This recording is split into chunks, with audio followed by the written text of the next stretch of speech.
on the other side of the ball. So these problems exist on a ball. You know, if trying to Is that true? model the ball. Don't stars change based off where your position is? If I'm in like Australia, I don't see the North Star, right? I see the South Star, which isn't right? Of course. Just like the light bulb in your southern constellations, there is no southern pole star. Well, yeah, I know. There's one that's close. But guess what? That pole that you're talking about, that's just it's an abstract line that somebody created. It's not a physical reality. Yeah. Don't when think you go it's to like the a real kitchen thing, right? and you look up, the But there's a position of the light is reason. different. There's a reason people in the north can't see the stars from the south, and people in the south can't see the stars from the north. I already covered it. It's stellar abbreviation and atmospheric extinction of light. See, the atmosphere is a medium. And as light travels through it, it gets refracted, absorbed, and scattered to the point of extinction. It's ruled by the inverse square law. And it's a scientific principle, not a flat earth principle. Sure. I agree with that, right? Because if I look at stars at a, really steep angle, right? If I'm looking like right at the equator, I'm not really going to see that much, right? Or I'm looking straight, level. What I'm on about the stars scene. again? I got my ice cream. Are we still on stars, man? Hold on, when you're Ethan. in the kitchen. When you're in the kitchen and you look at your light, right? It looks at like it's at a certain position. And then when you go into the living room and you look at your light, it looks like it's changed position. Holy crap, what's going on here? Yeah. Now imagine if that light was moving around on your ceiling, right? And now you're in the kitchen again and you see this light only come around this way. But when you go to the living room, holy crap, the light is doing it differently. Well, that's you're in a different place in the house. Yeah, the light is moving around, but you're here. And you know what I mean? Like that's all on a ball. Go ahead. Oh, I was just gonna say I gave him Globe Earther and Space Criminal and Space Turd and Link Roll, so you can post links now. He deserves it. I deserve it. You earned it, man. Yeah. You gotta earn your Globe position here. Yeah, you're decently civil, and I respect that, and I appreciate it. So next time you post a link, it won't show just the link; it'll embed, and it'll show your video too. You're cool. You're cool enough to hang out with us. Yep. You got upgraded now. Civil. Thank you for being civil. You can, as you can imagine, probably we don't get much of that here. Yeah, people are pretty mean in general for things, that they assume are like bad or dumb or something. Yeah, they follow the herd. Yes, they do. Where does evil come from? It doesn't come from animals or trees. It comes from people. So Jupiter has solid moons. Thus, Earth is a ball. People, but what should it be? You and I should get along so awesomely.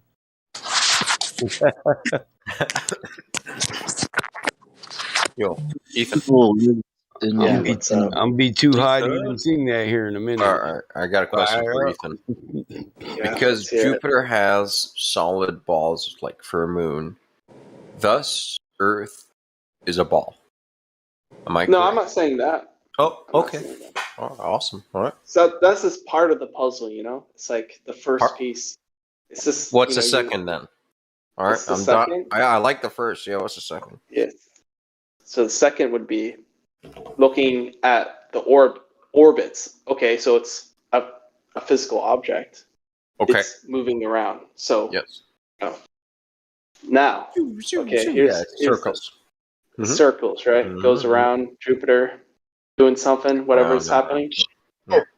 Chandeliers do that, right? Kepler's laws, right? Kepler's laws, right? Because it's an elliptic, no orbit can maintain a constant speed. That means they'll speed down and slow up because they're on an elliptic. They'll change acceleration. Yeah. Something like Kepler's law. Shouldn't you feel that? Try to feel acceleration. Yeah, as it pulls you. Yeah, it gets closer. Deceleration and acceleration. So it said you don't feel movement at a constant speed on a perfect perfect path with no resistance. Not here on Earth. You can't travel any way here on Earth and not feel the path that you're traveling on, whether it's in the air or on the road. Well, it depends on the acceleration, right? Well, it used to be no, when it it was doesn't. a geo. Bong. When it was a geo. Sorry, go ahead. It doesn't depend on the amount. You can try to minusculize it, but it's only that you feel deceleration and acceleration. It in no way says lesser or greater than acceleration or lesser or greater than. So you can try to say it's minuscule because it only changes 8%, but 8% on a universal scale or the speed of the Earth is a large fucking number. Sure. So what I mean, like small, is like, if I'm in a car and I'm going like 1 mile, 1 mile, I'm accelerating by 1 mile per hour. In the car, you're going to feel it anyway because you're on the road and you got tires meeting the road. Yeah. You feel every bit of it. It's not a perfect non-restrictive path.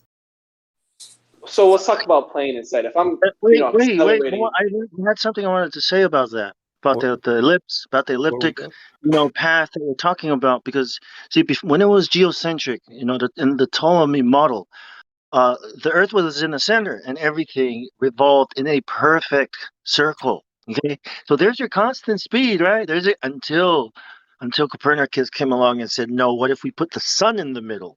Well, now you got to change the path so that they're elliptical.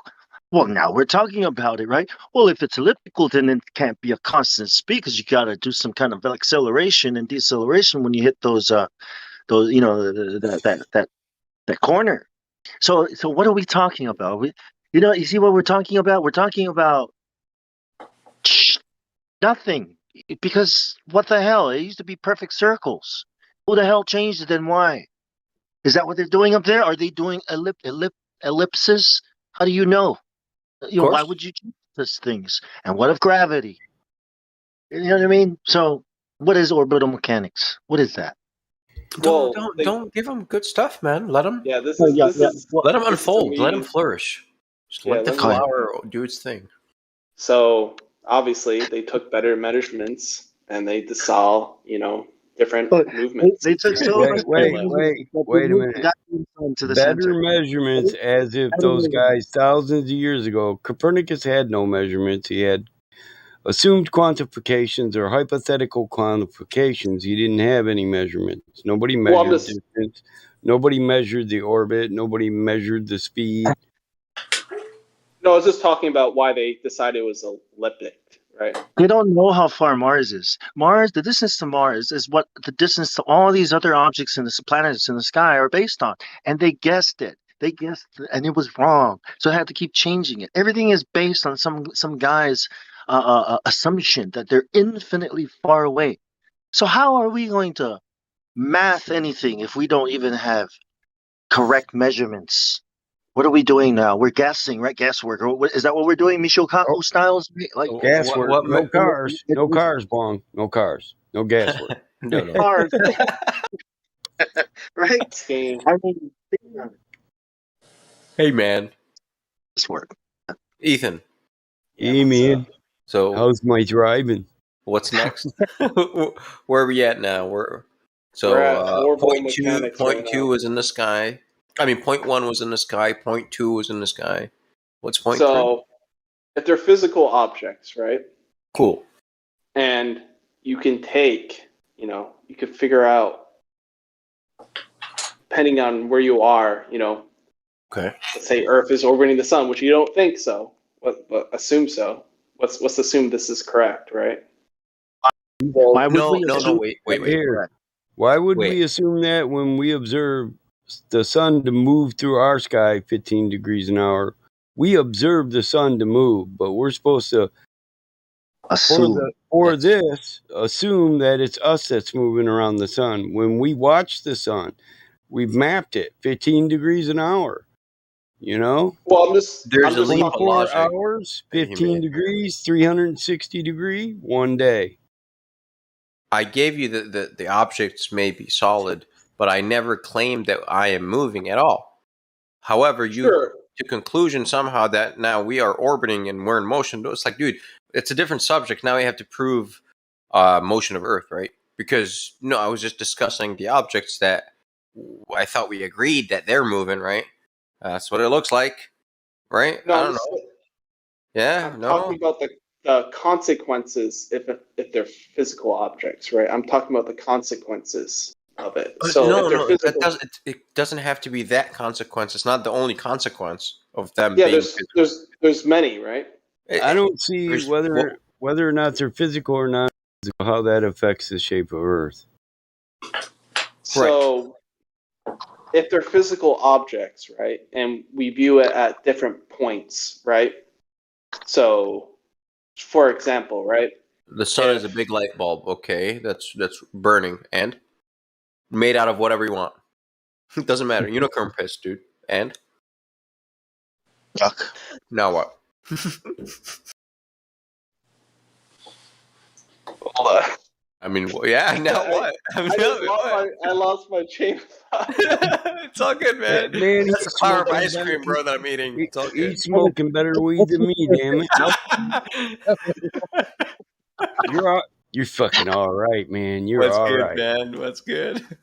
No, Coca-Cola. seriously though, hey, I gotta say it. He's one of the coolest guys we've had come in a minute.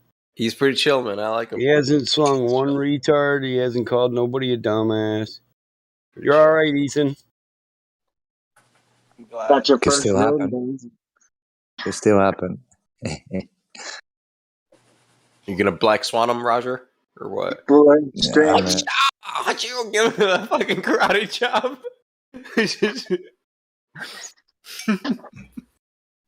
If they are objects, you were saying. We'll get Yeah, I there. would love to, but I'm Yeah, not hold on. Let me able try to to. now. Okay. What's up, Roger? He said he's not able to right now. No, You'd love I'm to black swan him. yeah, I'm in a We can bar black. or something. Of course, yeah. It's just a ball, man. Like if ball, right, then horizon should be here, right here, not all the way back there. That's all. That's all the black swan is.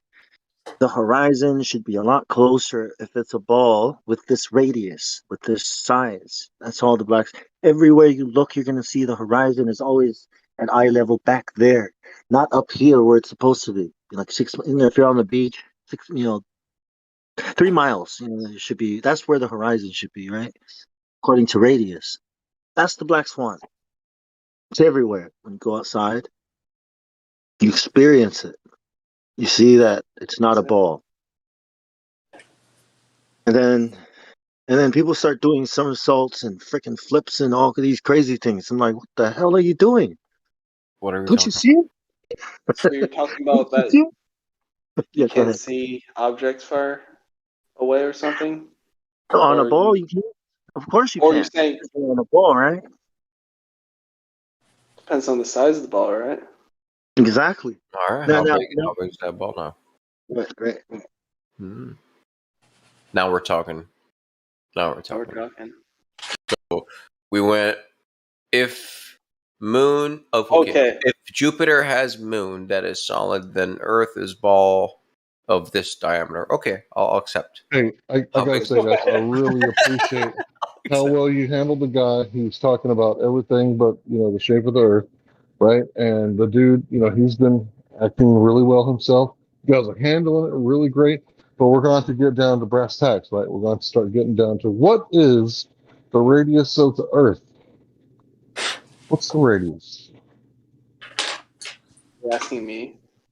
Yeah, can you just, do a quick Google search or DuckDuckGo? Yeah. It's a secret. I'll DuckDuckGo I it. got it memorized, man. But I'll let Yeah, you. It's 3959, sir. Yeah, go ahead. In miles, that's miles. yeah, 3958 or 59. I was Right. off. So Round it now up. back up and go back to the search engine and get you a Earth curve calculator. Earth curve calculator. Excellent. So you're going to put eye height or observation height at 1 foot and don't fill out anything else. And then tell me where the horizon. It'll tell you the horizon distance.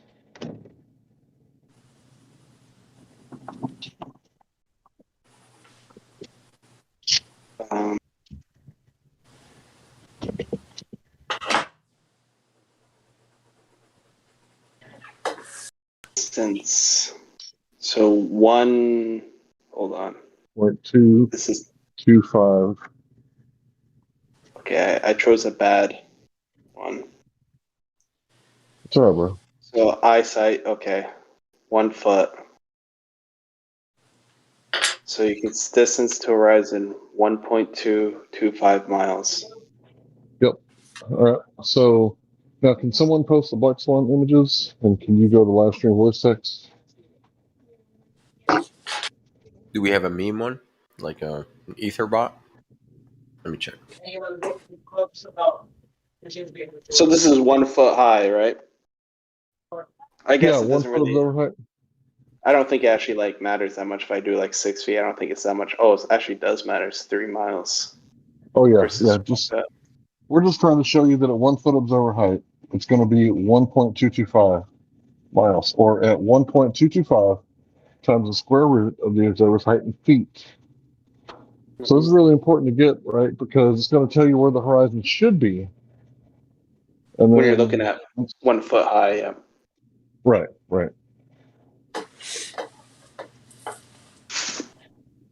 Let's see. Maybe I can find a Black Swan image real fast. Actually, it's like 2 a.m. where I am, so this is. I'm not going to be here. I have work tomorrow, so. But we'll do this one, and then I'll leave. But Okay, cool. So I'm just looking for it real fast. You'll be patient with me. I usually got people backing me up, but it's late. yeah, people were posting stuff before.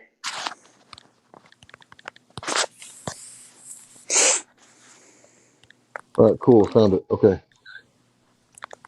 All right, you see the platform hill house, platform habitat. I just posted it. Oh. You see that? Yeah, I see that. All right, cool. So where's the horizon in the picture? Where's the It's horizon? actually yeah, the horizon, the apparent location where the sky meets the earth. I see it. A little farther away. All right, so I is don't it know. before the platforms, in between, or behind the platforms? Be behind, right? Cool. All right, so I'm going to give you an example of the modus tolling so you can understand how it works. Really easy to understand. So if a woman is 9 months pregnant and she's laying on her back and she's pregnant with triplets, she can't see her toenails, right? Why? She's got a belly. Right, big curved belly, right? She can't see Yep. past the curvature. Right, so if the Earth is a sphere with a radius of 3959 miles, which you've already checked into that, then every horizon distance must be no more than 1.225 times the square root of the observer's height in feet, which you've already checked into that. If you can see further, then the Earth is not a sphere of a radius of 3959 miles, because what they've been claiming for about 500 years is that boats go over the horizon, and the horizon is a geometrical shape that's an edge of the sphere because you can't see past it. Yeah. All right, so this is our argument. This argument isn't meant to convince you the shape of the Earth. It's only meant to convince you to go out and measure it yourself. So if this kind of makes you think, huh, that's weird. So you're probably thinking, well, maybe this guy's trying to fool me, right? We have the full video, which I can send it to you if you'll message me. Like, just message I'll me be the full interested in the video. video. Right, because it's going to eliminate all those variables that you're thinking, hey, what if this was higher than 1 foot? Yeah. What if this, what if that? Right, so I would totally get it if you were like, hey, can we just wait till we, see that video? So I'm about to sit down. I'm trying to empty my car. Yeah, I'll message you. Who are you in this call? Hank Hill. Hank Hill. All right, That's I'll right. message you. That's right. But Yeah, I'm bro, gonna I'll go. send you that video. Yeah, you go ahead and go. Dude, have a good night. Be safe at work tomorrow. And come back to see us, man. We really like people like you that can have a civil conversation without you getting all emotional. So, yeah, tell a friend, come again. Peace be with you. All right. See ya. There's that See you guys. video. Someone just posted it. See you, man. Have a good one. Peace. Discord.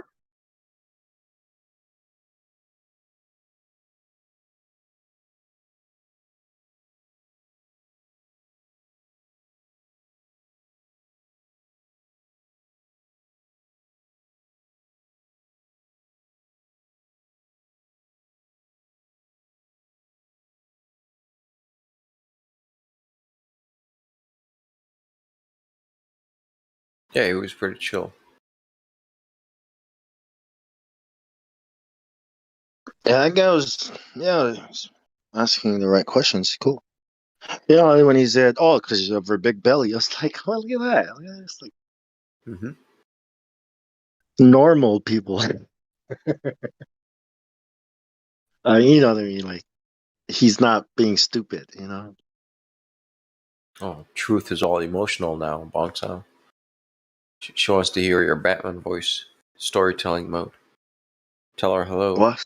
I am Batman.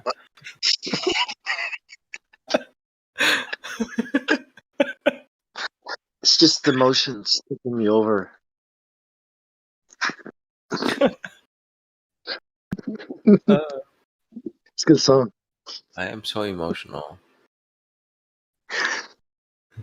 Yeah, I had too much to smoke.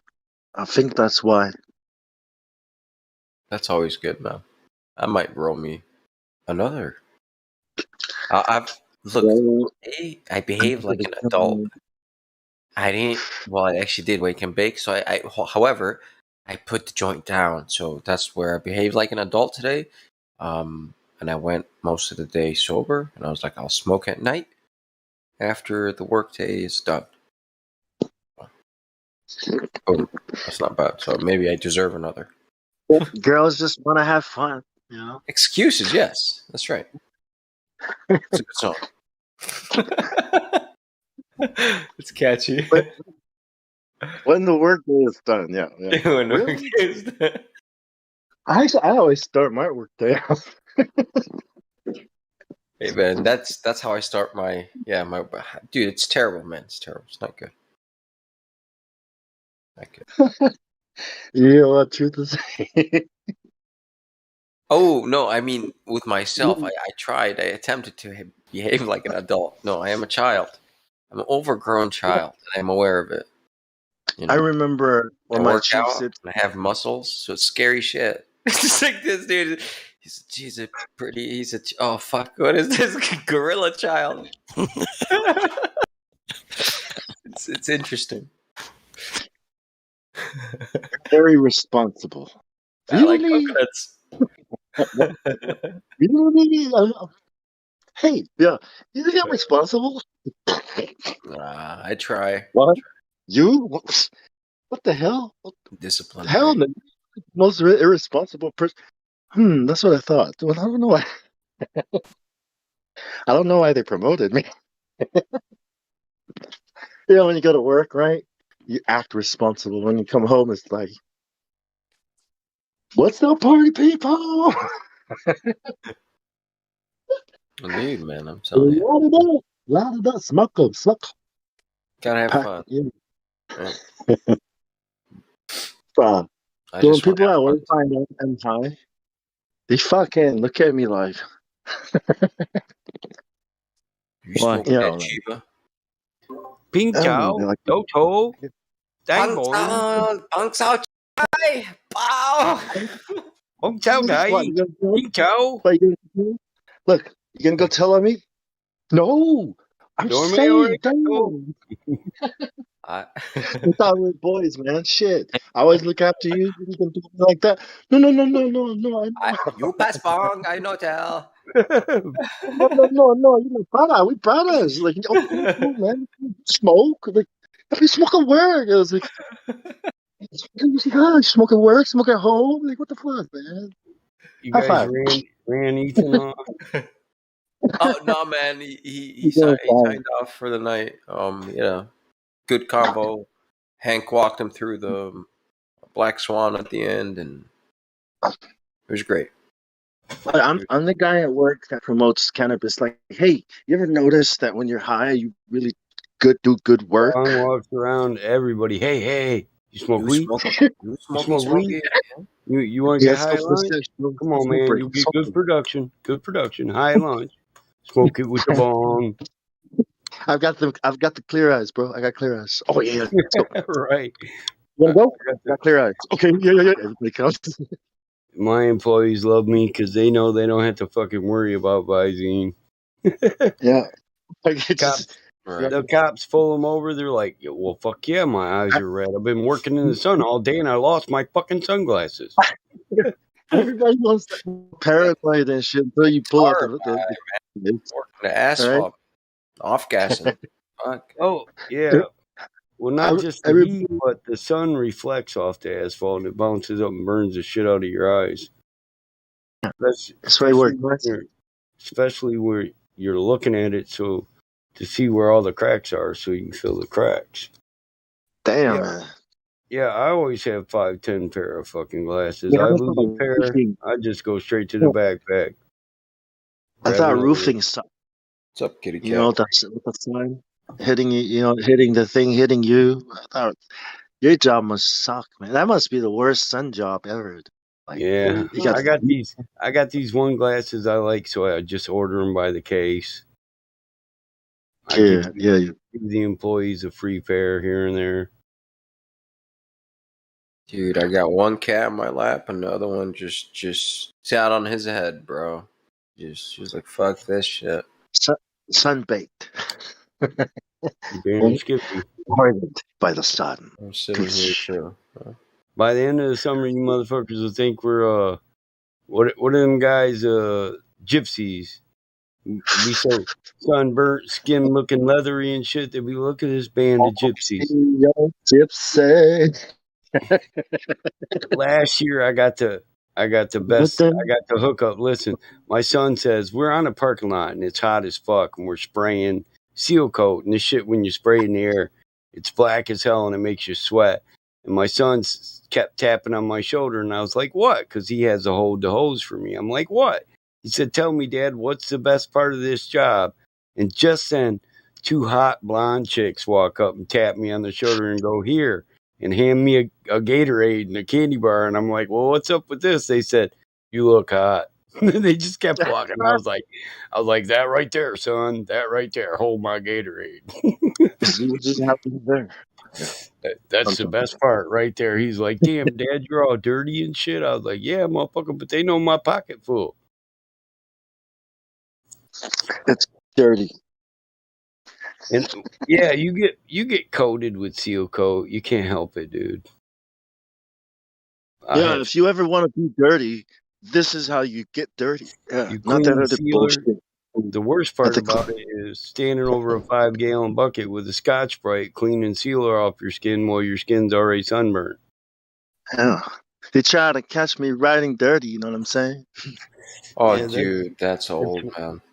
That's why I carry aloe vera. I keep aloe vera. I think I used to listen to that Chopped and Screwed, man. Hey, man. I used to listen to Chopped and Screwed music, bro. Fucked up. He's one of the smarter rappers. Invested his money properly, right? Did you hear his story with Michael Jordan? When Michael Jordan was the dickhead. Rolling, agent, patrolling, trying to catch me riding dirty. Trying to catch me riding dirty. And this is what your idols do. So loud. I'm swagging. They hoping that they gonna catch me riding dirty. Don't. Coming in there, though. Dirty. Trying to catch me riding dirty. Trying to catch me riding dirty. Okay. I'm pretty high. I don't think I need another. See, look, I'm behaving like a fucking adult. Look at that shit. They're trying to catch me riding another or not. They're trying to catch me riding maskless. Bro, his video was a joke. See the shadow? No, I see it, but I don't see its shadow. Nah, man, that's CGI as fuck, man. If you can't see the cut, you need to. Even in CGI, I would assume what he was saying was the shadow was the actual body. Nah, man, he's not that dumb. That guy is smart. He knows what we're talking about. You know, when we pointed the CGI thing out.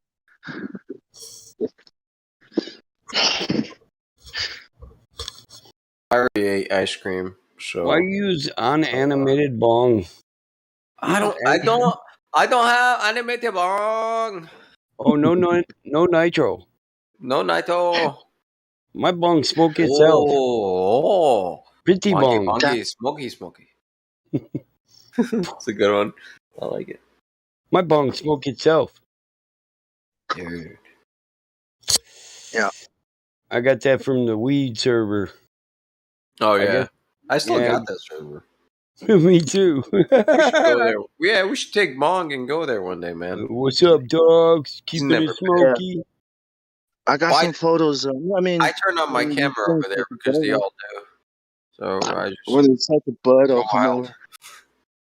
I'll share some photos. Cyrus gone wild and other stuff. Because I'm trying this thing out. Trying this thing out. That's a natural outside door, but you know, the soil food web thing where you I didn't want to provide. scare them kids and make them think the Aryans came in. That's what I'm trying to do. Check it out. Let me Mr. Clean in the motherfucking house. take a photo and Who's the skinhead dude? Right. Militant Michigan skinhead.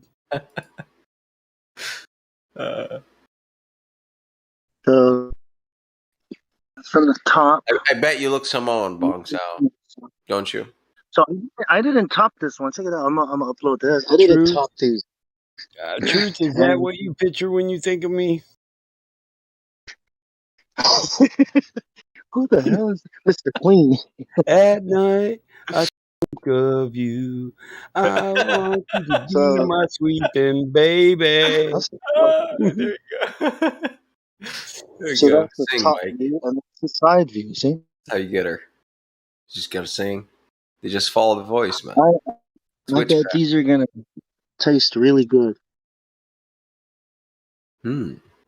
What cultivar is that, sire? I think it's bubblegum. One of them is bubblegum, the other skunk, and the rest is Australian. I don't know, just a bunch of Aussie seeds I collected. I think Okay, this one random. I think that's either. I think that could be the bubble gum. Bubblegum is good stuff. I like it. Yeah, I'm gonna try to breed these. You know, get them good and. And you start your Bong Sao Enterprises, and I know what you're talking about. Yeah, get some seeds up. You know. Mm-hmm. My brain thinks business. My brain thinks hide your seeds, hide your kids, hide your wife. Because Monsanto is coming for you. For them. I'm talking about everything. Not just weed, man. So you popped him from seed outdoors? Or Yep. Are you gonna do some training? You can train the plant. Yes, that's what's happening. Yeah, I'm just the dead grass to hold them down until they grow out, trying not to put too much, like, no stress type of. Yeah, they're still young, right, not yet. Yeah. When she's twice that size, start training her. Yeah, I'm training her now. Like, she's already going out and everything. Oh, I start going brutal. Well, not too brutal, but fimming. I like fimming. You like fimming? Call fimming. Fimming's great. Yeah. At the moment, I think I need as many seeds as I can. It's one of the techniques. It's called "fuck I missed," where it's like topping. You just cut off the fresh shoot at the top of the plant, but this one, you miss the shoot. So you leave the shoot, you snip half of it off, so it doesn't lose that top growth, but it gets scarred, and that sends hormones to it everywhere, not just because if you top it, then it could no longer send fresh shoots from over there. It has to divert the energy to the other branches and becomes bushy. Do you take off the leaves, like the top of the leaves? Is that what you mean? Here, look, the node, the most high node, you just with your fingers take that off. However, that will stop the increase in vertical height from that area, and it's gonna send it out from the branches. You know what I mean? And then, so whenever you do that, Topping. your branch will get divided. Yeah, you're gonna get Yeah, more branches. Called topping. Yep. yeah, and they'll get bigger. It'll Yep. send out. It'll Yep. send out Yeah, more chemicals to save the plant. More, you'll I get used to more do that. budding sites when you do that, pretty much. So I used you to do do, that. That's how yeah. I used to do it all the time. And this is the first time I'm not doing it. You know what I mean, that's what I mean by no strengths. Just train it and try to. And plus, topping is just creates a lot of work for one plant. On one plant. But this is why training it. I was like, why top it No, when you can no, use what? top and train, dude. Dude, No, plants are fucking resilient. She'll take it. Top and train, dude. I go. I started lately.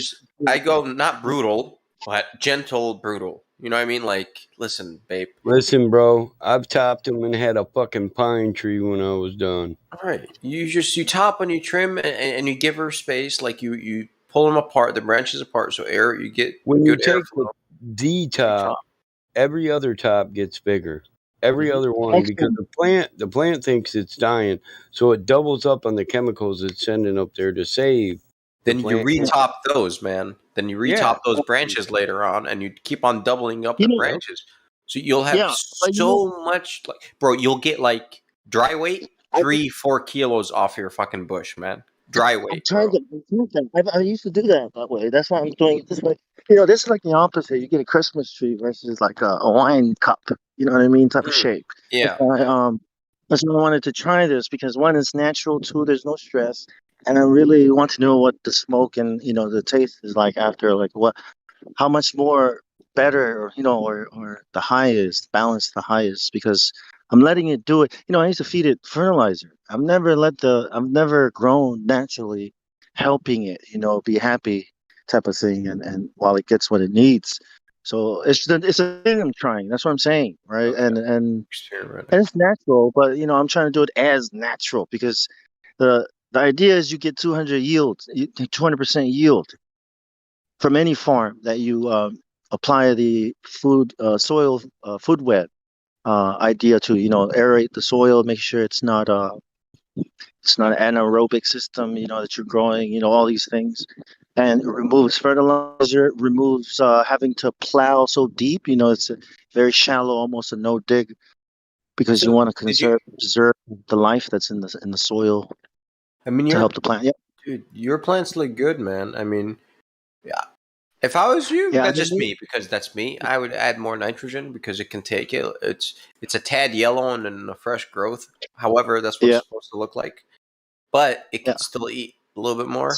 And if you want to It's put got like, all the nitrogen. Yeah, it's already got all the nitrogen in the soil. That's why I so you haven't added amended the anything. soil, okay, The soil, yeah, I'm just gonna let or the just plant do its thing. Yeah, well, and I know how it's do you late know the soil is fertile with nitrogen? Did you add the because it's nitrogen? full of compost. Yeah, I've composted it for years, Okay, and okay, chicken I've shit. got worms. Yeah, I've got everything in the ground now. It's Nice, very nice. healthy. Okay, nice. Yeah. I've got piles of compost here. So I've got yeah, another pile. you fed the ground. No, Yeah, time yeah, and I'm time for making the plant soil. to eat. Yeah, yeah. Yeah, Good stuff. because I imagine a world where I can't have fertilizer. So that's why I've gone to learn these things, and I think everyone should learn it. Everyone should learn it. No more fertilizers, no more being ignorant stuff. No more listening to the doctor tell us to put this in your, NPK. That should be all right.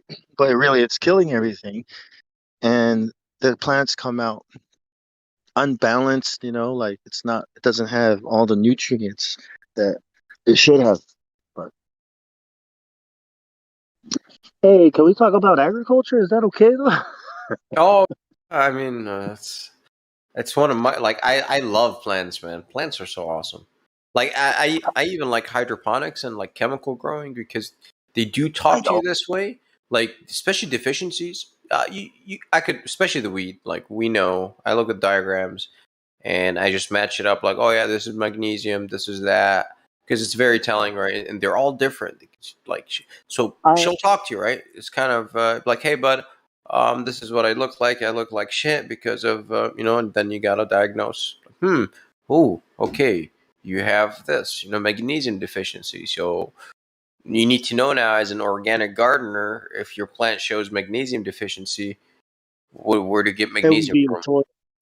Well, it's already in the soil. The Right. magnesium, all the elements, all the things that the plant needs, it's in the soil, right? It's just that you have to get the soil Eventually. to a Yeah. plant. You have to get the soil to a place where it can produce these things when you put the plant in, and that's what I mean by using compost, right? By using the right compost and putting the life in the soil, all the nutrients that the plant needs will be available to it as long as you set up the system, the soil, so it's good for life.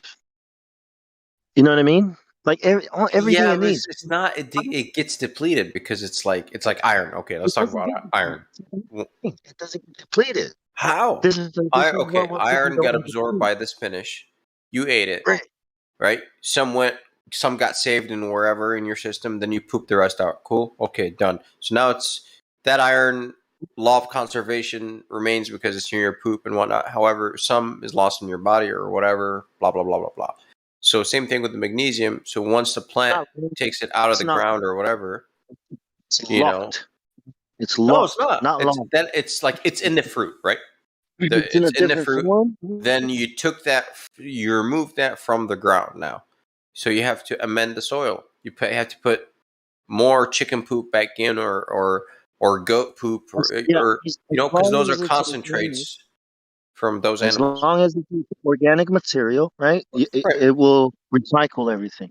It will That's recycle what everything. you have Mhm. to amend it though. You have to do work. That's what I'm saying. Like Right, right. if you So just keep planting the same crop in the same spot, bro, the year after year, after 2 to 3 harvests, your plants are going to be weak, and you'll notice that. exactly. Well, that's the other Yeah, thing. That's the other thing I'm preaching as well is that you have to go permaculture style. This way of farming yeah, that we've been doing all the permaculture time, is where cool. you do plots of one crop, is wrong. We have to Hey, permaculture it. We did have you to your set up an ecosystem. dude? Yep. Fish tank Food for thing. Aquaponics, bro. What's up? You got an aquaponics tank? nah, Since you like permaculture, I haven't. Nah, I don't think aquaponics is a it's pretty bit cool. difficult to set up unless you live near like a natural water thing where What? fish. Where you can, Well, you but make that's your I own mean, pond, right? Then you feed the water from your pond to so that way what, you're farming fish. Like there's some what meat kind of right fish? there, and then the Tilapia? water. Yeah, yeah, yep, yeah. I heard it tastes. Yeah, did Well, taste it your once. plants will taste good though. Sell it. Yeah, I don't know. yeah, that's a great idea too. Like aquaponics. I mean, It's pretty some cool. fish. I like But the natural idea of allowing, like, letting the plants filter out the fish poop from the water. It's great, phenomenal. Like from yes, your fish tank, it's pretty efficient. yeah, I think we should get away from buying fertilizer and adding chemicals to the soil because it kills stuff. You're just destroying the ecosystem. I mean yeah, the food web, the life that's Oh, inside the soil. I'm starving. Mhm. I need to eat. Going full hydroponic, man, that's crazy to me. It's like letting a human, You never went you full know. hydro, bro? Hydro is the best. I mean, I've done it's called what was the word? It's a hydroponics where you put water in a The bucket and bucket you put the deep water food in. culture. Is that it? The name, uncirculated, non-circulated hydroponics. Yeah, that's what it's called. It's from Hawaii.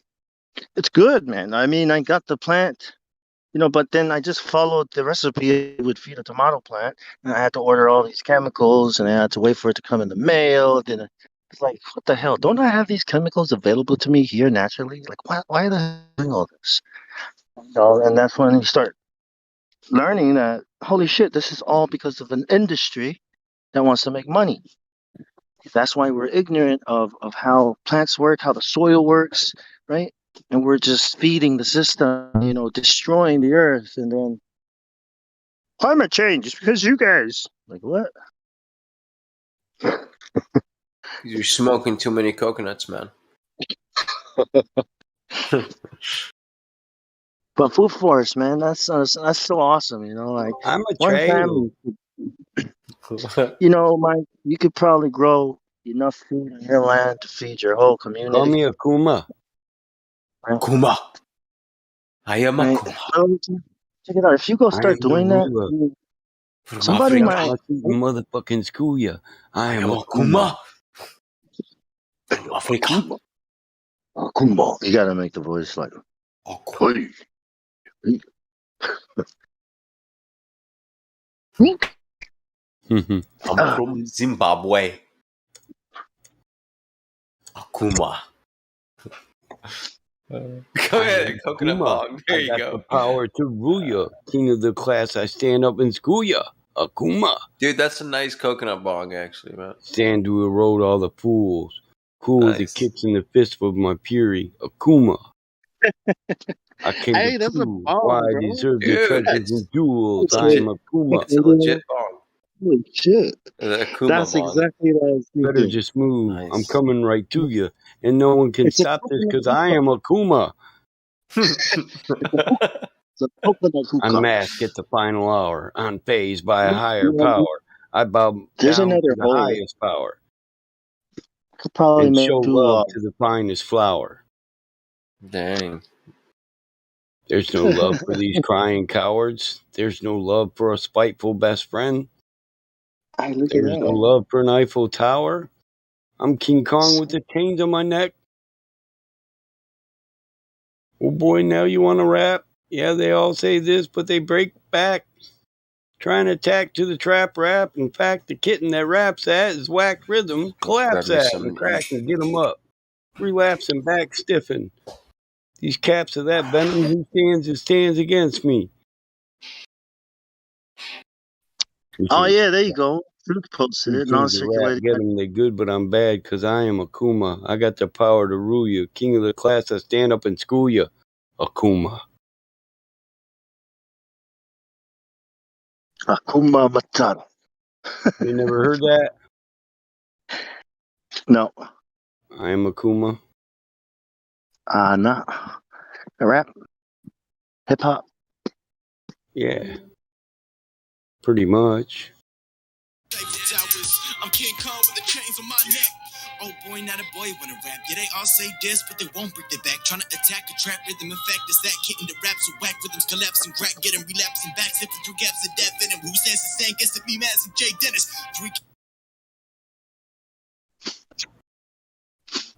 Look for it on YouTube. Akuma. Akuma. Akuma Matata. Akuma means demon. Oh yeah, is that like Japanese or what? Something like that. Demon, like aliens.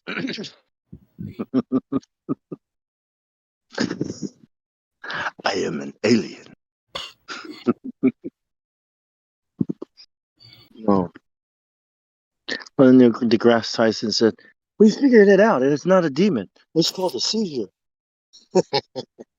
Now the dude that wrote this song got his thing on Blind Editions, The Voice, Australia.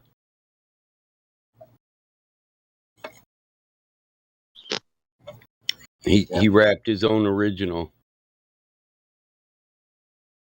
I like to watch that. The Voice, all the other America's Got Talent, shit like that.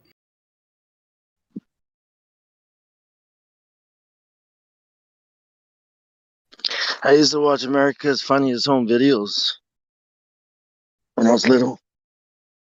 It's not America's Got Talent. It's more like America's Got No Talent.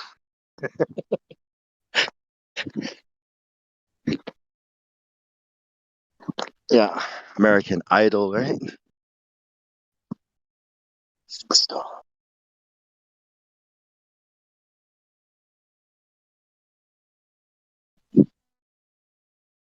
It's like Pinocchio, you know? You're gonna be a star. Come to Hollywood.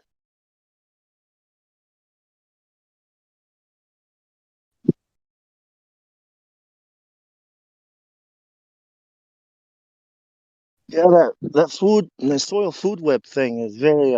Dr. Elaine Ingham, Ingham, her and her husband were working on for a while. It's a big project. Now we know how the soil works, but look around, right? Such big industries will be affected.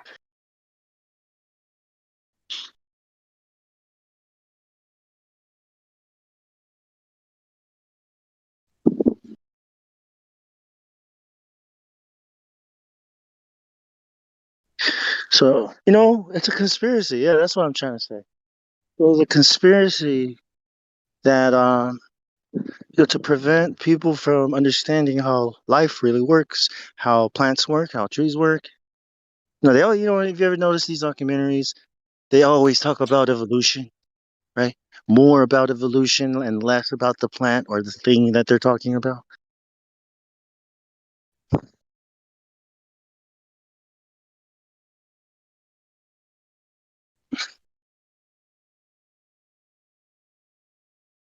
All because I found out that cannabis is actually good for you.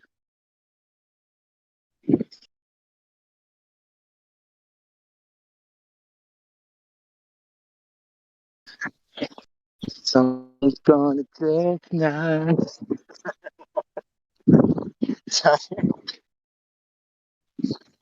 Guy gonna post my bail tonight.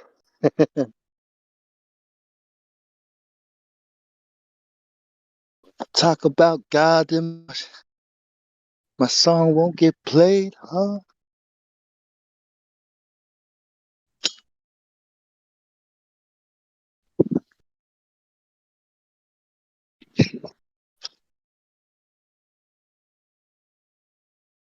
How the earth works, right? I mean, that's what we're talking about, right? Earth means soil. They're made from ash to ash, dust to dust.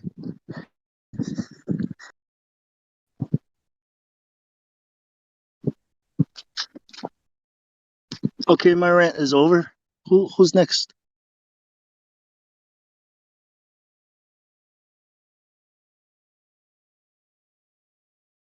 Who wants to talk some shit?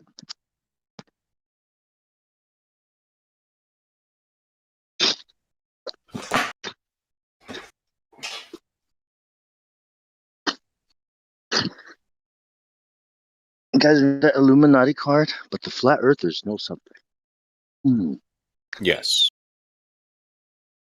What is it that they know? I don't know. We know a lot of things. I know lots of things. Well, especially we know who the liars are. That's what we A really know. lot. You lied to me. They know something, but what? Lots of things. What is that, Mike? Pizza. I guess that's dinner tomorrow. I just checked my Facebook messages, and my oldest daughter, before she went to bed, she said, "Here, All tomorrow, us, dinner." For some reason, it looks delicious. I don't know why. Oh man, they still use brick ovens, real cheese. That's Nice. one of the best pizza places in town. The best, if you ask me. See the Coney dogs up front? Yeah, Indio 007. Lying liars lie about lying. And then they Flying get liars lie about flying. Well, So, lying are they liars telling lie the about truth? lying. Is But that what that dying dyers are dying about dying. So they're telling the truth, yeah. Oh, we have a new friend in the house. Well, these tail figures are still fucking What's up, lying. Link? Yo, Link, you're unmuted. You got control of your mic. Tell us a tall tale. What's up? Link! Make it about the globe. L1NK. What's up? Oh no. Did he say blink? He dipped. Blink 52. See ya. Blink, blink. See ya, bud. Freaking moron. I hope you're listening to Livestream. That guy that just left, he was a real moron.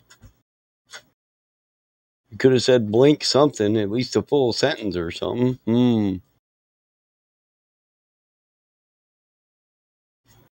Don't blink, or you'll miss it. There's a few towns like that here in Michigan.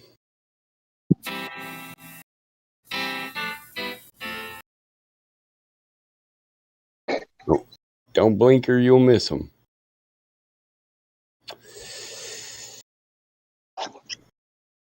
Who's playing the song? I think it was Mike. What, you wanted to hear it? Man, it'll get us a mark. Yeah, strike. Come on. Name that tune. Name that tune. Can't be music. What do you think this is? Free world? No. Oh, dude. It's a Get good us in tune. trouble. You can't name the tune? Lean on gravity. When you're falling down. And always counting. Some Cavendish? times in our lives, we all have pain. We all have sorrow. Lean on Neil deGrasse Tyson. If we are wise, we know that there's lean on always tomorrow. Lean if you on ever me. Make coffee. Yeah, make coffee. Chugga, bro. How about that one? You gonna drink that coffee while you listen to me whine about my problems? Get a cup of coffee. Goes chugga. We're fucking dying here. Every time I try to whine to my brother, he's like, "I wish I had your problem." Shit, shut up. We're I'm dying, like, man. God damn it, bro. Yeah, but how about that chugga, eh? Hey? Chugging, bro. Chugga. You chugging chugga? He says, wrong. I'll trade you my wife for your 5 chick problem any day, Mike.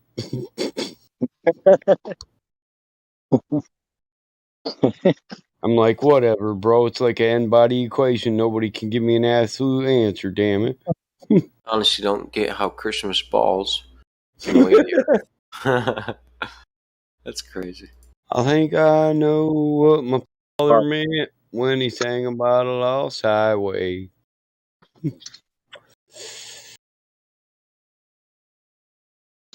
Man, I don't know what. Every time people say refraction, and I try to explain what would happen if we went up into space, right? If the Earth is a ball and refraction makes it look flat, and we fly up into space, like, what would we see? How would we see this We'd ball get refracted, bro. You'd be refracted. Well, space would be refracted. Refracted space. I know we're about to ignore the shit out of radius. Who cares, right? It looks flat, right? I get it. But when does it pop back into a ball with that radius, though? Right? That's when you hit the refraction limit. Alpha. When you hit the roof. There you go, punk. Yeah, right? That's when you hit the refraction index. Yeah, you gotta open this hatch and then climb out, and then it'll. Then you go. Climb out. Look, Truman. I know you've been wanting to go to Fiji, all right? But we're just not ready for Fiji. Okay, let's go now. Let's go to space now, huh? Hey, what if I sent you guys? What if somebody? What if like somebody like? What if NASA? Like like what if like? What? What if, like right now? Hey, Bon, do you eat a lot of rice? Not anymore. No. Only when I'm lazy. Only when I'm lazy. Oh, okay. Only when I don't feel like cooking. I'm like, okay, everybody eats rice today. Sorry. I'm not sure if in Samoa you guys eat a lot of rice or not. No. Or like the Asians or not. Well, in Samoa, if you eat rice, if your family's eating rice, that means dad is lazy and doesn't have a plantation, and you can only eat Chinese food that comes from China. Okay. All right. Yeah, so you're not gonna eat the awesome stuff that you can grow in your backyard. You're gonna buy from China. I'm lazy, bro. Like, give where me are you 2 gonna get the money? bags of rice, 1 bag of flour, You know what I'm saying, Samoa? I like Don't Chinese food. I'll be honest, it's delish. Got to be able to make gravy. All the MSG Samoa, in there. even if you have a job, right? Like if you don't have a farm or plantation, you're not Mhm. going to be eating well. You're gonna at all. Because it's not like if you spend more money, you're going to be eating well. You're just going to be spending more money. Where if you have a plantation, you're considered very lucky because your whole family eats well. You're never, hungry. You're never Listen, bro, I have a poor. plan. Yeah. Mike, you sell your farm and buy a big boat, Noah's ship, and then pick us all up, and we'll head to American Samoa, where Bong Sao's got some islands, and we're just Yep. gonna conquer, kill all the Gonna indigenous be people, white man them, bro. Let's go. We'll say they were savages. Flat Earth Observatory and all that shit. We'll call it the Bat Cave or something weird. I don't know why America's talking shit about shit with it. Shit, they was all savages, and we just, we helped them out with that. We savaged them out. What are you talking about? It should be called the American Now Samoan we Army. got a treaty. Look, listen, those two over there, those two signed the treaty. Damn it, this is our land. Get the fuck home. Hey, Mike, were there a lot of Samoans in the Marines, like as many in the Army, or no? You kept 2 guys? Yeah, 2 guys. We don't want them reproducing. No, there were some Samoan people in the Marine Corps. Yes, Mom. I mean, the Marine Corps is not as big as the Army, but yeah, most of them are in the Army. I knew 2 of them. It should be called the Samoan Army or the American Samoan Army, and not the U.S. Army, because A Marine's a Marine. Because all Samoans go to the Army. That's why, or play football. You know any Samoan chants? Or sing somewhere over the rainbow. War chants? Yeah, all kinds of war. words. Drink coconut milk all day. Give us a war chant, man. Come on. So we. The choo. We don't have that many. The Modis got way cooler war chants. Come on, yeah, holy shit! I thought yeah, the lizard was a goddamn alligator freaking toy. Sorry. I thought you guys would compete with them. No, they got you beat then. No, Modis are fucking way cooler in my opinion. Okay. Way cooler. Yeah. Except we don't have coconuts. That's the problem. Nibbling on sponge cake. Only we had coconuts. Watching the sun bake. They don't have coconuts? Not really. Heads covered with oil. Coast. Yeah, it's like far south. 9 pins. Got seasons and shit. Drumming my 6 string. Seasons. On That's my so. front porch swing. You're like Native Americans or Indians or something like that, right? Yeah. No. We're playing. Shrimp, they're beginning to boil. Wasting away in Margaritaville.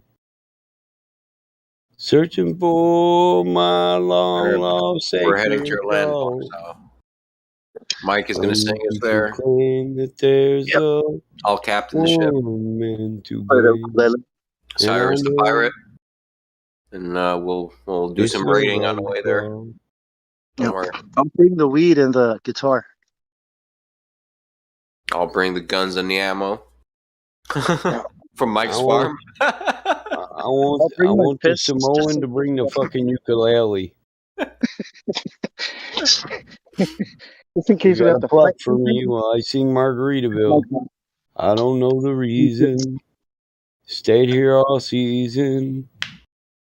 With nothing to show but that brand new tattoo. Way too much salt in this rice. Hell yes, it hurts.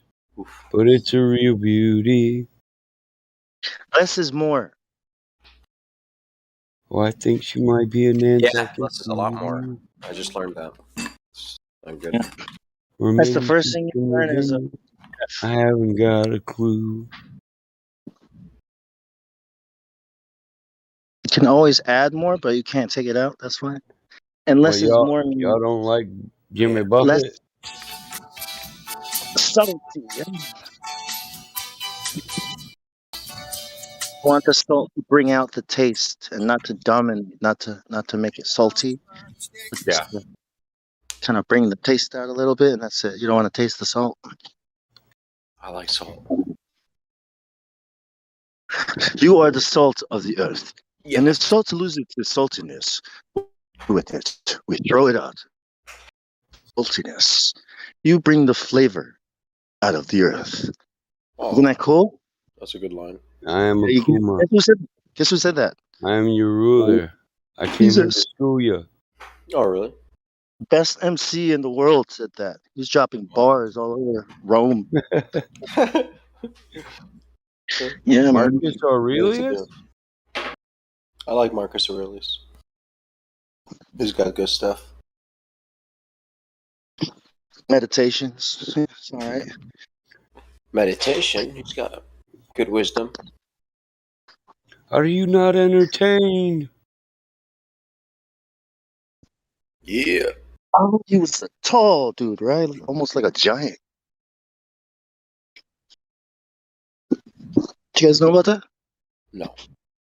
Gentle, giant people, like Kitty, please. tall Don't. people, usually No. nice Stop. people. Be stubborn.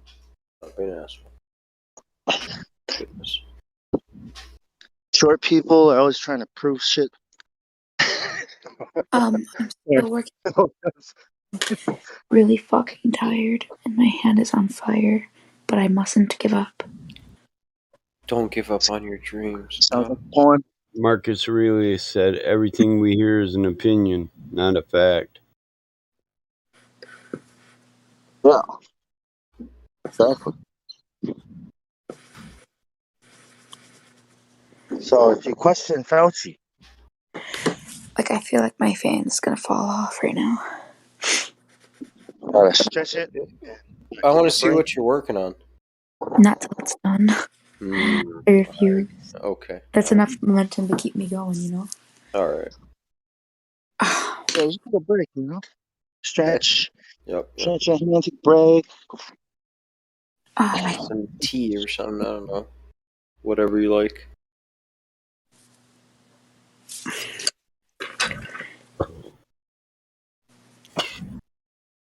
Change the dirt.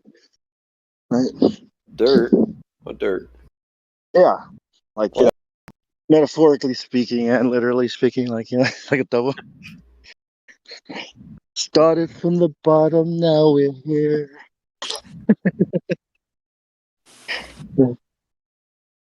Started from the bottom, now the whole crew's fucking. That cat gif is mean.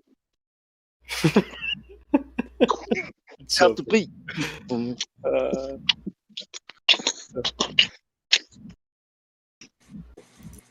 that's a cool beat, though. What beat? Started from the bottom, now we're Drake beat.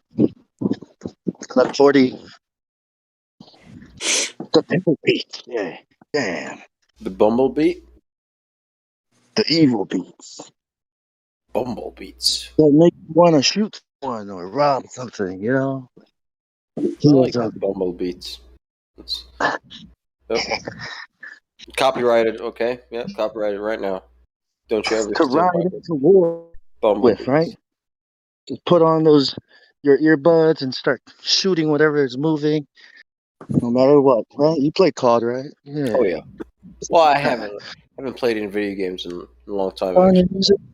You kill everything in front of you, right? You didn't even think about it. Just like COD. Just like we trained you. Yo, remind me not to procrastinate in our project ever again. What? Remind me never to, like, procrastinate an art thing ever again. Okay. Do not procrastinate. Thank you. I gotcha. Yeah. Is it for, like, class? No. Because if I know that if I don't do it, like, now, I'm never going to finish it. And that's a common thing with me. Like, if I give up, like, if I take a break from something, I'm not going to finish it. Like, I'm forcing myself to. Yeah, you have to. Welcome to the world of being an adult. Yeah. Yeah. Yeah. I used to be like that, too. I would stay up all night and shit. Yeah. Sometimes we have to accept things we don't like. and do things we don't like. It's called learning. That's what that's called. Yeah.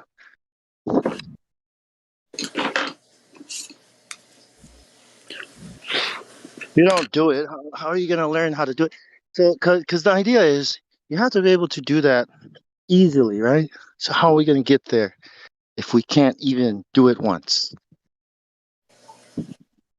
or twice, right? Sure. Yeah. So, what's hard now, the more you do it, it's going to be easier. It's always the first time you do something, it's going to be hard. You drive a car, right? Remember when you first drove the car, you had to think about all the things you had to do, speed limit, your brakes, your signaling, all this. I just saw Kind of, something. yeah, it was kind of overwhelming at first, right? Yeah. I remember Right? distinctly flooring the gas because I didn't know how much pressure I had to put on. Bam! I was gone. Yeah, it's like driving a car. It'll get easier the more you do it, but it's the doing it part that's the trick. Okay, I just gotta do it. How am I gonna do it?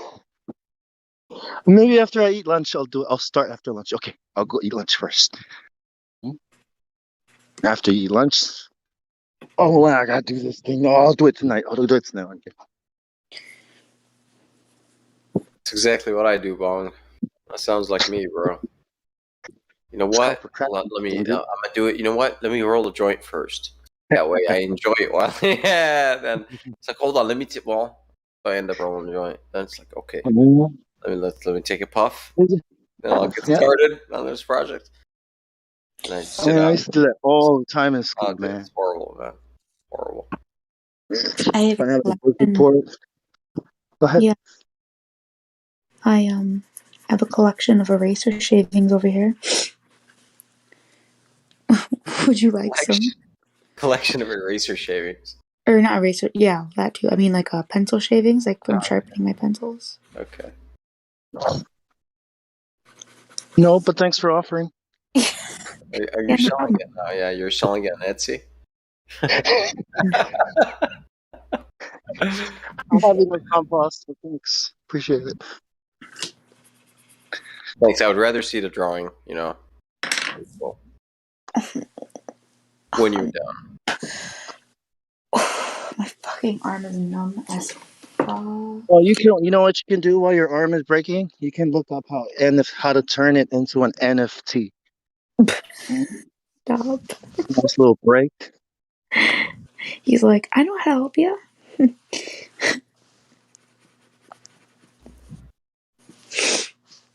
OMG. NFT. No. NFT. Alphabet. Non-fungible token. Yeah. Learn the alphabet with Estrella. Yeah. Learn about that while you're having your drawings and stuff. So you're always in it. You're always Yo, moving forward. no. I don't have black hair. And I just found a long black hair. What the fuck? What? What are you Yeah, talking I don't have about? black hair. As I'm coloring, I just found a long black hair. Oh. I'm really concerned. Interesting. It's like, did I like pick it up when I was You like, all know what that means. Strange hair. Where'd this one come from?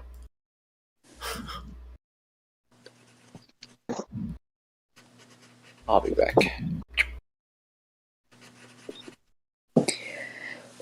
come on, girl, you can do it. You're in the You home. understand Black Swan? What's up? Have you heard of the Black Swan? No. Do you know how the Earth can't be a ball? Oh, Jesus. No. I mean, Okay. yeah. Well, it's because the horizon is too far away. That's why it can't be a ball. And water is always flat and level. That's another reason why it can't be a ball. Does that make sense? Mm-hmm.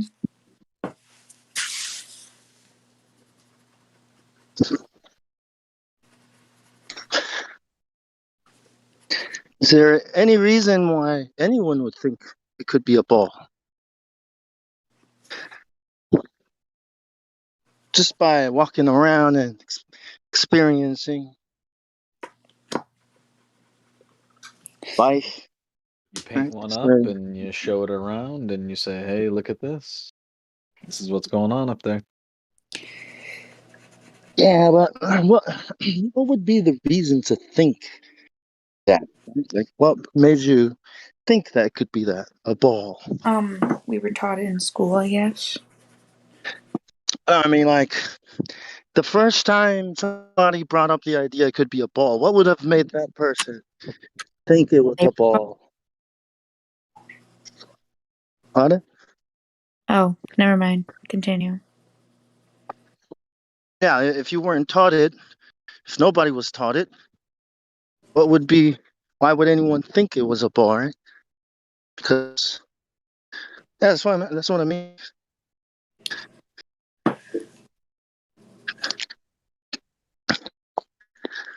A ball? Well, surely you must have measured it if you think it's a ball, right?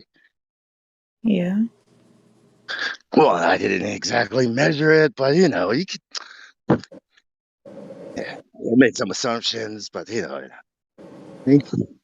didn't measure it. Nobody measured it. Using that measurements, they're able to point out Yeah, how the Earth curve is a Jupiter has a ball. weight, Mars has a weight. They know the distance, they know the size. Shay, what don't they know? I mean, okay, this is how it was done in the past. See, we just do this and that. You think they've got those answers for us? How can we know we live on a ball, NASA?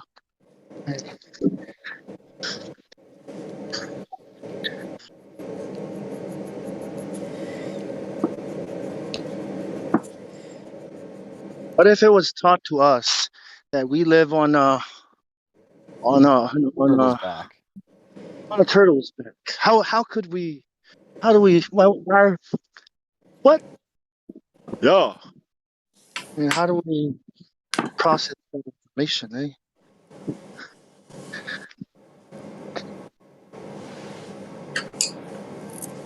Turtle's back. Well, there's a visible universe of 13, maybe close to 14 billion light years. We can see it all easily, It's easily done.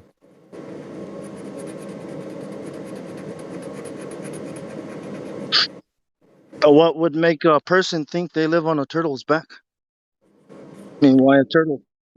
There must be something that looks like a turtle, right?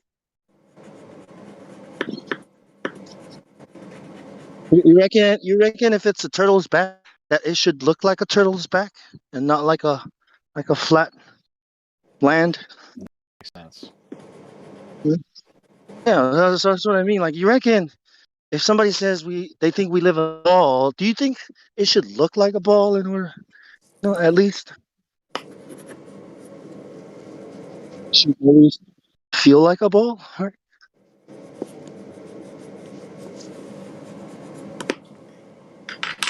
You would think so.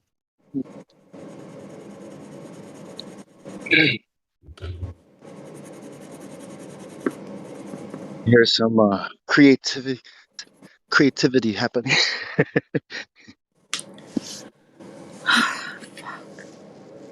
Yes, I can hear the creativity too, Paul. I'm getting aggravated.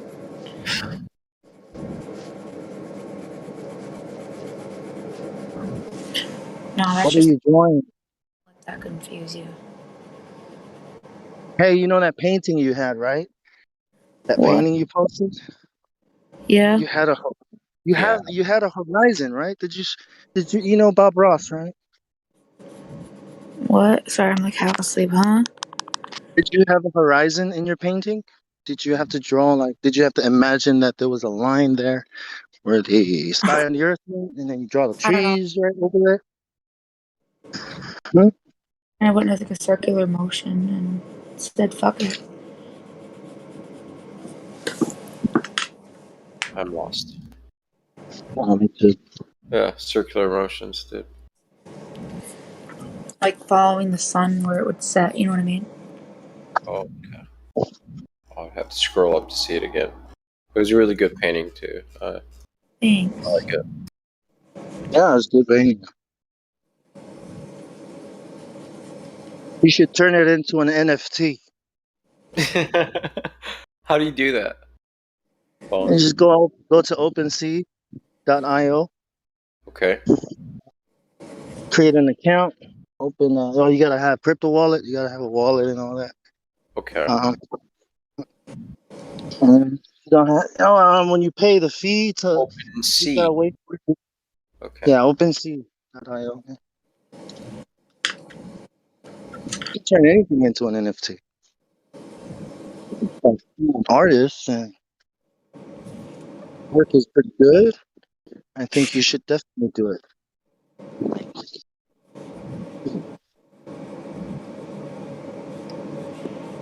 Thanks, man. Yeah, man. If you got more of that, post it. I really like it. I always wish I could fucking paint like that. You know. I don't think I have it in me. Flat Earth artists are way better though, especially the ones in the past.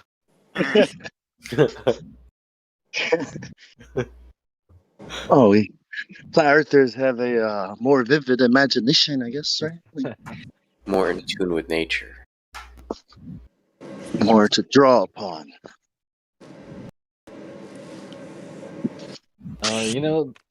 Maybe this sounds a little weird, but things become more possible on the flat Earth. Freedom. Does William Wallace say? Freedom. Freedom. And how does that? Mel Gibson. Who? Mel Gibson. Oh. I thought you said Bill Gates. I was like, Bill Gates? I don't think he says that, man. Any last words? Freedom. Morning. Cut the shit. Flat.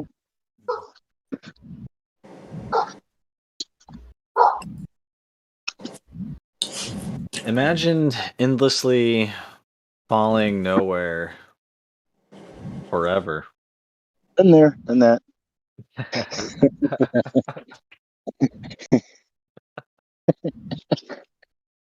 As I do all the time, man. You think the earth was a ball. Shit. Every day I dream of Genie. Me, we're not spinning, bro. Why? Yeah. Super Monkey Ball, the video game. I mentioned that earlier. I'm gonna get a meme going on that. Stretch. Man, I'm getting sleepy.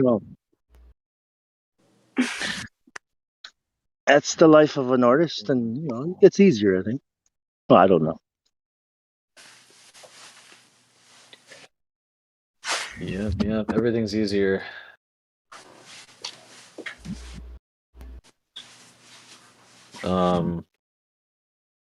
Stuff is more real, like what's more real? Like passion. Passion on the globe Earth is like, that's pretty intense, but passion on the flat Earth, no, that's something.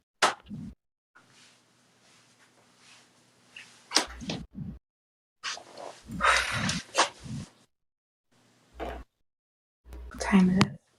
Later, man. Oh my Night, God. truth. 12:38. Good night. Night. Well, It's passion that comes from what truth, from wanting people to bunch of justice warriors. who's that? SJW. Well, no, it's the same question. Once you realize where you are, you know more about who you are. Yeah. But before it's like, oh, I'm just like a person. Just clumsy and lazy and pretty stupid. That's the globe person. Like a lower class of Yeah. Like a little species, right? Like Right. Species. Part of the. Yeah. have not evolved to be a god yet. Right? Way beneath the gods and the enlightened ones of this world. It's not even like conspiratorial. I mean, this is how people think every day.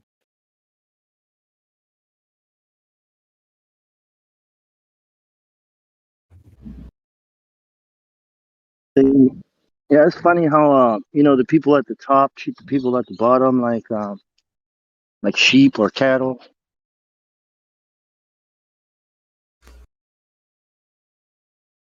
That's what I heard. And they're the sheep and the cattle. They are the terrorists. They're the ones causing all the shit that they're blaming you for.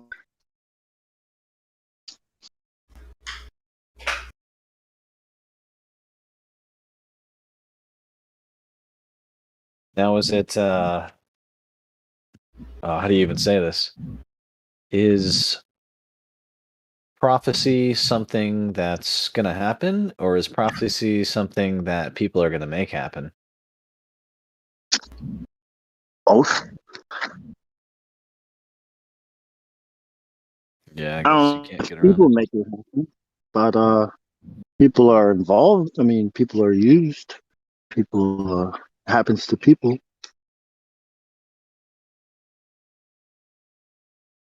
Why are you thinking maybe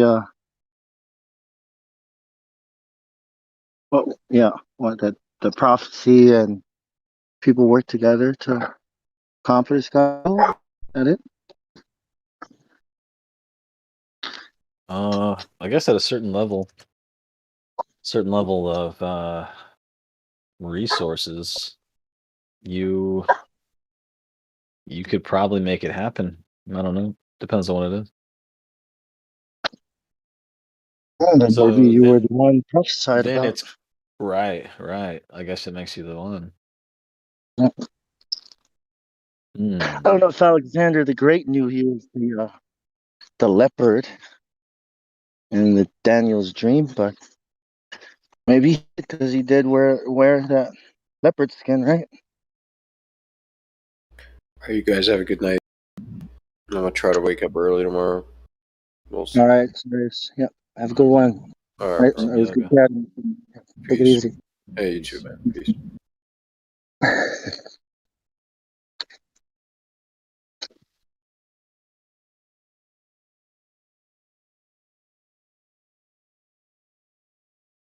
Yeah, but we shouldn't be talking too much about religious stuff. But hey, I mean, kind of hard to ignore, right?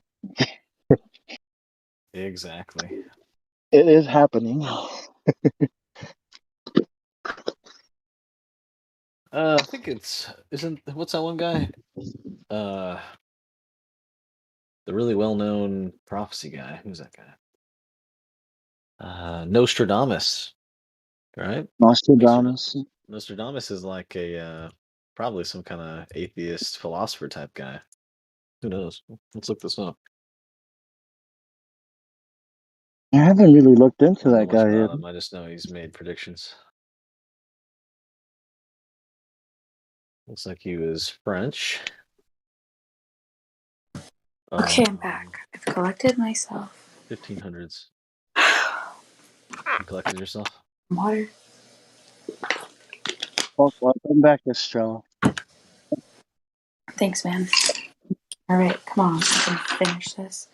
So that must mean that you're ready for the flat Earth.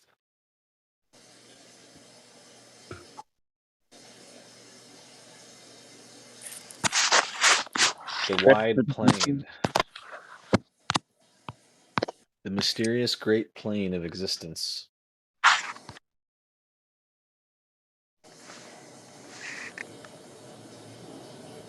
That's how I'm starting to look at it now. This thing we're on, that thing up there, and down there, planes of existence. Oh, I've really been able interdimensional. to get rid of all that space stuff. So it's getting pretty interesting. A plane of existence means everybody's on the same level, right? Mm-hmm.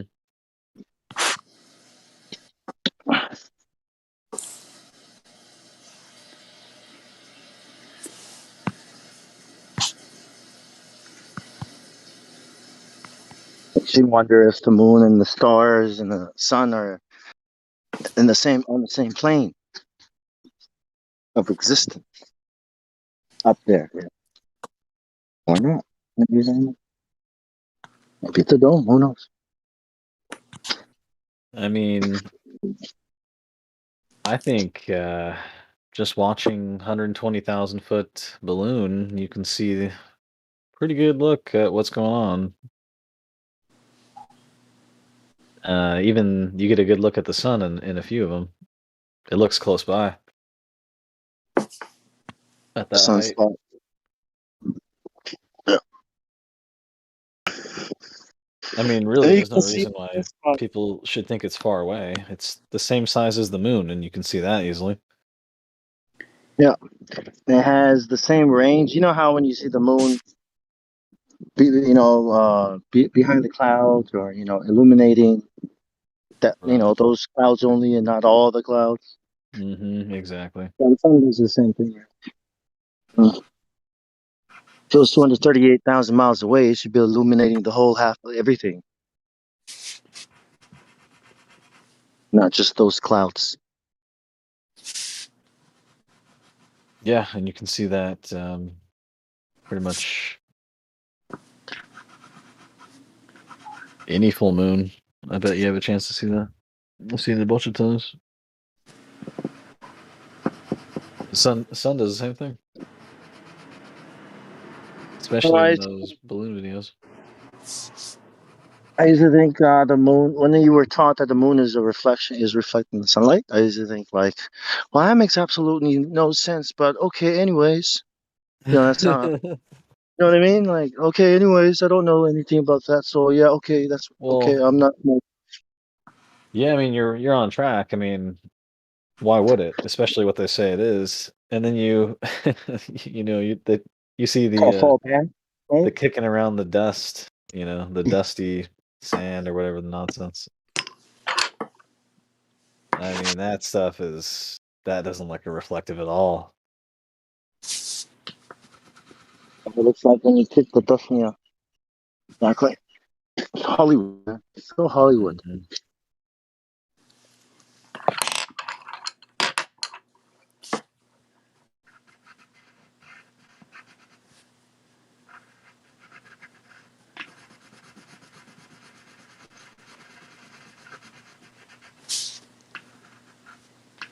Race.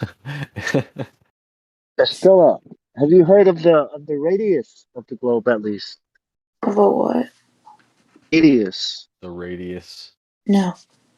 Yeah, it's the length from the center of the ball to the outside of the ball. Right? Radius. Oh, I thought you said, do you Radius, think diameter, you're circumference. hideous? I don't know. The radius is how big a circle is, or how Yeah, big the ball the is. Yeah. opposite would be, yeah, circumference, radius, I know that, sorry. It tells us the size of a ball, right?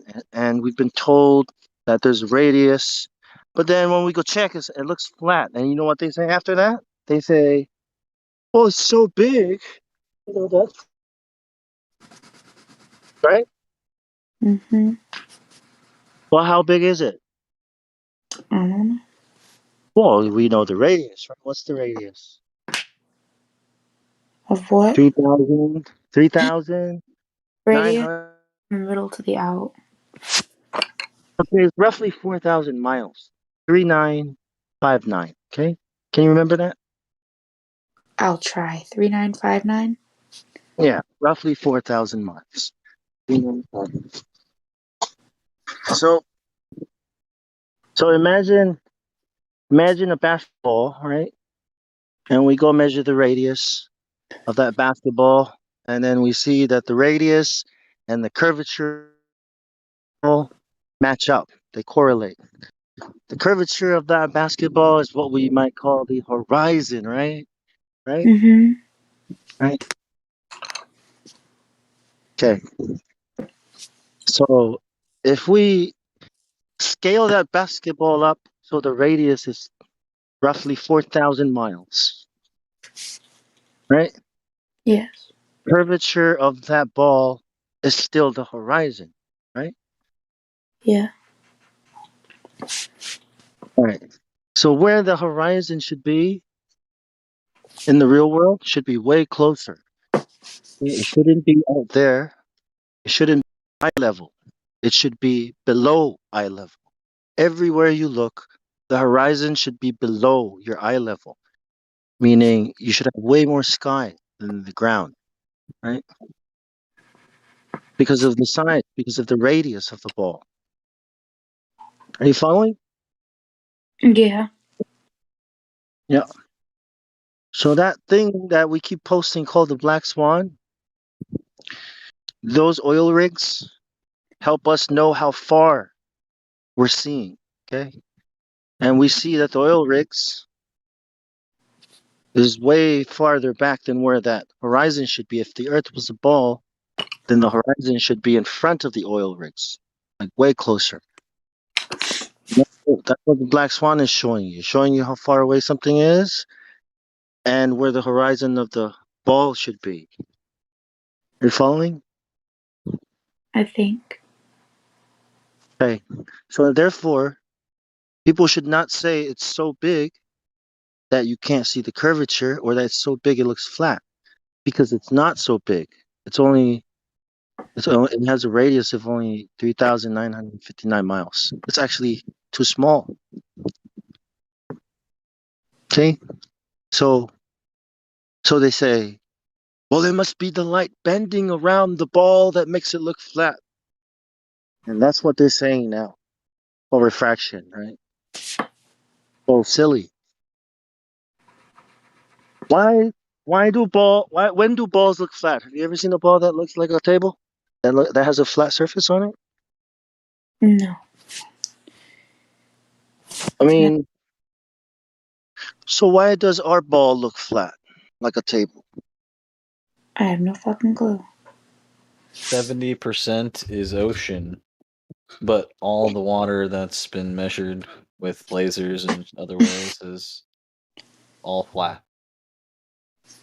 So 70% of the Earth is flat.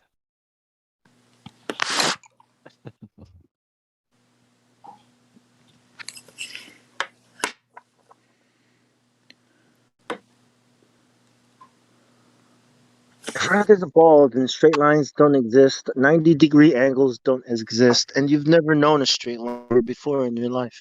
Did you know that table in front of you is curved if you think the Earth is a ball? Can you work with that as an artist?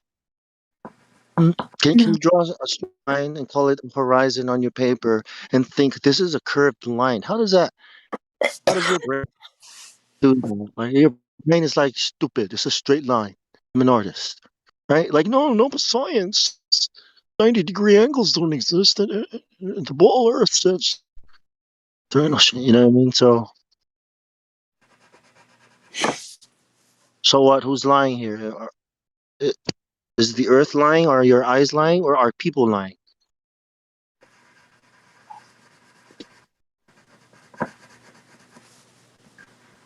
Oh, is that a rhetorical question? Sort of. Yeah. I mean, do you think your eyes lie to you? What? Do you think our eyes would show us something flat when it's really a ball? I mean, it Think our could. eyes? I mean, like, we can't see germs. Well, yeah. We also can't see unicorns and gnomes and you know what I mean? Can you see Darth Vader? I mean Yoda. What about Luke Skywalker? Can you see him? No. Okay. Doesn't mean he doesn't exist, right? I really hope they don't. Well, that's what I mean. Like if somebody tells you there are germs, right? You just can't see them. Does that mean they exist? No. How can you know if germs exist? You literally can't. Holy crap. So are you saying germs don't exist? No. I just don't know if they really do or not, but yes, you know. You're saying that somebody says something exists, then you can't know if they don't exist. Is that I what you're guess I saying? was just about to believe it, you know what I mean? Like, I don't know. Belief. So it's down to you believing them or not, even if they have no evidence for it, right?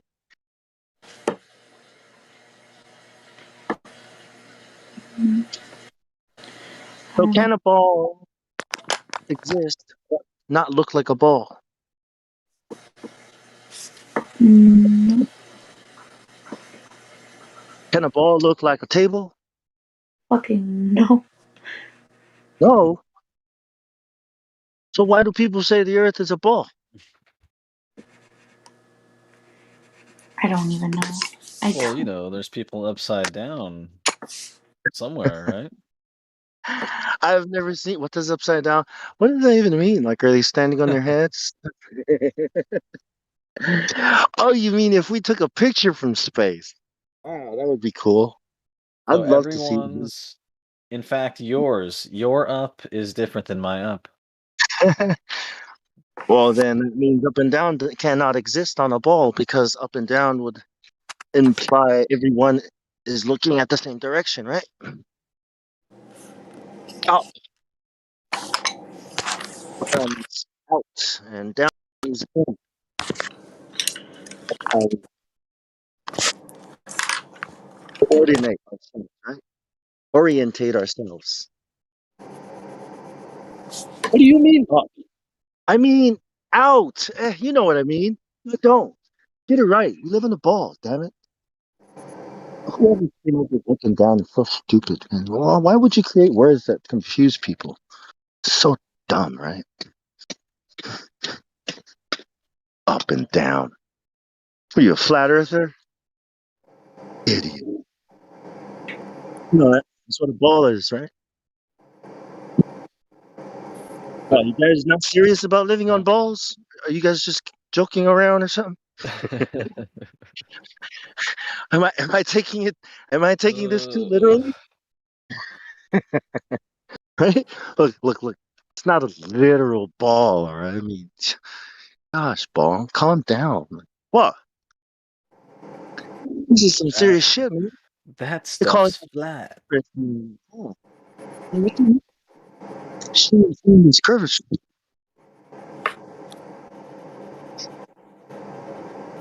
Yeah.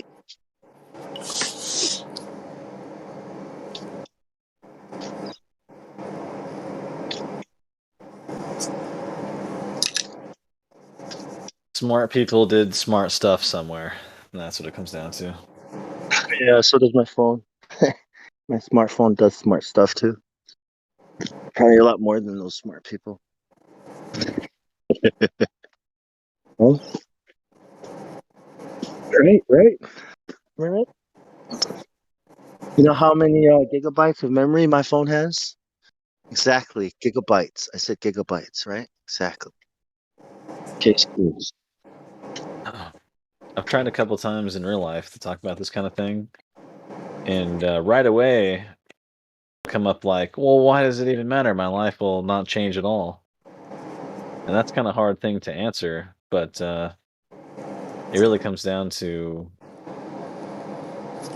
you realizing, you know, most likely this only exists for you. This whole thing. Well, life changing is not something you can't plan. You can't calculate. You can't look at say, well, if the Earth is not a ball, then my life should be what? Should be what? You should wake up tomorrow and what? Have $1 million in your bank account? How do you think your life should change? What do you mean your life's not going to change? From what to what? Well, what are you expecting to change? What do you expect truth to do for you? Hmm? Fix all your problems? You shit like that? Like, what kind of change? Right? You know, these questions people have is like they're trying to figure out how it's going to work out with no information, right? Thinking the Earth is a ball. How can you How can you think of how can you figure out what kind of change is gonna happen to you if you think the Earth is a ball? Like you don't even know what's possible. You know what I mean? Like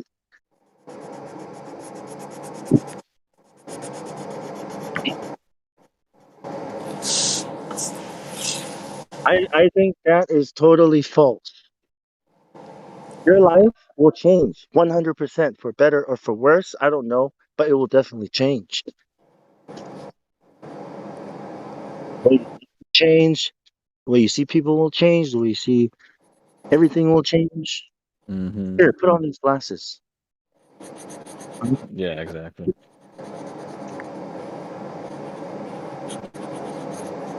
You nailed it. You nailed it on the head. That's exactly what it is.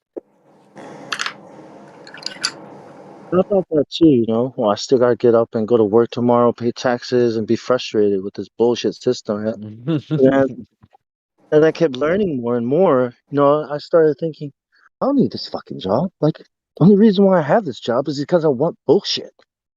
I, I don't need Right, to pay right. for these people. Only reason why I come here is because I need this fucking money. I don't need this fucking money. This is nothing. Oh, fuck this. You know what I mean? Things are changing. You know, come home, like, what the fuck has happened to you? You think it's flare? No. Well, a little bit. Like, oh my God. Look at what flat earth has done to my husband. Oh my God. You know, like, don't say it like that. Gosh, it's not flat earth. It's not, life will change, man. Yeah, yeah, yeah. That's literally the sky is only over Earth. If you can put your mind there, that's where you need to be headed.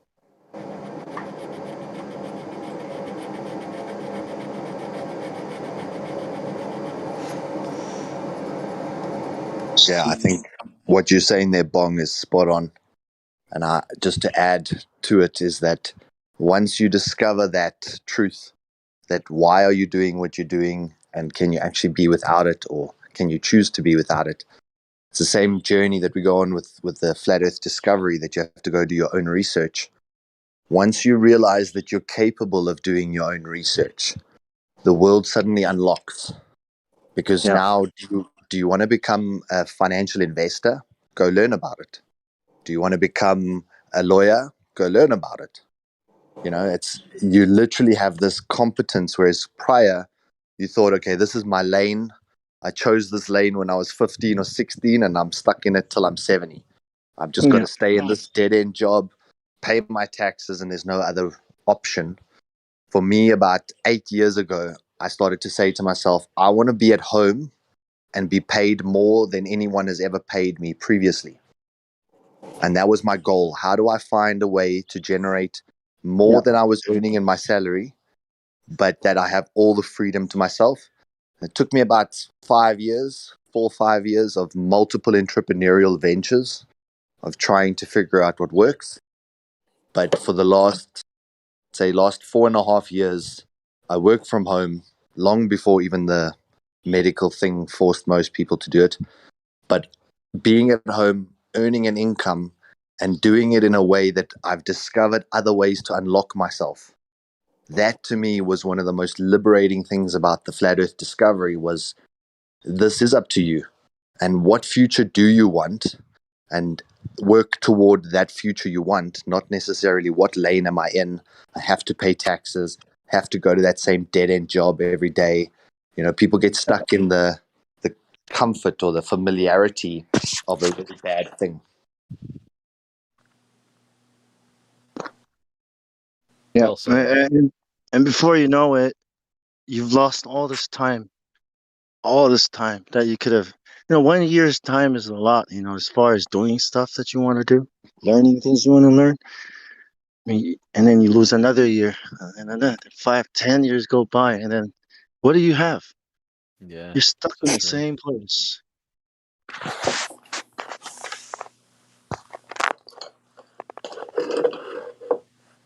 Yeah, I mean, I think once you learn that we only have a certain amount of time, you know, people lived and died thinking that it was a ball. You want the same thing to happen to you? You spend all your time being, you know, lost in some world. No way.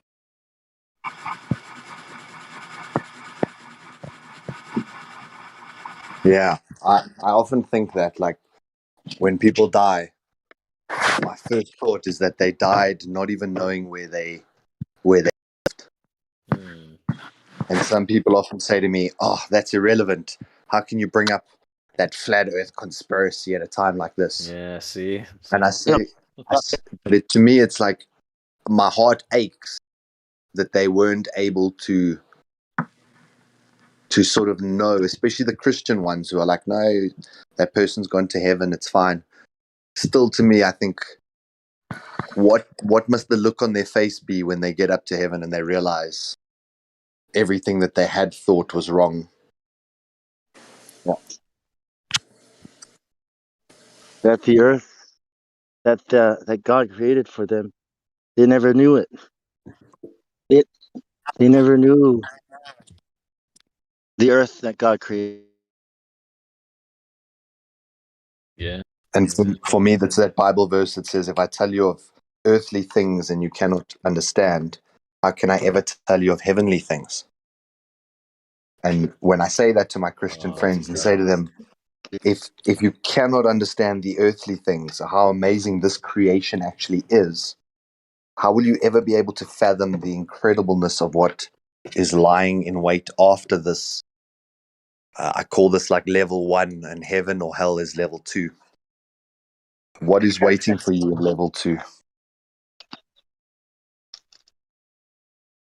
Yeah,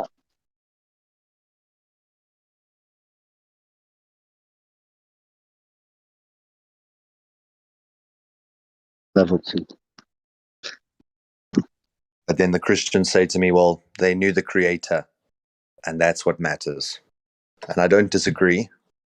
I do think that that is the truth that this journey kind of leads you on. Many, But many will say to me in that day, "But Lord, Lord, did we not preach in your name and cast?" And I will say to them, "I don't know you." I mean, no, it's talking about what about us? What is a deception so great that even if possible, even the elect would be deceived? Is it evolution? Is it the ball?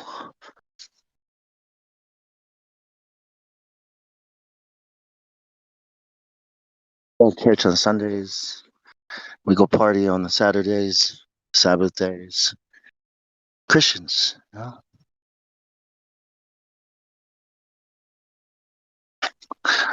Sun, the ball earth days, the holy day, the holy days, right? Day of the sun, the moon day. and think how insignificant you feel. Like, say, for example, you're walking into a club, and it's the second time you've been, and the last time you spoke to the bouncer, and now you say to your friend, "Watch this," and you walk up to the bouncer, and you're like, "Hey, Steve," and he looks at you like, "Who are you? I've never met you before." And you're like, "No, it's me. Let me in." And he's like, "I don't know you." And then all your friends look at you like, "Ha ha, what a moron! You thought that Yeah, Steve knew you."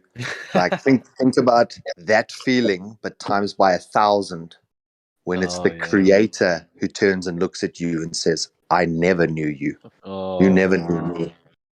that's intense.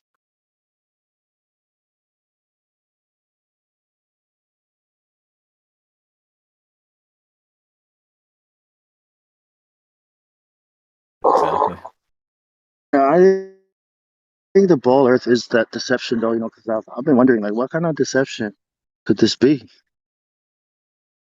It was only after I discovered flat Earth that it started to make sense that this could be it, the ball Earth. This is it. The Catholic Church created it all. You know what I mean? You start putting it all together. It's like, could Hmm. there be another? Like, is there any other greater than this? That even the elect would be deceived. So it's like, okay, Bible talk again, but you know what I mean? Yeah. Just been having meetings to try and limit the religion talk. So yeah,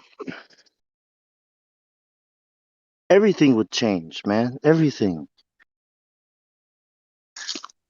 But if you don't think anything will change, then you're just talking about money, right? You know what happens when you get money? It won't matter anymore. Money's not gonna matter. It's gonna lose its value to you. And then what's gonna be? What's the next? Power? What power? What? What kind of change are we expecting?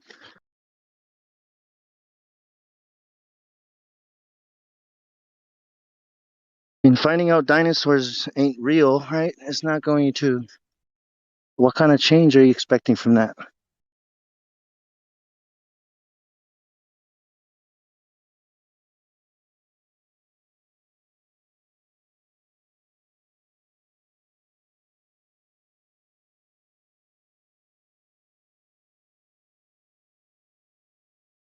And some people don't care because of that, eh? Like, doesn't matter to me.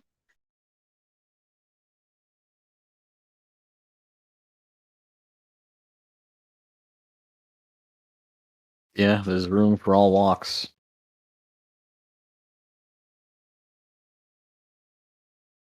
And there's evidence. When someone, sorry, Go ahead.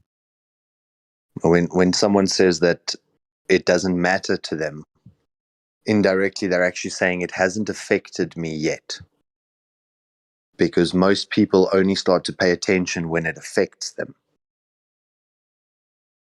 So Yep. what I've discovered with most people in this room is that they had something in their life that showed them, that directly affected them, that showed them it was not the way it was touted to be or the way that it was displayed to be.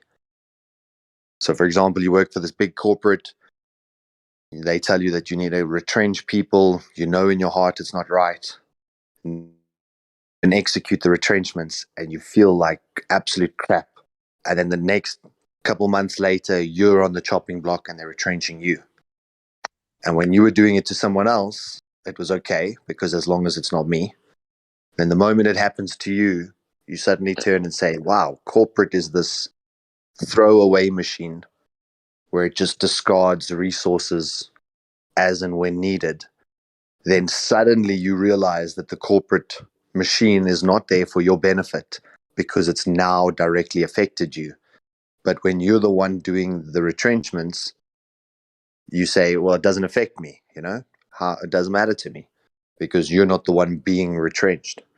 But it's until it happens to you that suddenly you start to look into this thing. So when someone says, but why does that even matter? They're basically acknowledging that they've never had something happen to them personally that it would matter for.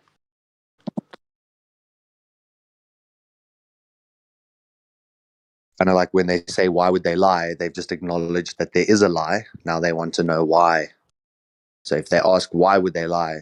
Thank them for their concession. Yeah. Yeah. They want to know how the lie is affecting them or can affect them, that they should care, right? They want the last page of the book. Who has those answers?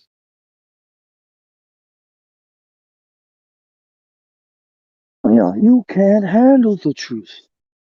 Yeah.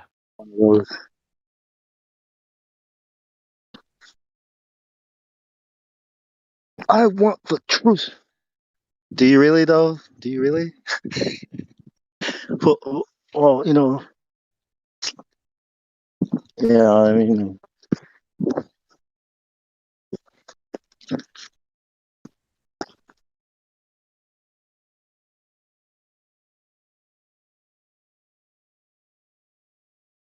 I think truth is very much truth has a certain flavor or a certain taste to it. When you hear it, you just can go, yeah, that tastes like truth. Or yeah, that smells like it's logical and fits everything perfectly. Now, if that truth was given to us in small amounts, I believe everyone could handle it. But it's when they've misled us for century after century that the truth is now so far from what the public believes that if you now presented the truth to them, they wouldn't be able to handle it because of your multiple lies that led to that in the first place. yeah. The truth sounds like a lie.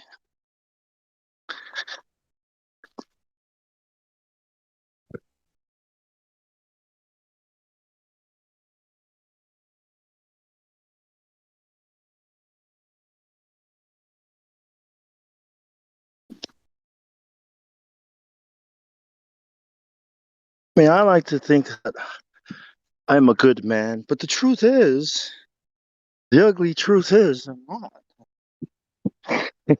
Nobody wants to hear that, right? Like, but that's the truth. And the fact that you can acknowledge that shows that you probably are a good man.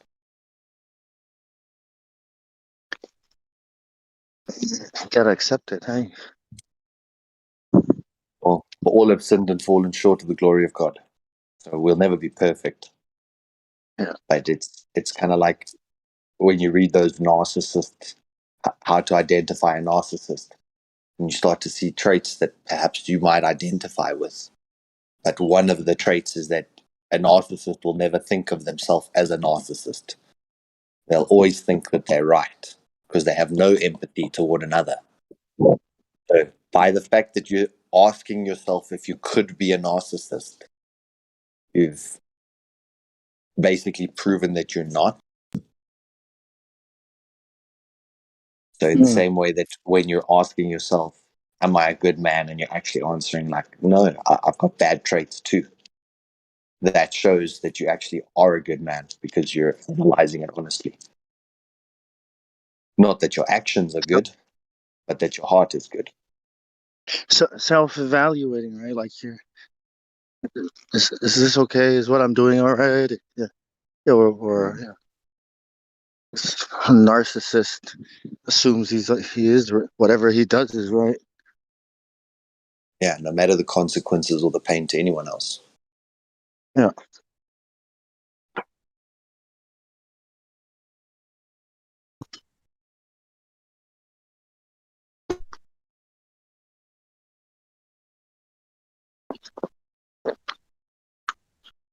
I wonder if that's a trait that the anti-flat earthers share. Yeah, and they say that flat earthers are narcissists. Like that we're arrogant to think that the universe revolves around us. And I'm like, wow, look at this guy. Thinks he knows everything about the universe, but calls us arrogant because we don't know anything about it, and we're just calling it as is. Like, what the hell? Who's the arrogant one here? Yeah, they can't even see it. But that's also... Yeah. Go ahead. No, go ahead. Go ahead. I was just going to say that it's one of those things that it blows my mind. Like when you discover the flat earth truth and then you hear terms like being level-headed or being, leveling the playing fields or these Sea things that level. are generally considered to be like a positive, and then it's a leveling. And how we use this language, but we never actually listen to what we're saying. And one of the biggest things, especially with this whole medical scenario that we've been in for these last few years, they keep saying, stop acting like the world revolves around you. Mm-hmm. Now, the heavens do revolve around us. Mm-hmm. And this earth is stationary, and therefore, from your observer point, it is as though the world is turning around you. But yet they use that as you're incredibly selfish. How dare you think that thought? And that's projection. And how when you then say to someone, do you understand that the sky could be turning around you or you could be turning? Then they go, oh, you just think the world revolves around you. You're a flat earther. You think that you know something that others don't, and you all want to be ego-based, and you realize the world is turning around us. The universe per se is completely spinning once a day around you. Yep. And that's how incredible you are to your creator. Not that makes you special in your own right, but that he placed you in this place where the universe revolves around you. And yet our controllers use that phrase, "Oh, don't act like the world revolves around you," to constantly make you feel small. Yeah. Yeah. Like Deep you're nothing in psychology. this world, right? Like you're nothing but an accident in this world, and it's better off without us. As if we don't have a place in this world. You know what I mean? As if nature has a plan. Some kind of great, as if they're talking about some other god, man. It's like, are you sure you're not religious? 'Cause what are you saying? You're saying, these Oh, people, that they're saying that, yeah, like I already said that. I bet they have a deep fear, a deep fear of realizing that, that they are a part of something, and they might not even know it. And if Well, it revolves around you, that means you're in the spotlight, which means each one of your actions have been observed. Right. I think they're just mocking people. You know what I mean? Like, they're the ones who act like the world revolves around them. The people that scientists, these people that develop these theories, they act like the world revolves around them, and then they yell at you and tell you to stop acting like the real world revolves around you. Right? They're the ones developing all these industries that's causing all the pollution, and then they turn around and blame you. Like as if you're the one that's causing it. I mean, Yeah. it's predicting, onto you what they're doing to you. And we're just trying, we're just taking it literally. It's like, I think there's more being said here than just, the stars, because obviously they move around us. But that's what we're talking about. Sometimes it feels like they really hate us, people. Like damn. Yeah, and a little play on words. So we're not allowed to think that the world revolves around us, but they Yeah. tell us that the world revolves below them. Yep. Yep. And that it's not okay to think that the Earth is. It's like, who's arrogant? Like you're telling people that it's not okay to think. Like who's the arrogant one here? Who's the you know, Illogical projecting? one. Yeah. We're scientists. We tell you what is and what isn't. Copernicus. Copernicus said that it was good logic that the lesser should revolve around the greater. That and I don't think he was talking about the planets or the Earth and the sun. He was talking about people. It's a philosophy.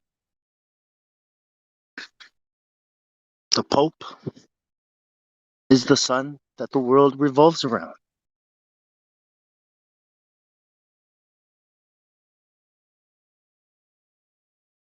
Religion, it's a conspiracy. Yeah. So the Vatican released this week that if you don't have your third thing, then effectively you get kicked out of ministry. And there are cardinals all around the world coming out saying this is the Luciferian baptism because it's baptism by child death. Effectively, the adjuvants or the mixture of stuff that's inside of that product is often aborted tissues. Yep. So it is a Luciferian baptism that the world is ritual. partaking in. Yeah. And these people are soaking it up.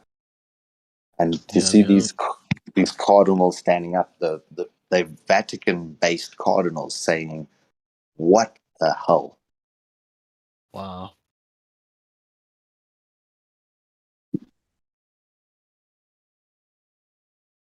This makes me think that we're probably a lot closer to our Lord's coming than we realize. Mm-hmm. Yep. I mean, how many signs has there been, or how many do we need? Volcanoes, tsunamis, nation against nation. Like, go read Revelations again. It feels like you're reading the newspaper. No, Lord is coming. Stop this crap. Fucking hell. Fuck, dude. Such apathy from people. Wait for the invisible man to come. Fuck me, dude. Well, you can't always go and tell him to fuck off. So the English. Look, man, I know you hate Jesus. You don't have to voice So the it. English say they're the lost 10 tribes. Like we're stupid, man. Okay? I know you hate Jesus, but you don't have to come in here. Oh, shut the fuck up, dude. You don't have He a fucking clue about nothing. doesn't hate How you brought the spirit Jesus. with you, right? So You got the please spirit don't with come you. in. You came in here, you So said, much fuck you them, roboting. right? You got a chimp on your back, bro. Nah, dude, I'm telling you what is. It's a fact. He Look, told you he came and he's not coming again. Read your own script. Why are you incorrect. yelling? Why are you angry? Because He's not coming to save apathy, the day. He's not coming to save the day like you said breeds now. ignorance. He told you pick up your own cross and carry it. Which part of that don't you understand, man? You're talking about truth. I don't hear no fucking truth, man. What is the truth? What is the truth? Your truth? Hey, Tell us your truth, I man. got a question about. Come on, Bong. Let's not just Tell his attack other asshole, flat earthers that's his while we're fucking in man. here So he over comes in biblical here. topics. He's the only reason why me and Mike argue. Take the Bible. Take the Bible. Talk down to Bible room, please. This is not Bible I talk. wanted to, We're not talking about the Bible. well, it is. You're condemning him, dude. You're I'm not condemning him by condemning anybody. doctrine. Dude, he came in here and insulted You all just of us. did. You told him who he hates, who he loves, all that, man. That shit's not cool. Come on, calm down, man. So, Go the ahead British, then. Ask me. What did you mean in here and just start saying what the you said? British Israelite thing is where the British say they're the lost 10 tribes of Israel. That's fucking crazy. No, it's not. Yeah, people. Yeah, no, Oh, it's hold the on, Bong. fucking Macedonians, all right? Yeah, That's yeah, what it's called British Israelite theory. expecting Macedonians to save us. Oh, And Bong. Oh, God damn it, man. Fuck. okay, Me. stop, everyone. Okay, Bong, we were having a productive conversation. There's no need Okay, to get you're not aggressive. going to moderate me. Be quiet. Bong, please stop, man. And the rest of you, please allow me to do my job. It's not your job to moderate. Bong's my buddy, man. We've been doing this a long time. If him and I can't settle it, then we'll just both have to leave, all right? No, I'll just kick this guy. Don't kick eggs. He didn't say any of the stuff you said is true of him, dude. Can you just quit so we can have a conversation on this that I asked him a question about? Fucking Globers come in here, I don't get triggered. But you come in here, I get angry. Why? Yeah, exactly. Because the truth is,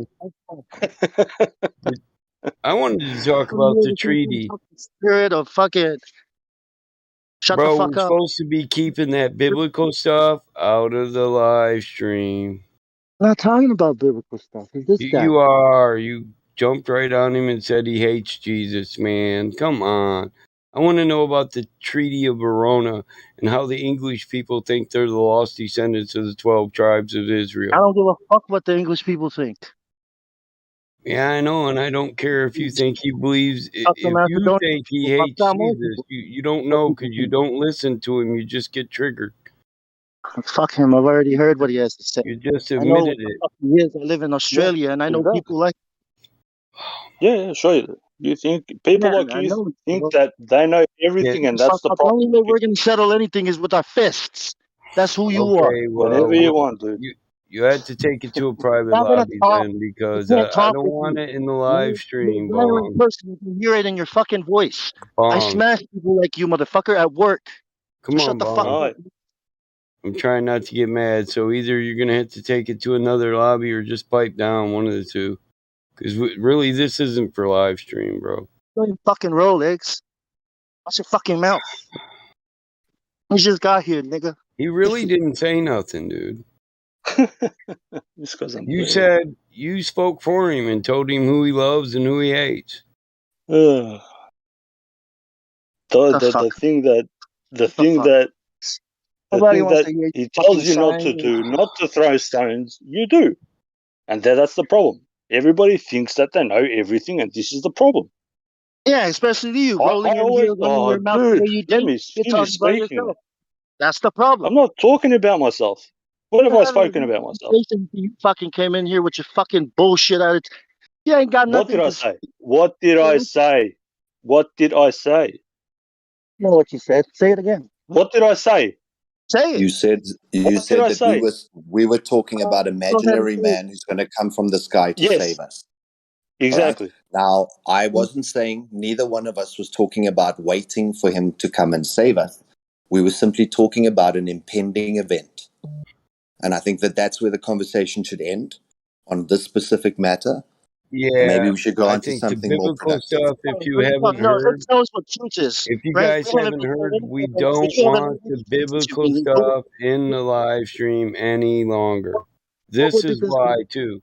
You three are a great example of why we don't want this in live stream. Us three. We were doing fucking great all Well, fucking it's a week. Last biblical week. conversation, and And then in comes a person who now I'm the disagrees fucking with it, and problem. the next thing you know, threats are being thrown around and people are cursing. Come on, man. Good job, Biggs. I mean, how many times do we got to say we don't want religious stuff in You the got live Mike on stream, your bro? fucking fucker. I'm not on nobody's side. I'm saying this isn't the place for this. Oh man, this guy is a piece of shit. Fuck him. You're a fucking cocksucker. Go fuck yourself, Yeah, man. fuck you. Who the Fuck fuck do you you. think you are? Who the fuck Dumb do you think you are, fuck. bitch? Fuck you. Go fuck Get yourself, shit. man. Fuck yourself. Fuck. This is unnecessary, guys. This is really unnecessary. Every time his butt hurts about Oh, well, something, just man. fucking I leave didn't if even you don't say know how to anything. fucking speak the next I time, didn't bitch. say anything. Shut the Fucking fuck hell. up. Just shut up. Put yourself on. You Yeah, got nothing whatever, to say. mate. Shut up. Whatever. Bro, you got to Yeah. calm down, man. Everybody's got to just calm down. That's it. This if we fight. So that's never gonna happen. So chill out. Yeah, we just don't need to be propagating this crap on live stream, man. Every time I take come on his here, bait. This is I not a try to good. bring in a documented fact about something, and somebody gets their butt Why are hurt. you fucking failed again? So try again. Hey, Try shut again. up, please. You better. Bong, don't Listen, bite we the all bait. know Mark. what it is. It goes against your doctrine. You got mad and I you don't have a fucking attacked him. doctrine. Okay? It is. I don't have a It is doctrine. a I treat doctrine. people the way they fucking treat me. You come in here Christianity treating is me a doctrine, fuck you dude. too. Yeah. Fucking egg. You brought this shit. Christianity What? So is a fucking doctrine. show up, bring this shit here. Get shit. So is Adventism. So is Protestantism. They're all doctrines. Yeah, fuck Yep. all those churches.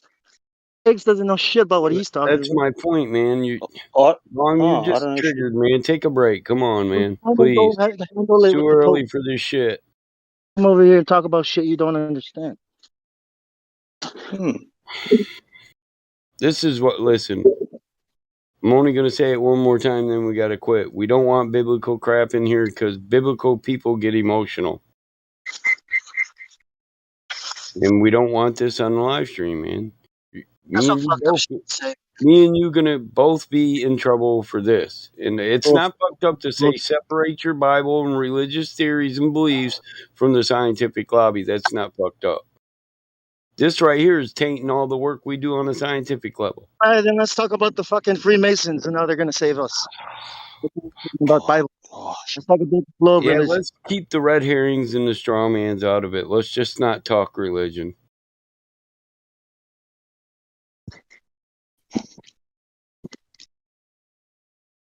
This is exactly how the last time happened, man.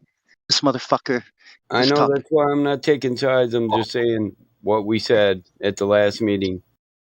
Religion isn't for the live stream.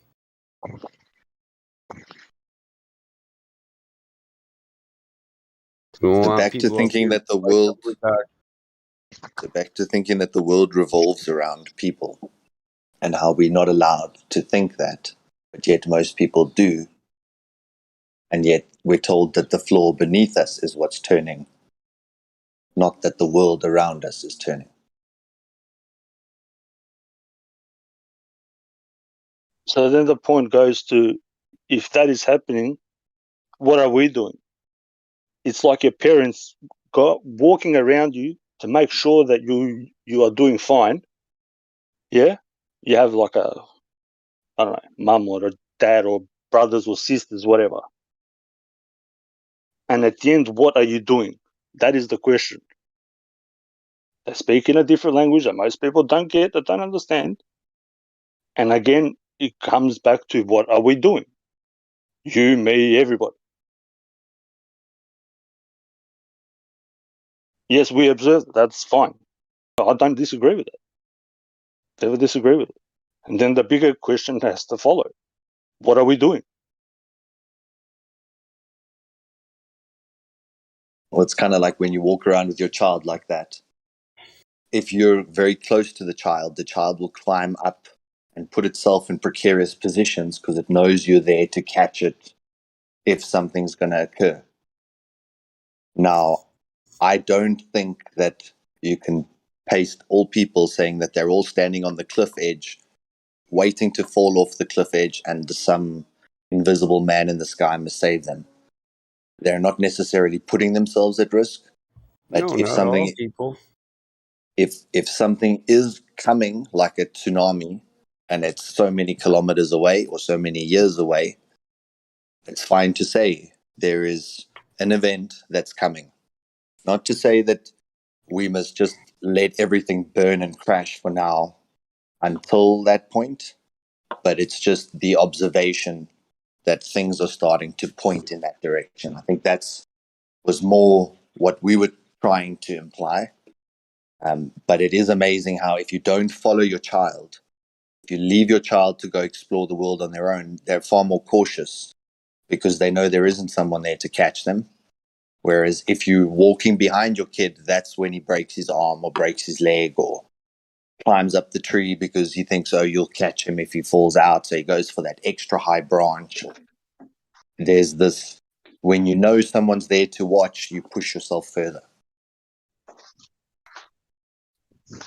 Well, my point is, bro, all I'm trying to say is people, mankind has, and if you just look at history, proper history, has mistaken the actions of man for divine intervention. Most of the time. And the end of the world has been coming for it's the dawn of man. And every time man does something dumb, the other man says, oh, look, it's, divine intervention. The sky is falling. Yeah. And this is all I'm trying to get across to people, man. Every time I've come on here, no malice towards nothing, towards nobody.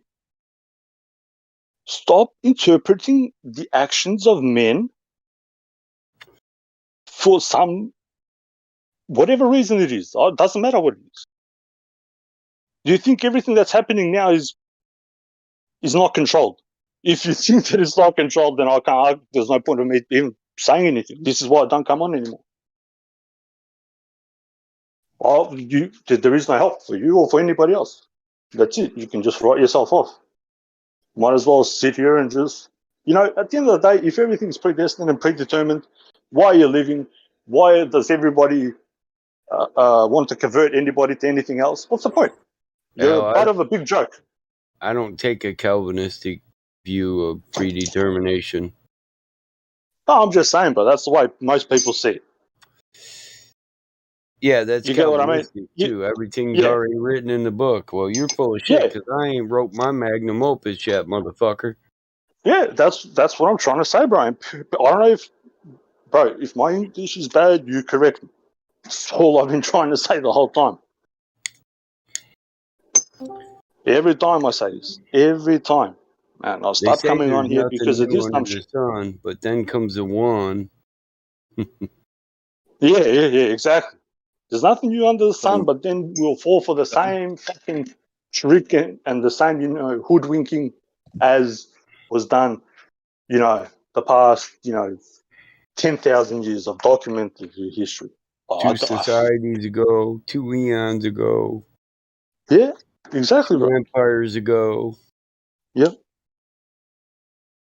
People just like I don't want something just to miraculously happen and to help everybody. Yeah, I like to read Fucking on hell. them treaties, though. I was wanting to know about that Treaty of Verona. Oh And yeah, that's when. Yeah, that's the treaty of they've pulled it up. I need to. It's Verona. actually stated in the Congress. Yeah. Just on your point, look, I don't disagree with anything you just said. I also think that men have misinterpreted men's actions throughout the ages and then thought that there was some divine right or justification in those bad actions. However, Yeah, but that's what I was trying to say. however, there is also this text that says we wrestle not against flesh, but against powers and principalities, the rulers of darkness. And if there is a spiritual realm, it can be affecting. Do you believe that there's a spiritual realm, or do you think Of course, that there's? bro. Of course, Okay, bro. But you take man out of the equation, there's no evil. The evil is in man. I see the evil in the spiritual, and that man is simply the vehicle by which that evil manifests. Well, you're just saying what I said in a different way. That's fair enough. I can accept that. Yeah. I mean, we have great possibilities of men, but it's two-sided. It's a two-sided coin. Yep. In this dualistic world, everything we think of can be used for good or bad. Everything we do can be good or evil. It can all have the two sides of the coin's intentions, so we can do something good with evil intentions behind it. Like luring people into our good graces and making them feel secure around us. Yep. And then striking once they're comfortable. So all men have the possibility for evil in them, just as they do good. Women too. Yeah. Yep. But it's in our actions. Yeah. But it's fascinating. The question that Battlemod brought up earlier about that treaty where the British now think that they're the lost tribe. And there's also the dark lost tribe where now the Africans believe that they're the lost tribes. And it seems to be a thing where everyone is wanting to be this lost tribe. There's lots of narratives, each spinning a story whereby they become that. This is what I'm trying to get across to people. And if I was to spill everything that I know at once, what just happened to me before, it would be on a grandiose scale. It would be like the coming of I don't know what. And I'm slowly trying to give documented evidence for something that has not been planned in the past 20 years, 100 years, 200, goes back 1,000 years or so. And people don't get it when I say this has been planned a long time ago. Nothing just happens overnight. Nothing happens overnight whatsoever. That's the only thing I've tried to do on here. Is this thing now? You're going to have so-called black people or so-called white people, which it's man. It doesn't matter if you, like, to me, I don't see color. I don't care for it. But people that do see things in color, you're going to have one side fighting for the so-called lost tribes on one side, another degenerate people on the other side fighting for something that doesn't really exist, which the so-called Israelis are just the Phoenicians. Just look at their alphabet. The so-called Wailing Wall is the Forte di Antony. It's the Anthony's fort. It's a Roman fort. It never was a temple. And if people just actually did historical research, they would find out a lot more. Like, you can just Google this. Like, do you think that I wasn't lied to about this shit? The people just think, oh, come on here and just blah, blah, blah, whatever. I was surrounded by this shit fucking day, all the time. Doesn't matter. whether it's from the state or people or whatever. And all this stuff has an influence on how I'm going to live. I try to be good to people. You give them documented something and they will reject. Even though the we people... often... Go ahead. Yeah, what you're saying is spot on. And for me, it's how do you get people to have the ability to change their worldview? But it's also almost like an impossible task sometimes. I wonder how I managed it and how the people in this room managed it. When you discovered the flat earth truth, it was your entire worldview had to be discarded. And the worldview is what you build your life on top of.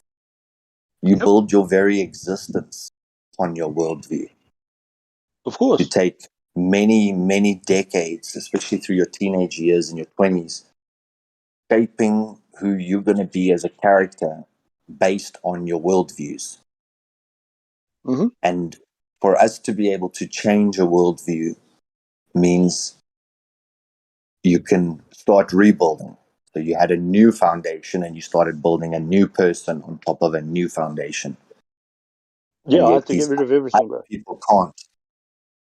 Yeah. And, like the reaction you just got from Bong was you're challenging something which is his foundational, it's something that he's built his existence upon. So when you try and change his worldview on something that's it's still so pivotal or so, it's like a pressure point in his foundation, that as soon as you just lightly touch on it, this aggression pops up. And it happens to all of us on different topics. Certain things that we have as a foundational tenet, someone attacks us on that, we aggressively explode. Whereby with the flat earth, we had to look at each one of those points in the foundation, realize that they were faulty, discard them, and start building a new foundation. So how was it that we were able to do that on some topics, but yet other topics we're still so polarized on? This whole lost tribe of Israel as well is like... Well, this is what I'm if you trying to watch say, Dave bro. Murphy, like Dave Murphy's become very much entitled. He's changed his whole rhetoric now. It's very black versus white. How the blacks are actually the chosen, and it doesn't need to be an aggressive thing. It can be sharing of information, but also look at the counter viewpoints, like Battlemod suggested. Where now even the British think that they're the lost tribes, and North Africa is considered the lost tribe, and East Africa is considered the lost tribe. Parts of Russia is considered the lost tribe. You know why I'm laughing? Because that is the one world government and people don't get it. They're begging for it. I'm laughing because I'm going to cry otherwise. Higgs is the one that brought that up. Yeah. Like, you don't understand how much this hurts me because I was in the position of knowing all this shit. I chose not to be on one side. Yeah. But the point about how when you attack someone or change someone's worldview, it's going to change who they are. It is an incredible, like revolution or revelation. I want them to be free. I don't want... Listen, the way I see it is people talk about freedom and they can't even define it. You know what freedom is? I can explain it in like 3 words for me. Is let me be. So to do something, to be whatever you are, just don't do any harm. Yeah. Nobody forcing any belief or whatever. If you want a book, it's there. It's all there. And if I can just give an example, the Declaration of Independence. You have like 2 paragraphs. Hey, these people wrote 2 paragraphs, and everybody that was running away from religious persecution got the hint that, that these so-called monarchs, princes, and all these dumbasses didn't have a divine right to rule just from document. one piece of paper. And I can't say it anymore. Like, how do I illustrate it anymore than that? The whole reason that those people went there to do that because they knew this shit was going to happen. And if I was to go into any other documents, like some of the tribes that were battle mighties from, they got informed that there's a bunch of degenerates that wanted to take over the world, and it's either going to be fucking sooner or later.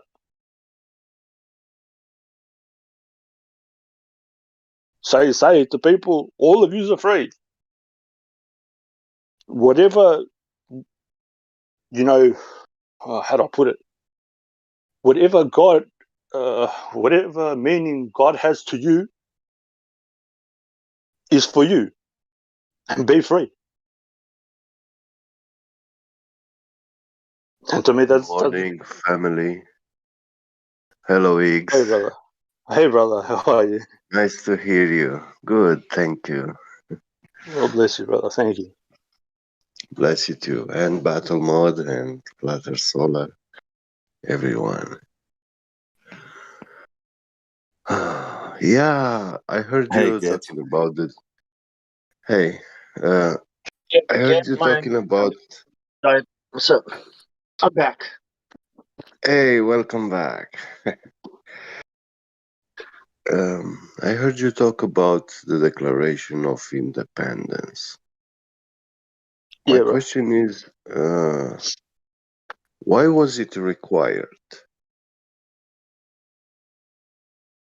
It was required because the people that came here, they knew that what was going to follow them was dictatorship. Whether you want to call it communism or theoism, like some pope saying that, he speaks to God. And they knew that the first people that are going to be eliminated were the smart people, because you eliminate the smart people, then you're left with all these dummies, sheep, and then it's okay. So you get together with the people that are there, and you say to them, the tribe leaders and whatnot, and and the people here, in the eyes of God, you are all beautiful. Doesn't matter whatever you think you can conceive of in your mind is okay, as long as you respect one another. Yeah. So what about pedophiles? Are pedophiles useful to God too? These people who wrote the Declaration of Independence. My favorite part is religious freedom. Yep, exactly. Yep. Yeah. Yeah, the freedom. Free freedom to choose the religion of freedom. Yes. Free to worship that God is the ultimate. in whichever way you see best and fit. Yep. Not to have to give alms to the king and praise to God. Exactly. It led to this cowboy era, Wild West. Actually, those rich people building the trains, that's what led to the cowboy era. Because the West wasn't wild till they started taking people's land to build the fucking railroad. Yeah. Then shit went haywire. Because everybody was armed. You're taking people's property without just compensation. Right, so motherfuckers started getting killed. If you really read history, man, the railroad started the Wild West, nothing else. The West didn't become wild until Empire came here and started stealing the railroad, so they could put the beef herders of the East out of fucking business by going and getting cheaper beef west and just shipping it on railroad east, selling it cheaper. So it was all about economics. Yep. It's just funny because these people who wrote this declaration, they must have been pretty famous in their time. And I don't think they were famous only in USA, but they were famous also in Europe. Personalities. 100%. Some of them were of royal blood, so they absolutely knew what was coming, what would follow. Yep. That's what I'm saying. 25 of them were one of the best lawyers, whether in international law, ecclesiastical law, all law. There you go. Yeah. They were You know not what I'm trying to say. ordinary men. Yeah, No, they weren't. what God gave you the book of Ecclesiastics or divinely inspired that? What God? Yeah. I wonder Yahweh? that. Exactly. And it says, I am your Lord, thy God. Yeah. You shall not have any other gods in front of me. That, if you can read properly, that says, I am some God. Don't let any other gods in front of me. Like when you get married, like you're my wife, there's other guys, but don't let me see you with other guys around you. And people don't get the message of the book and attack me. That's not the message of the book, man. That's not what it means. It means Oh, okay. there's only one God. That's what it The means. Torah? Other The message of the Torah is God is your God and keep your face turned to Him. Give all praise to God. That's the message of the Torah. Follow my laws. Respect me. Love me first. I am Yahweh. I am your Lord. Yeah. I or American Esher, I am what I gods. am. I'll be what I'll be. I'll create what What I about, create. what about rap gods? What about I change not.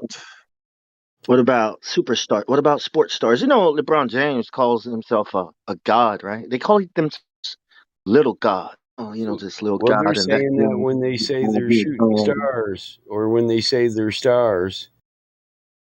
Yeah, well, that's why you go to They the are theater to like see. Messiah. Yeah, stars, Hollywood stars. Yeah, Yeah, well, they theater are is, divine.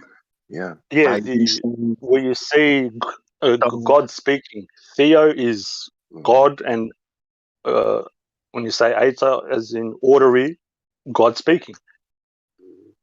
It's in the words. Yeah, they call themselves stars trying to lift their throne up above the Most High. Which you can't do. It's an oxymoron thing to think that, you know, if you're a part of the whole, that you can become more than the whole. That it's, those people know that, but they sell that kind of nonsense, you know, to us. You know, I don't think the creator needs me to protect him. He can protect himself. Well, good.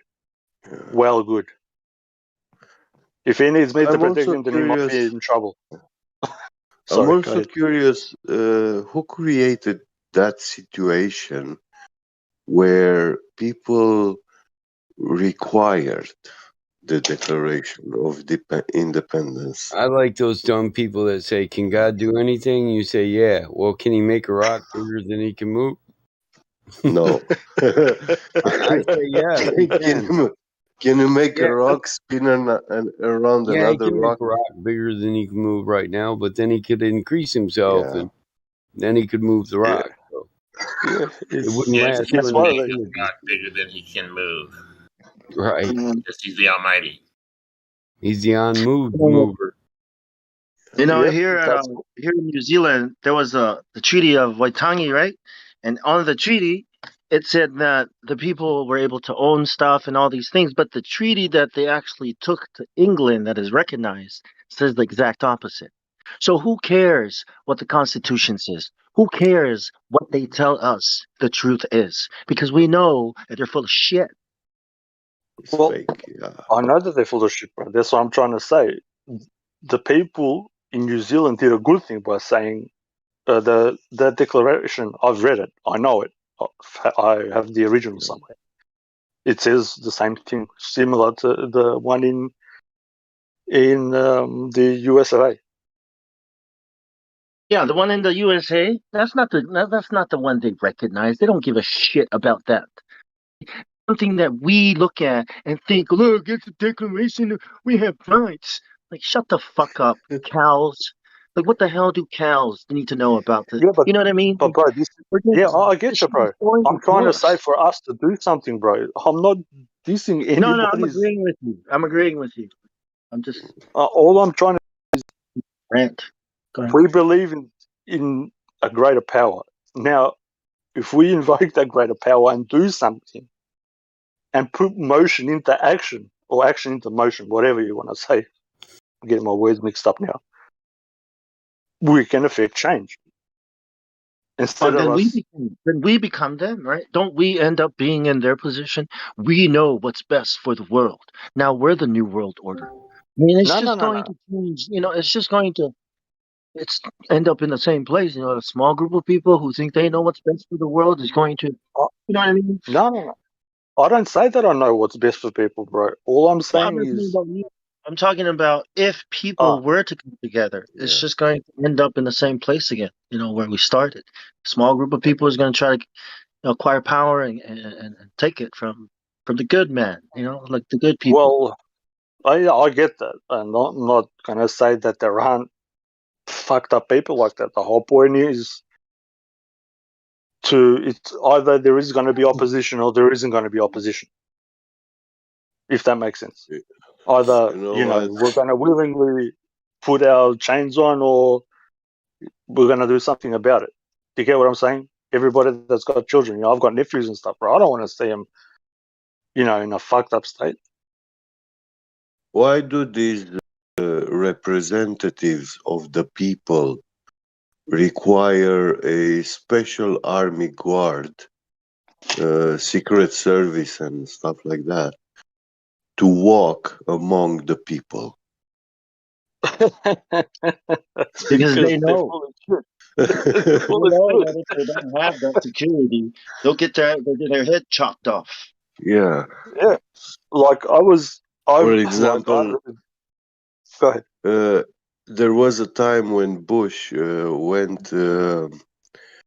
I'm not sure. Was it the Gulf War or Iraq or Afghanistan? Oh, with the shoe. Yeah, and he went to visit the U.S. military, and when he visited them, he had all the soldiers' weapons taken the bullets out, and all the guns. No soldier, no U.S. Army soldier was allowed to have bullets inside his weapon. What? Yeah, because he might get popped in the head by one of his own. Because I'll tell you something. Is that?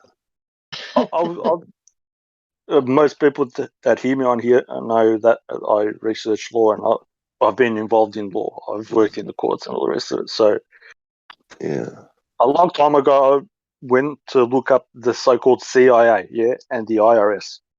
The CIA is not listed anywhere in the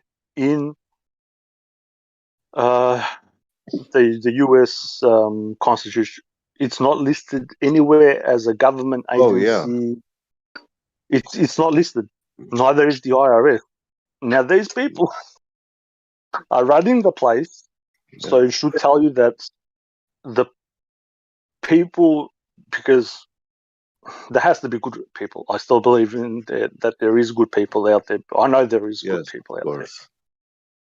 So there is a brand that is people, because of not reading, people have just taken on the face of the word, oh yeah, this is a part of da.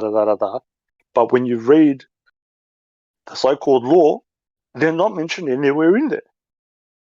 So if they're not mentioned anywhere in there, there must be an outside force from somewhere.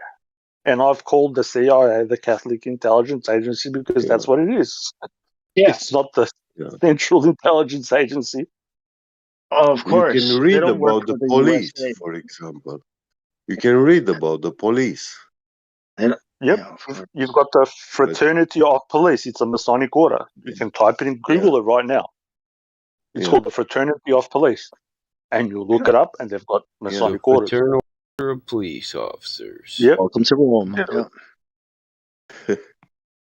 And I don't come from a place of ignorance. I hope people understand that I'm not trying to attack anybody personally. I want people, good people. I know there's good people. I'll have every single person on here. I want them to be free and to have their own thoughts, whatever it might be. All the more power to you.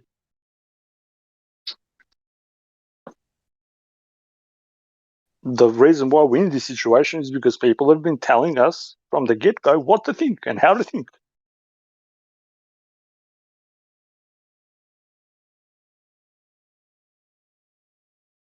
I had to make a decision a long time ago where I was going to go, either left or right. And because of that decision, I can't even get a shitty job. People don't know what it's like to be blacklisted. And I hope nobody ever finds out.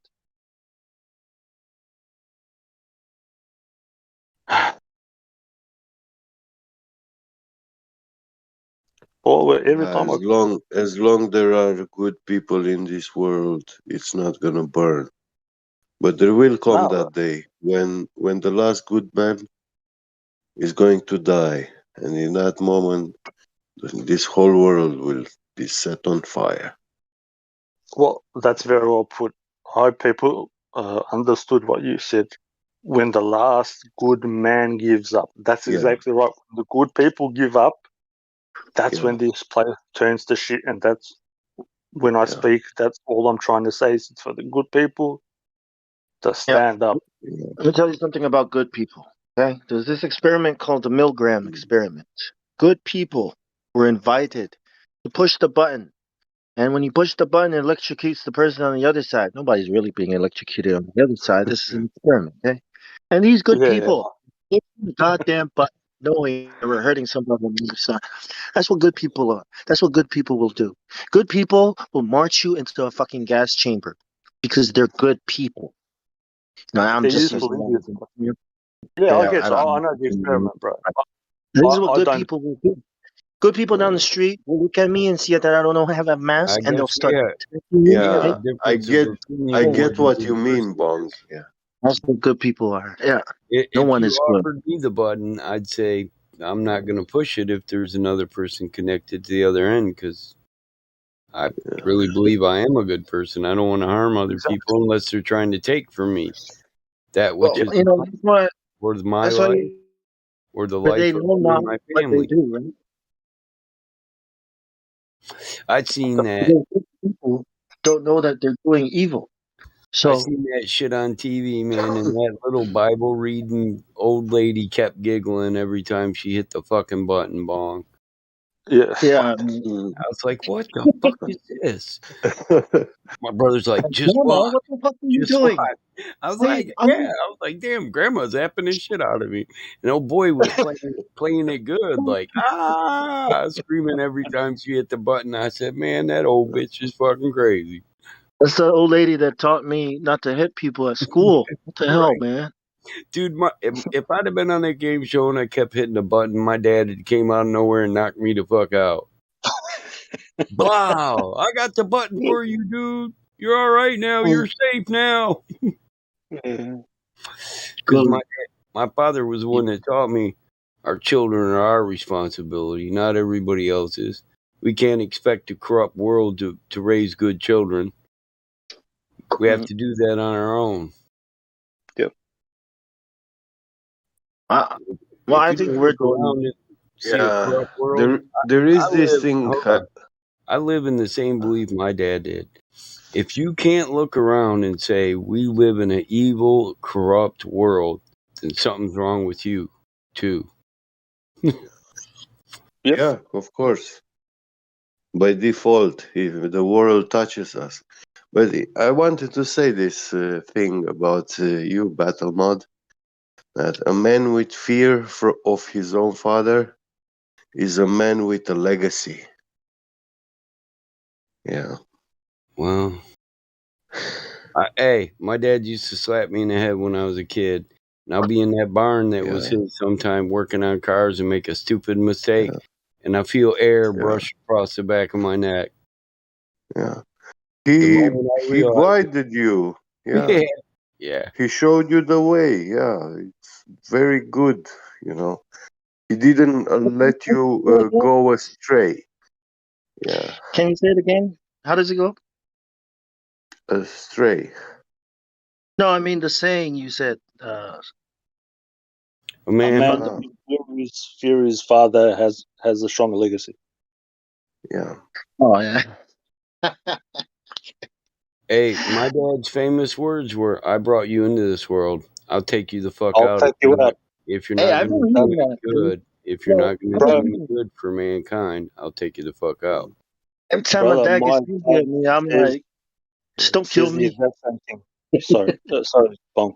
Go My ahead, dad go ahead, says go the ahead. exact same thing, bro. Since I was like 4 or 5 years old, he said, "Son, I brought you in. I will take you out, and no matter what law or whatever."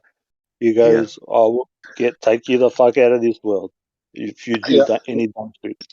And sometimes you think the ambulance is, you think the police is going to get here on time? No, I knew what the wood chipper was for when I was 9, bro. Hell no, ambulance my ass. My dad be sharpening the blades. He'd take that wood chipper all apart and sharpen the blades nice and shit while he's smiling. I would chip anything, boy. I know, Dad. I know. Can't run because there's nowhere to run. You won't have no legs. You'll be in the wood chipper. Yes, I must sit here and let you. Yes, okay. I Yeah, swear, my it's dad fine. used to throw shit in the wood chipper just to see if it'd chip it. Leg of lamb. We had a leg of lamb in the freezer one time for a year and a half. I said, "You need to just throw that in the compost pile, Dad, and let it rot." He said, "Let's see if it'll go through the wood chipper first." Yeah, that's a good idea. Me and my brother are like, Especially if it's "Okay, frozen, it's not right, man. Yeah. right." It took a minute. That motherfucker, look, he dropped it down in there and it kept bouncing way back up out there and landing right back in it because it was frozen. It just bounced off the blades. Yeah. Yeah. Good It chipped, compost. it chipped it up, but it took it about 45 fucking minutes because it was frozen. Yeah, it's the same with carbide, for example. It's a Yeah, very strong tool. You can cut metal with it, but if you put it on something solid and you keep hitting it with a hammer, not very hard, you actually create micro cracks in it, in its structure. In the beginning, they are nanometric size, but it's just like a window glass. When you hit it, it breaks a little, a small cracks, and then those cracks start propagating you ever through use all the entirety. Get Beget? You ever use ceramic tooling? No. Actually, in grinding, yeah, I did Yeah, one that's what they're grind with. best for, grinders and Yeah, roughness. yeah, yeah, Yeah, I bought some of those. The ceramic rougher, mm, man, that motherfucker take off 15 thousandths right here and now by itself, one cut. yeah, yeah. Where a normal rougher, you want to do, if you're going to take off, say 30 thousandths, you do it 5 thousandths at a time, and then leave 5 Yeah, thousandths for small the cleanup, steps. for the Yeah, micro finish. You know, yeah. but Because those, yeah, if you give it so much flesh to cut from the first time, it will the stone will bounce and vibrate. yep. Yeah, Then you have a shitty micro finish. yeah, yeah. Yeah, I could run a machine shop. I can program. I can diagnose. I can repair the entire machine. That's how I got my machines. I bought broke down machines that Yeah, people were tired of fixing. I didn't give a fuck yeah, how old they were. One of my, yeah. I got an old General Electric NC. It's called Mm, it. It's a numeric chucker. It was, but yeah, I got a tower, a old Dell computer tower running it. It doesn't yeah. have Fanuc controls. I have the Fanuc control conversion program Uh-huh. downloaded into my Dell tower, and I'm actually on Windows. While I'm using it, I can grind the Uh-huh. shit, write the Yeah. program, throw the shit in there, and then I can play tic tac toe against the computer while I'm waiting for it to run. Yeah. I get all Oh, kinds of machine operators out there, dude, that are like, dude, you got a Dell tower hooked up to this NC? I'm like, yeah. Why? Is that beyond? Why? Right? Is that beyond your thinking possibilities? I've got some. The Dell is the computer that controls the machine. It Right. has all those interfaces. Yeah. It's not an NC no more. Yeah. It's a computerized Yeah. numeric control. Motherfucker. Yeah. Yeah. I've got something that will. I just want to demonstrate how pervasive what I'm talking about is. Battlemod, can you? I'm not in front of a computer. I don't use computers too much. Can you? You've got Windows, obviously. I think. Yeah. Maybe. Okay. Can you? When you open up Windows, what is it? Microsoft Word. What is the font and size that pops up automatically? Times New Roman or Arial. What is it? Times New Roman, what? 13? Or Arial Black, something like that. Arial. I'm not sure if they've One of changed it. these two. If somebody's These two on are the most common. Yeah, it should be a default one. I know what it was before. I'm not sure if they Mhm. changed it. I was just, if Battlemod can see what it's on default right now. It used to be Times New Roman 13. Mm-hmm. Yeah. And if it's Times New Roman 13, you look up that passage in the Bible, what it says. And then you'll get a deeper understanding of why and what. And that's a default setting. So by you using that font, you go under their jurisdiction by using their font. And because it's Romans 13, if you'd like, you can read it out. This is for lawful thing. It's not a biblical thing. This is what I'm trying to tell or explain things to people, that there's a deeper meaning behind it. If you read it, whoever wants to Default what? Should be the default on Microsoft Word should be Times New Roman 13, unless they've changed it. You can get that when you actually install the program. You can uninstall it, and when you it is. make a fresh install, it will. On first time opening the program, it will have that default font. So that font. Times New Roman. That's the default setting. Yeah. And the size is 13 as well, which is weird. Which all fonts usually go on 12 or on 14, but that is specifically put on 13. If you have a look at it, and as I said, you read that in the so-called Bible, and you'll tell you that to obey the Pope and the edicts of the book, and blah blah blah blah blah.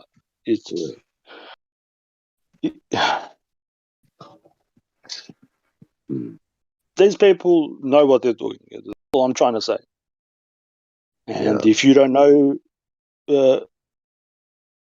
what these people are about, there's no way of fighting them. That's what I'm trying to say to people. If you get me what I'm trying to say. I hope I'm coming across in the correct way. The only way of fighting them is defying, like not submitting to them spiritually, Yeah, of course. I think information is much more dangerous today than it was, say, 50, 100 years ago, because the internet. And I think that's the best way to fight today. Where in the past you'd have to physically fight your way to the next town to tell people about stuff. Now you can just tell people about stuff. You know what I mean? So I think. Yeah. Well, using the internet. Yeah. No, 100%. I'm not gonna. I don't disagree with that bit. Instead of going around town to town preaching, now you can do it through the internet, and you got all sorts of characters saying all sorts of things with nothing to back it up. Everybody's can. I don't mind anybody believing in whatever. It's just to be good to one another. They had ways of long distance communications even back in the days. The heliographs. Oh yeah.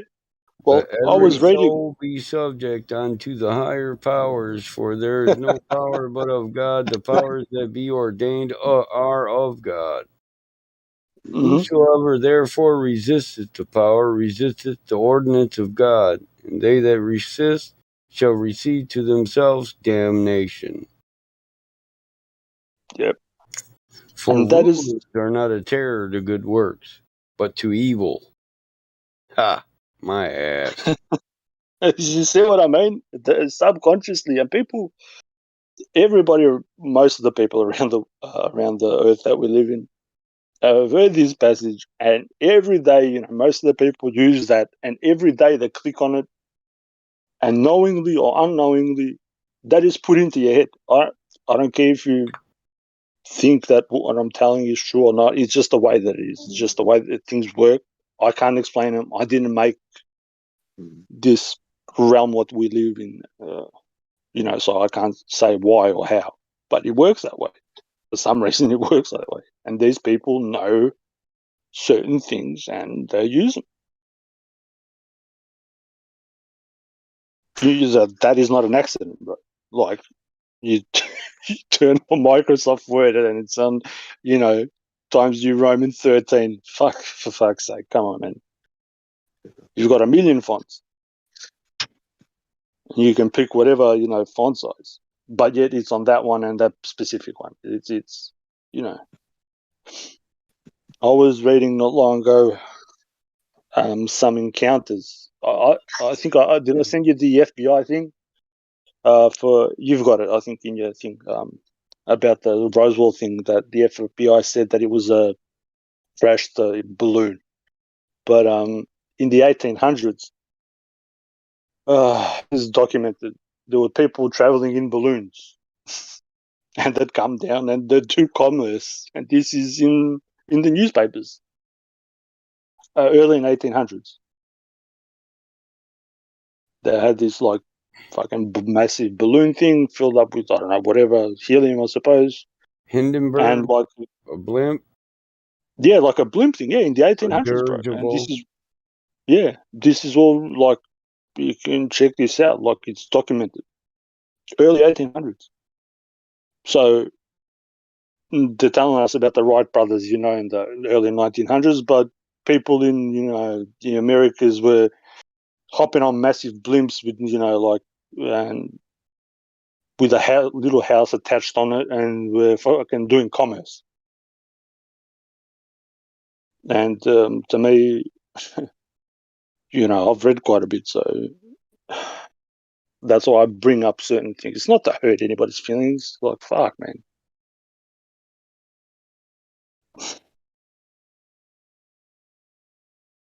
You just read and you're like, fuck. If they were doing that then, what was going on? They stopped all people traveling with on boats. They made up this story called the Pirates, and they gave you this dude with a wooden leg and a patch over his eye, but they were called privates. They just butchered the word and made it pirates. So they stopped all private people fucking going and doing commerce. And then the people in charge gave money to those private people to hunt down the other people that were doing commerce. And this is all, you can verify this. And it's all pervasive.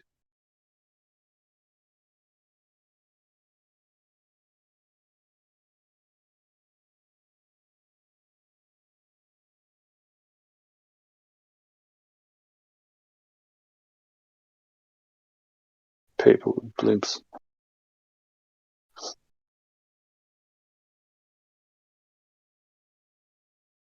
Over 200 years ago, man. 200 years ago.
eggs. Yeah, I feel like shit. You know what I said to you earlier? Kind of blew up. For what it's worth, my bad. I was an asshole. Sorry. That's all right, brother. No, you're all right, bro. I still love you. I don't. It's okay. I've experienced, for a long time. Yeah, it's all But good. That was on my side. I bet it was my part. I shouldn't have. no, you're all right, Wasn't- bro. I know you got a good heart, bro. I know you. We all have our days too. It's all right. You're all right. It's okay. Thanks, man. Yeah, sorry about that. It's okay.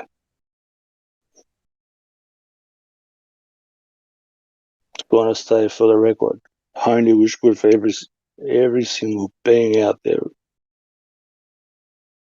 That's all.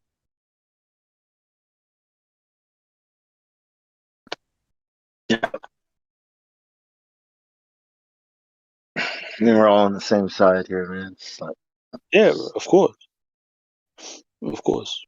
Like, when I come across information, bro, like, I try to tell people, like, do you not think that it doesn't affect me because I had a certain way of viewing things? Just like the Globies, bro, you know what I mean? You tell them and they get all freaked out and it's like, well, then you come on to more information, it's like, shit. And it's like, how much do oh I yeah. really know? You know what I mean? Yeah. I, Not that we I can't think know that stuff. I made tuck that up, and I think that was almost my part. I'm the one who probably brought the spirit in, so my bad. I didn't mean to say all that Brother. shit to you, man. Fucking sorry. No, you're right, bro. It's all right. Sorry if I did anything to it. So, like,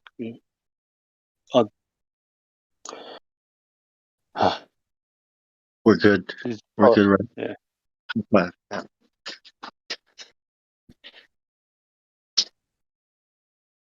God damn, man. I don't know what it is, man. It's not. I know it's not you. I know it's not us, right? It's something else. That's something like, what the fuck, man?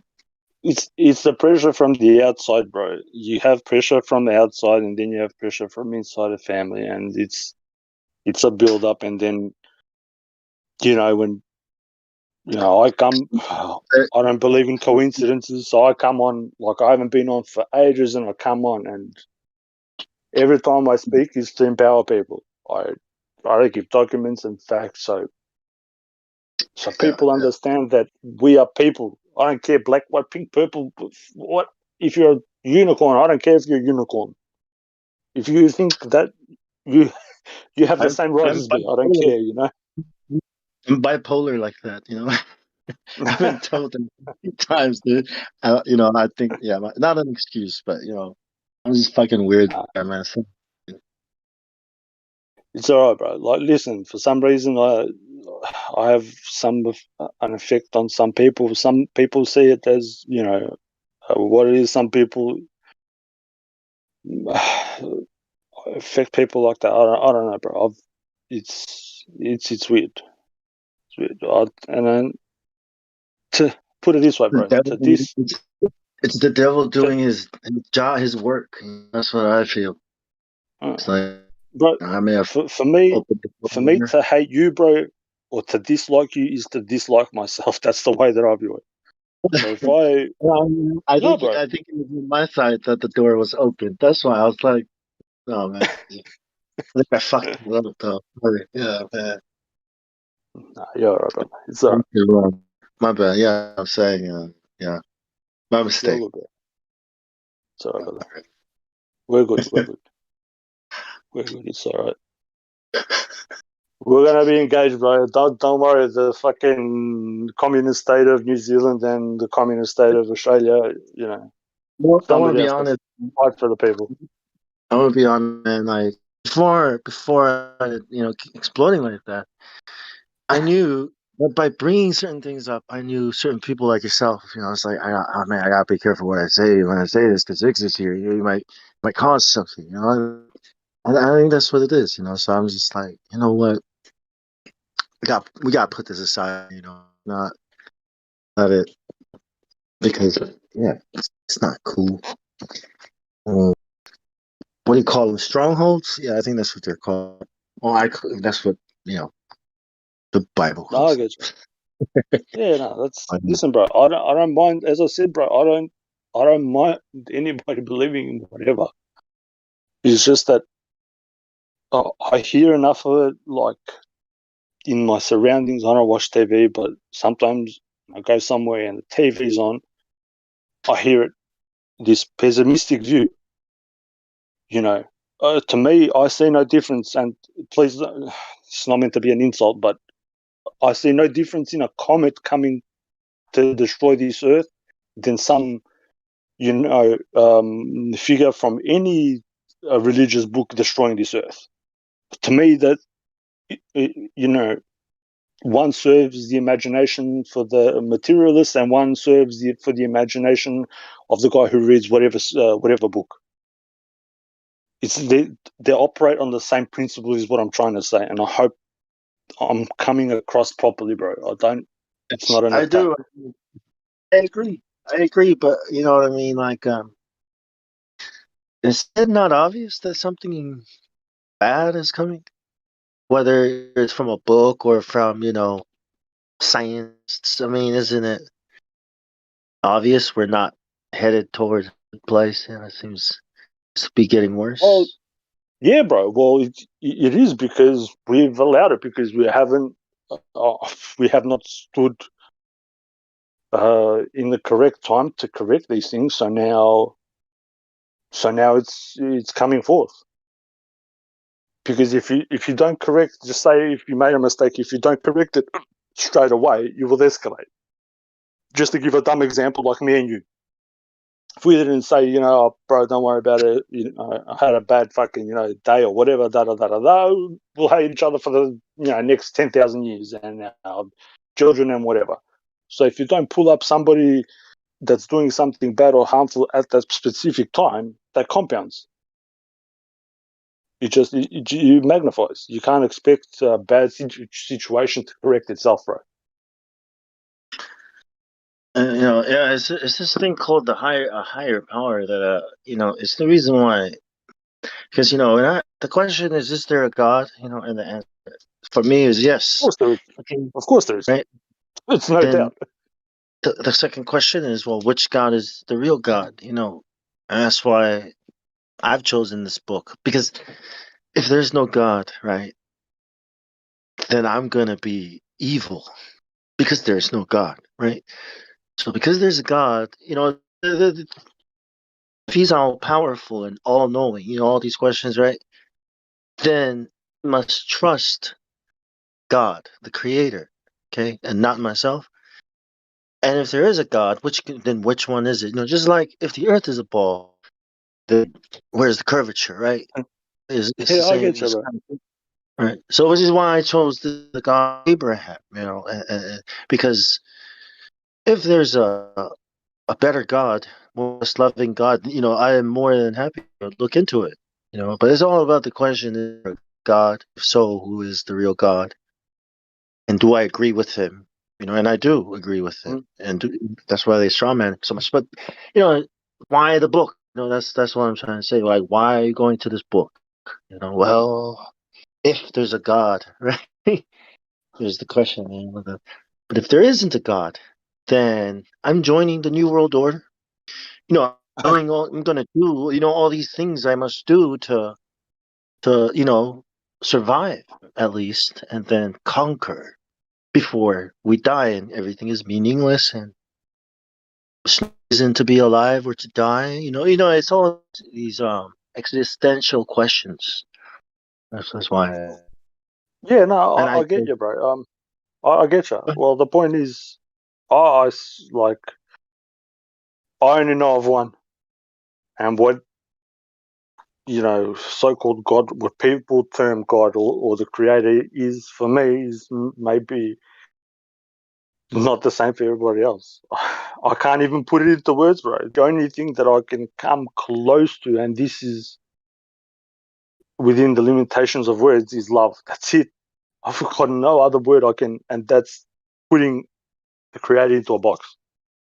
If I try to put any positive claim on the Creator, that's me doing a disservice to the Creator.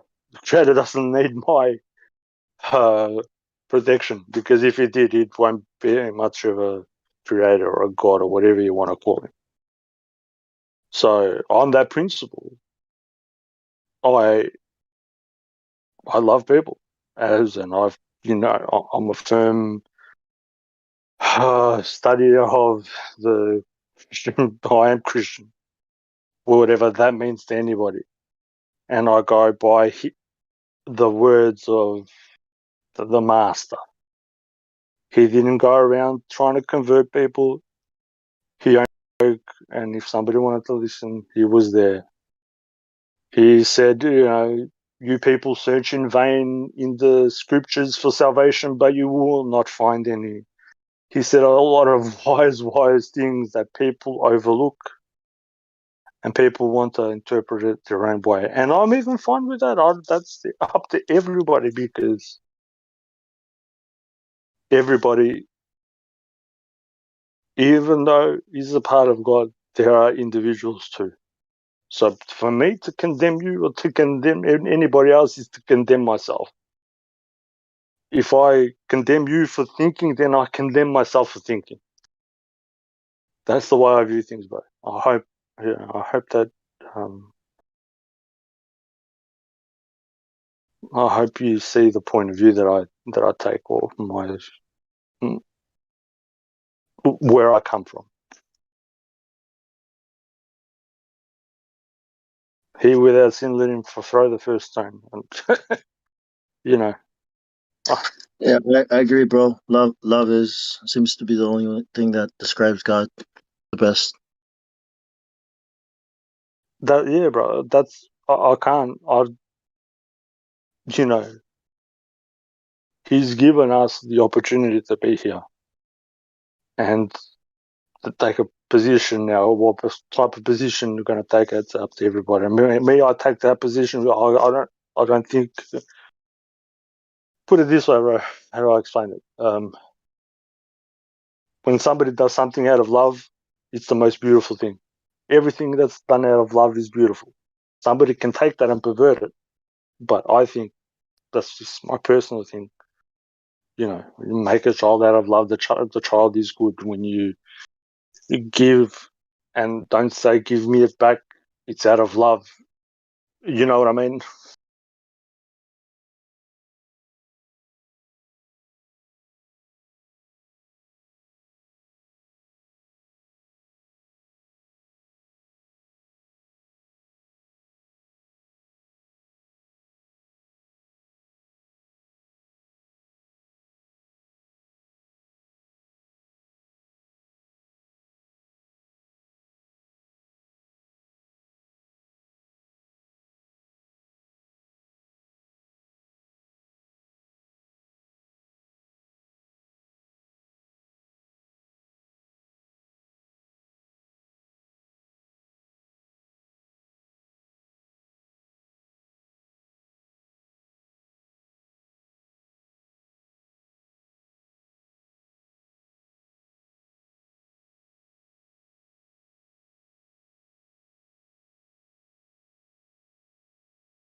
I heard this one. The guy said something, but I put it in different words. If a nation of people thinks the same way, the question is, are they really thinking? So if everybody thinks a certain way, is it classified as thinking? Which I find very, to me, it's very, provoking.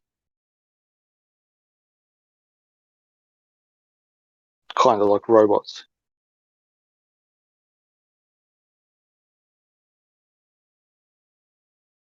And this is part of the whole trigger, bro. It's for people not to have or to be able to speak to other people, even though they might think differently. I can still love another person even if they think differently, as long as they do no harm.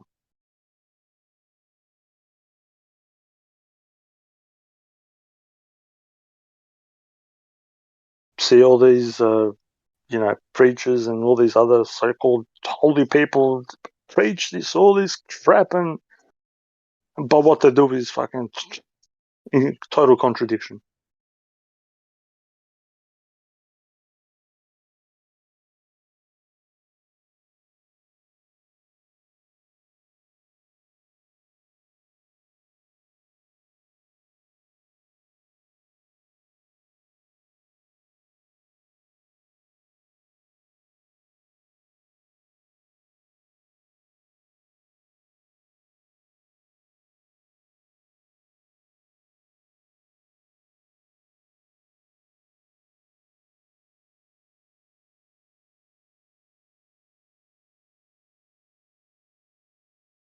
And it's kind of hard not to talk about God, especially flat Earth. You find out evolution is fake, and so it always comes back to it, like the Creator, and Yeah. you just keep drawing the Creator into the religious box. Oh, take that down to religious. What? Well, listen, bro. One of the most beautiful things you can do, I think, is think about the Creator, not to try to box him in and say he's going. Okay. Man has this. These are. This is what I've observed. Man has throughout the time immemorial has dictated to God what he's going to do from the pulpit. Like the Creator doesn't know what to do. But man, in his infinite stupidity, is sitting there with whatever book. Not that the book is wrong, whatever, but they have this selective, reading. And God will come and smite, and God will this, and God will that. And it's like, listen, dude, you are. Got the money, He will give you 10 times back. Yeah, just give it to me He will first. buy you a house. Yeah. And he will probably buy me a G5 airplane. If you give him the money, right? Like, God will do this, right? You give me $50, you do 10 Hail Mary, you save. $25, you save. You murderer, you rapist, you pedophile, $2,000, 22 Hail Mary, you save. Yeah. I'm like, I'm not broke, because damn, he sounds like pay me. Yeah, bro. That's exactly right. And right? Which God go needs ahead, money? sorry, bro. Yeah. Go ahead, sorry, bro. Yep. Oh, you drive a Cadillac faster? Oh, me, my car, and you? None of us got nothing in common, brah. I don't preach about my Cadillac. Step back from the player's car, pimp. Or I One of my friends, sisters, she watches Benny Hinn. You guys know who Benny Hinn is? And man, she's lost her mind, dude. She's lost her fucking mind. She's like kicking everybody out. She's saying things like, God is going to bless me with a house. I'm just waiting for him to bless me with a house. Yeah. Wow. She's like, get out there and get it. She's sending money to Benny Hinn and shit. And, saying God is going to buy me a house. And it's still no house. But it's like, she wrecked her family and everything because of the what Benny Hinn has promised her. Oh, this motherfucker look like a modern day Jew. Well, this is what I'm trying to say, bro. And for me, that even though I had a bit of a laugh, I have to laugh. Otherwise, bro, I don't want to be crying on the live stream. The point is, I despise these people that sell this shit. I'm not anti-creator because you can't be anti-creator. You get what I mean? But these people are selling. These animals seem really anti-creator, man. These fucking science people with their globes. I mean, damn. You saved? You trying to fuck me? You trying to fuck me out of my dollar? Jew, motherfucker, Jew. What Now, you talking about? give me my money back, or you gonna get the ass kicking of your life. See, if I was to say that Christianity is older than Judaism, that would spark up a lot of things, even though I said it. I don't know how they say I'm a Judeo-Christian. How the fuck can you be a Judeo-Christian? That shit's an oxymoron. That's a box. Well, that's the thing. Yeah, Judeo people, they are against the Christ, and then Christianity, Exactly. and then so no, it doesn't work out. Well, can I it's a negative say something? Negative. Exactly. So if you're a Christian, even though I've read it, I'm very, very familiar with the Old Testament. The New Testament is the precedent because in law, when you do something, but I'll just say you testify and then you rewrite your testimony, the old one gets thrown out and then you have the new one. Yeah.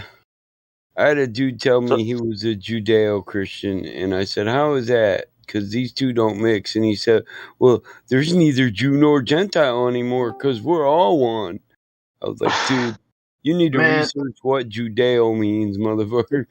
You know, when I was like 21-ish, I was like, yeah, dude, but there's 66 books, Then man. I offered him a bite of my ham sandwich. He's like, how are these 66 books? Like, you can't just believe that Sure these are you the don't only wanna books. 66 books, right? So even then, I know, like, it's a book, and I know men wrote the books and all that. You know, like, it's the idea, like, if God is almighty, right, and if he has a word that wants to deliver to me, right, is he able to do this? Is he powerful enough Well, to he do said this? by what way he would do it. He would send you the Comforter, the Holy Spirit, to guide you, The Holy not Spirit? other men, Well, not other men's doctrines.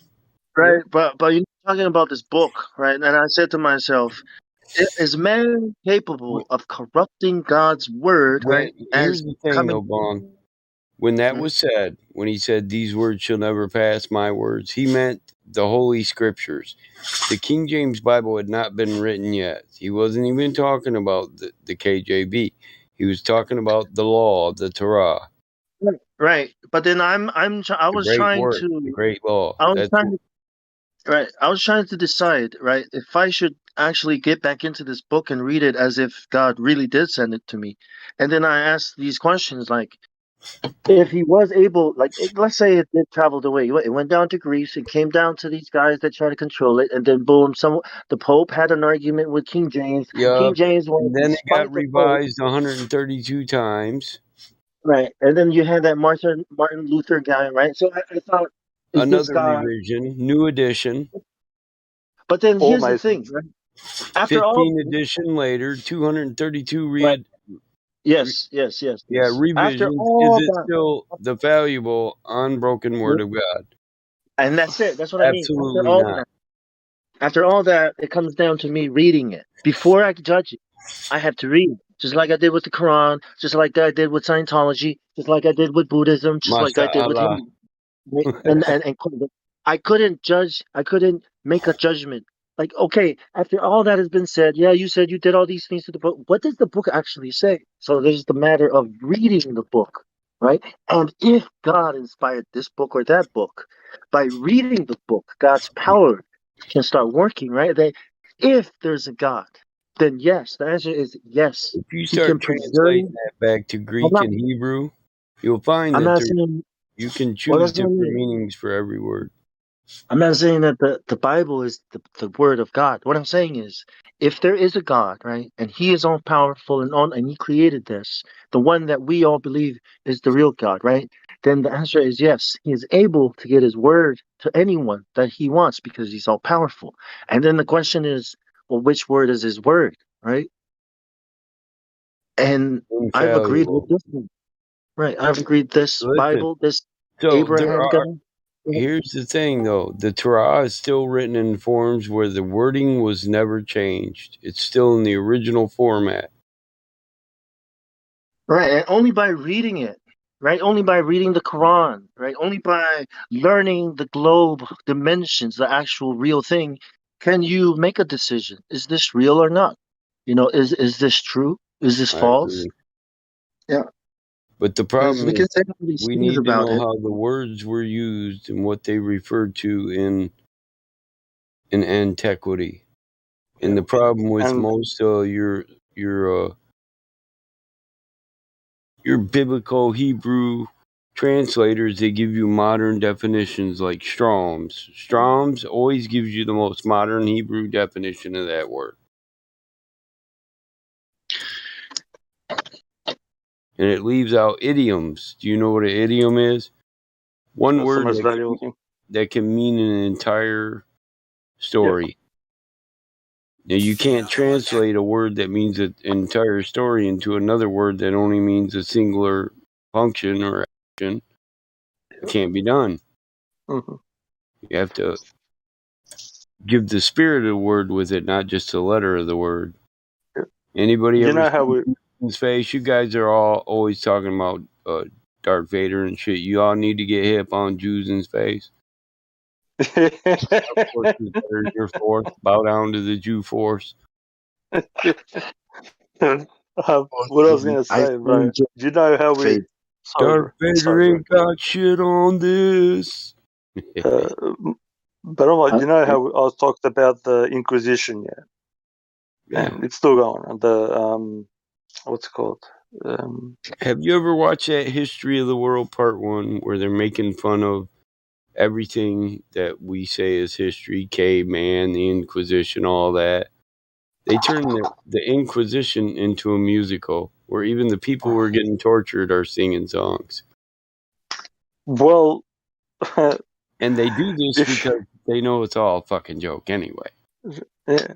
There actually was a persecution of the early. This is documented. Even modern scholars who wish to be honest will say this: that in the beginning, the people were trying to say that the book is not to be taken literally, and most of them got killed, and few of them got excommunicated. In every single religion, it was documented. So it's a the shit that has happened in the name of this is what I dislike, bro. In the name of goodwill and love, the most dumb shit has happened, bro. If that makes sense? I'm not saying that you or me or somebody else here has done. Well, here's a clip from History of the World Part 1, the Spanish Inquisition. They all had their own little inquisitions, though, didn't they? Oh, yeah. Yep. They it's all still had going on till today. Heretics that needed excommunicated from their heads, right? Oh, yeah, brother. If you spoke out against so-called doctrinal theology or just a doctrine, and even though if you read the letters that these motherfuckers sent to themselves, like you can verify them with provenance, these letters. Yeah, like when we cut your head off and kill your whole family and take your wife for a bondage, you'll know our God is God. Mm-hmm. But in their letters amongst each other, they ask the same questions that we ask. But even though they'll chop that dude's head off, as you said, my God, and da da da da da. But amongst each other, they speak about the shit that we speak about.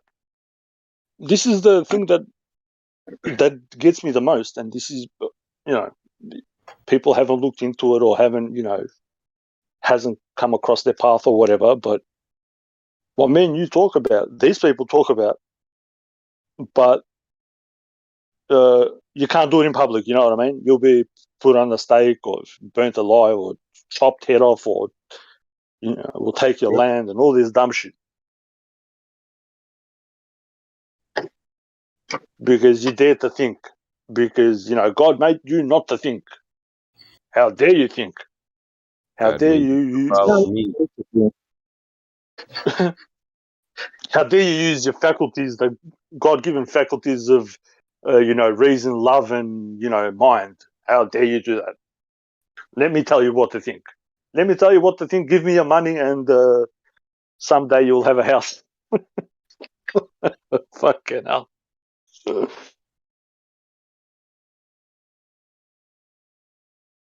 know, I did I did 10 years of full-time study on this shit. While everybody was earning the dollar, whatever, I did 10 years. 10 years, bro. That's, Of that's what I mean. full-time. I think sharing information is very powerful, so powerful that they would spend a lot of resources and money to counter it. So I Oh, don't yeah. think people understand how powerful they are if they if they learn and use words properly. That's why I'm also grateful for this server because it's where I learned how to fight, how to use words properly, how to hone Oh, your yeah. How to skill. speak up properly? Yeah, of course, bro. Oh, it Yeah. says in the good book, it says, for my people suffer for lack of knowledge. If that Yes. doesn't encompass it all, like, fuck. So yeah, I mean, so information and getting information to people is getting that knowledge to people, and that's the most dangerous thing you can do to them is Yep, expose the secrets, their lies, and what they're doing in the dark. You shine a light on it. yep. Of course, bro. Of course. And you're That's gonna the need more best way. bodyguards. Oh, bro, But I there'll think be come a time, maybe not in our lifetime, even if shit does hit the fan and, just say we lose out, people will come to the realization one day and will have enough of it, and they'll say, fuck this, and they'll, there'll be a revolt, I'd rather be, get these people into line without, people suffering and being killed. I'd rather that way, but fuck.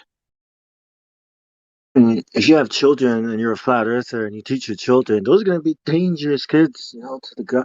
And if you speak to children, like if you don't have children but you speak to children, you're a domestic terrorist. And check this out. Well, If a person is gay and you manage to convince them to not be gay, you have just committed murder. Can you believe that shit? I well, was like, I'm a murderer. Come and get me. it's ridiculous, bro. Gay. Yeah, I want to bring the attention to something. All right, people have forgotten this, and I keep on saying about this. Our man has a short memory. Hitler had come to be in power. He burnt the Reichstag, the government building. What happened now in America with the so-called invasion of the Capitol? I We're don't. getting When I taken say that, over by an empire and it's being kept quiet. yep, The that's why I gay, keep on asking on here. the gay lesbian What? empire. Yeah, I keep on asking what is the flag doing? Is it up? Is it down? Because I know what certain things mean, and there's certain people that are trying to do good things, Well, but they can take over our politicians and our government first and not allow them to let us know. yeah, that's under the rules of engagement for war. They don't need to tell you when they're engaged in war. Nope.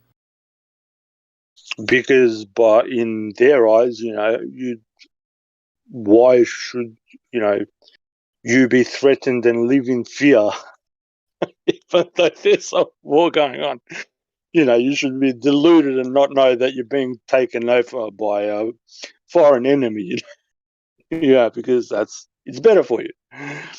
If a bunch of fucking pederistas and sodomites come over to take over your land, it's all right. You don't need to know till it's too late. But I've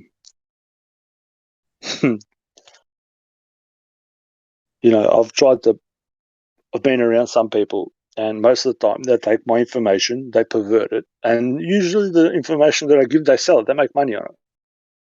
And I'm tired of it. I've got documents that would blow your mind. These are not airy fairy things.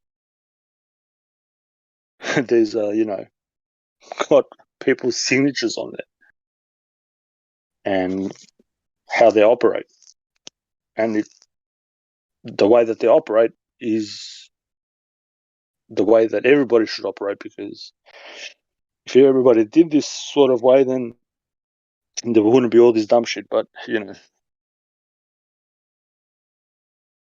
we like to give our power away to somebody to represent us somewhere and think that they're not going to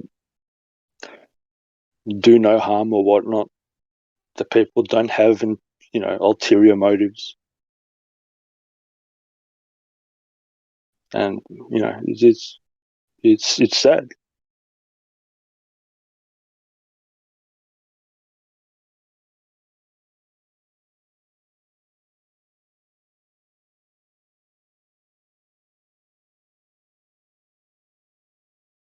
Yeah, I was it MI5 and MI6. They actually, and this is not to have people are fucking gonna have a fucking field day now. They're gonna crack the shits. They set out the Jehovah's Witnesses and all the rest of it. It's like the government is so. Oh, I'm telling you, these people have thought about it and put in place obstacles everywhere. Yeah, there's a guy named John D. You know John D, the guy from Queen Elizabeth's advisor. Right? Yeah. Yeah, that's the 007. Yeah, that's the guy that developed the sextant and all these tools. That's the guy that talks to angels. That's the guy that helped to set up the new world. They called it back then, right? The new world.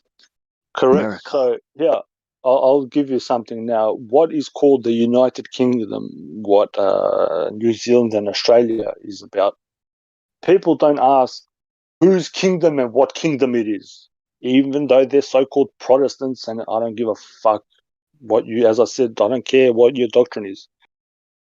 What kingdom? And again, I say, just because you believe something or you think of that something is a certain way doesn't mean that these people think of it is that way. This is what I'm trying to get across to people. I like pious people, good people. They're the best people in the world. But just because you are like that doesn't mean that these people who are selling you this thing are like that. So when they say the United Kingdom, what kingdom and who's united and all the rest of it, again, if you look up British Israelism, you'll find what the United Kingdom is. This is why I give out this information, because it's the holy what? a lot. British Israelism. The Holy Union? Yeah, so God's kingdom on earth, yeah. The United Kingdom. That's what we were a part of, apparently, when they say the UK, the United Kingdom. And when I came here, and I really don't, I'm classified here as a wog, as a dude that doesn't know nothing, like a degenerate man. And when somebody tells me the United Kingdom, I'm like, who's united and whose kingdom is it? What's the kingdom for? None of these motherfuckers will ask a question. They just think that they know what it is. It's united and it's a kingdom. I'm gonna attempt. I remember the temptation, one of the temptations, the third temptation. He was taken to a high place and he was shown all the kingdoms of the world, right? He's like, all this has been given to me, and I can give it to whoever. You have to do bow down, know me. All the kingdoms, right? And then he said, Jesus said that if by the devil's power he chases out demons, then how can his house stand? And he said, by the power of God, I chased out this demon, then the kingdom of God has come down to you. kingdoms, right? I mean, what's the difference with nations, peoples, right? The But it sea also of says that it also says that Yeah, by exercising this demon, the only way that it can be exercised is by prayer or fasting. It all does right. include that. yeah, it's the Holy Alliance, isn't it? Not the Holy Union. I think it's the New World Order. There's always been this order has been even since the dawn of time. It's just that there's more people now. Maria Light. Mm.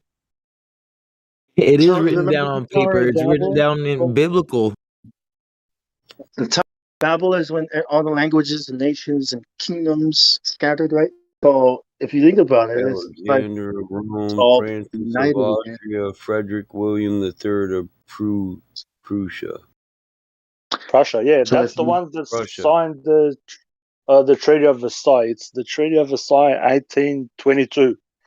So Prussia, Russia, Austria, and some other countries signed Yeah, it. this was I need to just find after it. the final defeat of Napoleon, right? Yeah. And all those countries are made up countries. Russia, especially Austria, and that never existed. Neither did Germany. Most of those places. So it's again to divide the people, because if people are together, united, we stand, and divided we fall. If you disenfranchise them from their land and tell them that whatever, then you get to get a grip on them. And these people document their things. Like, I've read through all the Federalist Papers in the US and in the Library of Congress. I'm telling you, if you just sit down and read this, you will know what is happening. All these priests back before time, they're not telling you what, how do I put this? So, I might misquote this, but Jesus said it's easier for Sodom and Gomorrah to go into the kingdom of heaven than it is for Israel. So he's talking about the people at that time. about the He's talking about. camel? Sorry, bro. You're talking about the is it easier for a camel to go through the eye of the needle than for a man to have it? Yeah, that one too, but there's other ones. It depends which You know Bible why you have. These ones. they came to the Holy Alliance? Because people were challenging the divine right of kings, and they called it the Holy Alliance because 3 kings got together and said, "We'll defend our divine right to rule, so that any who challenge it can be slaughtered or slain." Yeah, okay, Pharaoh, you win. Yeah. Okay, I'm Egypt. just I mean, saying, Babylon. that was actually the new world order at the time they formed it. Yeah. Well, good luck to them. Because if you think about it, a lot of people were getting away from that monarchical principle, and that's what they were defending: the monarchical principle, the divine right of kings who were chosen by God to rule in their family just as divine as them. Sounds like Pharaoh. Like, remember back in the day they used to call themselves the descendants of the gods. Congress The of Chinese Vienna. do that. Yeah. The Chinese do that. The Dragon Emperor. They say they are descendants, dragon gods. It's almost like every king does that, right? Son gods. They wanted Right. every single so-called god was a man, and man-made tries to lift these people up to this wondrous state, because how else can you tell a people to follow a cause if it's not in divine whatever? I can't get you to follow me and say, hey, let's do this because I said so. But if you're gullible and I said to you, hey, let's do this because God said so, you might follow me. Exactly. If I don't, That's where cultures come Are from, you man. Joan That's of where Arc? All cultures seem to develop around priests who tell people God spoke to us, right?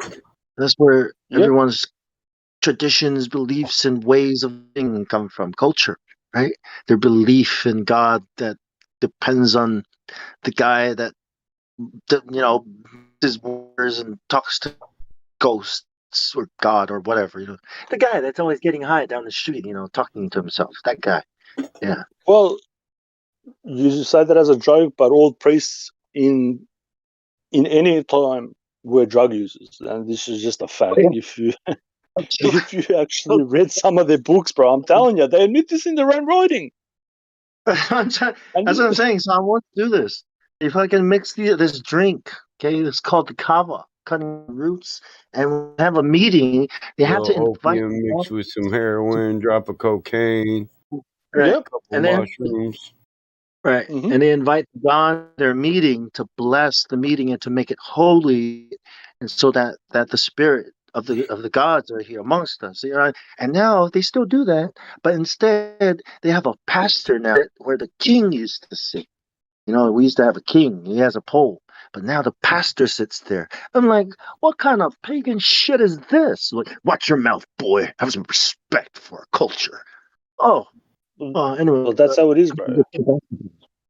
Later. If you read in even if you read in the Old Testament, manna, you go like when I read these things, I go to their lexicons, yeah. So they've got an Encyclopedia Judica, Catholica, and all the rest of it. So it doesn't matter what I think. Do you know I where the have word to. comes? Sorry. The word manna comes from my language, Samoan. Manna. Can you believe What that? does I was man? like, what the fuck? Manna. What Manna does means well, if Magic. you have a lot of manna, you have a lot of Come from gravitas. God. You have a lot Yeah, of you have a lot power. of power. Yes. So yeah? someone James Cook, would have a lot of manna, and that's why we would eat him so that we can take his manna. That's what he used to It do back.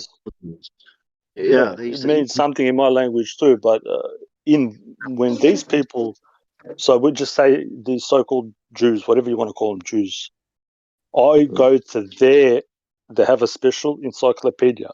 Whatever word they use, it has a meaning specifically for them, not For what them. Yeah. somebody's, yeah, not what is in some lexicon or in somebody else's translation. I read their books, and it means that they're taking drugs. That's what manna means. So they're admitting it.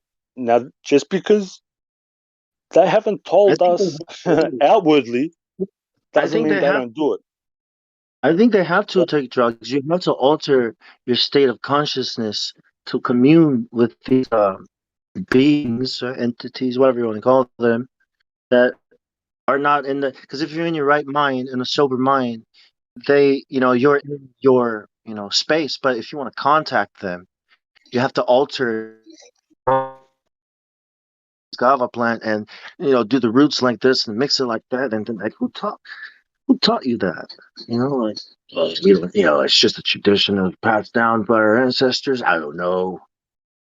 I don't know. That's I don't like this.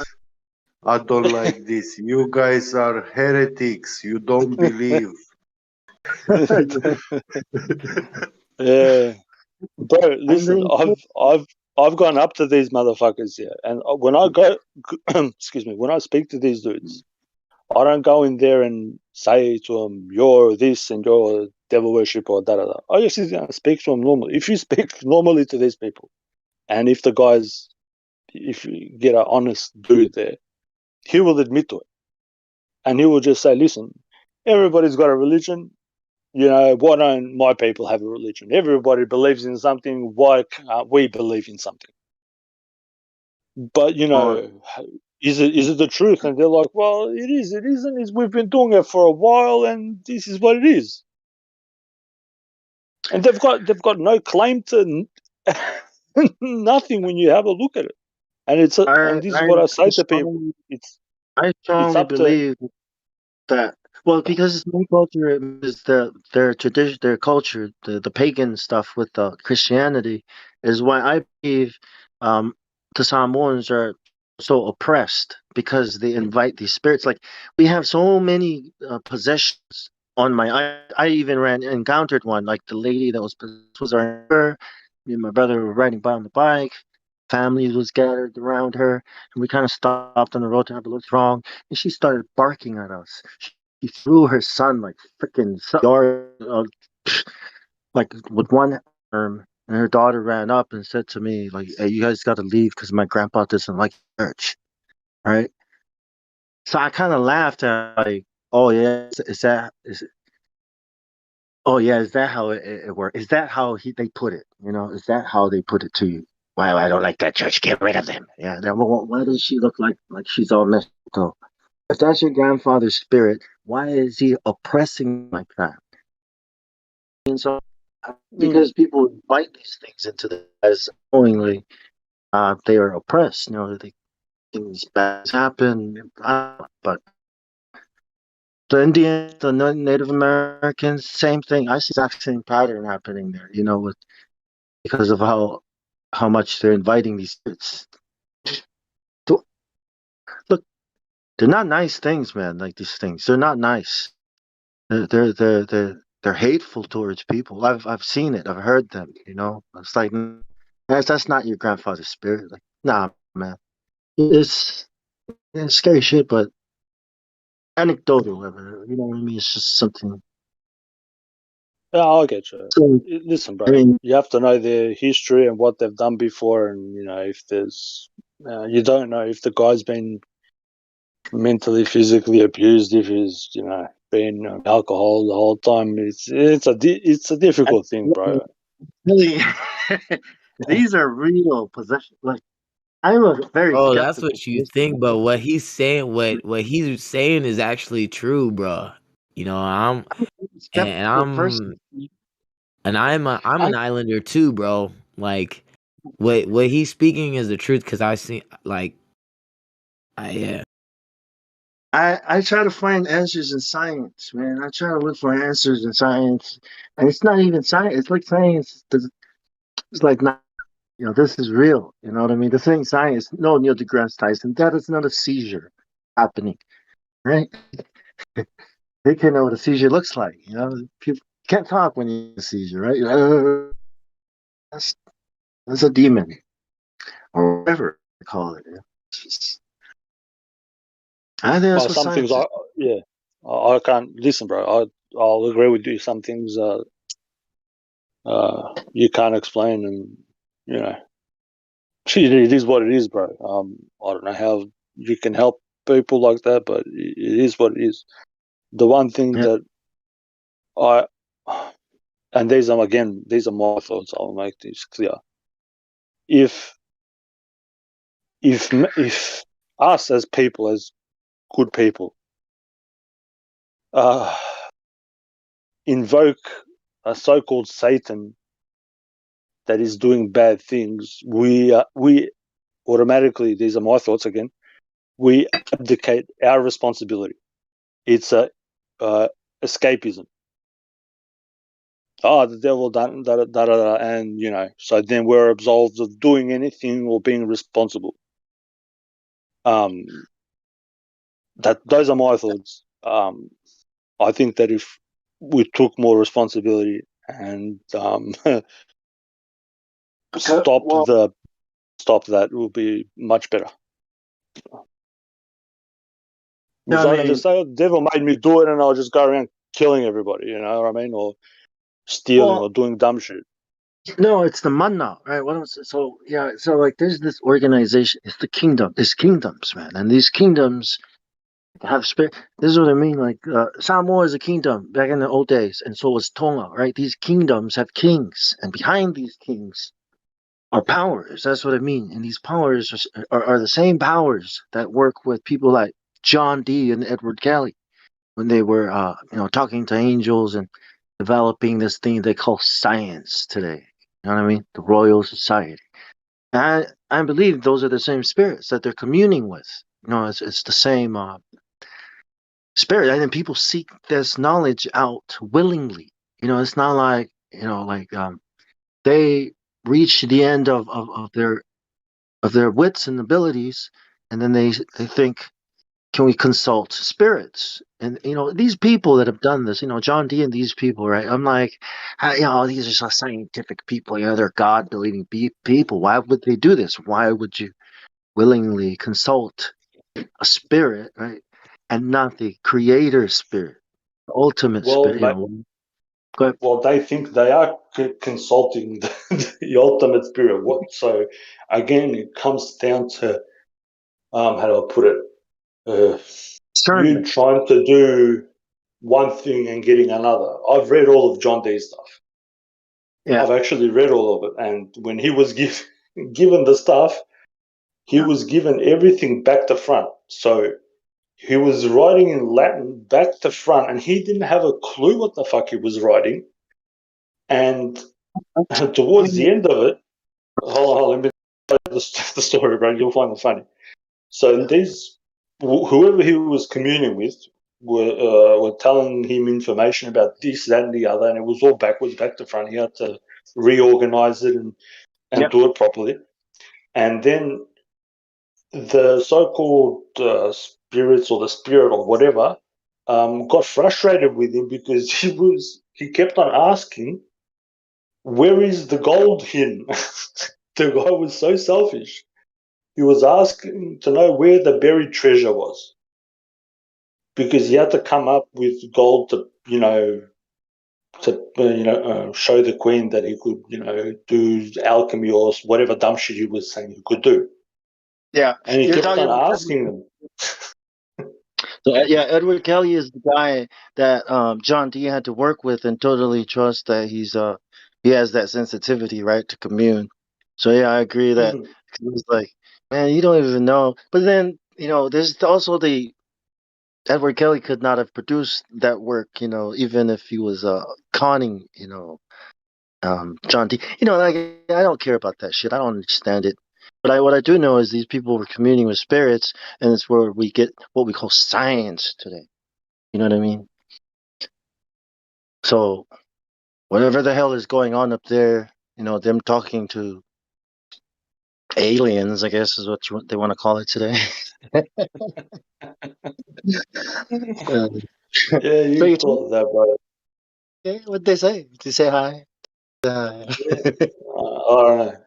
Take me to your All I deal. know is, bro, I'm one of those people that I read everything, believe nothing unless it strikes a chord with me in my heart. Bro. I'm one of those people. I'm not. I don't.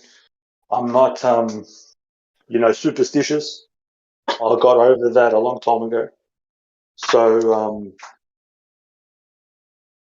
Yeah, I get it. A lot of things struck a chord with me too, and you know what I mean. It wasn't the actual chord, but a lot of things resonate from different places. But for me, um, the God of Abraham, trumps every god out there. So if it's like if there's a better God than this guy, than this person, I'd like to look into it. That's why I chose because look, why should I, a Samoan who live in the South Pacific, why should I give up my people's cosmology and gods and beliefs for some white man's?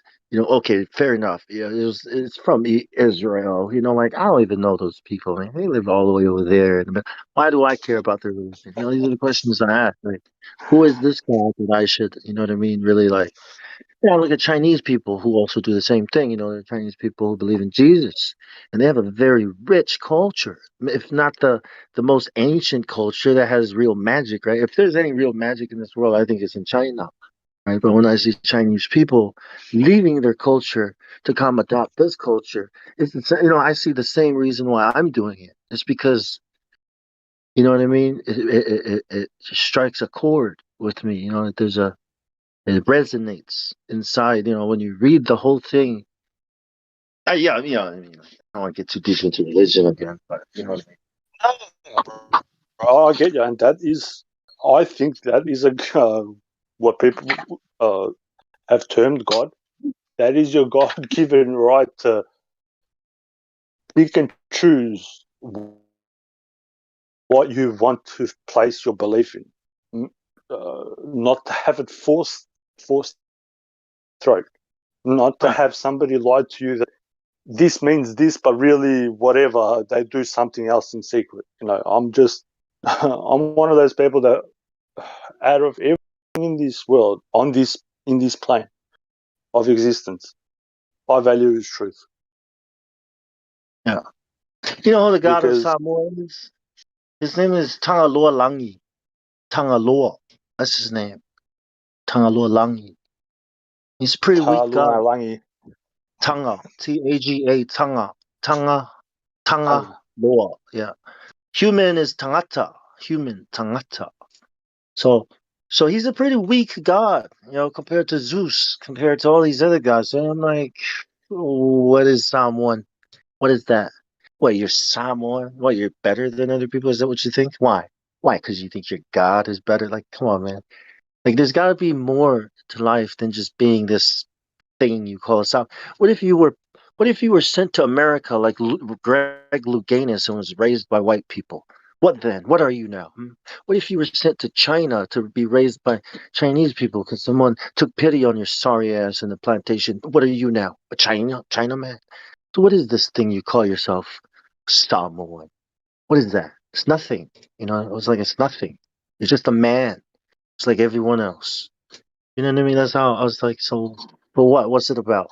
Is it about being Samoan? Because that's nothing. It's about being Chinese. That's nothing. It's about being human, right? It's about being a man. It's about, having families and looking after you. I mean, I think that's more important than this thing we call culture and that divides. Yeah, you know what I mean? It's hard, yeah. Yeah, no, I get you. Well, bro, Hey, Bong. I get into the. Go No. ahead, get it. Sorry. No. Are you not drinking milk from your mother? Maybe that's wrong. I, we were so poor. My mom didn't have enough milk. Hey, are you saying that today you're not drinking milk? No, I not. I don't. I try not to drink the cow milk, but Yeah. water. But so many people they do, and they don't call it their mom.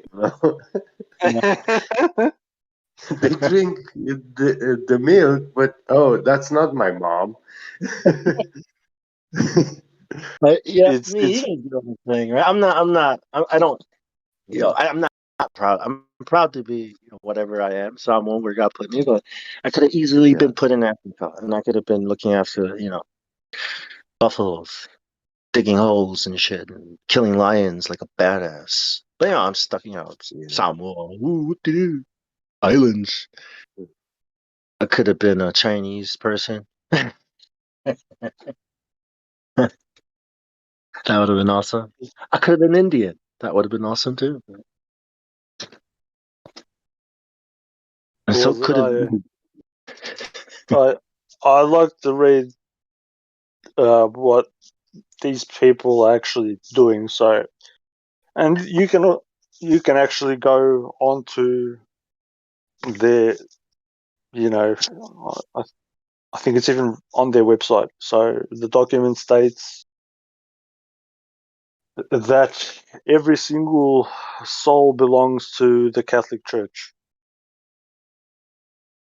So now, by default, everybody is owned by the Catholic Church. If you have a birth Nobody's certificate. I mean, Oh, you got. even we without. all have a birth certificate, but somehow Yeah. some people don't get one. Well, until you challenge it. See, you have to So challenge. Say, so say what? so yeah. So that goes one thing, and the reason why they have the name Universal, I'm going to explain to you what people, all these truth fucking faggots that don't understand this shit and lie about it. The name Catholic is chosen. It's chosen for a reason. Obviously, it means universal. So what is universal? Man, woman, child. that belongs to the Catholic Church. What else is universal? Air, water, land belongs to the Catholic Church. What else is universal? Heaven, earth, and the underworld. That is universal. Those are your three. What's it called? Crowns. 3 by 3 is 9. It's not 6. It's 9. So by even just believing, and this is what I'll try to get across to people. And I was saying before, I'm not against your belief, but when you pick up that book and say, this is the authority, because you didn't write the book, the author who authored the book, he's the authority, and you have no say in that.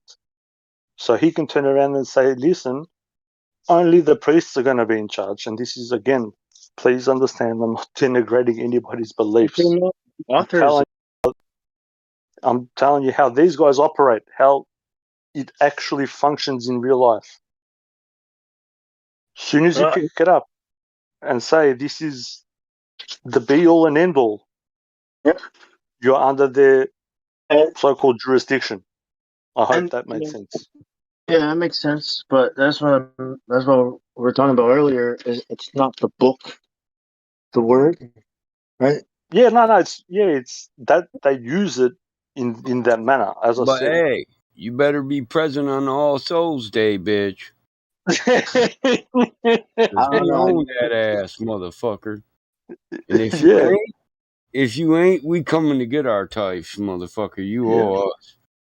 But Bermo, do you get what I mean when I say this? Because it's hard for people to. Oh, I do.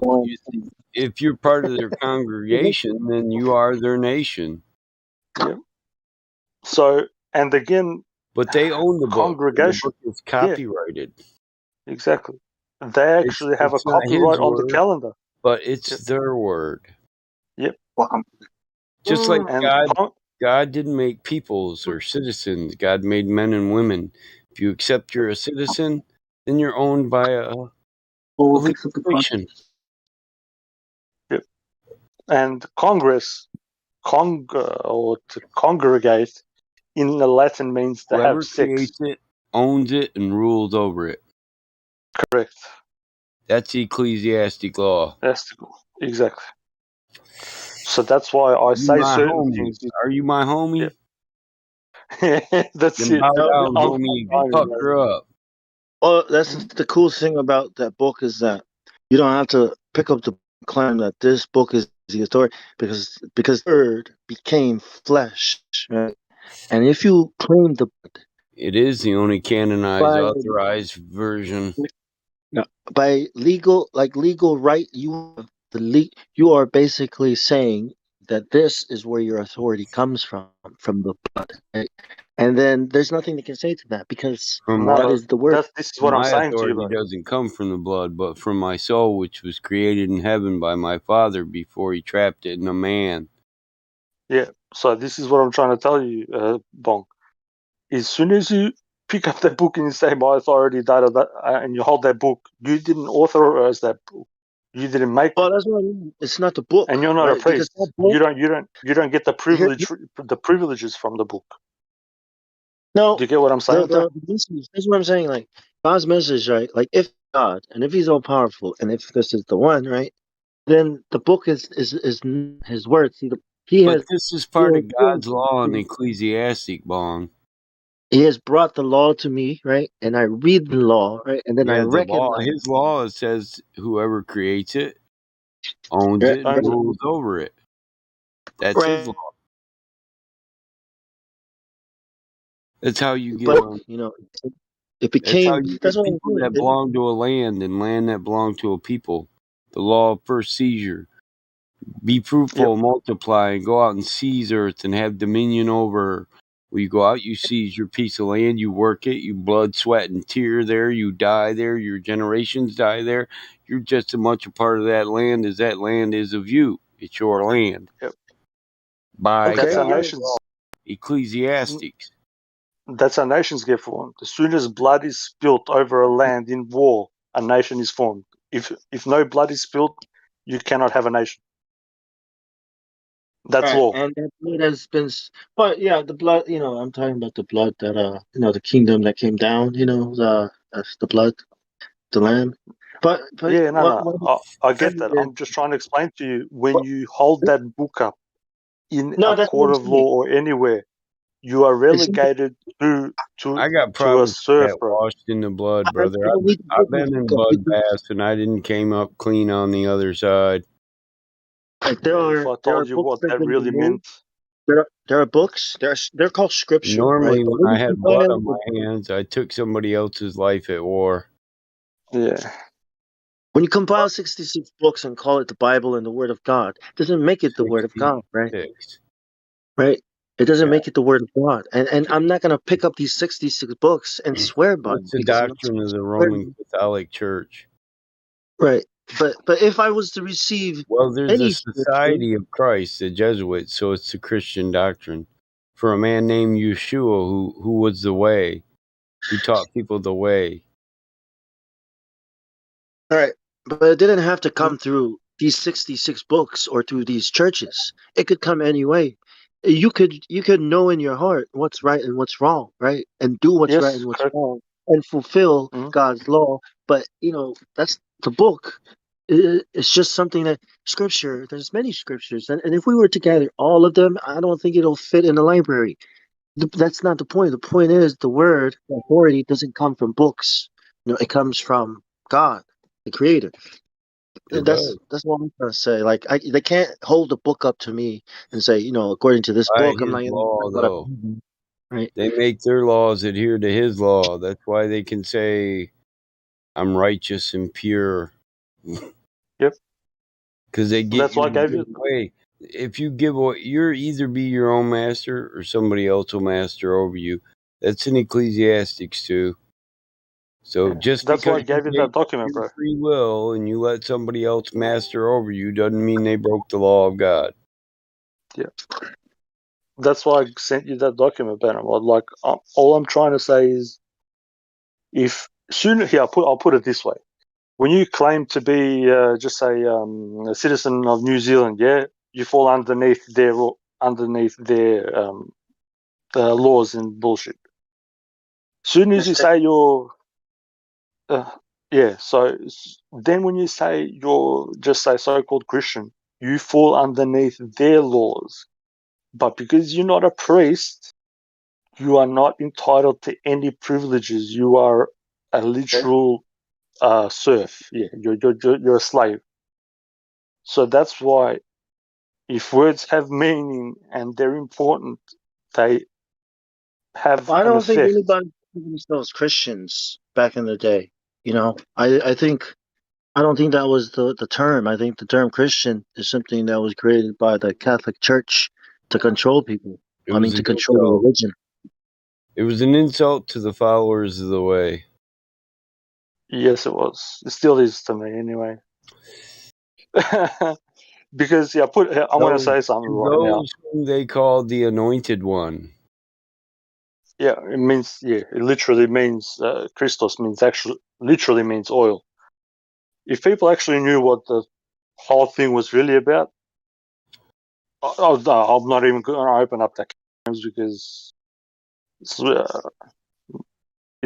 hurtful and people don't get it.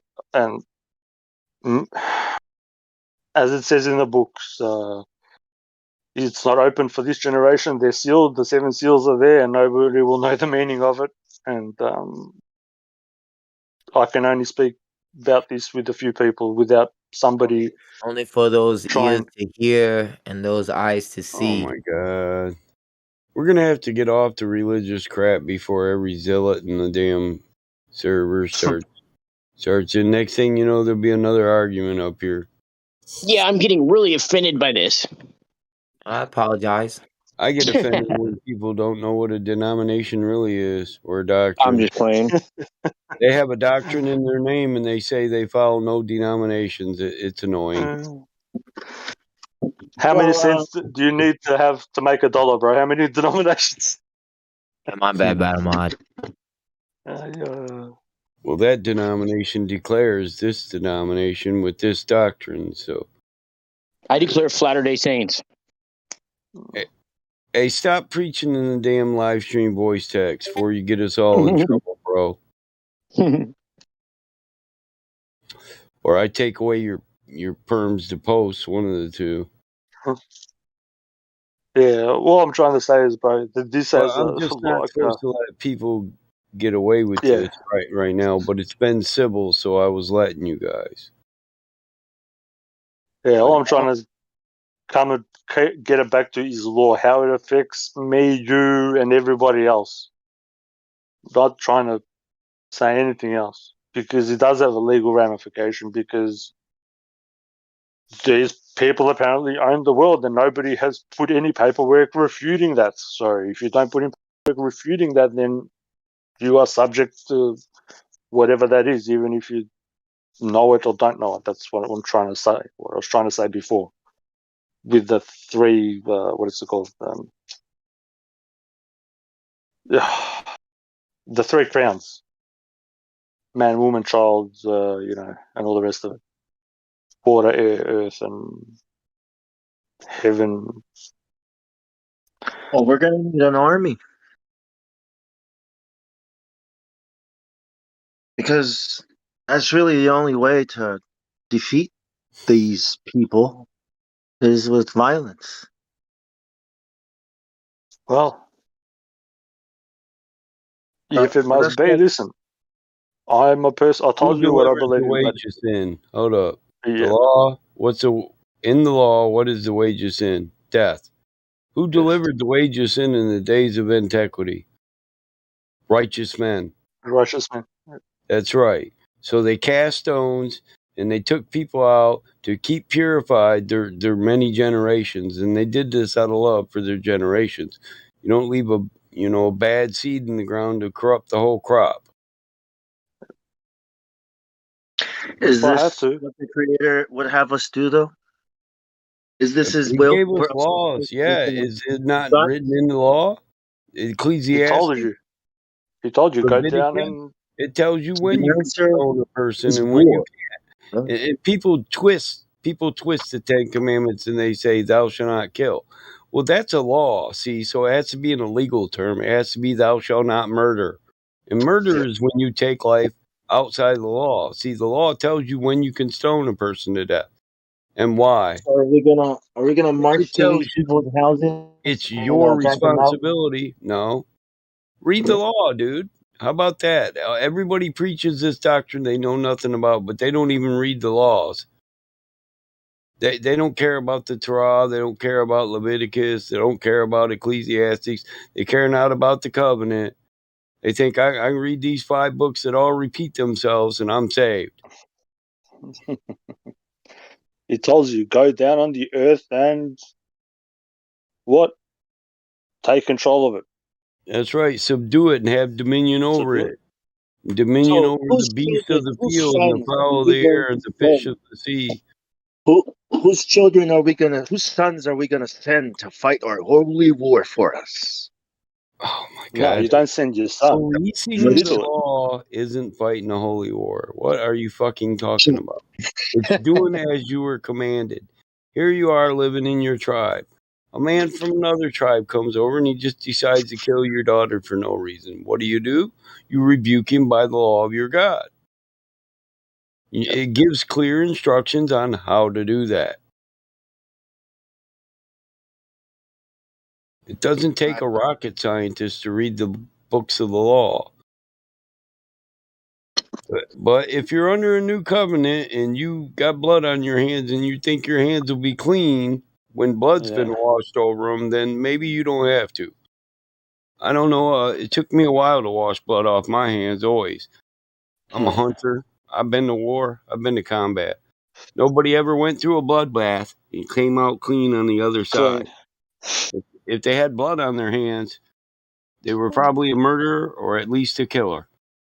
Yeah. It's a. This will And if you stop. stand there, Well, what did I just want Pilate say? Let his blood be on their hands, and to you accept, exactly. Yeah. and you And accept it. when we are successful, and we will be, what then? What it will be our plan for controlling the world after To we win. continue to follow the law of our Father. Ah, we shall That's what it's a hold covenant. our religion upon the If the world. covenant gave you, if there's promises of the covenant, the resurrection and the new birth, the body for heaven, the new body, wouldn't you want to get those prizes, or you just want to keep going through the cycles of nothingness? Boy, shut up, dude. I don't think. I mean, if you fight a war and you die, you're not really gonna get rewarded until I don't know what happens after death. But Until you follow the covenant. I think Bong's trying to trigger you bad. I'm untriggerable, see, because I'm like the walls of Jericho, but bitch, your horn won't work. I just don't want to go to war, man. I'm enjoying my garden a lot. Like it's really fun. Oh, we're not in the garden, bro. Just don't Those want to. motherfuckers don't even weed your grass, let alone the fruits of your garden. Too old for fucking war. Fuck that shit. Right? There is no. The war is up here in the mind. And you're talking about denominate. Listen, dude, quit preaching your doctrine in a live stream voice text. Is he in here? I'm not going to ask him again. We can have a conversation in here as long as you're not going to be preaching out there. You're going to get us all yelled at. At the last mod meeting, we were told to keep this directly out of live stream voice text. Who told you what? Who told you what? I just said what I was said. Who told you what? What's the name? Are you fucking stupid? Boy, what's the name of the person that said that? The owner of this fucking server.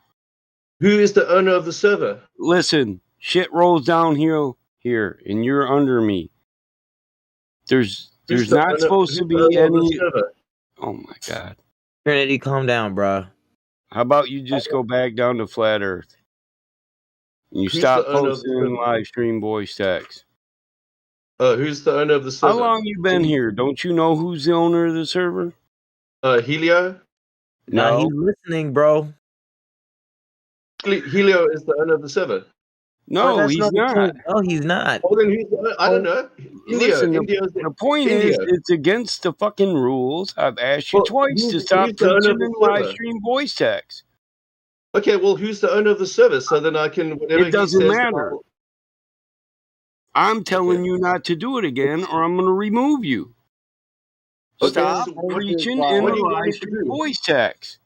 Stop acting like a child in live stream because you got told not to do something. I'm just responding to the conversation, that's all. No, you're saying why. You're like a little kid. Well, why? Why do I have to? Who said I did? No, I don't Look, say I'm why. the moderator here. You listen or you get moderated. It's that simple. I didn't even know what you're going to play games with you. What are you trying to say? I didn't even know what I've said it plain and simple 100 times. We've been told to keep preaching out of the damn live stream and the live stream voice text. You're talking about preaching. You're talking about preaching. You're talking about all kinds of bullshit. Fucker. You're talking all kinds of bullshit, dude. No, I told you quit putting all that religious crap in the live stream voice text. I was real clear about it. You're acting like a child. Like what? What are you talking about exactly? I want to do it, so I'm going to play fucking ignorant, dude. Do you know I'm about 2 inches from banning you, and you can cry to Indio to get let back in here? Okay, well, so India's in control of the server. So what, right now, it'd be me. I have control over you in this server because I'm the head mod. Lead mod. Don't do it no more. Okay, well, end the conversation, and we're not going to discuss it on the live stream because this isn't the place for that conversation. First, you break the rule of putting religion in live stream voice text. Then you break the rule of wanting to argue over rules in the live stream itself. You think we're wanting to live stream your little childish tantrum to YouTube? I'm done playing around, man. Fuck, I don't understand.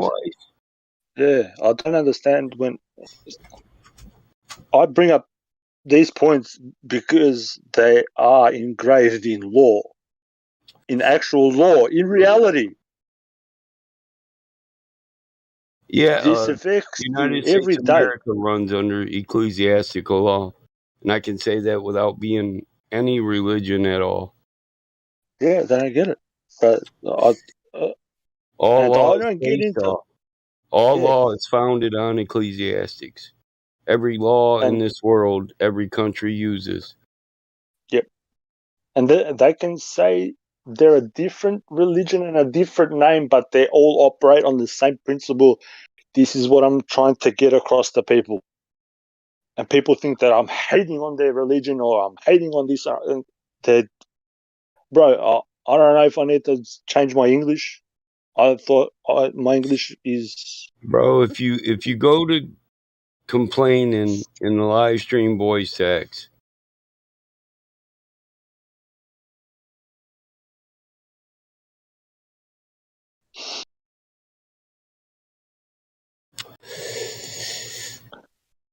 and I specifically don't bring up things that I've told you, bro, that fucking that would be very sensitive to a lot of the people, and they don't have a clue about, because feelings, beliefs I get tried to hurt. be polite about it, bro. Listen, everybody here knows we're not supposed to be talking this in live stream, but because it's been civil, I've let it happen. I'm not talking bullshit, Trinity. I'm just telling you the rules. You're the one that's got a problem with the rules. I've got a problem with your reaction to what I said. I'm an asshole because somebody that owns the server made this rule. Don't do this in here. Don't argue in there. You and I, we're supposed to take this to a private lobby. Did you miss that part when I said that?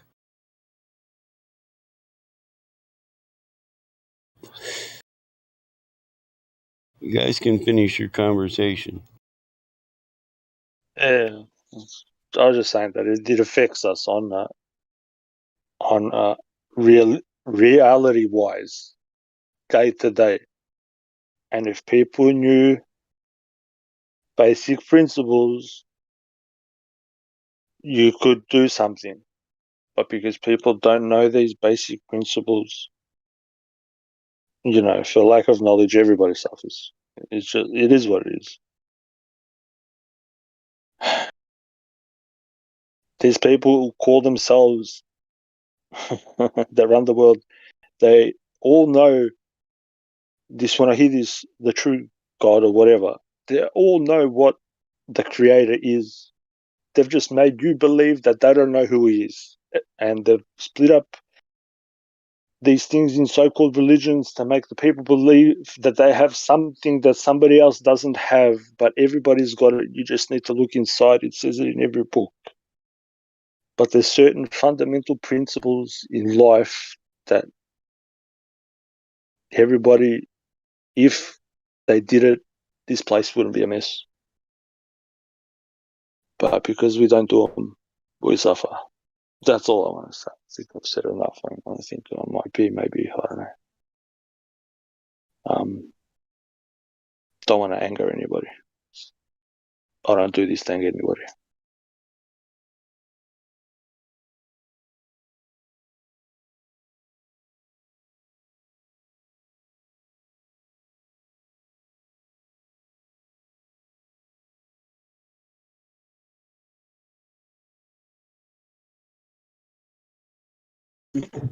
So it's always going to come back to the creator, right?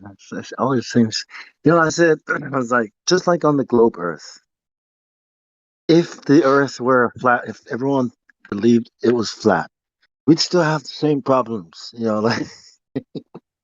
Yeah, but bro, this is what I'm Everybody trying to tell you. These people, doesn't matter what they call themselves, Christian, Muslim, Buddhist, whatever, they all know that there is only one creator, but they've sold you a version of something. And the whole people are, what's the proper word? Can't say misled, but they've pointed in a direction that doesn't have the whole truth. Because if these people just say, if you knew that all these people from the different religions were all friends and they all believed in the same one creator. And I know this as a fact. But they do what they do because people are ignorant. They wouldn't have any power, bro. There's only one creator.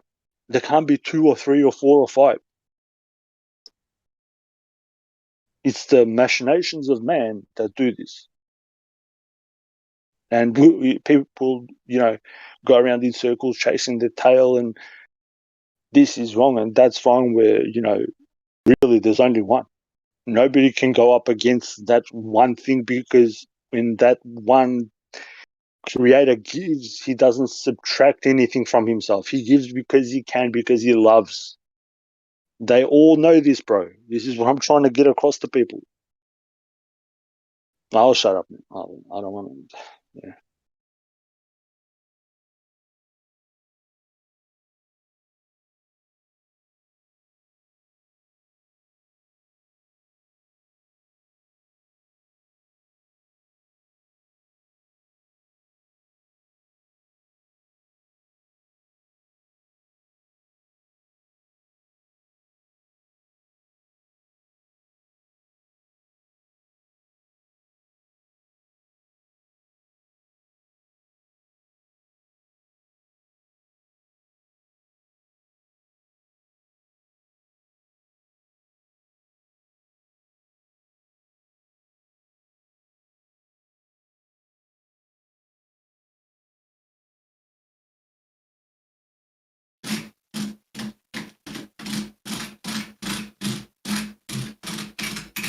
Animal, did you see those things that I sent you from the FBI from Roswell? Yeah. Bro, I've got so many documents, bro. This is why when I tell people I've been in this game for a very long time, like, I had to find them. I've got so many. I've lost a lot of them because of my computer, but that one took me ages to find. It's hilarious. It's like a balloon fell down with strings on it. Blah blah blah blah blah. It's hilarious when you look at their own. This is between, they wrote this thing between them, and got put aside for some people to have a look. But it's yeah, the lies, bro. It's the one thing I respect about the US, bro. I swear. Well, In the US, a lot of it's not really a lie, bro. It's people just don't research history. Yeah. And as I was saying, bro, you guys have got the best documentation, bro, for everything. Like, people talk about what's his name, the senator that said, "Oh, if we are, or the president, whatever, if there's an alien invasion," the first person that said it was John Dewey in 1917 to the delegation of the Emperor of Japan. This is in the congressional records, bro. In 1917, bro. He said it out loud and it was documented. Yeah. Like, if you just read their stuff, you know what they're gonna do and all the rest of it. Like, people say against the Federal Reserve, blah blah blah blah blah. Yeah, that book mentioned something about those people who now control the Federal Reserve as Israelites, or they call themselves Jews, but they're actually the people who just occupy Israel at this time. Yeah. I posted a link on it. Yeah. If you look at, there is still, right now, the indictment has been sitting there now for 90 years against the senators and the congressmen for instituting it. So somebody has brought the charges up. It's just nobody's gone to court over it. They know that that's illegal, but the people still want the. That's just a whole different story. But the indictment's sitting there, and it's a proper indictment, and it's just been shelved. And this is all written down, bro. This is what I don't get. I always try to find the what is in fact like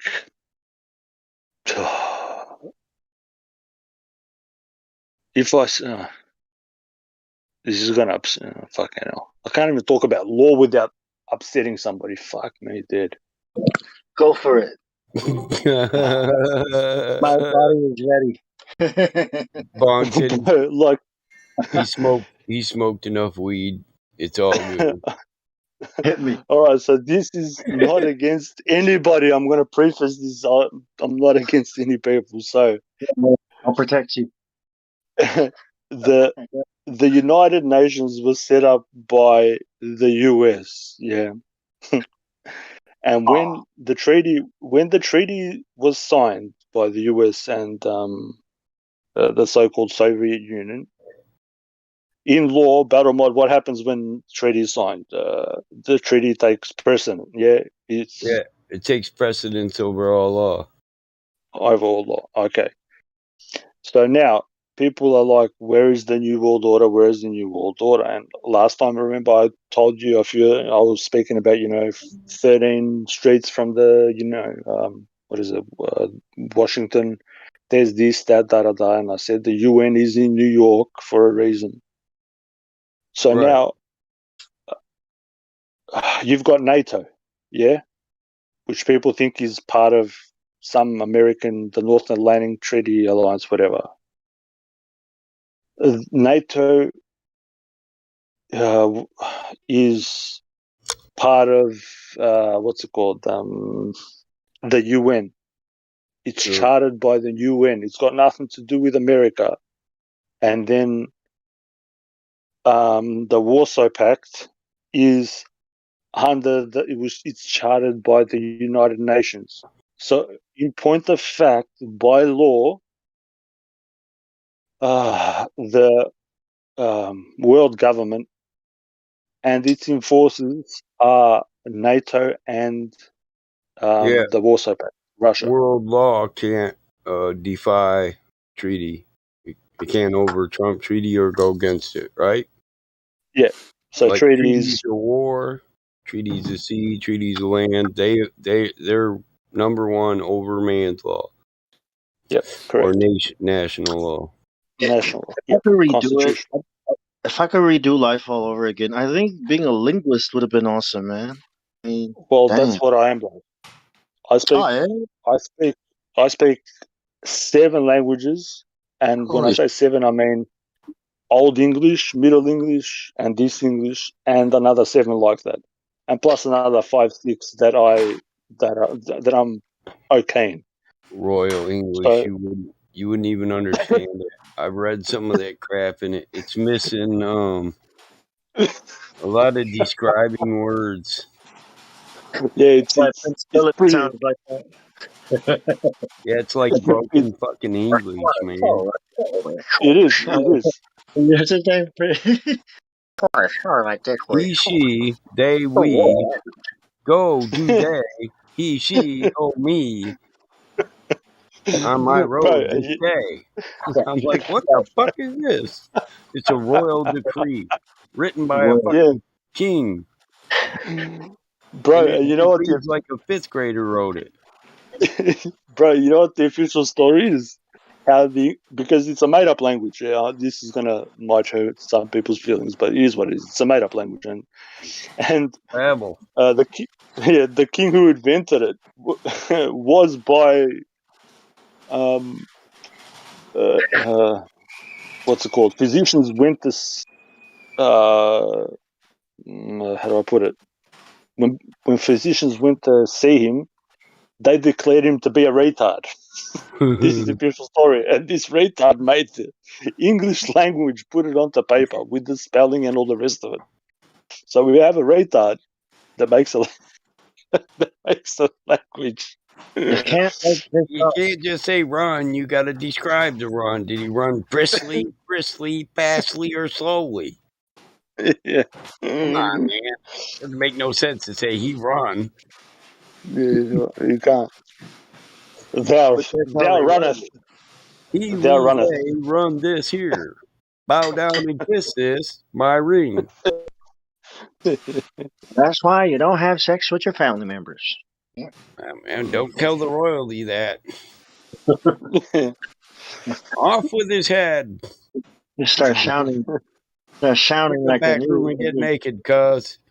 Is that Chinese? Oh, it's a new language she just created. Chop his head. Yeah. Right, they'll cut your head off and then go in the back room and play spin the bottle with 3 of their cousins. Cut my head off if you can. Please try. Ching, ching, ching. Yeah, right. So Popcorn and fudge.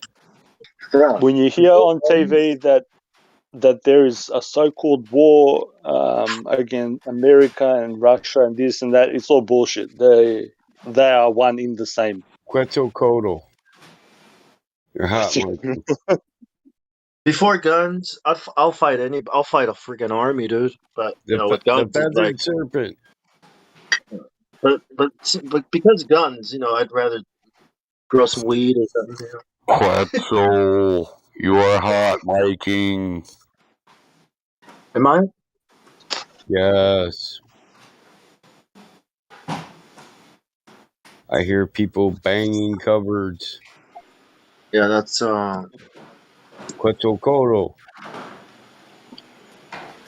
Yeah, it is Quetzalcoatl. Okay, well, here we I go. thought you were making a joke. I didn't know there was somebody No, in the live stream. the feathered serpent is making background noise, so I muted the feathered serpent.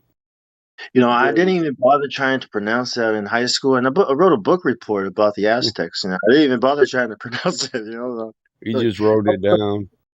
Can I just call him wet or coat? Can I just Zal? The feathered serpent, Zal. That's gold with coat. So Q, the feathered serpent, right? So he went, and then he came back later with the white people and took over with the Spanish people That is and took so. over. The end. Bong, you're a little. Are you? How high are you, man? You're. He's very high. He's the most high. He's like the motherfuckers came back with all them white people in different colored motherfuckers. Damn. He's the most high at the moment. Bitch. Bong is the most high at the moment. The hearts out of their brother's chest. Maybe it's the Adderall. Who knows? Some of them stories about Quetzalcoatl are out there. Yeah, some of that shit's crazy, really. Oh, cute. Yeah, I remember that book report. My teacher tried to give me he's like, I want to pay for a scholarship for you to go be a writer. Like, bro. Like, that's half plagiarized, man. I just copywrote it. Like, what the hell, man? Like, stop. Oh, you don't want me to be cheating? Oh no, I cheated.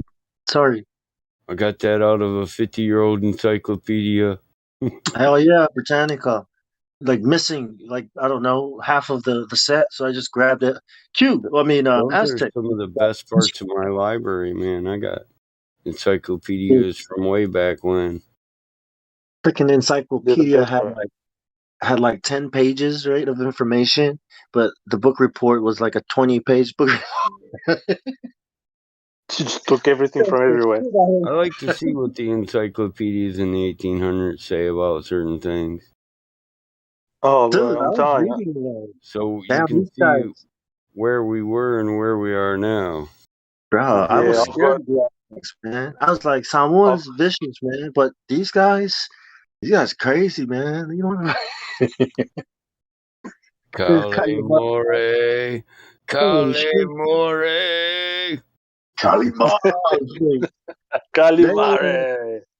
The Aztecs aren't messing around, man. I'm about to rip your fucking heart out your chest. Yeah, but do you see the point behind that movie was these people on the outside were good, so it's like, oh, Christianity, da da da. But what it really is about is Kalemore.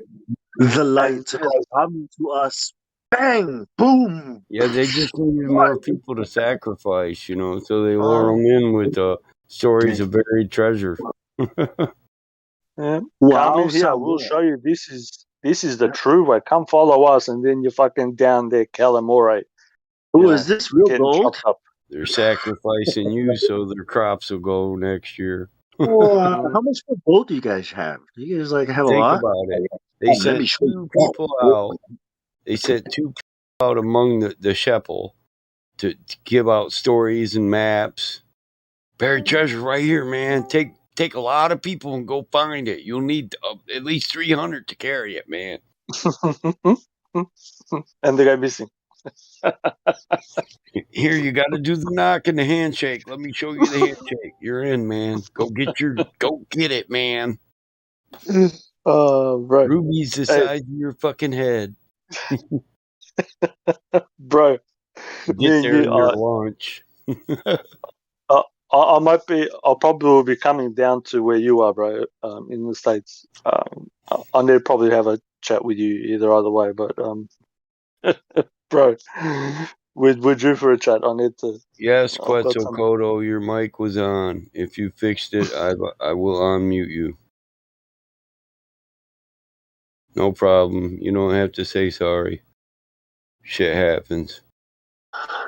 You ever see a bunch of 40, 50-year-olds get together and put on some gloves and kind of have a go at each other just to see, What are you calling when it? I was in the Man boxing ring, fight or I always no? had some male bonding, punch, dodge, sidestep, punch. Okay. I thought you were talking about masonry. I don't know.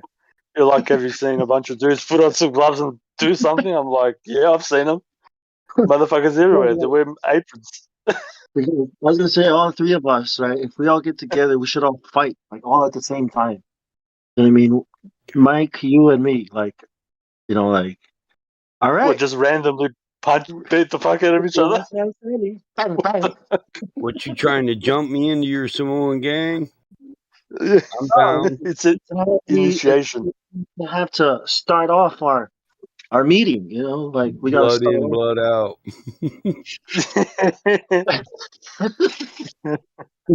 Have you ever had your shit pushed in? I mean, have you ever had your shit pushed in? So because I won the fight, right? I can do it. I'm going to plan our night, right? Okay, so we're going to go smoke some weed, right? Okay. All right. So you guys have to win if you guys want to do stuff, all right.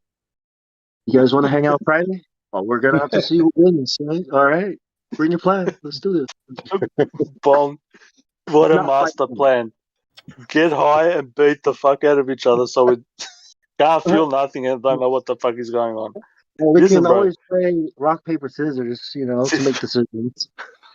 Bro, if I have 3 tokes of a joint, I'll be out. I'll be full on my own accord. You went into fucking touch This me. guy's gonna want to do that thing. This guy's gonna want to do that thing. I'm gonna do this thing. It's fun. What are we doing? Let's fight for it. I'll be okay, bro. If I have if I have 3 tokes of a joint, I'm out cold, bro. You will just be the decision maker. Yeah.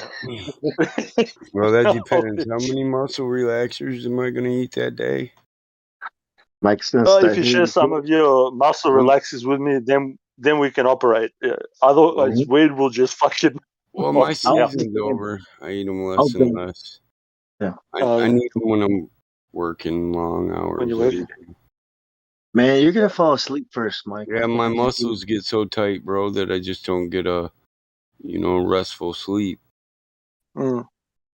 So. Yeah, I've got some too. I've got oxys and lyricas and shit here too for that. You know what spinal misalignment is due to bulging and herniated disc? Yeah, I've got one on my elbow. Yeah, it's not I got fun. a few.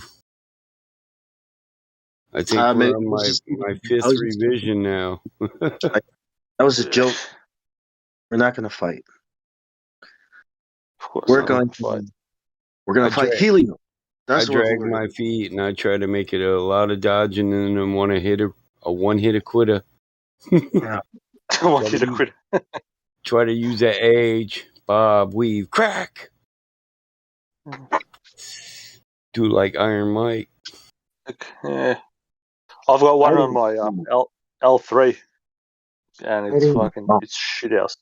It pinches on the left side of my hand, so I get this electrical fucking shock down my left arm, bro. It's not just my back that is go fine. numb from your elbow to Yeah. your pinky to the tip of your Yeah. pinky. It's like we're not fighting. Gosh, you I guys get sound that grumpy. on occasion. I get it a lot of the time, bro. I could break the sometimes. I could break the first two fingers of my left hand and not even know it sometimes. Yeah. Bro, you know what's the funniest? When I'm sitting down and talking to somebody and it strikes me, and sometimes it's really bad. I end up, you know, you like you make this face and you shit like can sort affect of your turn. breathing, dude. You're gonna have to. What kind of sit up and rearrange? Believe me, I Yeah, know. to some people it's funny because it looks funny. You're sitting there and all of a sudden your face changes and you end up twisting to your side and people are like, oh yeah, haha, and then they're like, what's wrong? What are you doing? And you're like, you gotta answer your pants. If I ever go to a flat Earth meeting, it's gonna be like, oh, I just came to hang out. I didn't come to do flat Earth. Like, what are we gonna do for flat Earth? Oh, nothing. I just came to hang out. Like, what the hell? I'm just here for the bitches and the bongs. I just came to see Mike's Mustang. He said he was gonna let it Pass go, that so bong. right, something like that. Yeah, I'll take it. Depends on what one. I got a few Mustangs, but generally, even the newer ones start at 10. But they're not your average. It's not your average 5.0. You know, we came to drink beers and stare at cars, smoke weed. I got an 88 Cobra GT out there. Yeah. It's firing in orange with black aesthetic rims, a 351 6-speed, and that motherfucker is a normal Mustang killer. We can just if I come down there, are you gonna let me borrow a car for a little while? Borrow a car? Hell, I could probably hook you up with a late model 90. You like Tornado Trofeos? You know what a Tornado is? No, but if you say that it's good, line.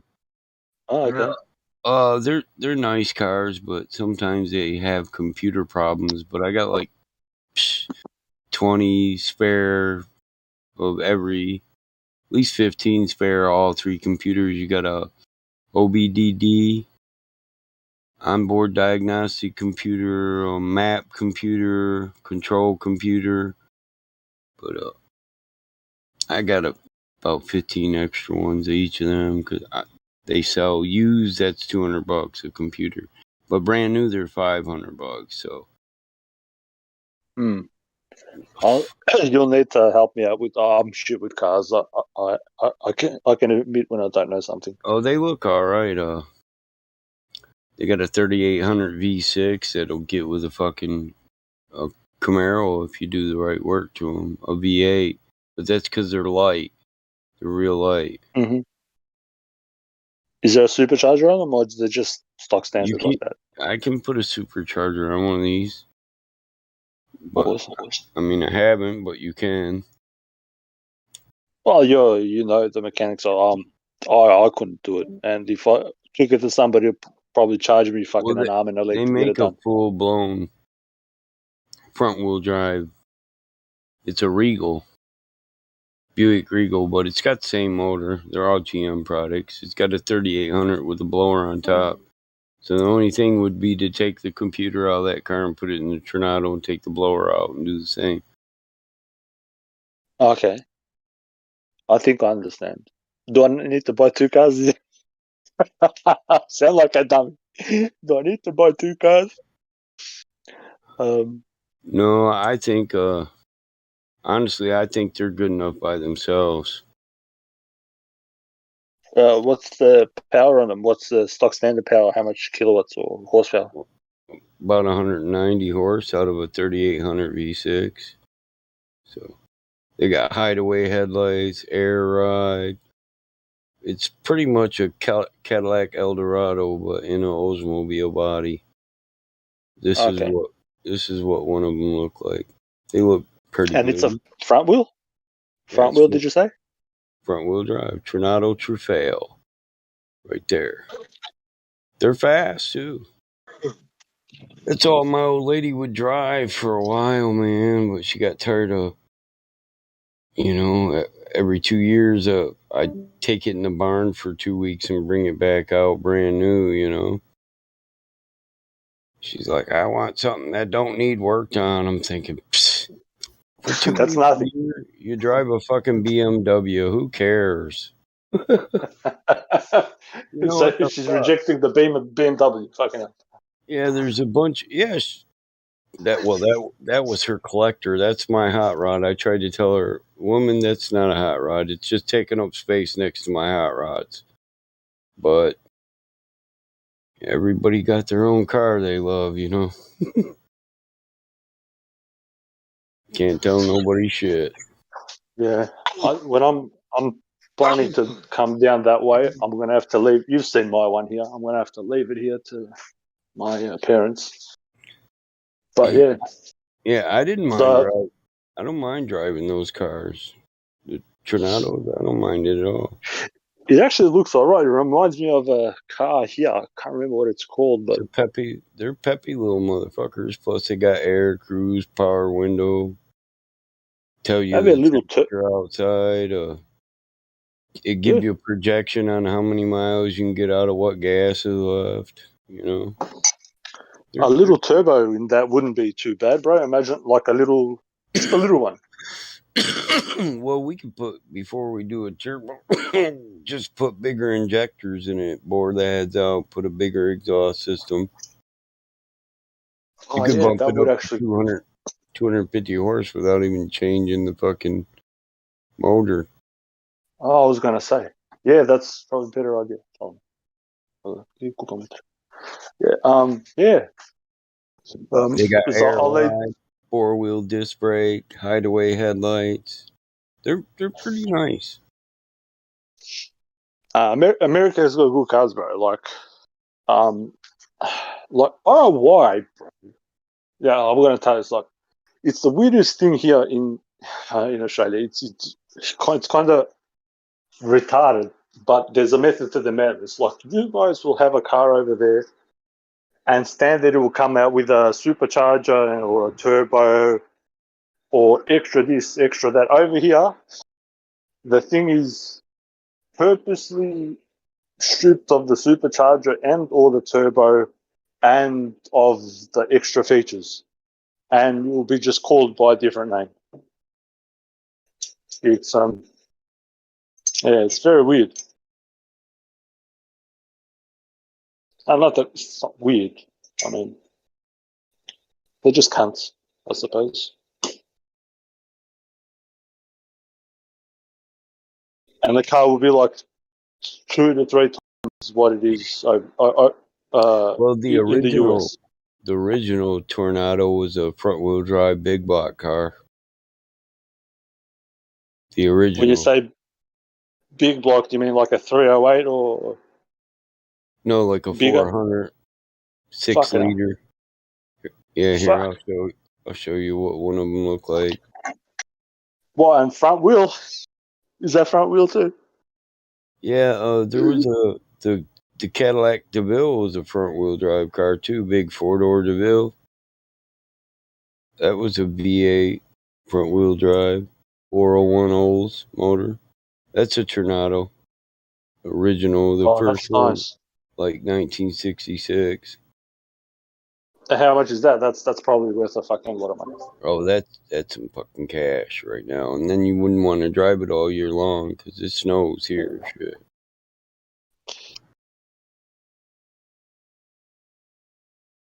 Yeah. Yeah, I I'll like need. them Listen, little Tornados. They're peppy. They corner good. They handle good.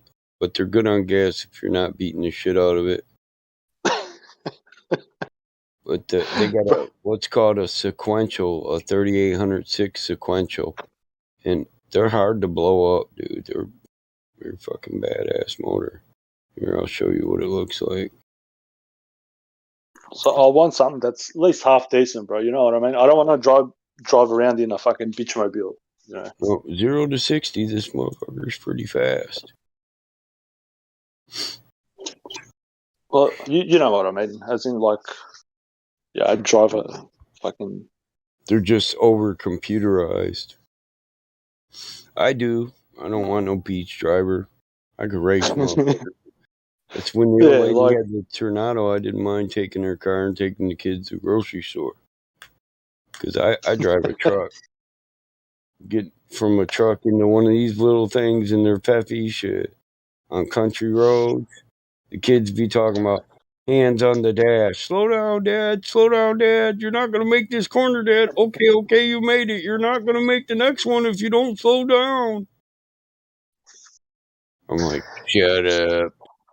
it's really weird how you go from like a big car to a smaller car, and everything feels so much more enhanced, and the smaller car feels quicker, even though you're going slower. Yeah. But in a big car, you'd be going like 120, 40. Feels like you're going 60, but you switch cars, and it's the opposite. It's real weird. Yeah, I'm driving my truck. I'm doing 80. They're pulling me over, and I'm like, what the fuck, bitch? I ain't speeding. And I look at this speedometer. Oh, I'm speeding. That little car at 60, I'm like, man, we're way past the speed limit. Nope, not yet. Damn it. I'll see if I can. So this car is so computerized. You know how you normally need a scanner to scan your car and get your sensor errors. This car, yep, the OBDC, the onboard diagnostic computer, does it for you. You can bring all your errors up. You don't need a reader. It's got a reader built into it. Okay. So you just push a few buttons and tell the computer to tell you what's wrong with the car. It'll tell you all your error codes, or if you got low bank or low oil pressure, tell you all that. Oh, awesome! That's all right. So it's dummy proof, so it's good for me. Except for the fact that the electronic connections weren't engineered very well. Oh fuck! They all seem to get these leaks, and I build the area up. But right in the middle of the fucking windshield, right where the computer is behind the dash, it always leaks right there. And then it leaks right down onto your best computer, which is like the OBDC is a $1,200 computer. It's not a $500 computer. The map sensor is $500. But I build them up. I weld extra plates over there so they can't rust out in 2 years and start flooding your fucking cabin, Yeah, I was gonna say there has to be a way of sort of traversing that up. Yeah, it's just like a tiny spot where water likes to sit, and it'll eat a hole through it in a couple years. I had that thing. I had a Volkswagen EOS. It was a turbo. Yeah, it's like if you have a look at it on the internet, it's like a transformer. It's like a hard top, but like the sides of it pop out and it folds in. It looks awesome, and it's not too bad. Yeah, but there was a peculiar thing where, for some reason, I don't know how, but there was water could get stuck in the side thing, and then it could somehow transfer to, you feel like wetness, like on the bottom of the floor, not like everywhere, but in little bits, and then you need to take it somewhere, and they have this special drainage fucking bullshit to take it all out, which is fucking really annoying and weird. I was like, all these fucking fancy bullshit, fucking, Metatron, fucking, and I go, you fucking, you store water in there. What the fuck? And I'm like, oh, it's just a bug, Yeah, something see, that. my mom liked these Tronado Trufeos because every time they break, my dad would fix them, And one day my mom let my old lady borrow her car, and my dad was like, "You should have made her leave in your truck, boy." I said, "Why?" He said, "That fucking car is always in my fucking barn, and you're gonna end up with the same fucking problem." I was like, "Shit." Sure enough, she's like, "Cause they're fast. They're real fast. The speedometer reads 125, and you can bury that bitch." 0 to 60, it's real fast too. I mean, I've competed with Mustangs driving my mama's car, my old lady's car. In fact, Went home, I bought a bunch of parts for the old lady's car, and when I pulled up, she was in the driveway doing some shit, and she happened to look in the trunk when I opened it up. She's like, "What are you doing? You're not taking my car in that fucking barn and modifying it. Fuck that." I was like, 50 more horse, babe. 50 more horse. What? Come on. If I break it, I bought it. I'll fix it again. Come on. if I break it, I love that. I got 2 spare motors, 2 spare trannies. Come on, just let me tweak it up. She said, "Build your own damn car if you want it."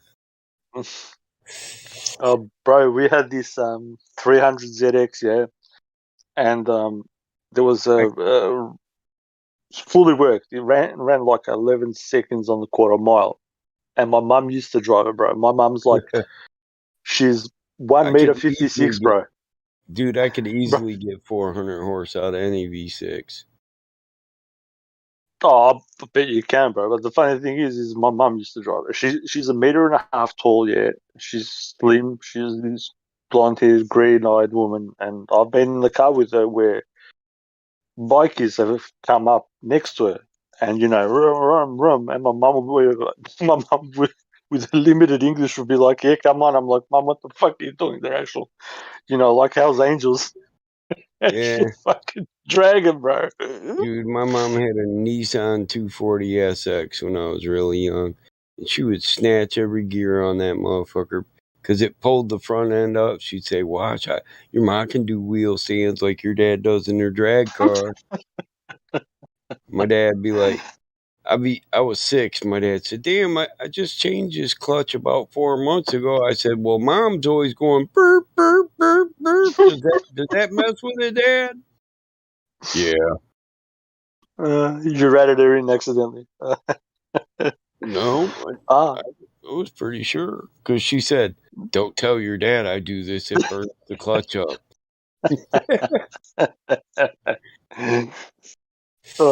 My mom can drive, bro. I'm telling you. That was one of them Doesn't miss. cars. Listen, that was one of them cars my dad didn't fit in. So at 5, he'd get in there and he'd say, "Pump the clutch and tell me how it feels." I'd say, "Which one's the clutch?" "The middle one, damn it." I'd punch it and I'd be like, "It hurts my leg when I push it, Dad." "All right, get out. It's good then." My dad just couldn't fit in the fucking car. Yeah, I've seen. Yeah, you showed me a picture of the old man. He's big. He's a big guy. I could barely fit in the 300 ZX. I used to be like the Hunchback of Notre Dame in that thing, bro. You've seen me. Yeah. I could, yeah, like the seat will be all the way back, and I drove it because it was like quick, and I like the look of it. But I'd be like literally like hands and everything will be like over the steering wheel, if you get what I mean. Yeah. Forehead would be stuck to the windshield. Like gray paint. Your elbows up in the air and your hands down on the steering wheel.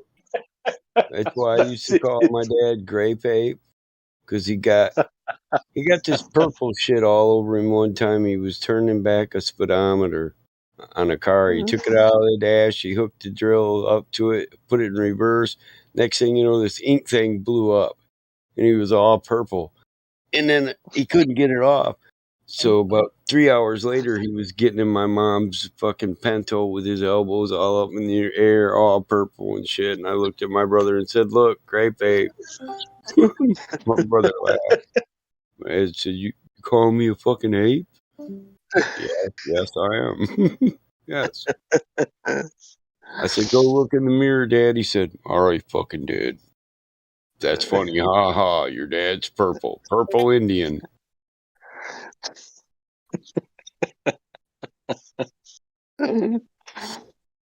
Your old man sounds like my old man. I swear. He'd be all serious, but in like the flick of a switch or the blink of an eye, he could make something funny.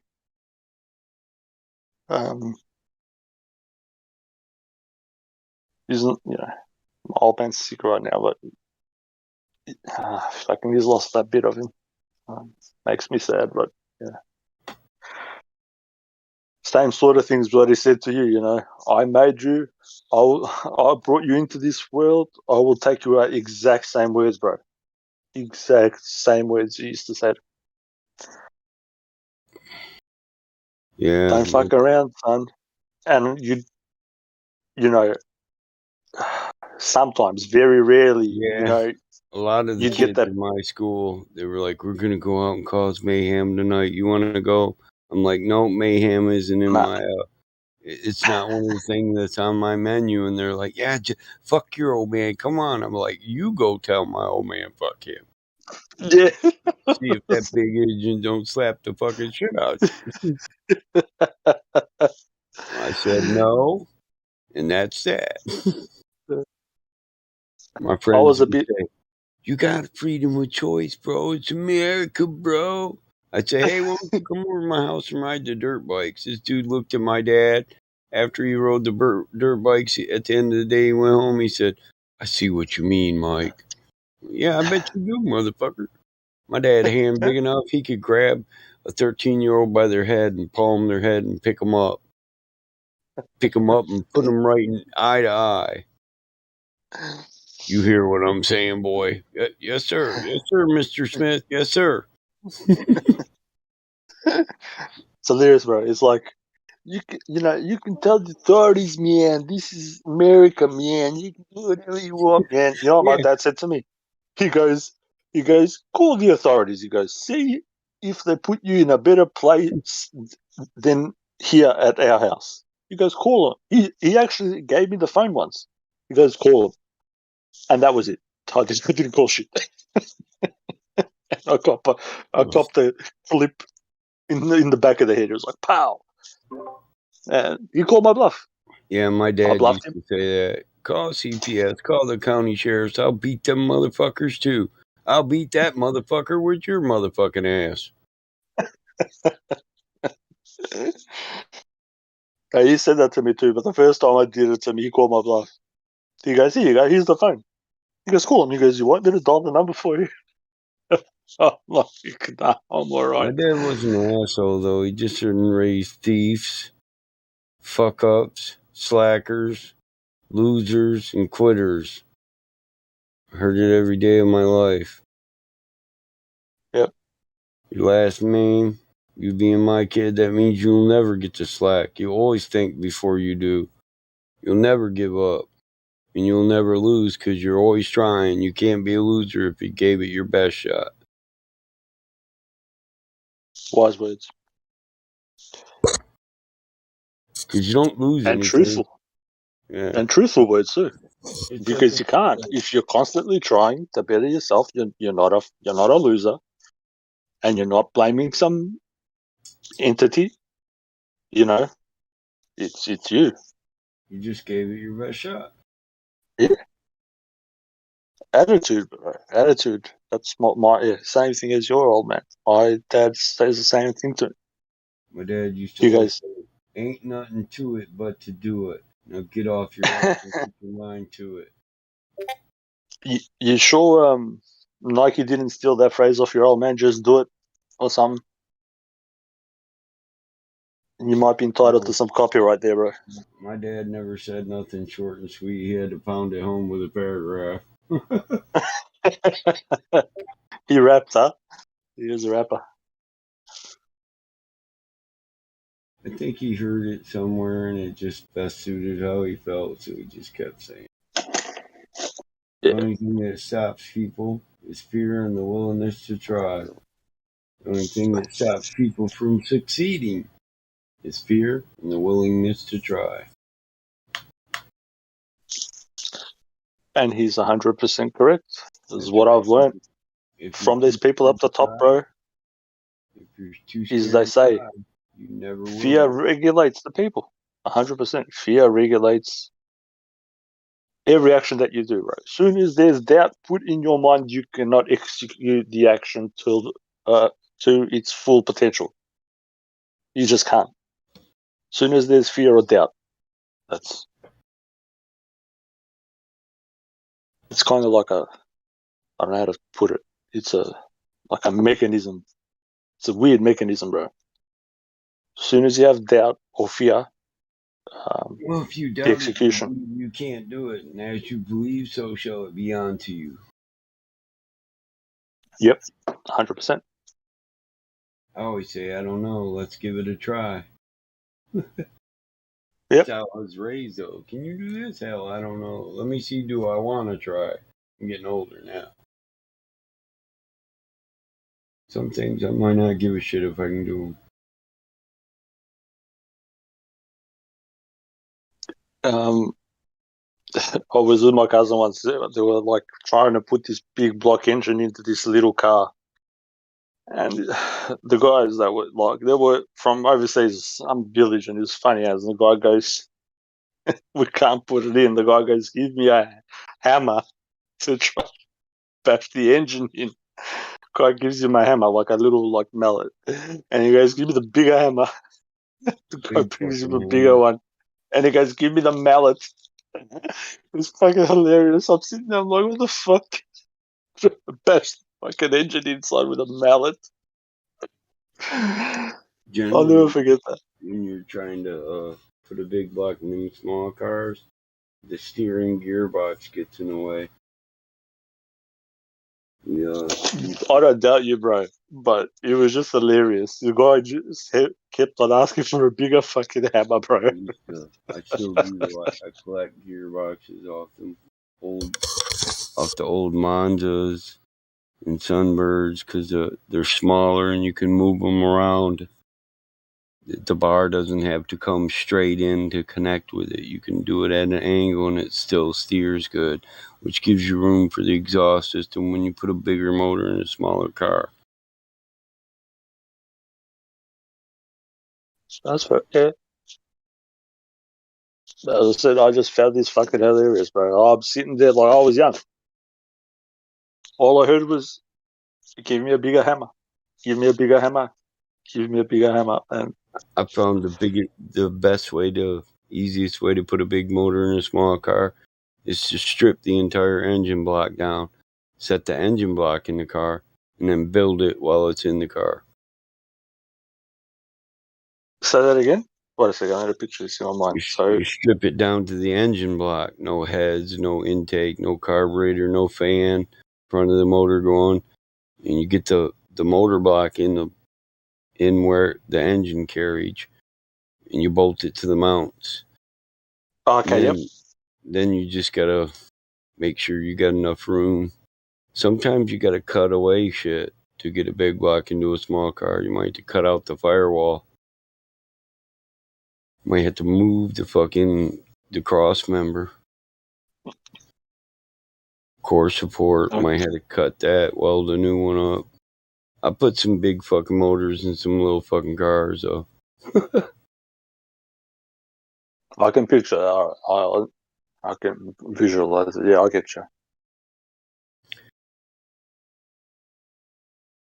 I'm not sure if in America they were called an EXA.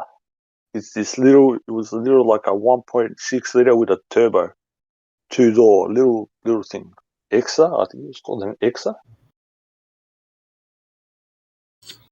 No, I have no idea what that is.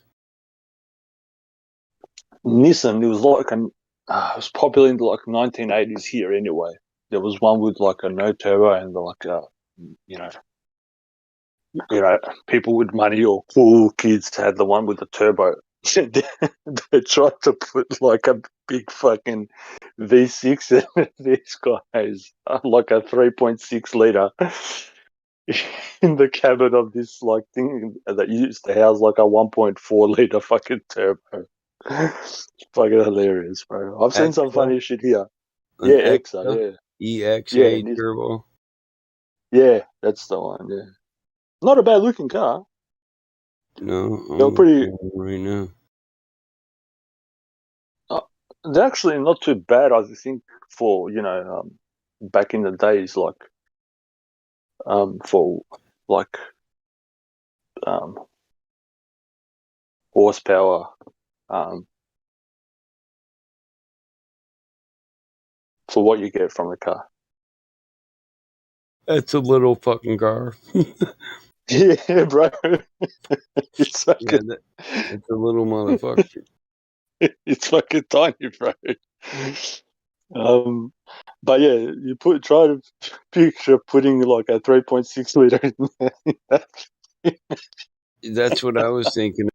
6 would probably be hard to get in that motherfucker, let alone a big block. Yeah, yeah. I've seen some funny shit, bro. I'm telling you, like the people that come from overseas here, they get these like grandiose ideas, bro, and they don't think about them. It's you take the shit out and then you just Well, that's how I grew up. We're getting yeah, that bro. motor in that fucking car if we gotta cut Yeah, it all apart. yeah. These guys didn't think about cutting, bro. It was just a hammer. Bring us a bigger hammer, and you're left with a mallet at the end. Two guys bashing the thing with a fucking mallet. It's hilarious, bro. Beating the body up, trying to make room for the motor to fit in. Yeah, I've been there. My brother did it to a Gremlin so we could put a 401 hose in it. How did that go? Did it end up? Did it eventuate? Did I even use the correct fucking word? Eventuate. Fuck. Accentuate? Essential. Yeah, I think I said the wrong fucking word. Eventuate. What the fuck was that? Fuck, I don't know. Oh, God. It's a hard thing Yeah. to do. At the last meeting, they told us keep all the religion out of live stream. It's a hard thing to do. Most of our members, in most of these topics, lead back to it. It is a hard thing to do. Especially when certain groups of mods don't even try to police it, and then the ones that do, they end up with flack because the guy's like, wait, what? There were 3 mods in here earlier. We talked it for 4 hours. I try to when I bring it up, it's usually because people. Well, you just try to point out that people in reality and nations and systems in reality are based off the law that's written in that book. Yeah. And it doesn't matter where you are in the world. As I said before, they go under many names, but the principal organization of every single nation society is that. And I have to speak in religious terms because most of the people here are Christian. If you want, I can speak in, Islamic terms or Buddhist terms, but nobody will fucking understand me if I do. Right. You get what I mean? What's more me I do. point, So I've examined all this stuff, and it's all the same. Just it's like when you have Nutella, you'll have home brand or whatever that tastes like Nutella, that looks like Nutella, just a different brand, but it's fucking Nutella at the end, at the end of the day, It's chocolate with fucking hazelnut. You can call Welch's it grape, Nutella. generic Welch's, generic grape, Exactly. Concord grape. Yeah, it's all the same shit. Yeah, and this is what I'm trying to tell people. Just post I'm a not different label. Yeah, I don't. I am, bro. Like freedom, yeah? I'm for freedom. And the reason why I brought up the Declaration of Independence was those few paragraphs there set a whole nation free, bro, and brought other people together. Yeah? Yeah. At the end of the day, you know? Well, they weren't confined to follow religious dogma or be called a heretic.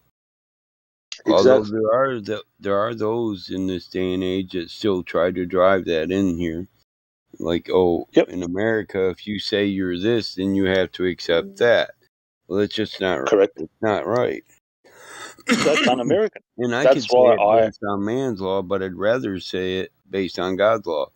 As you believe, so shall it be unto you. But as I believe, that's how it'll be unto me. Yep. So that's why you my hear faith me is never describe. unshakable. Yeah, my relationship with God, that's for me and Him. My faith, it's unshakable. My belief, it's for me and my Creator and no one else. So I don't care what you read. I don't care what special knowledge you think you have. I've read a lot of damn books in my search for a relationship with my Creator. I don't The whole stick point of that, one book and say I know it all. and that's what I was trying to impart before. Well, that's what He and would when some have us do, isn't it? What does He say? My people perish for lack of knowledge. Yeah. How do you get knowledge? You righteously and diligently pursue it. Yeah. And it hurts, bro. It tells you it might taste sweet, but when you swallow it, it will be bitter. And people, That's because with every new bit of information, you change. Yep. And the only thing that we are promised, bro, at the end of the day is change. The only thing that is constant throughout this life and the next life is change.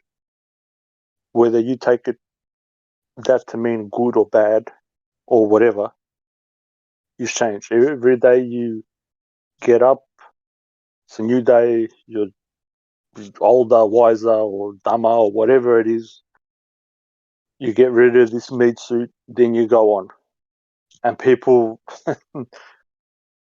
want to be in a constant.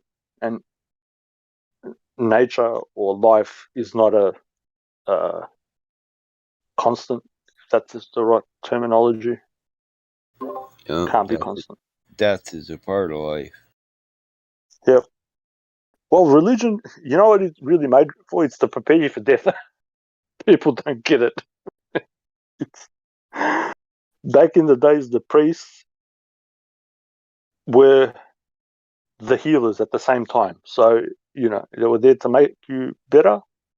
But if not, if they saw that you had, you couldn't go on, they'd prepare you for, the inevitability for, passing on. But they split it,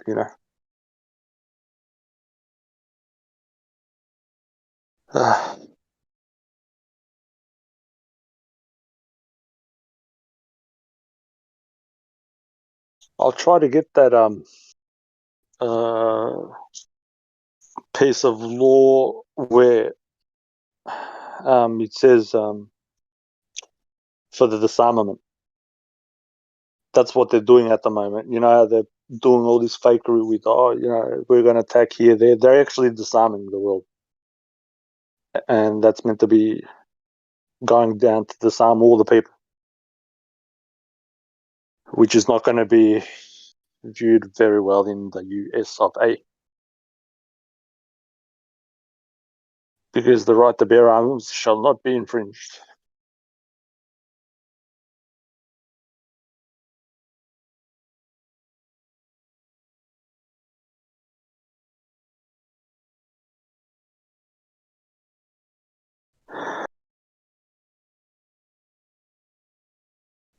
I think there's an agency I forget the agency's name. I need to look it up. I've got so many fucking notes. It's not ATF? funny. No, it's not the Alcohol, tobacco, and firearms. Tobacco. Yeah, no, it's not them. They're a part of the IRS. Did you hear me speak before, bro? Like I was saying that when you look in the, you know where the the agencies of the government are meant to be listed. You know, like just say the FBI and all the rest of it. You cannot find there the IRS or the CIA. Huh. They're not listed as a government agency or government arm or whatever. They do not exist. And yeah, it's a.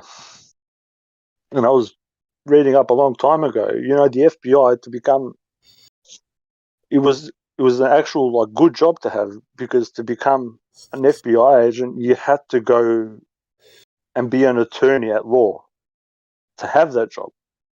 And I said this the last time when I was on here, which was over like a month and a half ago, whenever. Okay, you call these people law enforcement people, but they've never been to school and they don't know the law. So how do you enforce something if you haven't been educated on it? Right. And I go, you call it the law and you call them police, but it's really policy. Okay, so you got policy enforcement, but you know, yeah, you get people yelling out all sorts of funny stuff. But I'll try to Well, find it. that's what uniform code is, right? Yep. Policy. Yep, correct, 100%. The uniform commercial code, yeah.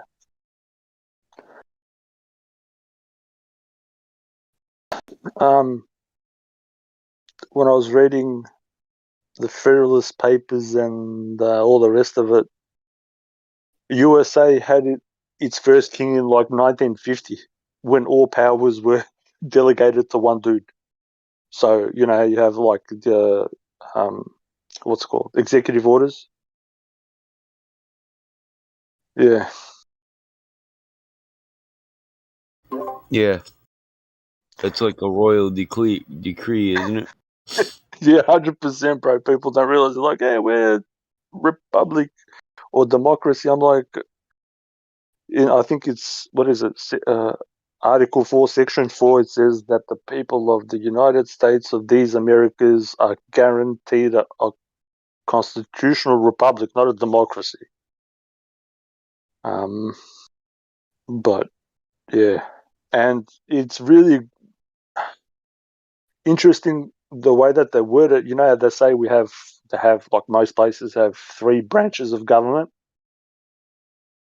The way that they worded it was they have three departments of the government, because to further what's the word, to further move away those bodies so they don't conflict with each other, if you know what I mean. As branches signifies from one tree. If you have a department, it's a separate entity altogether that will come together to do something. So, yeah, those people are fucking smart, bro.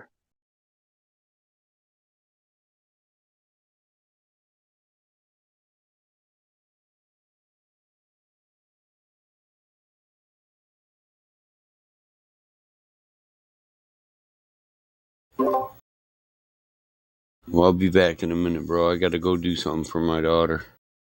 Okay, all right, bro. No worries.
What is the world that we're living in now that we know we're not spinning? What is the world? What is the world that we're living in now we know courage is missing? What is the world? What is the world that we're living in now we know flat earth is winning? What is the world? What is the world that we're living? It's like a brand new beginning. We know that most of y'all sitting there wishing, probably just itching for us to go away, completely dismissing things that we say like our minds have gone missing. Meanwhile, you're really the only one shifting reality as if it was switching, like it was some type of fantasy pitching. Next something bad, but you wind up just whiffing. Nothing but air, you just can't do no hitting. Running around saying that water's sticking to outside the balls, your logic is slipping. I understand that you might think I'm tripping. Pay attention to the words that I'm spitting. Only thing that really needs any fixing, your view of the world and the way that you're thinking. No need to go always screaming and kicking. No reason to think that Earth might be tricking. If it was spinning, then we would see drifting. If it was curving, the ships would be sinking. Logical fallacy, keep on insisting. Probably just listen. How about you try some form of consistence? Ships disappear due to angular distance. Makes a lot more sense that the curve's non-existence. Why the persistence? Why the pursuit of unending resistance? Fighting a war like a soldier enlisted. Really seems as though you got it all twisted. Why not just be a bit more optimistic? Lies you've been told, the veil has been lifted. Now you've been gifted, given permission to take a position. Not in opposition to the world that we're living. Create ignition, start up the engine. Choose to accept it now, this is your mission. Tell us why the dim curvature's missing. Maybe just call up a mathematician.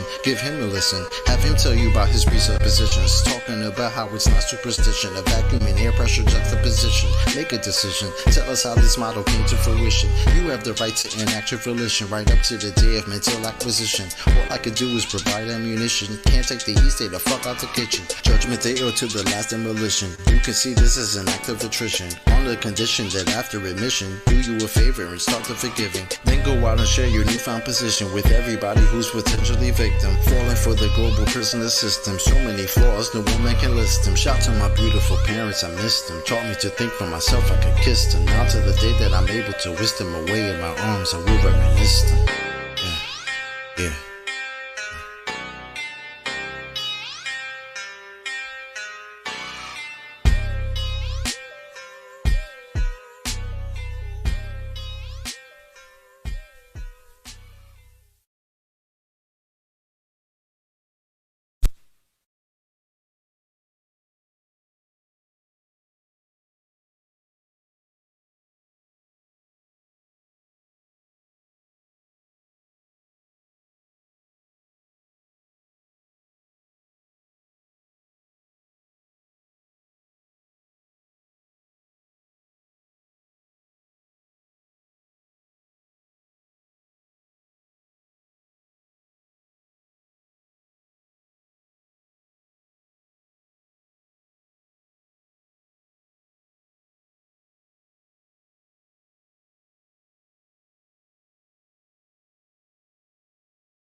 the truth, and the truth shall make you free. From the Channel 4 News, WSMV Nashville. You're the one who said you walked on the moon when you didn't. Calling the kettle black, if I ever thought of saying I misrepresented myself. Away from me. You're a coward and a liar and a thief. You want me to knock you in the head? Well, I want you to swear to God on the Bible that you walked on the moon. If you walked on the moon, we're given the opportunity to swear to God that you walked on the moon. I'm going to give you the opportunity to get the hell knocked out of you if you don't leave me alone. So why don't you just put the end to the record in the argument and put your hand on the Bible, swear to God you walked on the moon. Mr. Cybro, knowing you, that's probably a fake Bible. I don't hit people, but you're going to be on the deck unless you get I'm heading out. I appreciate it. And get the hell out of the clubhouse. Well, I take your stuff and get the fuck out. Why don't you quote me and say it's bullshit? When the shadows interrupt, I don't give a damn about all that shit. This is full of shit.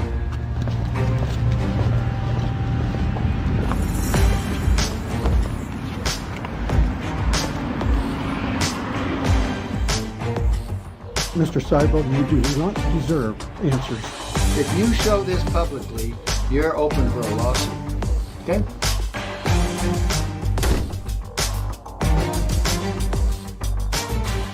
And finally, the element that seals their fate. Of all the footage of Apollo 11 requested from NASA over a 5-year period, one gem was discovered just before the completion of this documentary. An old reel received by mistake. It contains the raw or unedited footage of the crew of Apollo 11, Michael Collins, Edwin Aldrin Jr., and Neil Armstrong, staging part of their mission for nearly an hour in living color, with exceptionally clear behind-the-scenes audio of conversations discussing the techniques used to achieve a disingenuous picture depicting the Earth at a distance, in order to falsely demonstrate their far journey from it and their ability to survive passing through the Van Allen radiation belts.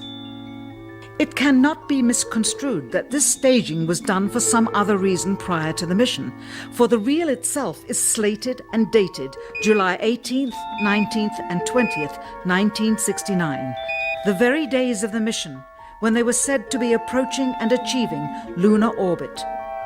Furthermore, it is apparent they are in genuine zero gravity aboard the actual spacecraft, necessary to convince the mass media of their authenticity, just not any further than Earth orbit, as you will see.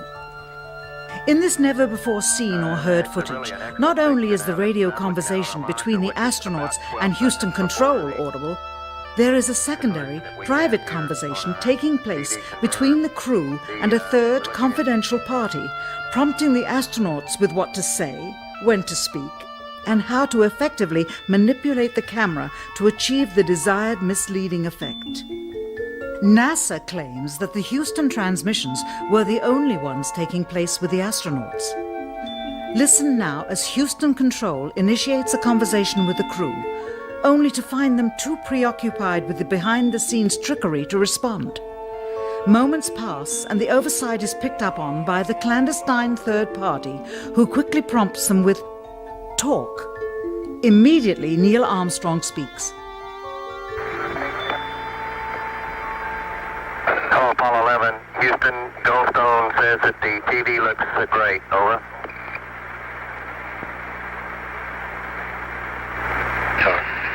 Okay, Roger. We're coming in on Earth. Again, the illusion they are attempting to create is the Earth at a distance to demonstrate their far journey from it and their ability to survive passing through the Van Allen radiation belts. Understand, too, that only about 20 seconds of this raw footage was ever broadcast to the public, and these conversations discussing their deception were believed to be private. Until now. Here they discuss that these television transmissions were in fact not broadcast live as everyone believed. They were first screened and edited for playback later. Roger, Neil. We just wanted a narrative such that we can, when we get to playback, we can sort of correlate what we were seeing. Thank you very much.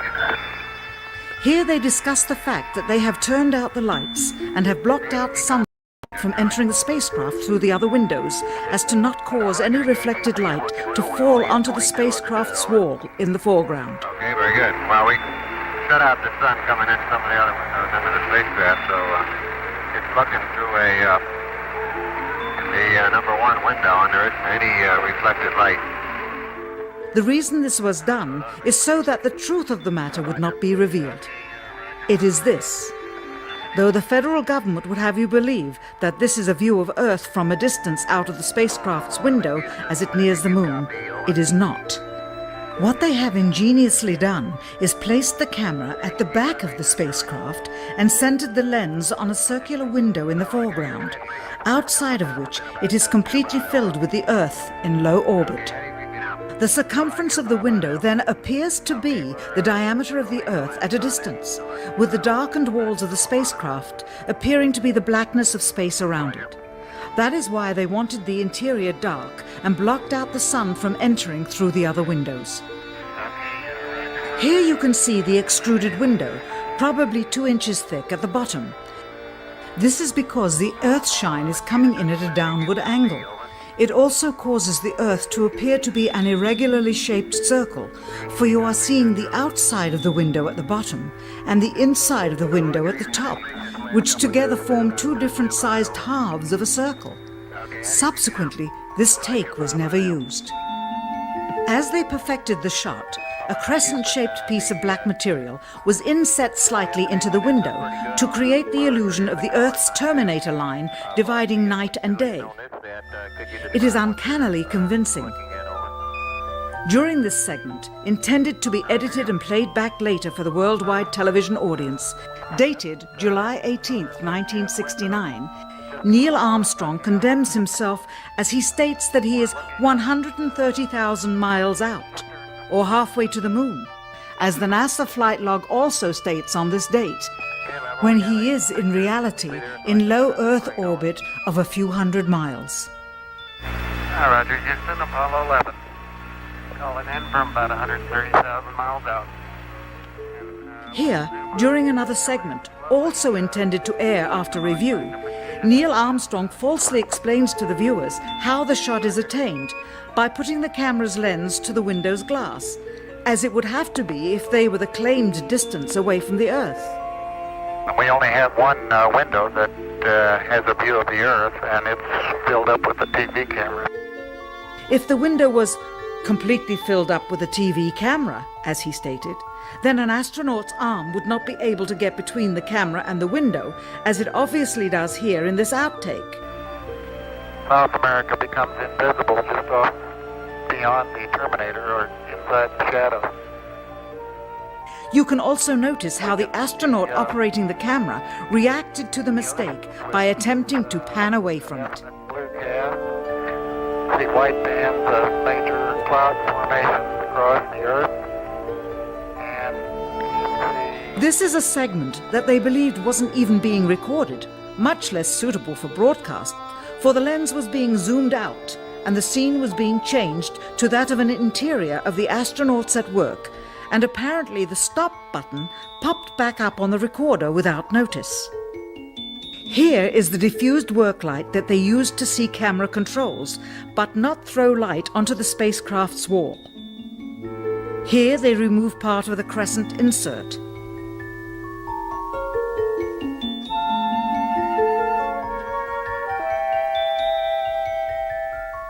Finally, the iris is opened up and you can see the real location of the camera and the very bright and near Earth out the window. Here is the slate for the 19th of July, and the same shot of trickery on the 19th of July, and then the 20th, and the same misleading shot on the 20th. Later that evening, they were said to be walking on the moon. How can this be when they were in Earth orbit only 9 hours earlier, and the moon is some 3 days' journey away? Furthermore, if they genuinely went to the moon, why would they be faking any part of it? Why this trickery with the window?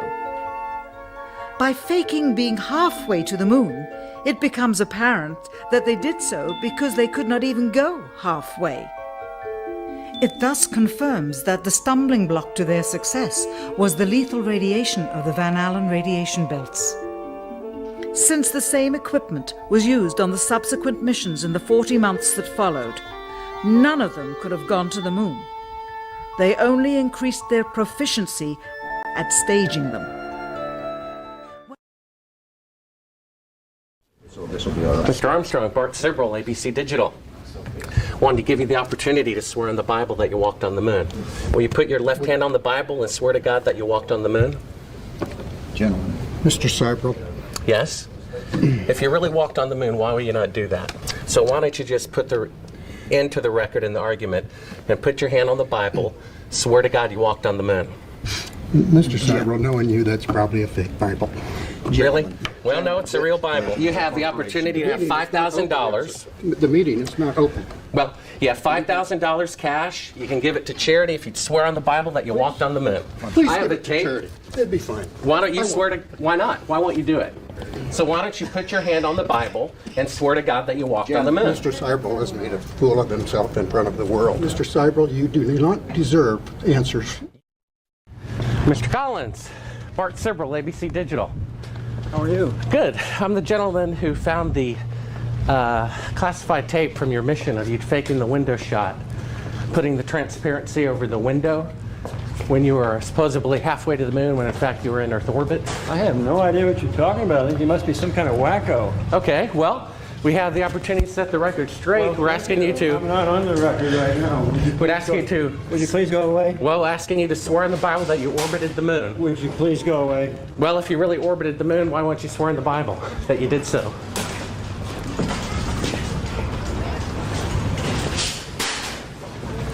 Can you tell me why you would have a problem doing that? Would you please go away?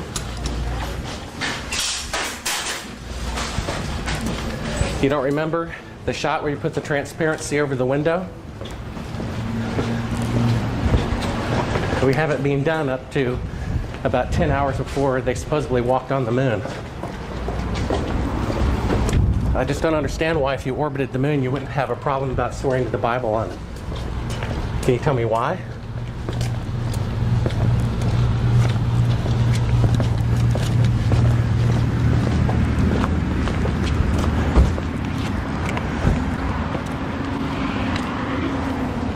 Are you afraid for the truth to come out? I think you're some kind of wacko, I really do. Well, I think it's wacky to not swear to God on something that's supposed to be obvious.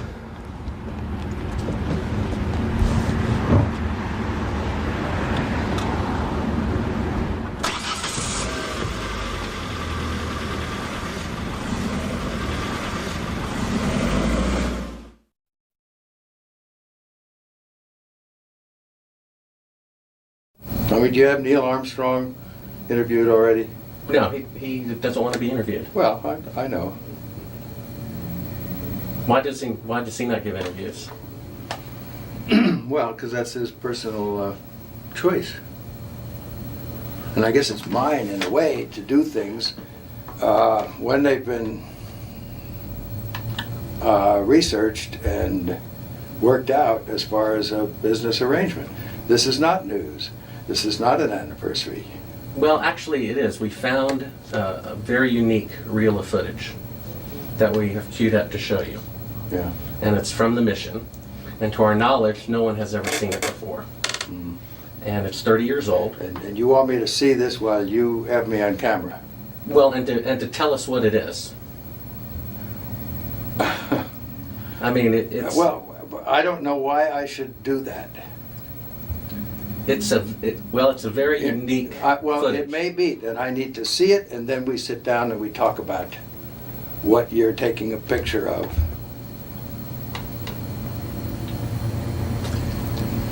I don't see where there's an advantage in it for me to do what you're asking me to do. I see all sorts of pitfalls. I see people who have managed to talk to somebody. Who did you talk to in our office? I talked with Heather at Tor Books. Yeah, but is this helping book promotion? Are you going to be putting anything out during the time that I'm marketing books? So Heather does not represent me for the things you're talking about. She represents a book selling activity. I think when you see the footage, you'll see that it's Well, very extraordinary, one of a kind, okay, behind the scenes type Yeah. of footage. Yeah. Well, if it is, why do you have access to something that no one else has seen before? Serendipity, I guess. And it was recorded on the 18th of what? Of July, 1969.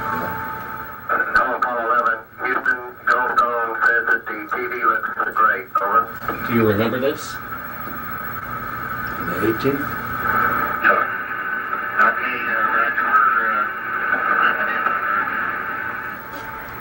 Hello, Apollo 11. Houston, Goldstone says that the TV looks great. Over.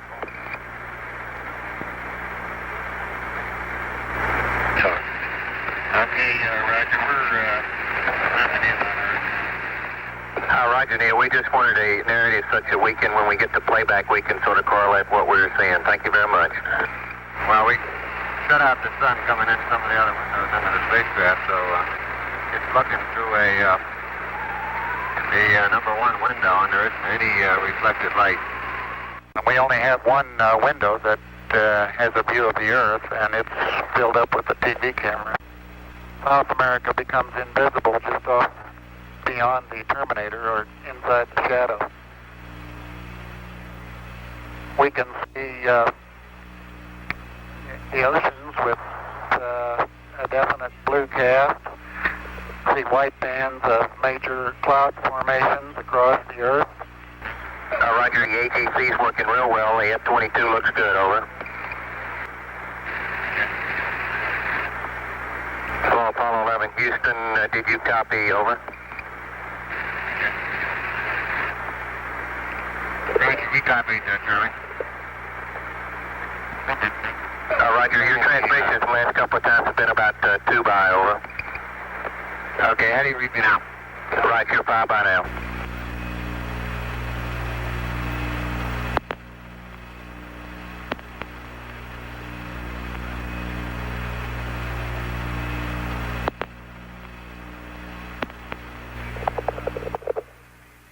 Coastline. Now we're coming in. Can't quite make out who that is.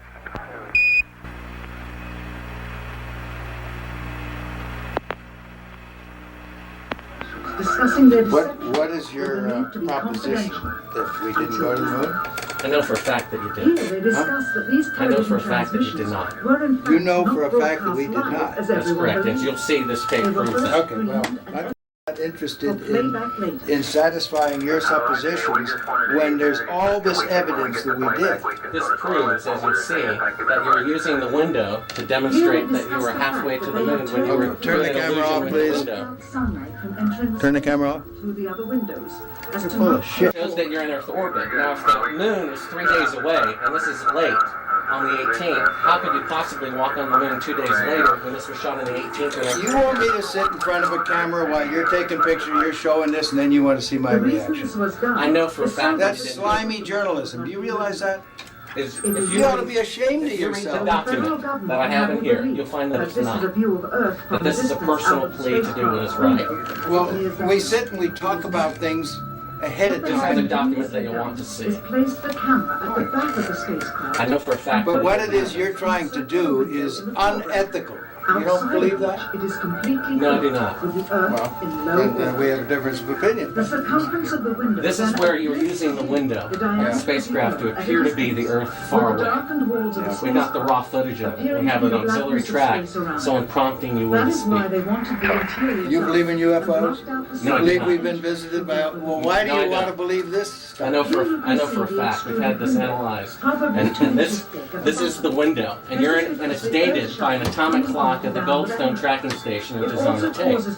Well, you're talking to the wrong guy. Why don't you talk to the administrator in NASA? We're passengers. We're guys going on a flight. We're not. I know for a fact that it didn't happen, and this tape would prove it in a court of law. Subsequently, this It would. tape was never used. Why don't you try? Why don't you put your money into a court of law and see how people laugh at you? You want it. No one has Is your laughed. camera working? No one has laughed. And this makes you the real famous person that has discovered this and reveals all this stuff.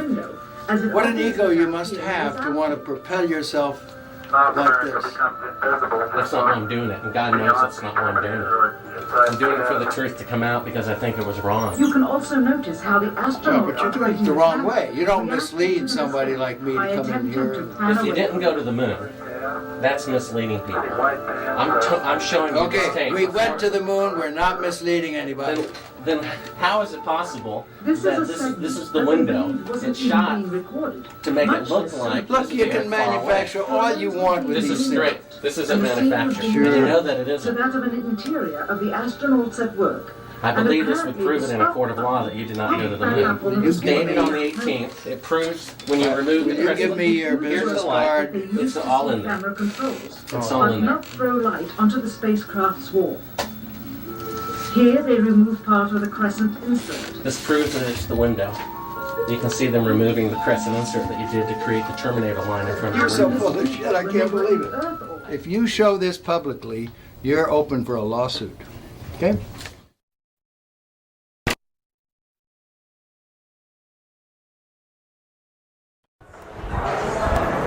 Howdy, Buzz. How's it going? Remember me? What's your name? Bart Sibrel. Would you give your name to my assistant? Yeah, I got one for you, one for your lawyer to sue me. That's right. I hope you do. I'd love to go to court and show the window shot. I know you'd like to get a lot of attention, wouldn't you? Well, you're the one getting money for something you didn't do. You're getting a lecture for walking on the moon when you didn't. Well, that's called being a thief. Why don't you just That's called being a focus on thief. your own life? Do you think you can get to heaven without repenting? Why don't you swear on the Bible that you walked on the moon? Why don't you swear on the Bible that you walked on the moon? I'm not trying to get in the middle of anything. Tell him to get out of here. This is a hotel. We'll call the police. We pay. Come on in here, we'll call the police. Solicit on You like that? Why don't you swear on the Bible that you walked on the moon? It doesn't, sir, I don't have nothing to do with this, but you cannot solicit on this property. We just paid to rent out the penthouse to shoot up there. So You can't solicit like this on this property. keep shooting. All right, well then I'd go through my measures. Yeah. You got to keep shooting, man. Okay. Well, you can put it on your shoulder. Don't be shy. Just come with me, Buzz. You really like attention, don't you? You're the one who said you walked on the moon when you didn't. Calling the kettle black, if I ever thought of it. Saying I misrepresented myself. Away from me. You're a coward and a liar and a thief.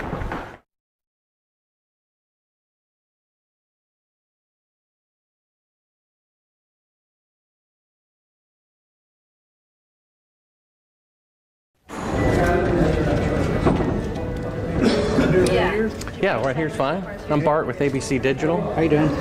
I was given a classified tape from the Apollo program. It's 31 years old. It's an unedited reel, including outtakes from the mission. It's got about 20 takes of a single shot of the mission. What mission? Apollo 11. Yes. And the photography is being forged in the mission. They're faking a shot of being halfway to the moon.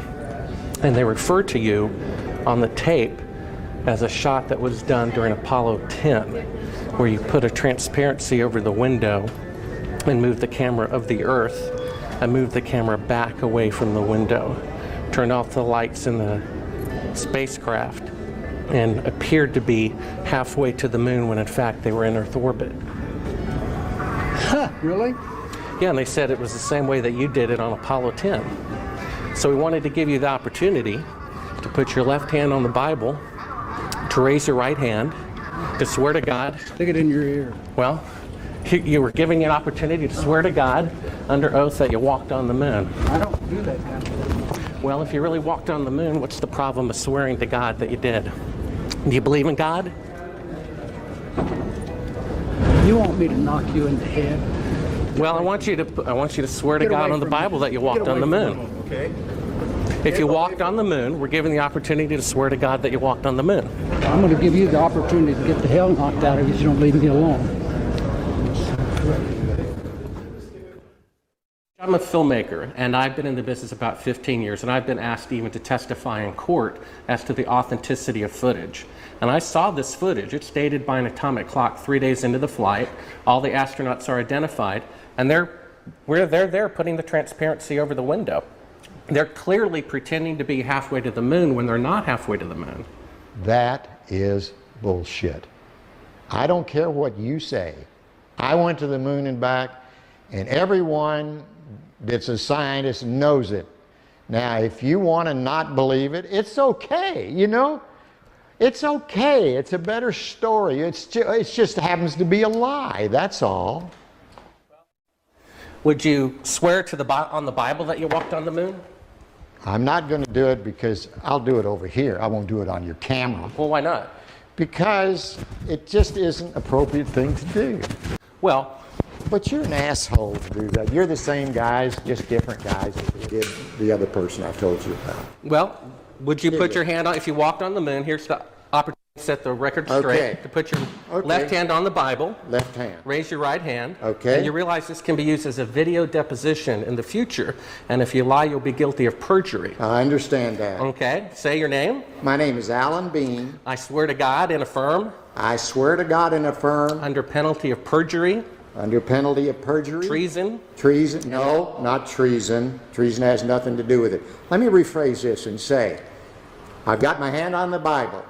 I went to the moon. I walked on the moon. All the other people that you think are people that NASA says went to the moon and walked on the moon but you won't go to the moon and walk on the moon. You won't say under penalty of treason. What's treasonous? That's doing something fraudulent to the taxpayers. That's crap. Well, what that about isn't treason. Under penalty of eternal damnation? Under penalty of eternal damnation. And under penalty of treason? Treason is when you sell out your country. Well, if you used $135 billion to not go to the moon. That's still not treason. Treason is if you tell secrets to another thing. I've said enough. Now, you can use that and say, well, you didn't say something else. No. I know how people are. It's okay. Well, take your stuff and get the fuck out. Tell us, what is this video? I'm not quite following it on right now.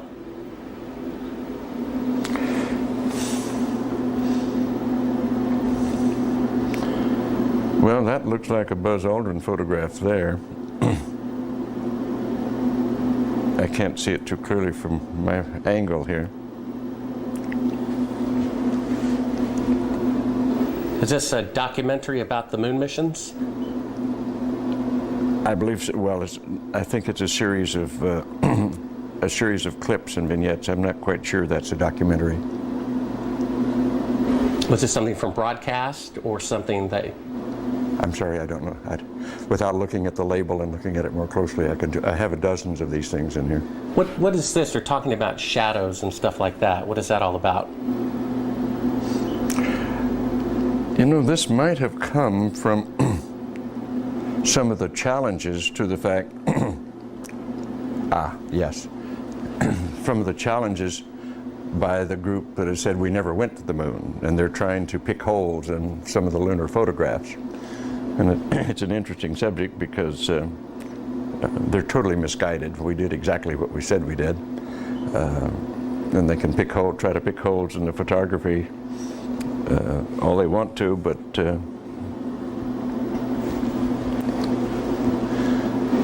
why is it that you have it? Beg your pardon? Oh, why do you have a copy of it? People send me stuff all the time. I have boxes and boxes of video from various television programs, various speeches that I've done.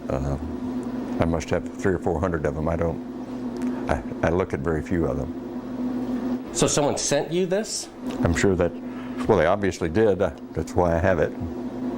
Oh, so it's not something that you acquired or ordered or anything like that? You have to understand, I get at least a dozen books a month to review, 2 or 3, maybe 4 dozen videos a year from various people just want me to have it, so they send it along. We only brought like one clip. If you want to throw it in, Oh, yeah, sure. pop that one out. Is that? Can you get the check that Good. Oh, that will stop it. Yes, take it again. Yeah, we can edit this right away. We don't have to worry about doing that. So we can. Well, Yeah, just hit play. well, it goes in. This is, what is this? Oh, this is a shot from 130,000 miles out. Mm-hmm. I guess it's from approaching. It's from approaching the moon, looking back at the Earth. Mm-hmm. Now, I've seen this on a couple of flights. Was this something that you got? Although this is from Apollo 11, did you shoot a shot of the Earth like this? Mm-hmm. So you had a TV camera in the spacecraft. That's correct. And this is, I guess, the Earth zoomed in at a distance. Yep, seems to be. They get shot a little bit halfway to the moon. Mm-hmm. Now it's kind of, now I guess the cloud cover looks. That's what you're looking at. Now what is that right there? What is what? There's like an arm. It looks like hair on an arm getting in front of the window. Maybe somebody got their arm in front Now of I it. thought that was the arm of God moving Right. across the Earth. I couldn't quite figure that I out. suspect that was the edge of the window, more than likely, that they were shooting at. What did the Earth look like from a great distance? There About it is like again, that. 130,000 miles out. About like that. So it's pretty small at the distance of the moon? Yes, but I think the better images are the Hasselblad images that have been taken on every flight and are the most published pictures in the history of the world. What is that in the top left? If that's the Earth, is that like another spacecraft? No. That, I have no idea what that is. It's some aberration on the film of some sort. Oh, those are shadows, I think. Or reflections, probably reflections that are just reflecting. Run that back again so we get another shot of it. If you're going to press me on this, I'm not going to talk to you anymore because I won't pursue this. All of this attempt to say the Apollo programs were fake is just sheer nonsense. And you can talk till hell freezes over and you're wrong. Okay? Well, would you affirm? I won't continue on this line. Would you swear on the Bible that you walked on the moon? You bet your sweet ass. Okay, put your left hand on the Bible. Put your left hand on the Bible. Raise your right hand and say, I, Edgar Mitchell. I, Edgar Mitchell. Affirm. Affirm. Under penalty of eternal damnation. I don't believe in that, but penalty of eternal damnation. That I walked on the moon on Apollo 14. That I walked on the moon on Apollo 14. Well, you know, you're the first astronaut to do that. We asked 6 other astronauts to swear on the Bible, and they refused to do it. Well, I don't particularly like to take oaths like that either, because I don't accept the Bible as a gospel of anything except a historical record. But we did go to the moon. You bet your sweet ass we went to the moon. Okay, turn off the camera. Your interview is done. I've given you all the time I'm going to give you. Okie dokie. Good to meet you. I don't say it's a pleasure. Understand. Please get your ass out of my house. Okay. And you came here under false pretenses, and I think you're an asshole. Well, and if you continue this, and if you press us, I will personally take you to court. I hope that you do. I invite you to. I'm going to give you my card so you can arrange that. And I'm encouraging you to arrange. You're frankly not worth it. No, we have you on the record saying you'll take me to court. I hope you do. Because we have proof that would prove it in a court of law that Apollo 11 didn't go to the moon. And I think it's something that you should see. I don't say that lightly, believe me. I don't say it lightly. You have joking, sir. People can have fun. And maybe do that if they feel like they want to have a little fun on a trip to the moon. And as an independent producer, okay, we're heading out. Doing that is against moral ethics. Lying about going to the moon is a satanic lie of gigantic proportions. I don't hit people, but you're going to be on the deck unless you get... I'm heading out. I appreciate it. And get the hell out of my house. Don't get a gun to shoot them at them before they get out of the office? We have a video camera running if you want to do it. Right. That would be great footage for us. See you later. In court, I hope. Want to call the CIA? Have them whacked?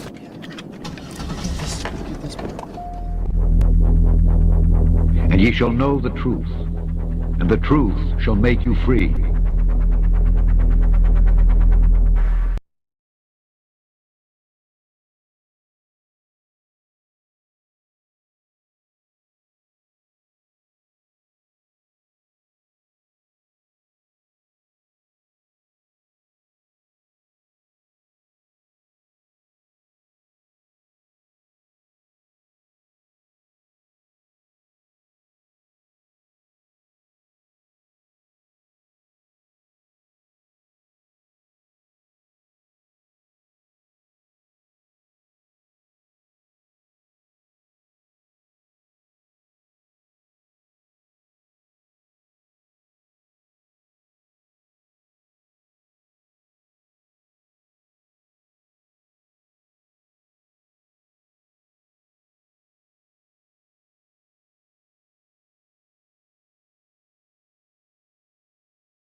Non sequitur. Your facts are uncoordinated. Warning. The following live stream is intended for an uncommon audience. Those suffering from religious celiotitis, idiotic use of the word scientism, or geoplanetary flatardation are advised not to watch any further, as this could result in symptoms including feeling triggered, loss of wokeness, or the need to comment in all caps. However, if you think bold ideas are righteous, unique perspectives are gospel, and strong opinions are sacred, then we say hallelujah. This is Non Sequitur. Never follow. And now, here are your hosts, Kyle Curtis and Steve McRae.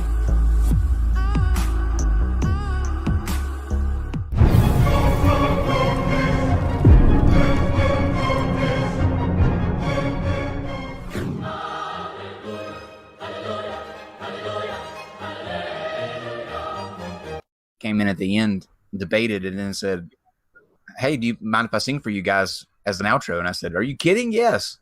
Okay. Sorry, I was in the middle of a story and I could not stop, so I had to get that out. But welcome back to Non Sequitur. I'm Kyle Curtis. Steve McRae is, I think, to my left today. Hello, Steve. Hello.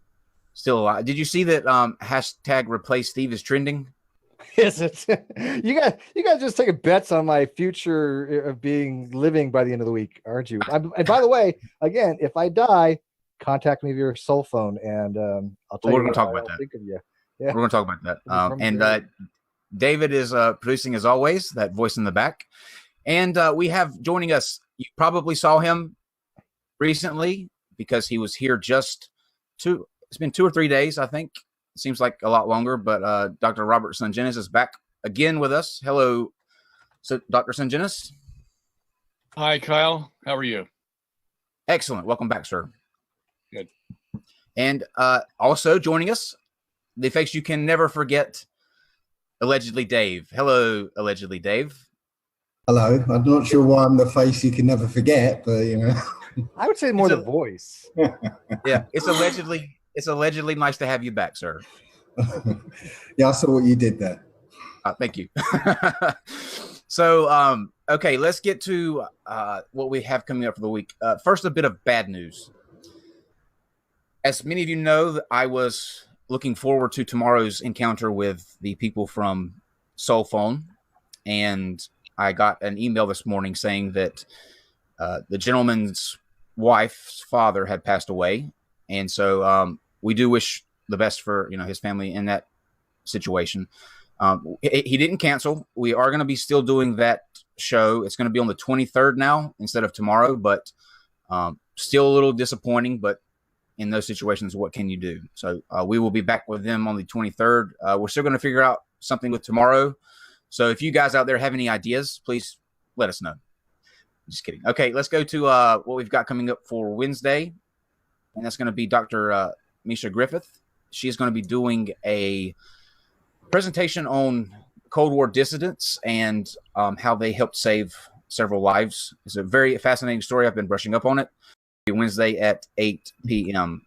And on Thursday, we have a gentleman that I actually met on Twitter, but he's running for president. There's no slide for this one, so if you're still looking at the same one, this is why. But he's running for president in 2020. His Twitter handle is the Caliph of God, and he has some very interesting views on things that I think will be fascinating to listen to. But we wish him well on his candidacy for president, and who knows if Trump can win, literally anyone can win. So, and then we move to Friday at 8 p.m. Eastern, the debate that is 2 years in the making between Red's Rhetoric and Jaronism. They did a debate 2 years ago, didn't end so well. They haven't spoken. Well, Steve, have they spoken since? Besides, back and forth through videos. You're muted still. Okay. So this will be them coming back for. It's a big deal. So we're looking forward to having both of them here on Friday at 8 p.m. Eastern. Can you hear me, Kyle? I can now. Yes. Okay. I don't know. That was weird, but no, I don't think they've had any contact with each other. I can now. All right, we'll get into tonight's debate. Before we do, Steve, no more news from the. No, nothing today. No phone calls, no text messages, no nothing. So maybe he's taking the day off from harassing us, I guess. Good. So I'll postpone my American Idol search for a little bit. If you replace me, find somebody that can sing. I will, totally. Allegedly, Dave said that he could, so maybe him. No, I don't think so. So let me go ahead and tell you guys how this will work. We will have a total of 4 timed rounds. We'll do each 10 minutes. The first round for them to introduce themselves, and we'll start with Dave. He'll introduce himself and where he stands on the position. Then we'll go to Dr. Sungenis for 10 minutes. We will come back to Dave for another 10 minutes, and then back to Dr. Sungenis for another 10 minutes. After that, it will be an open, free-flowing conversation between the two of them to ask each other questions and have a discussion that way. And then at the end of that, we will have any questions that you guys have. Of course, read all of the super chats. They are all read on the show, and that will be it. So without further ado, we will start the discussion. And allegedly, Dave, sir, the first 10 minutes is for you to kind of say hello again to everyone, and then tell us why the Earth is flat. Okay, I'm Dave, known as Allegedly Dave, and I got into the flat Earth because I watched a video which introduced me to the curvature calculation, and it basically told me that let's step back a second. The curvature calculation is 8 inches per mile squared to find how much the horizon will obscure any object that is at a certain distance away. So armed with that calculation, because I thought, well, hang on, that calculation sounds or makes the Earth sound very small. So I went out looking for curvature, and I think my first stop was in England, a place called Plymouth. There's a lighthouse which is 8 miles away from shore, and I was looking at this lighthouse from almost at the water level, and I could still see the bottom of the lighthouse, and that was 8 miles away. Now, and I can't remember offhand what that calculation is, but it should be something like 16 or 32 feet below the horizon at that distance. But I could still see it. So I went around looking for all sorts of things that I shouldn't be able to see. And surprise, surprise, I could see them. I eventually got myself a Nikon P900 camera, and I was bringing boats back that were supposedly going over the curve. So I got kind of hooked at that point. So I started looking at other things, such as gyroscopes, and finding that gyroscopes are showing that the Earth is stationary, and it's obviously not moving. So we have gyroscopes in aircraft that show that gyroscope in an aircraft in the artificial horizon that is spun up when that aircraft is on the ground, so it gets a reference to the ground, and when it starts in straight and level flight, when the plane starts to go over the curve of the horizon, the curve of the Earth, the gyroscope should stay upright because it's got a property called rigidity in space, and it should appear that the artificial horizon is rolling backwards, right? But it doesn't do that. So I started looking at all sorts of different things, including looking at NASA, which is the only proof that we're on a spinning ball, and finding everything that NASA puts out. Every time any of us start looking at NASA footage, we start finding mistakes. Things like, while you have a trio of astronauts bobbing around, you see a water drip in the background. You see bubbles in so-called space. You see all sorts of anomalies, especially green screen anomalies. where they shouldn't have to use green screen at all. So, and every time you try and look for any proof of the round Earth, you can't find it. So it goes against, what we naturally believe about this Earth. We have senses that tell us how this Earth is laid out. We see, stand on the beach and we look at the sea. It's flat. Yeah, our senses tell us that we aren't moving. We have senses to tell us if we're moving or not. And I know we're told that, or I know we're supposed to only sense acceleration, but the Earth apparently accelerates and decelerates in its orbit, because it's not a circular orbit; it's an elliptical one. So there's acceleration and deceleration, but we don't feel it. We don't see the effects of that acceleration and deceleration. So everywhere you look, you cannot find any proof of the flat Earth. We have to take the word of experts, so-called experts, especially at NASA and all these space agencies. But if you cannot rely on what they're telling you, then how reliable is it? You cannot take that any evidence they produce, as truth. So when you actually look into, the origins of this round Earth idea, you find that it's the same players from the same clubs, secret societies, who 500 years ago got together and basically put this idea out.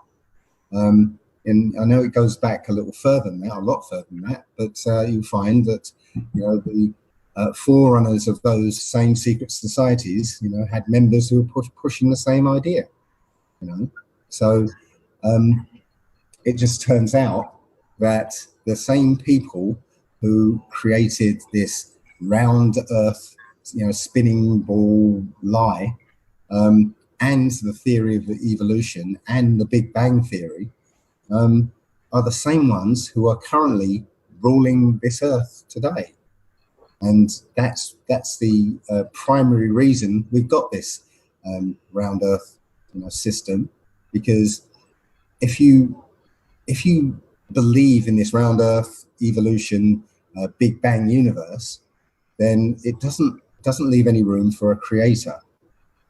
And when you take away a creator, that allows so-called powerful people to insert themselves above you and rule you. But if you know that this is a created place, which is what the flat Earth eventually or inevitably leads you to, then there's a creator, and you are the chief of the creations here. So that means there's nothing in between you and the creator, and so nobody can insert themselves and tell you, above you, and tell you, do as we say, because we're more important than you. So that's the true basis of why we have this ball Earth lie. I'm just an ordinary bloke here. I'm not an expert in anything, but one becomes an expert in things because of the passion you have to find out why. And this is what thousands of people around the Earth, still stuck in the old world lingo. Thousands of people across the plane are sort of becoming, because when you have a passion for something, passion for learning, you pick up all this information and it sticks with you. So that's really all I've got to say on as an opening argument, because I'm just an ordinary bloke, but these proofs are evident when you look for them.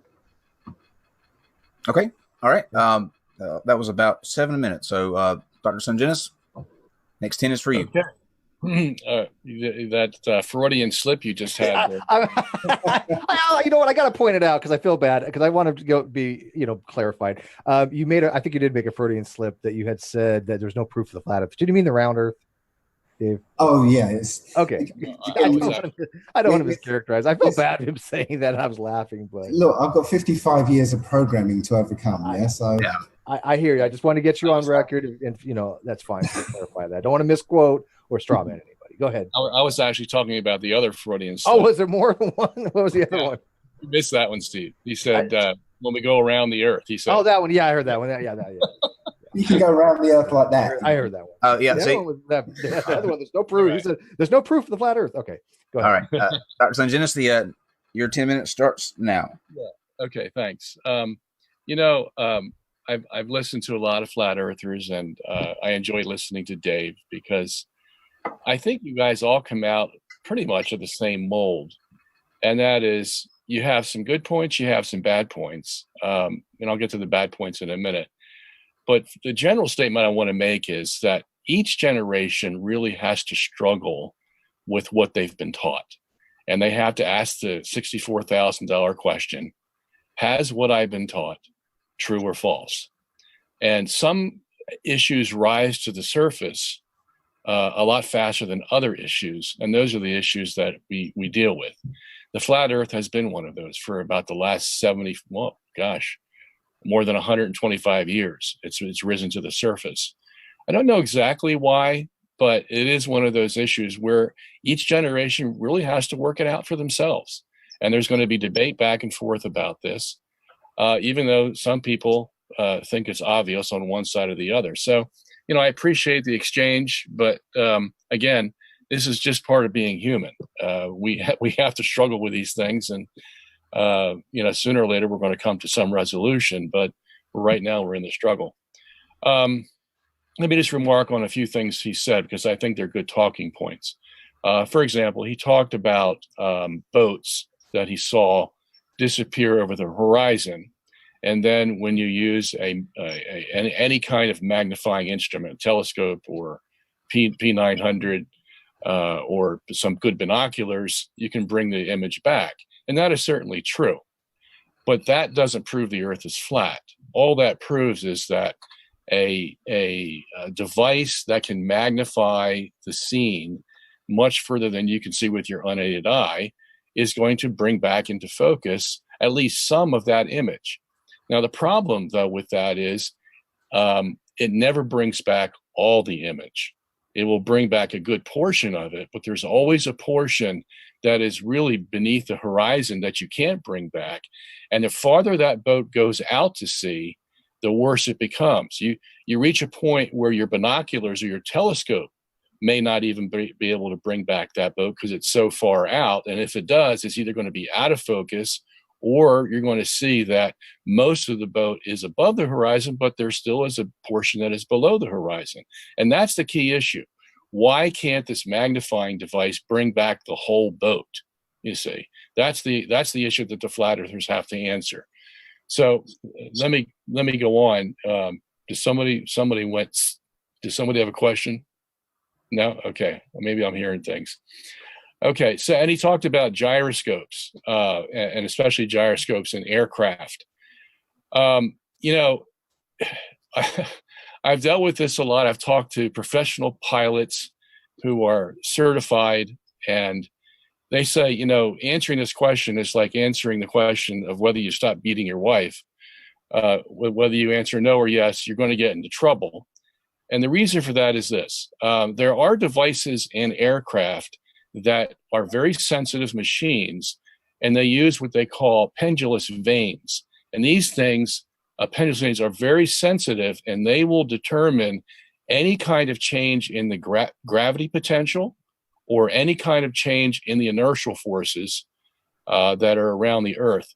And both of these things, namely the Coriolis force,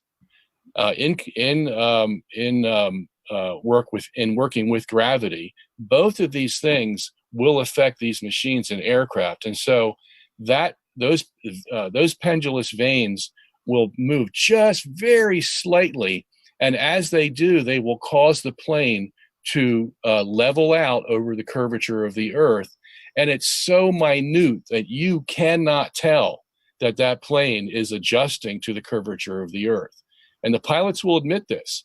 They know the machines are there. Not many of them know how they work, but they do work, and they're adjusted just that way so that they do calculate the curvature. And even if you have a gyroscope, Dave, I think, is talking about the fact that the gyroscope will stay in one position. Well, that's because of the Coriolis forces. There are 3 directional forces in the Coriolis force, and each of those 3 keep that gyroscope in the position you point it. But that Coriolis force changes as you go around the curvature of the Earth. And so the plane has to adjust to that. Even though the gyroscope itself is going to stay in one position, the plane is having different Coriolis forces on it and different gravity forces, and it will have to adjust to those. And that's what those pendulous vanes do in that machine they use to keep everything, so that the plane stays at the same level above the Earth. So dealing with the NASA issue, I understand why people have gripes about NASA.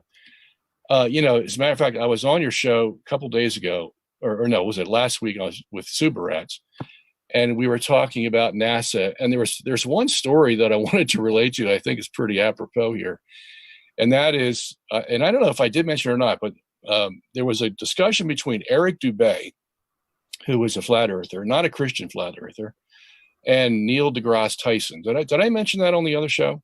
You did not. No? Okay. So Neil deGrasse Tyson goes up to Eric Dubay, because they happen to be in the same room somehow, and says, what would convince you that NASA went to the moon? It actually landed a man on the moon. And Dubay comes back and says, I want to see the equipment that they supposedly left on the moon.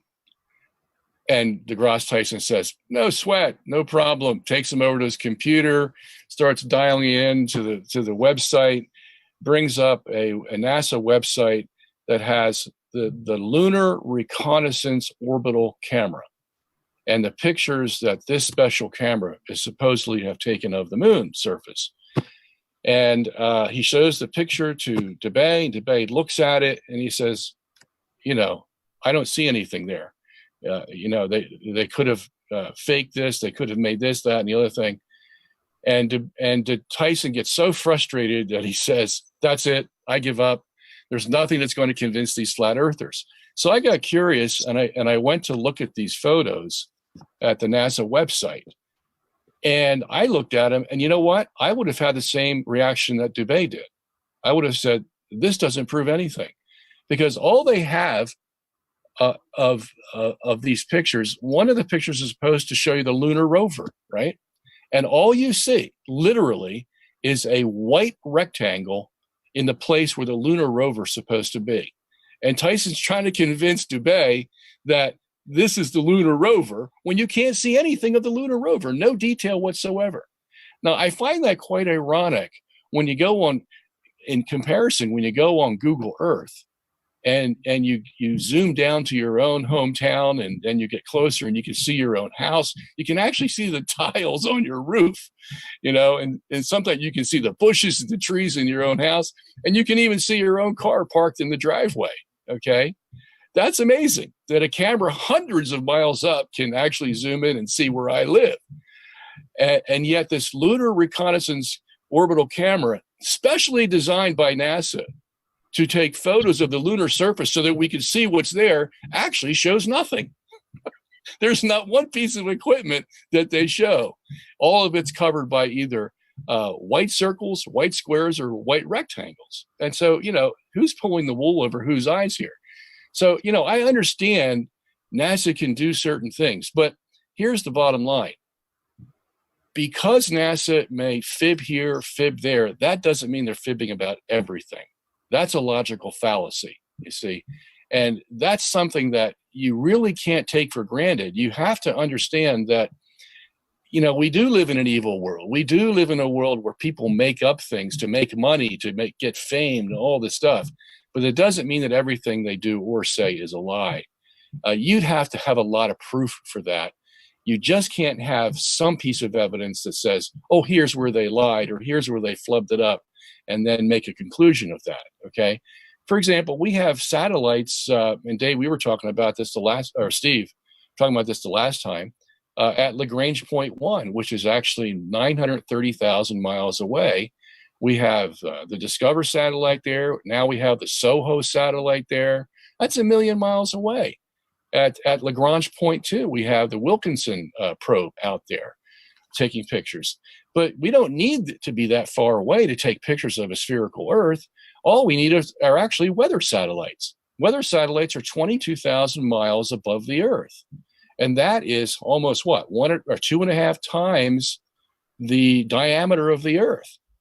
Okay, so the diameter of a spherical Earth is 8,000 miles. These things are 22,000 miles away. That's a pretty long way. 20 seconds. And yeah. 20 seconds. 20 seconds. And they're able to take pictures of our spherical Earth. And as far as, the Earth moving and all that, well, I'm on your side, Dave. I'm a geocentrist. I don't know if they told you that or not, but I don't believe the Earth moves. I don't believe it rotates. I believe the universe rotates around a fixed Earth, and I can prove that dynamically, that is with physics, and also geometrically. Okay. All right. Perfect. All right. Dave, next 10 minutes is for you whenever you're ready. Okay.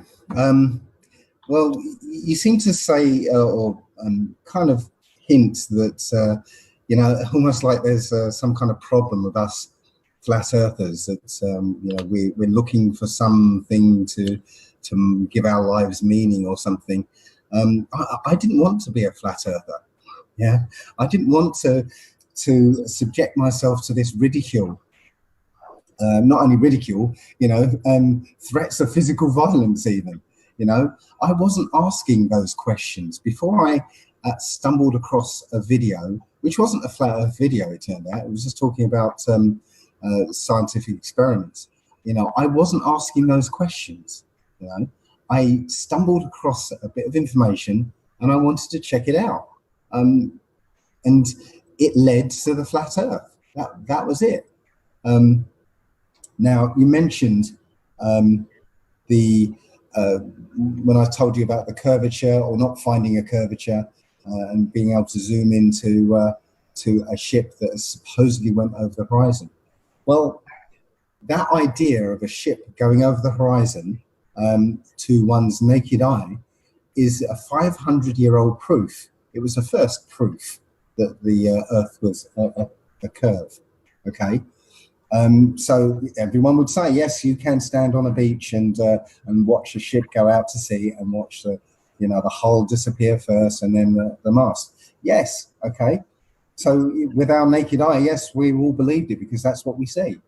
But now that we have the technology to actually look and see, well, no, that 500-year-old proof does not stand up.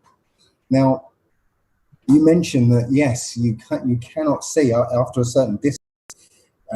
It appears that the bottom of the boat is obstructed. But what you actually see when you actually see it with a P900 or any such camera, what you find is there's an atmospheric effect. I think it's called a fata morgana, where the top of the ship is reflected in a narrow band, which hides the true horizon, right? And you get a false horizon at the bottom of this effect, and you get an inverted image of the top of the ship. So it looks like, the ship is going down, especially when that fata morgana gets large compared to the size of the ship, as it gets further away. Then you see the mast get reflected, and it looks like it's just the mast. But literally what's happening is that you've got this atmospheric effect hiding the true horizon and the rest of the boat. We can see that when we look, again, zoom in on the last part of any part of land that's going into the sea. Yeah, if you zoom into it, you see this band giving the effect of floaty land floating over the sea.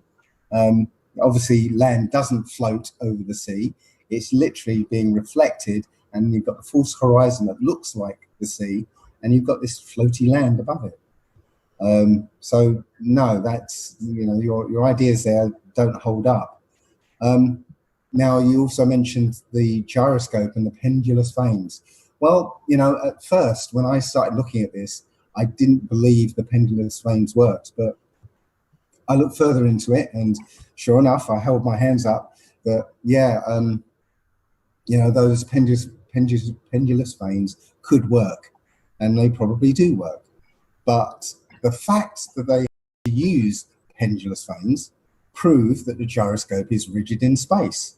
Okay, so there is a static experiment. It's done by a guy called Rob Durham, and he has one of those high precision electric gyroscopes, and he sets it on the table, and its position is marked, and he sets it going for 6 hours. Now, in 6 hours, the Earth should have turned about 90 degrees. And so the gyroscope should move accordingly because it's rigid in space, but it doesn't. So again, that proves that the Earth isn't moving, and it also suggests that the pendulous vanes aren't actually being employed. Just because they have these pendulous vanes doesn't mean they're actually working when the plane is actually flying so-called straight and level. So-called straight and level. I'm trying to rush through my points here. I don't know what time I've got. Okay, you've got 5 minutes left. Okay. You also mentioned Coriolis effects on planes. Well, Coriolis effects, do not work on planes. When you fire bullets at long distances and artillery shells at long distances, well, apparently you've got to take Coriolis effects into account. But planes, well, they're in the air for much longer, and they don't take Coriolis effects into account. I.e., you don't fly north to go west. That's the thing. It's so conflating Coriolis effects and planes doesn't work. Another point, you said this was a very quick reference you made about these Coriolis effects, and I can't remember how you phrased it, but they allow a plane to maintain the same height above the Earth. Well, it's not. It's what's maintaining the plane's height above the Earth are the plane's control surfaces, which have no relation to the ground. It has only a relation to the air that it's moving through. So that's why if a plane was flying through the air, over a curved Earth, then if it was flying straight and level, it will, end up in space.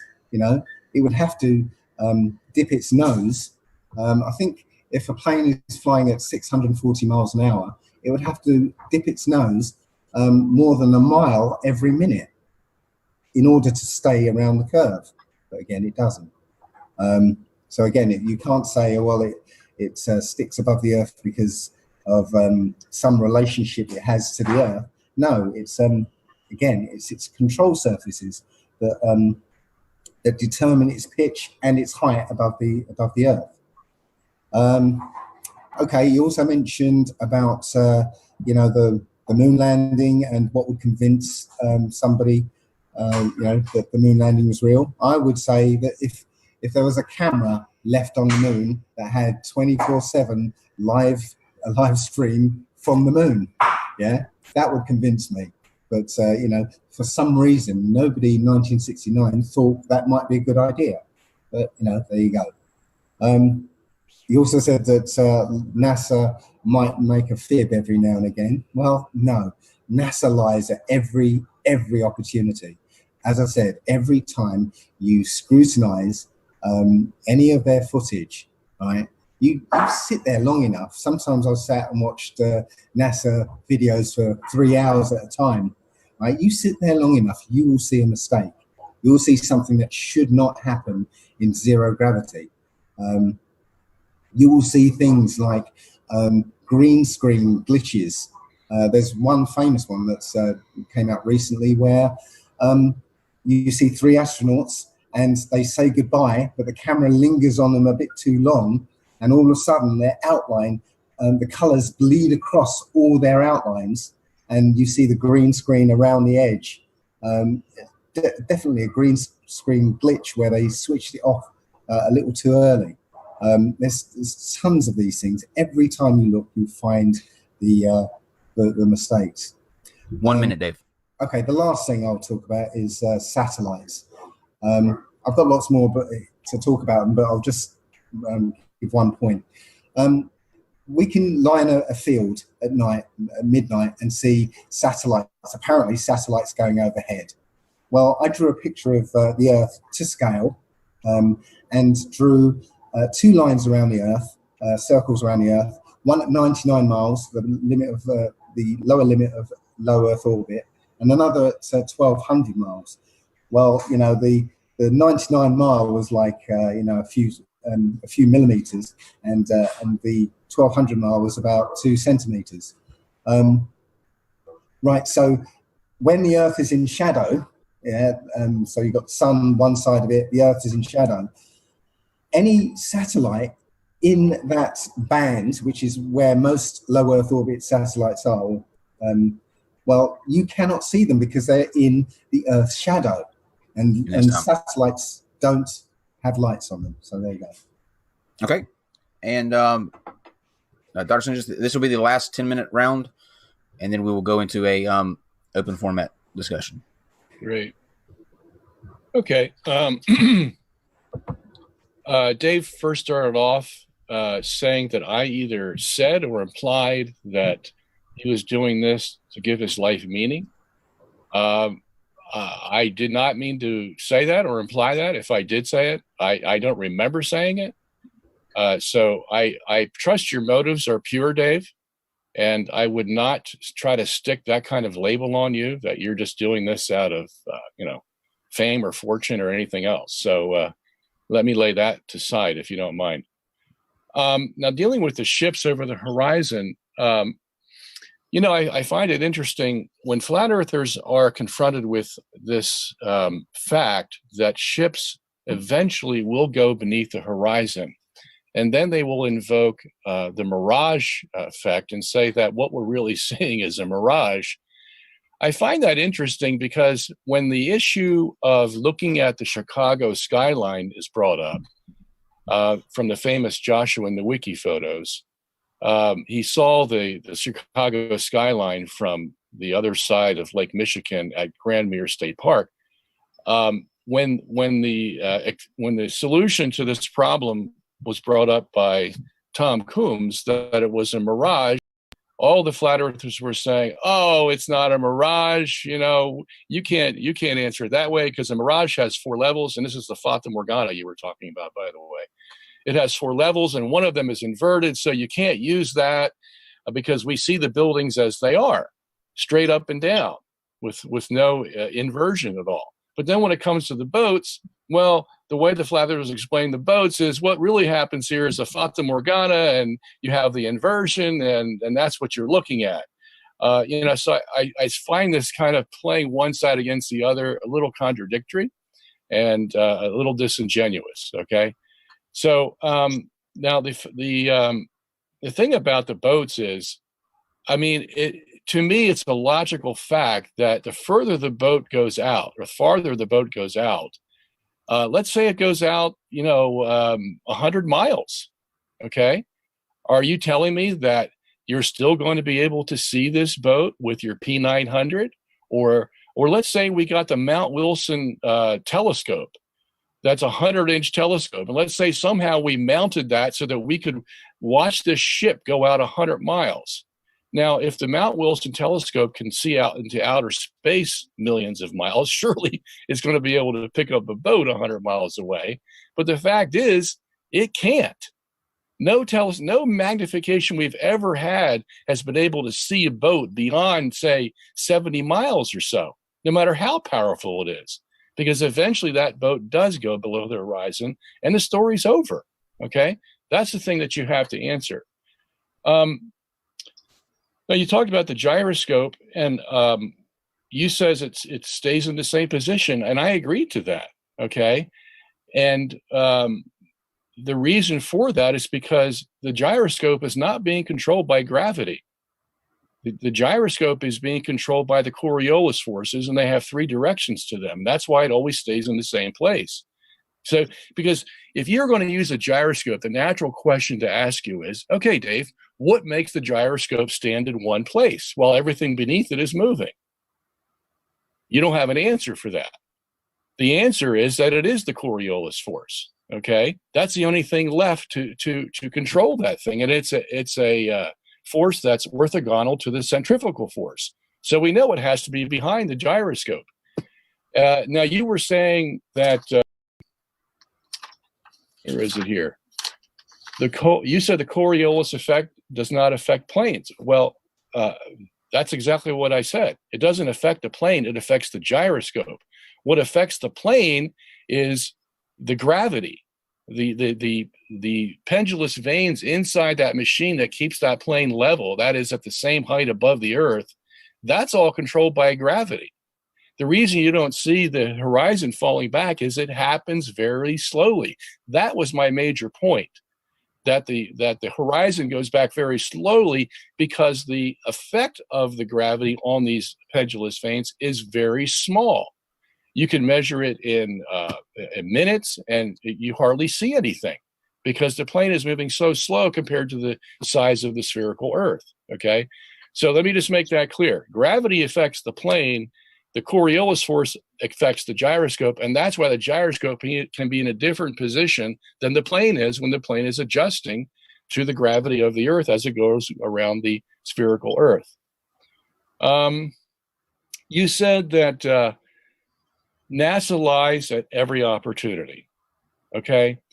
Now, again, it's easy to make assertions like that. It's much harder to prove them. You can see bubbles in water chambers, and you can see green screens, and you can see all kinds of things that NASA does.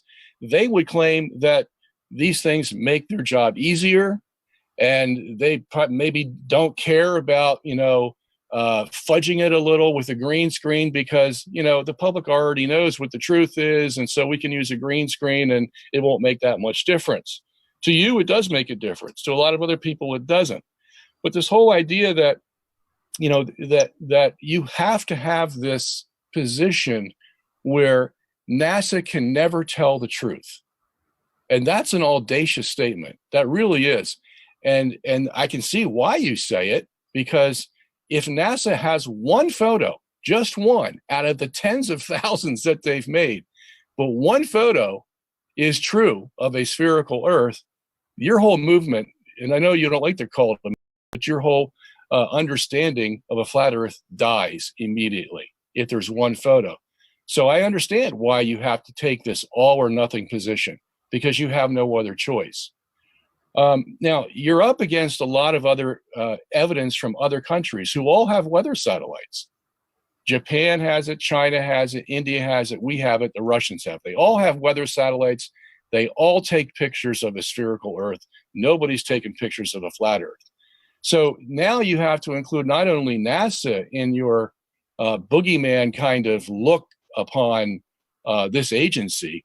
Now you have to include all the other agencies in the world. And I think I know what you're going to say. Yeah, they're all in a conspiracy together to control us, to make us slaves, all that. And all that sounds good, Dave. It all sounds great, Yeah, well, there's people in control but there's a real world too. That's the other side of your story.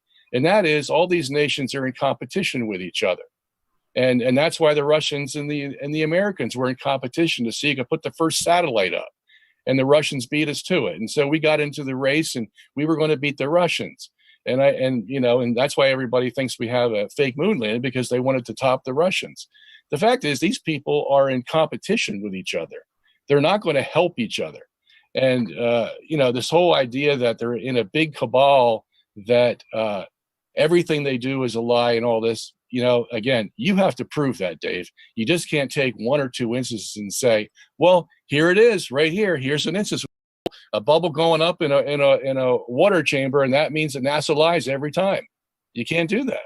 Okay. That's not the real world. How much more time do I have? You have 2 minutes and 10 seconds left. Okay. So while I'm here, and since I finished what you had said, I want to give some things for you to think about maybe in your next talk. And that is, I want to know what you do about the southern stars. You know, we have the northern stars, and then we have the southern stars. And the northern stars are centered around Polaris. The southern stars, Sigma Octantis, is usually named the South Pole star. I want to know how your model fits in all those southern stars. I also want to know what you do with Antarctica. As we have customarily understood Antarctica as a continent, you have to believe it is at least a 75,000-mile ice wall around your spherical Earth. I want to know how you explain that. I also want to know how you explain how your sun and moon move. What's causing them to move? What's causing them to remain above the Earth 3,000 miles? What is causing them to move at different circumferences around the Earth to create the seasons? That is, how does the sun and moon know to start switching their radii so that they can actually start circling at the Tropic of Capricorn instead of the Tropic of Cancer to 20 seconds to create the seasons? In other words, I want to know the forces that are in control of your system. Where are they? If you don't have any, then you really don't have a system. All you have basically is a geometric system. And so I'd like you to answer that. Well, I think that'll do it. Yep. And actually, you could have just asked those questions directly because it's now open into the discussion round. But you can start off by answering one of them, and then you can take them point by point if you'd like. However you want to do it, Dave. Okay. Right. Well, you talked about mirages. I mean, you know, mirages are inverted. Yeah, they're always inverted. You know, the Joshua and the Wiki one, right? The weatherman explained them as a temperature inversion. Yeah, that's not what we're talking about when we're looking at boats at a distance. It's not a temperature inversion with light bending, you know, above on the layers of hot air or whatever. No, this is an effect we see every time, you know, close to the surface of, you know, close to a surface. We see that when on a hot day, a car is coming towards you on the road, on a straight road. We see that car reflected, you know, just the inversion of that car reflected in the road, you know, looking like it's going through water when there is no water. Yeah, that's the effect. We're not talking about this mythical effect that was described in that Joshua and the Wiki thing. That was just made up. Okay. If you think it's made up, Dave, well, there is a science of lenses and light and understanding how light bends, and it's called refraction.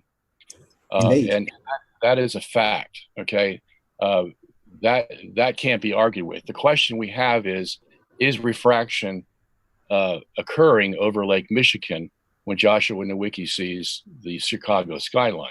Okay. Now, let me finish first. Yeah. Refraction is caused by a temperature inversion. Okay. We have in April and May is the only months he can see the Chicago skyline from the shore of Michigan. You can't see it any other time. The reason is because the water is a lot colder because we just got done with winter and the water has not warmed up yet. It's usually about 38 to 39 degrees. The air temperature, on the other hand, can rise to about 55 or 60 degrees in April and May, because we get some hot days and cool days in April and May until it actually starts getting really hot in June. In that condition, you're definitely going to have air refraction because all it takes is a cooler air on the bottom and warmer air on the top, and you have refraction. As a matter of fact, that refraction can be so severe that it will follow the curvature of the Earth.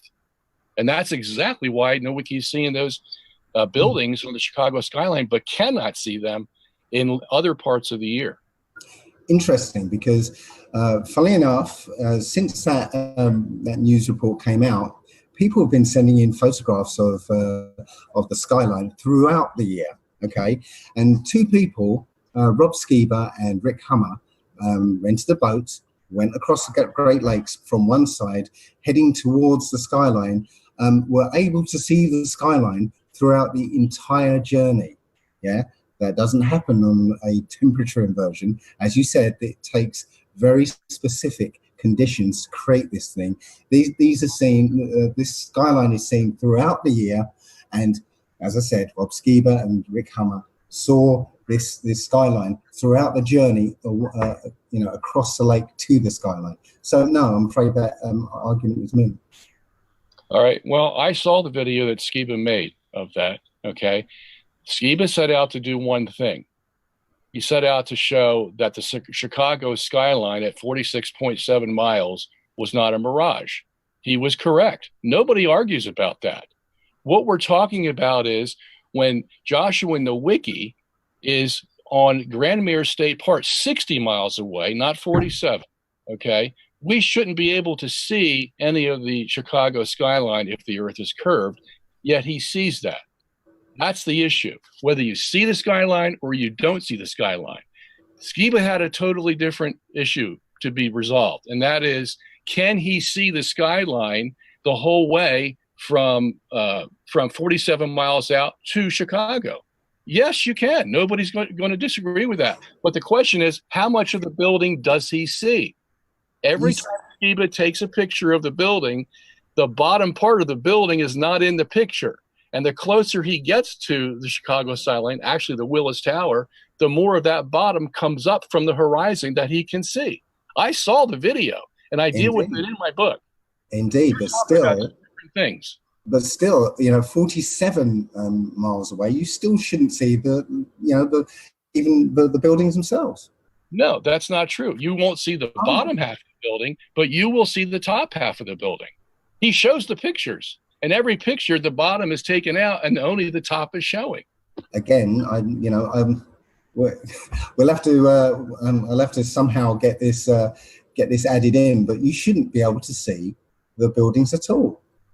No, you should. 47. That's 47 when you miles. You shouldn't be able to see the buildings at all. No, that's false. That's why the big deal was made about him 60 miles away at Grand Mare State Park, because that's the distance you shouldn't be able to see anything.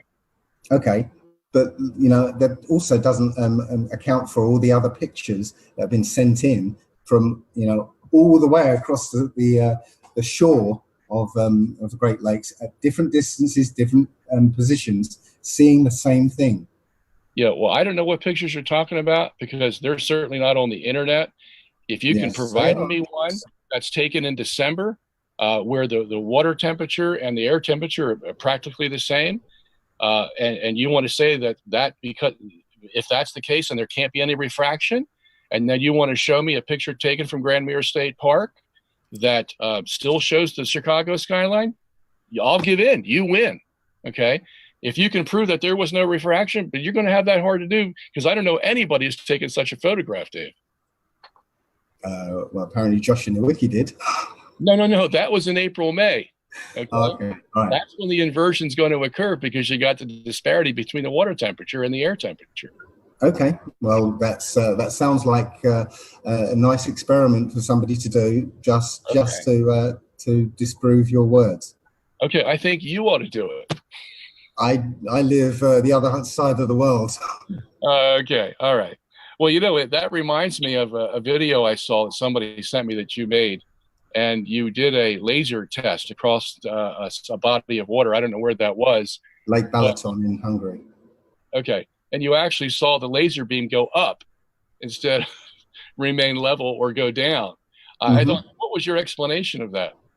Well, that is a weird effect because it certainly wasn't the Earth's curvature, because what we actually saw was the laser go straight along level to the surface of the lake, and then suddenly curve upwards, bend upwards.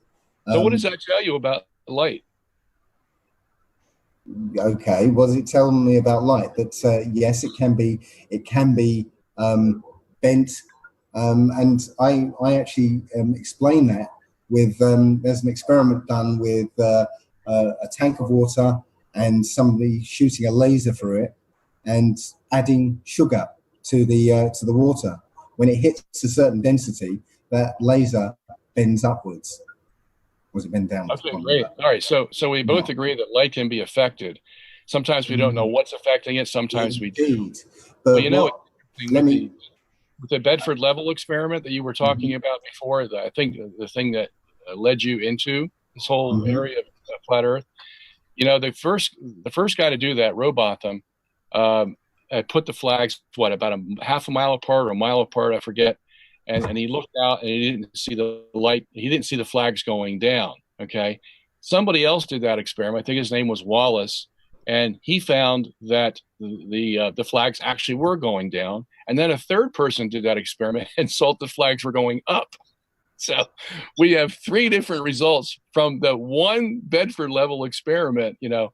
And this is the thing about science is you have to repeat and repeat and repeat these experiments to make sure that you didn't make any mistakes, to make sure that there's no atmospheric conditions that are going to ruin it for you. And then you have to have peer review of that, where somebody else looks at the data and says, you know, you either did or didn't do it right. You know, you just can't do one experiment and then make a conclusion. We didn't. What we did was we kind of surmised that because Lake Balaton is a fairly shallow lake, especially where we were, that the humidity was so great, very close to the surface. We were like inches above the water. So we repeated the experiment, I think about 2 feet above the surface. And that's when we chased after the beam then. And we got, I believe, 12 kilometers out. And we were still seeing the beam, you know, level. Yeah. You know, we took photographs of the, you know, of the beam striking the back of the boat at the level, and every photograph was GPS positioned. So along with that video, there's a spreadsheet that is in the description, which shows the GPS coordinates, the reference to the picture, and you know, and where those positions were plotted on the Google Maps, you know, picture of the lake. So over 12 kilometers, we saw no curvature. Great. Okay. One thing I would suggest you do, there is a website called Metabunk. Yes, and that's why we did. The guy who runs that, and he did there was another guy, Dr. Zach, who submitted his results of Lake Balaton. And Mick West, who runs that website, went over these. And now Mick West is, I mean, he's just top notch. As far as I'm concerned, this guy knows more than anybody about this topic. There's 26 pages of dialogue on that website, by the way, probably about 20 pages to each page of dialogue. And so they go through the whole thing. And Mick West tells Dr. Zach where he made his mistakes and to go do it again. And Mick West was trying to be fair. He just say, look, I'll believe you if you show me the evidence, but here's where you made mistakes. And Dr. Zach agreed. And he's supposed to go out there and do it again sometime to see if he can correct his mistakes. One of the mistakes is, as a matter of fact, if you can't find the level of the laser beam and make sure it's level with the surface of the water, one little mistake at the site where the laser beam originates will exponentially multiply when you go 100 feet, 200 feet, 300 feet. If you're off just a micron from that initial point of the laser beam to where you are on the other side of the lake, their whole experiment is null and void because you haven't gotten the thing level first. And that's one of the things that Mick West points out. You may think you have it level because you have certain equipment, but even that equipment, if it's not set right on the ground, is going to give you a false measurement. So in other words, there's so many things that you have to take into account when you're going to make a claim that this laser beam stays level over this water and is not affected by the curvature of the earth, especially when you yourself see the laser beam go up. I mean, what's making it go up, for Pete's sake? I mean, come on. The density of the air next to the water. Okay, so then it can go down too, right?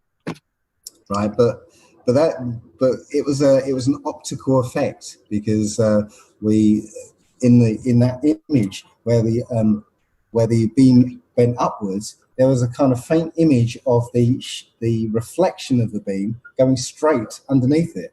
So it was a very just an optical effect, but which wasn't apparent when we moved the laser up 2 feet or so. Now, okay, can I go on and ask you some questions? Okay. Okay, so with the southern stars, okay, now in the spherical model. Well, I'll stop you. I'll stop you there. You know, I'm not like Mr. Flat Earth Hero. I'm just a bloke who's looked at this. I haven't looked at everything. Yeah, I don't have a model for the southern stars. Yeah, what I see of the southern stars is that you see stars moving the other way. You know, again, I haven't really looked into the southern stars. I've never heard people doing this. In my, with me, I've literally found enough evidence to say, that this is a flat Earth. I've moved on to other things. Yeah, I haven't spent time looking at every aspect of it. That's one of the aspects I haven't looked into. All right. Well, let me challenge you then. Okay. I mean, it's one thing to take that position. I'm not going to talk about the southern stars. I'm just going to challenge you on your methodology. Okay. Okay. If you claim to be a flat earther, and now you conclude that you're a flat earther, and you admit that you haven't looked at all the evidence, and you admit that you don't have answers for certain things, how in the world can you move on to something else and claim that I'm a flat earther and you can't change my mind, so to speak, and that's it, period, full stop? The globe Earth model does not have answers for hardly anything. Yeah, it has theories built on assumption upon assumption upon assumption. Yeah, but so does the flat earth. Indeed. So you can't. So why do you believe in the flat earth? Every time you level that argument against me, I can point 3 fingers back at you. Sure, but I can answer mine. I never said to you that I can't. You can give assumption upon assumption upon assumption. It's not an answer. It's a speculation upon based on masses of assumptions. If you prove it is, just because you say so doesn't make it so. That's why I want to ask you about the southern stars, because if you don't give the right answer, then you haven't really defended your model. So I'm at a gas that you would just move on and say, okay. I can't answer that question because I have not seen the southern stars moving in the way that I've been told they're supposed to move. I can't say that. Yeah, I can't. Well, that's not the issue I'm dealing with. Okay, well, okay. What am I doing? I'm guessing because you mentioned Sigma Octantis, that you're saying, well, why don't where's the circular motion around this invisible star? No, I'm not. Okay. What I'm asking you is this. I'm asking you if we can see Polaris on a flat Earth, okay, because the straight up vertical from the middle of that flat Earth, Polaris is going to be no more than 3,000 miles, okay? Okay. Well, I don't know how high, but go on. All right. So I'm just setting up the question to you, okay? Now, we do know that there is a southern pole star, Sigma Octantis. We do know the constellations that go around that. Then there's a whole other panorama of southern stars that on the spherical model are below the equator, okay? So my question to you is, where do all those southern stars fit into this flat Earth with a dome over it? Do you believe in the dome, by the way? Yes, I do. Okay. So where do all these southern stars fit into that dome with the flat Earth? What do you mean by fit in? Well, okay, when you see models of the flat Earth with the dome, all you see are the northern constellations.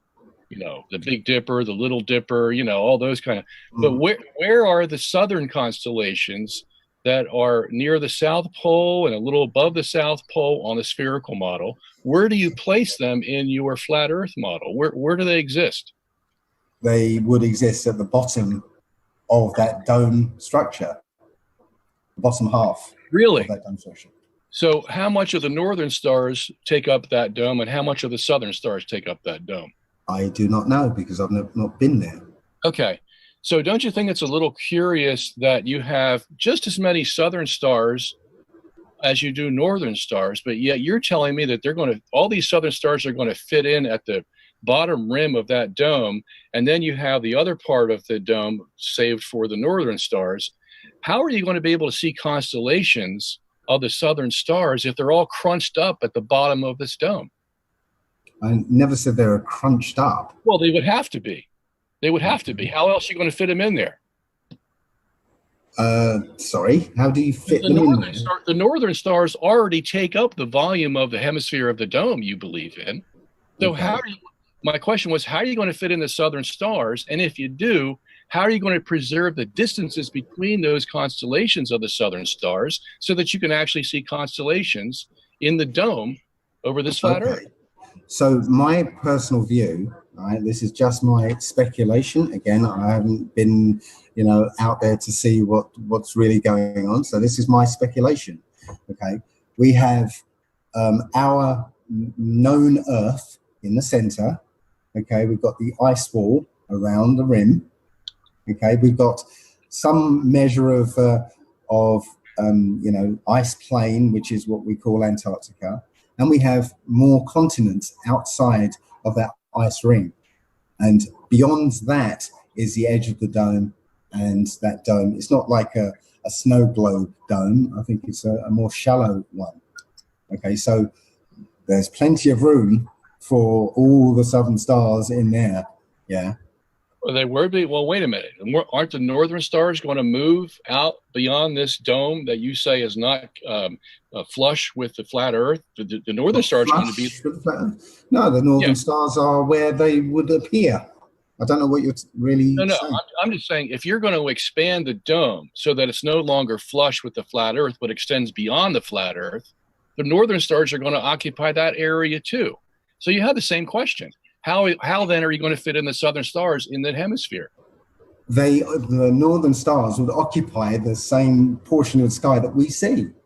I'm not sure I understand. Yeah, but those northern stars go down to the equator, which in your model is the flat Earth. The northern edge. Stars go to the. Sorry? He's saying that they would go to the edge. The northern stars go to. No, you don't see. Okay, you don't see in. Literally, you won't see from the North Pole, the southern stars. Yeah, you see in a pyramid type thing. Yeah, in perspective, you see in a pyramid. So the further away those stars are, the more they're hidden by the kind of upward motion of the not upward motion, but the apparent upward motion of the ground. Yeah, it's the way we see. It's perspective. Yeah, that's why you only see. Dave, I'm saying you only see a portion because of the way our vision works. Yeah, I'm not talking about perspective here, how much we can. No, you're not talking about it. I'm talking about it. Oh, okay. If you want to go on to another subject, that's great. No, it's not another subject. I'm telling you why we can't see, or we see only a portion of the sky because of the way our vision works. Yeah, if you go further south, you see a different set of stars because of the way our vision works. Yeah, like being in a long corridor where the floor seems to go upwards to the horizon, and the ceiling seems to go downwards to the horizon to a vanishing point beyond which you cannot see. Same thing. Yeah. But see, I understand all that, and I've dealt with all that in my book, and you can go read it. But what we're dealing with here, first of all, is even if perspective was an issue, you still haven't told me how are you going to fit in all those southern stars that were in a hemisphere below the Earth in the globe model, but now have to occupy this very, very narrow band around the edge of this dome. And all the northern stars they're not compressed at all. But the fact is, if you put the southern stars in the bottom part of that rim, you're going to affect the northern stars also, because they're all going to be pressured, and you won't have constellations anymore. You can have all the stars that are available to be seen on Earth in that firmament. Okay, you're stretching all the way down. Okay, so from anywhere in the north, you see a portion of that sky. Anywhere in the so-called south, you see a different portion of that sky. That's it. It's just perspective. Let me interject real quick, because I don't think we're going to come to an agreement on this part. And just so that you get all three of your questions in, Dr. Sungenis, you might want to go to number 2, because we are pushing at nearly the 90-minute mark. Okay, great. All right, let me do that. Okay, Dave, I want to ask you, let me go on to the third question first, then I'll come back to the second one. The third one deals with gravity and inertial forces and dynamic forces and all that. So what I want to know is, in your model, the sun and moon are going around a flat disk. They go around the Tropic of Cancer in the springtime, or actually June 21st would be their going around the Tropic of Cancer. Then the sun and moon will go around the equator in September 21st, and then they will go around the Tropic of Capricorn in December 21st. So we have the sun moving from one radii to another radii to a third radii, and that third radii is actually twice the radii of the first one, Tropic of Cancer. So that means the sun's going to have to go around twice as fast at the Tropic of Capricorn as it does in the Tropic of Cancer. We also have to have a sun that can remain 3,000 miles above the Earth. And we also have to have some kind of compensation for the fact that if the sun and moon are going to go around at this rapid speed per day around this 75,000 mile ice wall, what is stopping the sun and moon from going off into space? As you had talked about the plane going off into space, what's stopping the sun and moon from going off into space because of the centrifugal force that's going to cause them to go in that direction? So you have three problems here. Answer why the sun and moon can go around the Earth without going off into space, how the sun stays 3,000 miles above the flat Earth, and how it changes speed when it changes the seasons. Right. Well, first of all, when I said about the plane going off into space, I was talking about the ball Earth model, not the flat Earth model. Yeah. So I'm in my model. There is no space, no such thing as space. No, the firmament is all there is. Okay. So the sun and moon don't go off into space because there is no space. Right? What's at the edge then that would stop them? You say the firmament is at the edge? Yes. Okay, so why doesn't the sun bang into the firmament? Well, why doesn't the Earth get flung out into space when it hits the focus of an elliptical orbit? Yeah? I don't know, because I don't believe in that system. Okay, I'm just talking about your system. Okay. I don't know. I do not know what's keeping the sun and the moon up. As far as I'm concerned, it's their lights in the sky, a greater light and lesser light.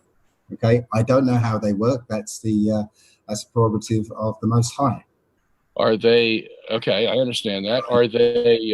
So you claim ignorance on that one? Well, yes. Just as every all science is based on ignorance. Just with ideas, opinions, theories. Is your idea of a mirage for a boat going over the horizon, is that just also science that just doesn't know what it's doing? It's not science, it's observation. It's what we see time and time again, every time we look and zoom in on something far away. Well, I think other people who study, that's a science. The art of using lenses and air refraction and all that is science. I mean, what else could it be? Well, science is not science anymore. It's a question of preserving the status quo. And this is what you're doing. Really? A geocentrist preserving the status quo? I don't think so. Well, you're preserving your last bastion of the status quo as far as you're concerned. Is that right? Okay. So you admit you don't know anything about the forces that keep the sun doing what it's doing, why it changes speed, all that. I just want to make that clear. No, but in a geocentric model, or sorry, the heliocentric model, the Earth is supposedly in an elliptical orbit. I know. I told you don't need to worry about that because I don't believe in that. I'm with you on that. Okay. Right. But what I'm trying to say to you, Dave, is look, if you're going to present a model, you just can't present a geometric model and say done, finite, no problem. No, but what I'm saying, to be able to explain this to people. If you're going to take the time to explain about boats and horizons and laser beams and all this scientific stuff, and then you throw up your hands when it comes to inertial forces, dynamic forces, wait a minute, that are supposed to keep your sun moving and doing what it's supposed to do on a flat earth, and yet you say, well, I claim ignorance, and that's up to God. I don't know. I'm moving on. I mean, you're contradicting yourself. it's arrogance for me to say that I can possibly understand what's going on, holding the sun up in the sky. Yeah, it's ignorance for me to do that. Yeah. Well, you know what? I hate arrogance. to crash with you, brother, but I would say it's ignorance for you to move on without knowing what the answer is and saying, I'm a flat earther, no questions asked. I'm a bloke who knows what I know, right? And you know, I don't know because I've not been there. There's very little of data I can actually pull out to see exactly how it works. I don't know how it works. Yeah. Okay. All right. Let me go on to the next one. You want to ask me a question, by the way? I don't know how it works. If the Earth is in the center, what is keeping the sun going around the Earth? Oh, thank you for asking. That's easy.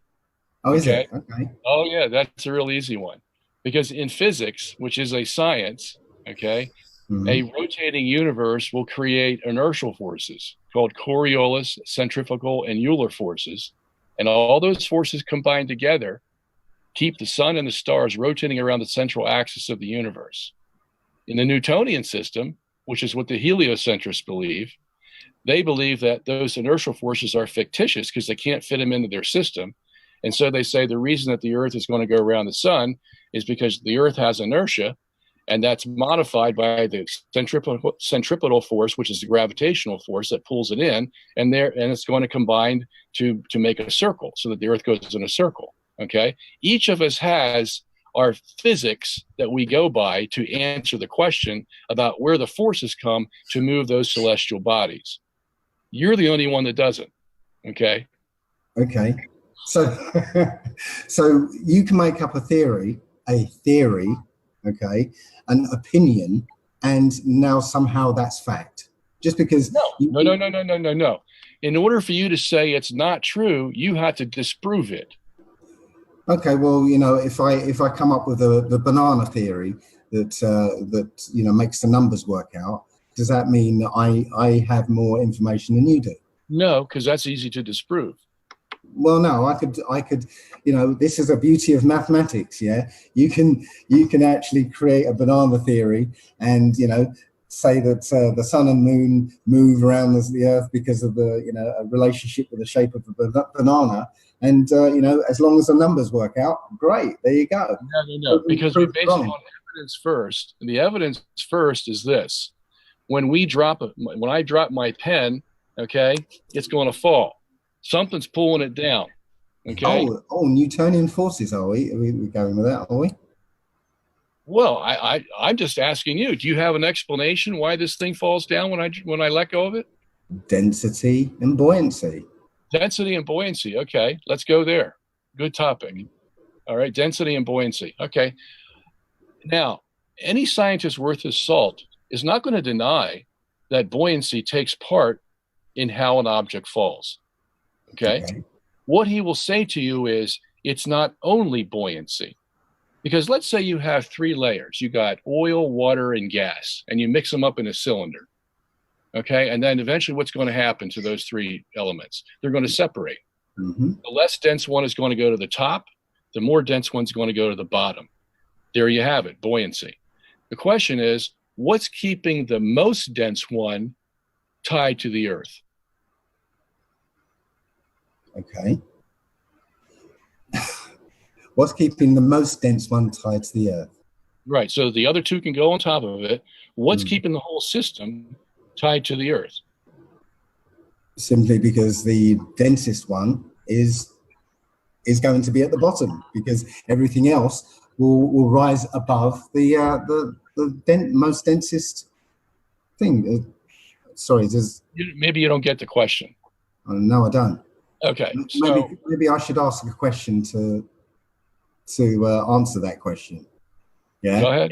Go ahead. If you had a gas bottle containing 1 kilogram of liquid helium, yeah, okay, and you had a 1 kilogram weight, and you evacuated the liquid helium into a weather balloon, and you let go of both of them, what would happen? You let go of both of what? The balloon and the helium helium? balloon and the 1 kilogram weight. Say it again. Somebody interrupted you there. Say it again. You have a kilogram of helium in a gas bottle, yeah? And you have a 1 kilogram weight. You fill up the helium balloon with all the helium, yeah? So you got 1 kilogram of helium and 1 kilogram weight, and you let go of them, what will happen? What will happen? How big is the container that holds the helium? Well, it's a helium balloon holding 1 kilogram of helium. You said you had a container of 1 kilogram of helium. I'm thinking of a capsule. You have a gas bottle which contains 1 kilogram of liquid helium. Okay. And how big is the gas bottle, and what's it made of? Well, it doesn't matter, because that's just holding the helium before the experiment starts. Okay? You're putting it in a balloon. Okay. I wasn't following you at all. Okay. So you have a gas bottle of helium that contains 1 kilogram of helium. You fill up a weather balloon with 1 kilogram of helium. Yeah. From the bottle? Yes. From the bottle? From the bottle. Okay. And then you have a 1 kilogram weight and 1 kilogram of helium. Yeah. You let go of both. What will happen? Well, obviously the helium balloon's going to go up because it has Why less. is that? Why is that? Because they both weigh a kilogram. Listen, Dave, I already had told you that we accept buoyancy. Okay, so don't try to pin buoyancy on me as if I rejected it. All right. What I'm asking you is, what keeps the most dense part of that 3 element solution that I gave you tied to the Earth? Because it can't go anywhere in relation to the less dense items. In other words, Dave, let's say this. Let's take I take that cylinder of those 3 liquids and I throw it up into the air. Now, the buoyancy is still going to be in effect. You're still going to have the most dense at the bottom, the middle dense in the middle, and the less dense at the top. But what causes that whole system now to fall back to the Earth? Well, as I said, the less dense doesn't fall back to the Earth because it's held up by the most dense. Yeah, but how is the most dense going to fall back to the Earth? Because it can't go anywhere. It can't go anywhere in relation to the less dense. Okay, so let's say we do this. We'll put dirt in the cylinder, which is the same thing you find on the Earth, and we'll put the gas in the top of the dirt, and we'll put water. We'll put water in the middle and gas on the top. And if I throw that cylinder up, is it going to fall to Earth? The cylinder. Yeah, cylinder holding these 3 liquids. Is it going to fall back to Earth? If that cylinder, with its contents, is more dense than the air around it, then it will fall to the Earth. Yeah, I guess I'm not making myself clear. I'm trying to figure out how to explain this to you. It's the theory of down. Yeah, but what I'm trying to ask him is, what if he's basing it on density? What keeps the most dense object tied to the Earth? And he's trying to say that it's still density. In other words, I think you're asking, just because something is more dense, and dense has to do with the mass per area, right? I mean, so if something's denser, he's asking you, what intrinsically makes that something that is attracted to go towards the Earth, just because it's denser? Because it is denser, and there's in relation to the things that are less dense to it. There's nowhere it can go. It can't go above something that's less dense, so it has to be below. You understand that, Dave? I mean, Steve? No. No, okay. Well, I don't. Because it weighs more, right? Is that what you're going with? Because it weighs more than the air around it, it's going to fall. It's less dense. It's more dense than the air around it. No, he has a point. You're saying, right, that it's either some kind of Newtonian force between 2 objects, or some curvature of space-time that things, things seem to be attractive. Neither of those things, work. Well, okay, here, I got an example for you, Dave. I just thought of something. Do you believe that moons go around Jupiter? Well, I believe that there's lights in the sky which have their own paths. Yes. Okay, and I meant to ask you this before, whether you believe the sun and the moon are substantive things or just lights. Can you clarify that? I would say they're lights. Without any substance? Do they have material substance? Again, this is speculation because I've not been there, but yes, I believe they're lights. Okay, let's say Jupiter, which doesn't have a light, is that a substantive thing we call a planet? It's a light. It's a light in the sky. But it doesn't have substance. Like you have substance, I have substance. It's a light in the sky, no substance. No substance. Okay, so these little moons that we see circling Jupiter, what are they? They're also lights in the sky. They're lights. So we have lights circling lights. Lights moving in relation to other lights, yes. Okay, and so it's just like, can you describe light without a source? What is that? What kind of light are you talking about here? I don't know. One example is sonoluminescence. Is what luminescence? Sonoluminescence. Sonoluminescence. Okay. Yes. So so how about the sun? Is that a substantive thing that lets off light, or is that just light? A light. A light in the sky. I don't have. How is that light created? I don't know. Nor do you. Well, we do have theories about hydrogen turning. We do have theories, and I can. We do have theories, and I can come up with a banana theory that tells you. Well, we do see solar flares, and we do get heat from the sun. So again, I can come up with a banana theory that gives you why solar flares. Okay, so like bananas, yeah. On the banana thing, I think we'll go ahead and because we did go over 90 minutes, which was good. I mean, it was a good discussion, but I think we can agree to go on to questions from the audience. Yeah, we got some super chats and we got some questions, and I got a few things I gotta ask. I can't help myself. But we're gonna get the super chats out of the way first. Ethan had asked, at some point, can you talk about pressure in a pressurized dome? It is equal at all points, but that is obviously not the case. So why do we have? Basically, he's asking, I think, why do we have a pressure gradient of the atmosphere? Not the pressure gradient again. You know what happened last time? It's a super chat, man. It all fell apart. Anyway, go ahead, Dave. Well, we seem to have a pressure gradient because, again, we have different gases in the atmosphere, and we have different densities of gases.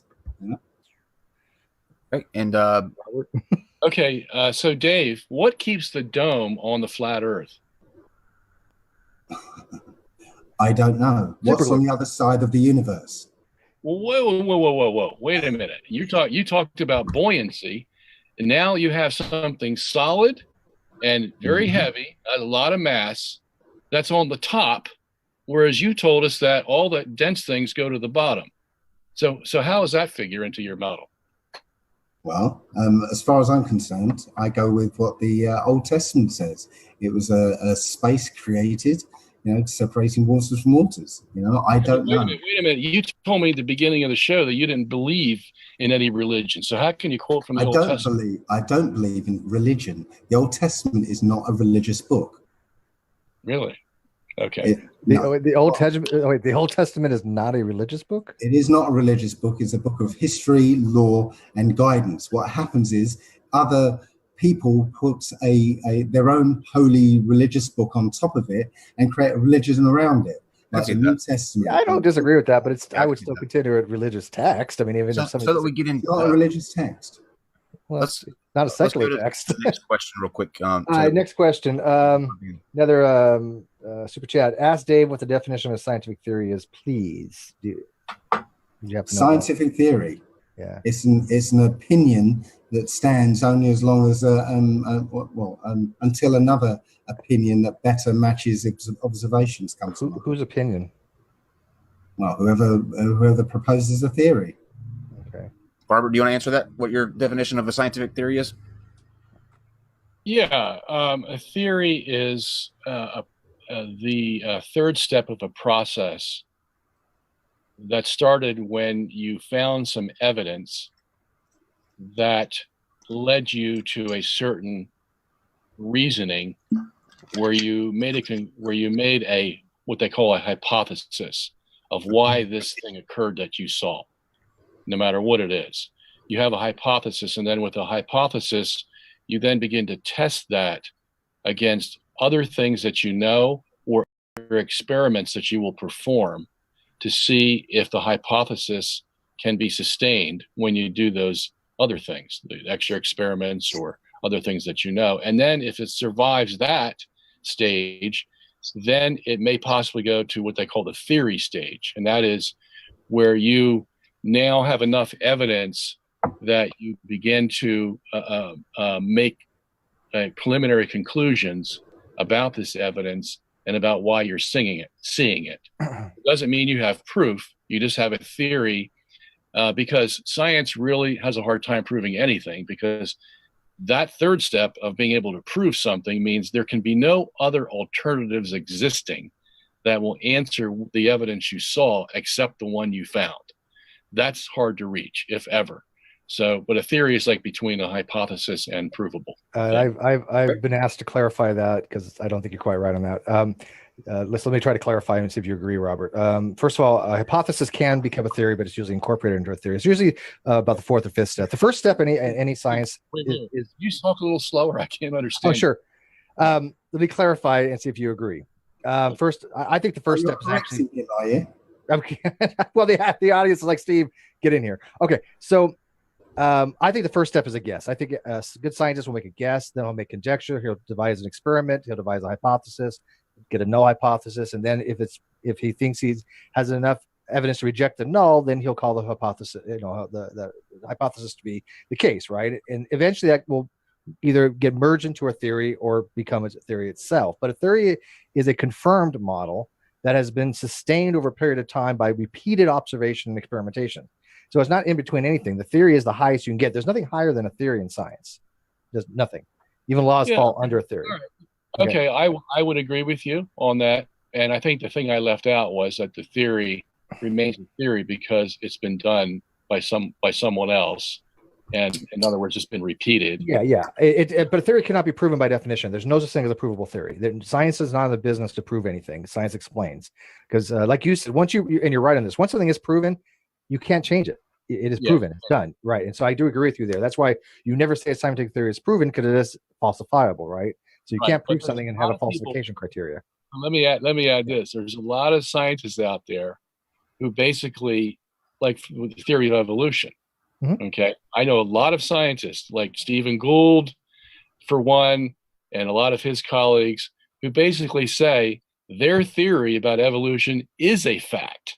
It is a fact. Yeah, fact's not the same as proven. It is a fact. Yeah, we do observe evolutionary things, but maybe not. We'll do that another time. But fact and proven are not the same thing by any stretch. You and I would disagree, because I think the terminology is being mixed up a little there to make a fact something less than provable. But I think that's a whole other debate. Yeah, that's a whole other discussion. I know people are like, yes. No, but I just want to bring that up. Okay, so I think heliocentrism was, a proven fact. Oh, come on now, Dave. It's heliocentrism fact, but it's not proven. Again, let's go to the next super chat. Fair enough. Okay, so next super chat. We have a lot of good questions too, but I'm gonna have to do the super chats first. This one, no question, just well needed booze for Steve from Steve Bauman. Thank you. I had actually bought whiskey yesterday, and I'm telling you right here and now, after this is over, you ain't going to see me for a while. I need to drink. It's another one was with buoyancy and gravity laws, along with mass and volume, we can predict acceleration. How does acceleration models work in a flat Earth? So how does something accelerate on a flat Earth? Oh, me? I don't. I don't know. I don't know. I'm not.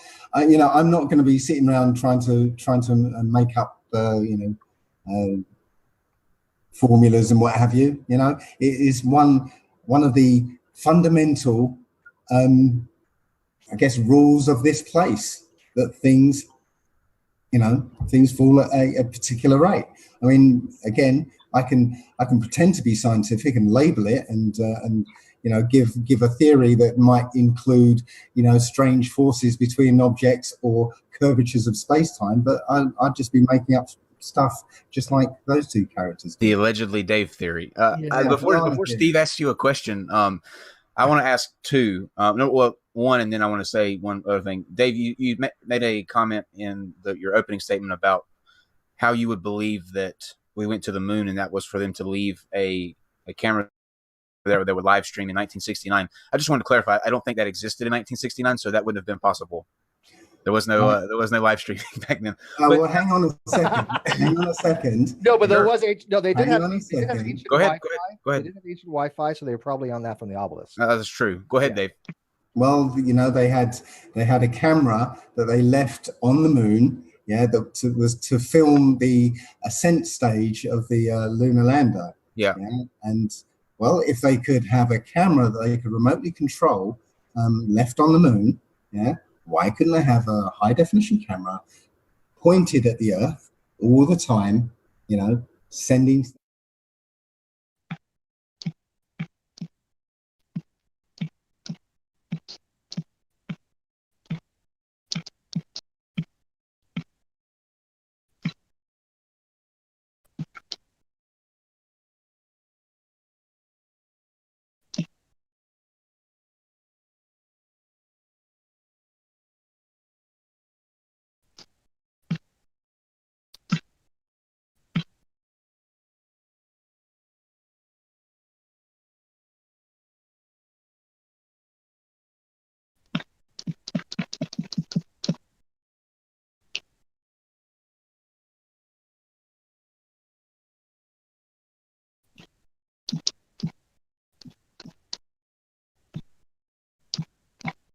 I can't tell you.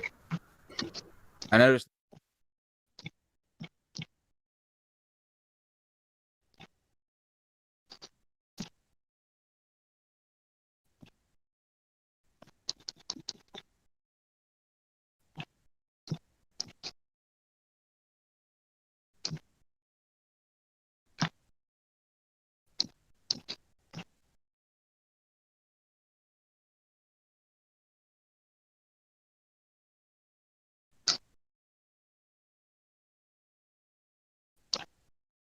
Are we back on?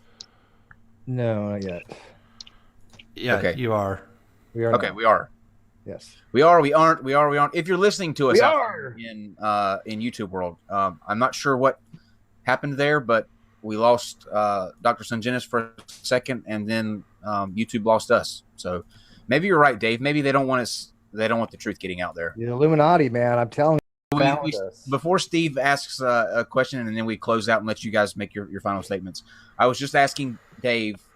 He had made mention to the continents on the outside of the Antarctic wall, and I was just looking for that to be clarified just a little bit, and what he meant by continents and how he came to think that was the case outside of that wall. So you were talking about Admiral Byrd when we dropped out. Yes, Admiral Byrd on his last, I think it was Operation High Jump.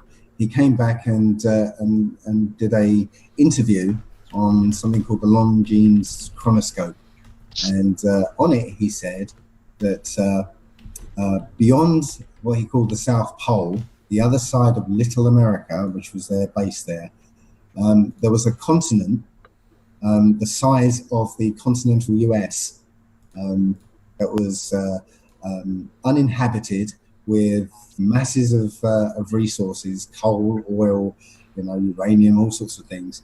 And he literally told how he found this continent. Now, there was a map that surfaced a while back. It was shown in a newspaper 100 years ago, and this is supposedly 1,000-year-old map. And on that map is the continents that we're used to, strung around the North Pole, and beyond the ice wall are these continents, and one of them kind of matches the description that Admiral Byrd put out. Interestingly, after Admiral Byrd came back, I think it was 1958. Don't quote me, but when he came back, the Encyclopedia Americana for that year lists under Antarctica that it has a dome at 13,000 feet. It says it right there in the encyclopedia. So yeah. Robert, do you want to touch that? All right. So the Encyclopedia Britannica has an article that says there's a dome that's 13,000 feet above Antarctica, the continent. Encyclopedia Americana. Americana. Okay. It says that there is a dome 13,000 feet high above Antarctica. Yes, that's what it says. Not my words. And what's the date of that Encyclopedia Americana? Do you know? I'm pulling this out of my head. You know, I think it's 1958. 1958. And you don't know the volume number, page number, or anything like that? No, I'm just doing this from memory. I don't have all my notes here with me or anything. And okay. Well, I'm going to give you my email address toward the end of the program, and I want you to mail me that information because I'd like to see. Absolutely will. Okay. So I have no way to verify. What's that? Oh, I'm sorry, Rob. I didn't mean to cut you off. I thought you finished. I have no way to verify what you're saying. Okay. So, and if you can't give me the citation, I really can't use that as what the citation was is this, and I'll send it to you. It's 1958 Encyclopedia Americana. Says 1958. See what it actually says is by a great dome of snow and ice, which is toward its center, reaching in 13,000 feet in elevation. It's talking about a dome of snow and ice. No, that's I don't know what that's why I have the thing right here. I mean, I'm literally looking at the encyclopedia that you're referencing. It is 58 Encyclopedia. They can still send it to you, Dr. Sangenis. I'll send you what I have. Yeah. But I just want to clarify that it's not a dome in the sense that David was talking about a dome previously. No, it's just an ice wall or a snow wall or whatever, 13,000 feet high. That I can understand. Ooh, yeah, it's just a dome of snow and ice. But again, interpretation, I guess, right? But we'll get that to you. So let's get the last couple super chats. And before I do real quick, I do want to mention, because it was one of the other super chats, Dave, if you're not unaware, the problem that you have is that when you invoke things like buoyancy, you should be aware that buoyancy, the formula for it, has gravity in it. So you can't have buoyancy without gravity. It is a part of the actual formula. Density and density is not a force. Gravity is not is a tendency for something to drop when you let go. Oh no, sorry. The force of down. There is a there's a tendency for things to drop when you let go of them. Yes, it's not gravity. Gravity is just a theory, right, or a set of theories to account for that phenomenon. But do you know what a force is? A force is an actual thing that causes something to change direction. Well, now you're talking about Newtonian. Well, hang on. If you have something that's going to, if I drop, like he was showing, if Robert drops something, there has to be a force acting upon what he dropped in order to. Now you're talking about that is what a force means. Now you're talking about Newtonian forces. Which you could use anything you want. Use any kind of force you want. It doesn't matter. A force is a force is a force. Robert, would you agree? Apparently, you can talk over me if you want, but I'm telling you, that you're talking about a Newtonian force, which was apparently disproved by Einstein. It's not a force. It's supposedly a curvature of space-time. He's not. Robert, do you get what I'm saying? Yeah, I get what you're saying. I think you can define a force as something that makes another thing accelerate. But Dave's already admitted that he can't explain acceleration. Yes, because any change of motion of the object is a change in vector, which is acceleration. Right. Change in motion or speed, you have an acceleration. Yeah, either the magnitude or the direction. Correct. How many more super chats are we at? Just one more, I think, or two more. So KC had said, explain, Dave, can you explain how Earth casts a shadow if it's flat? Earth casts a shadow as it's flat. Yeah, because we can actually see the shadow of the Earth on like the moon. There's actually Earth shine. We can actually see reflections. We can see the shadow of the. We can see reflections. Can we see the Earth reflected in the moon? That's called Earth shine. Yeah, pretty cool actually. Okay. Well, I'm not sure I can explain that, but you know what? I can't also explain, according to the Ball Earth model, how come we see the Earth and the sun and the moon, at the same time during a lunar eclipse. Yeah, I don't know how you would on a flat Earth model either. Okay, and one last one. And by the way, which is kind of weird, Robert's, at least geocentrism, all this math actually works if you make it work. That's what's funny. His model actually would. I think you'd be better off being a geocentrist in this regard, Dave, because his shit would work actually in some regards. So, yeah, whatever. I can't believe I'm citing you with you on this, Robert. I'm never gonna live this down, dude. Last one. And I don't know why somebody asked this, but it's a super chat, so I got to do it, Dave. They asked, explain radiation pressure. Radiation pressure. Yeah, have you heard the term before? No, I haven't. If it's not, somebody. I remember debating with some physicists and PhD students. I don't know if they're calling it thermal pressure. Yeah, it's similar. Yeah, same thing. I mean, basically, it's just a pressure exerted from an electromagnetic wave, such as like you have like gamma pressure in a star, like he was talking about where the light comes from, right? You kind of have to explain why we see lights in the sky, and a star is held up by gamma pressure overcoming the force of gravity, without equilibrium. So when he's asking you, like, know that, do we? Yeah, actually, we could demonstrate. How do we know that? Because of neutrinos. We've actually predicted what energy levels of neutrinos we should detect, and guess what? We detected those neutrinos at those energy levels. So we made a prediction, and we discovered that. So that's how. Sorry, you detect them. You say we. You scientists. The people that do this stuff. Yeah, and you could say they're wrong, but you know what? That's just okay. Well, they never detected it. They're conspiracy. Okay, great. Again, we have assumption upon assumption, and that's called science. That's called, a law of nature. Yeah, we have laws of nature all the time that don't actually match up to reality. So, Dave, when you say we have found this, I don't hold with that. I think that's all the super Can I ask chats. you a question, Dave? Dave. We still in the question and answer bit, are we? We're getting ready to close off. Give you guys the opportunity to make your closing statements. He just wanted to ask one more real quick. Of course. Yeah, because you quoted from the Old Testament. I want to know: do you believe the Bible first, and do you believe the Bible teaches a flat Earth with a dome? Indeed. Okay. It does. Just wanted to know. Okay. All right. Now we'll let you guys make your closing statements to kind of wrap up your position, and then we'll call it a night. So we'll start with you, Dave. Okay. Well, as I said, I'm just a normal bloke here. I know what I see in this world, and you know what? The Ball Earth model does not make sense. Yeah, we're taught this model from childhood at a time where we cannot analyze the information that we're given. Yeah, we take it in as truth, and it becomes the foundation of our reality. With our own senses, we have a picture of this Earth. We have to be taught this Ball Earth, spinning Ball Earth universal model. Yeah, it's a fabrication, and when you start just looking at it, when you start testing it, you find it doesn't hold up. And I'm not trying to tell anybody the Earth is flat. All I'm trying to tell people is go and look for yourself. Go and look, and don't just blindly accept what these so-called scientists and experts tell you.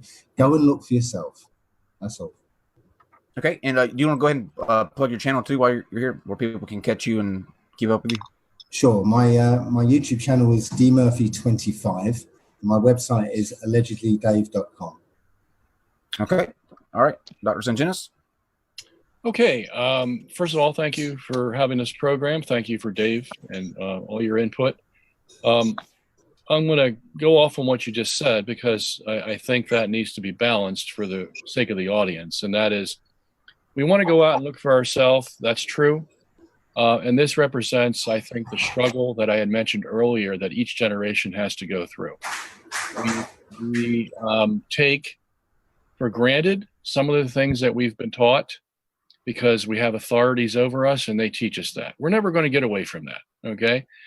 If it happens where there's enough groundswell where people come to disagree with what the traditional authority has said, and they can form a consensus and they can demonstrate by evidence that their position is more viable than the historic position, great. I applaud people for doing that. And that's the way the world works. That's how we progress. That's how we advance. Because some things we believe are wrong, and we need to get out of that and get to something better, something more truthful. By the same token, I'd have to say that in your presentation of the evidence for flat Earth, I find a lot of holes. I find a lot of things missing. We talked about gravity. We talked about how your sun moves and all those kinds of things. You have no answer for it. So I think if you want to sincerely advance the discussion so that we get out of something traditional that may not be good, it would behoove you to do a lot more research into the dynamics of your system so that you can explain it to somebody instead of saying, well, I'm drawing the line here and I'm moving on. You can't really do that if you expect somebody to be convinced of your system, because there's going to be people a lot smarter than you are who are going to get down to the nitty gritty of your system, and they're going to tear it apart. And unless you can answer those questions, your movement is going to die. Okay. So also, I want to can I plug my book? Of course. Of course. Okay. So here we have it: Flat Earth, Flat Wrong. You can get this at www.flatearthflatwrong.com, and you can get the PDF for $10, and it's pretty thick. You get 738 pages of information for $10, and you can also buy it in book form if you want. So that's it. Okay, awesome. All right. Well, thanks to both of you guys for coming on. Dave, a little bit better this time around than your first time. Yeah, a little bit better, but did still detect, a panel there. Well, I know you did join in, Dave. Yeah, well, we have to. We obviously don't actually agree with either one of you, but for the most part, we kept out of this. I think you enjoyed your time better. Enjoyed your time better this time, Dave. Yeah. Hardly balanced questions, though. I'm sure there were flat earthers. You know what? But honestly, those were from the outside chat. Those were from the audience. We didn't ask any of our questions. If you didn't notice, the main person I even tried to think that I corrected was Robert. So yeah, those were from the audience, Dave. We're innocent in this. Remember, you don't have to leave mad like you did last time. We're all good today. Okay. So I wanted to also plug one thing they're having on the Geek Room tomorrow. They're having a roast of your favorite atheist content creators tomorrow night. It's at Steve, what time is it? 2:30 Pacific, 5:30 Eastern. It's at 5:30 Eastern. Steve and I are actually judging it. So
and ye shall know the truth, and the truth shall make you free.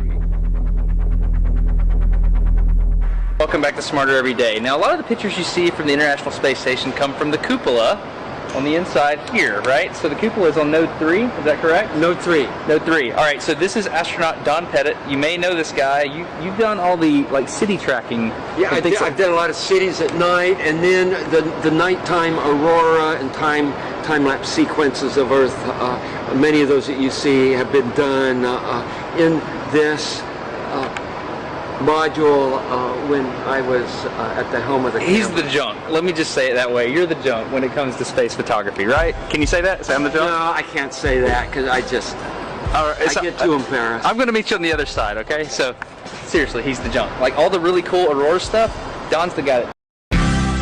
Now this is a cover. Okay. So we call it a shutter, and it protects the windows from micrometeorites. Okay. The shutters are closed, the windows are protected.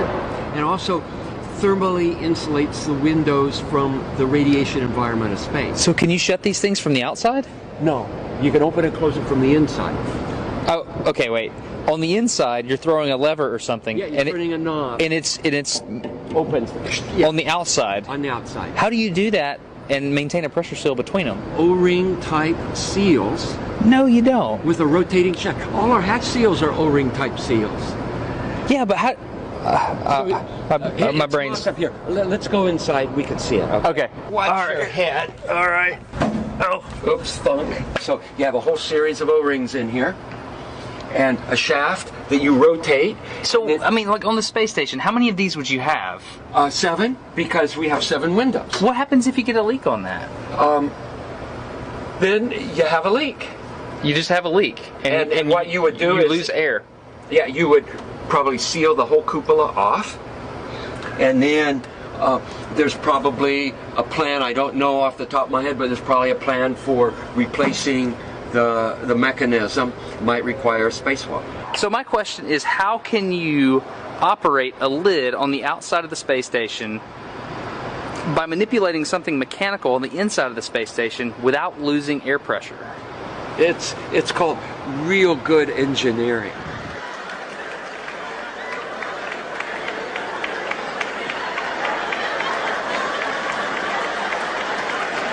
It's called real good engineering. Look at this. Somebody come and look at this. Look at this. What happens if you get a leak on that? Then you have a leak. You just have a leak. Okay, one more. Then you have a leak. You just have a leak. And what you would do is lose air. Yeah, you would probably seal the whole cupola off. And then there's probably a plan, I don't know off the top of my head, but there's probably a plan for replacing the mechanism. Might require a spacewalk. So here we have an astronaut who has flown in space 3 times, but yet he doesn't know the procedure. He doesn't know the plan off the top of his head. If there was a leak on the ISS that he's traveled on 3 times, he doesn't know the procedure. Come on. And then there's probably a plan, I don't know off the top of my head, but there's probably a plan for replacing the mechanism.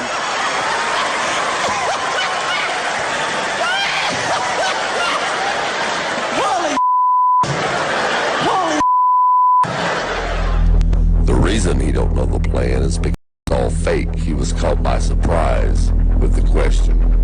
Thanks for watching, and God bless.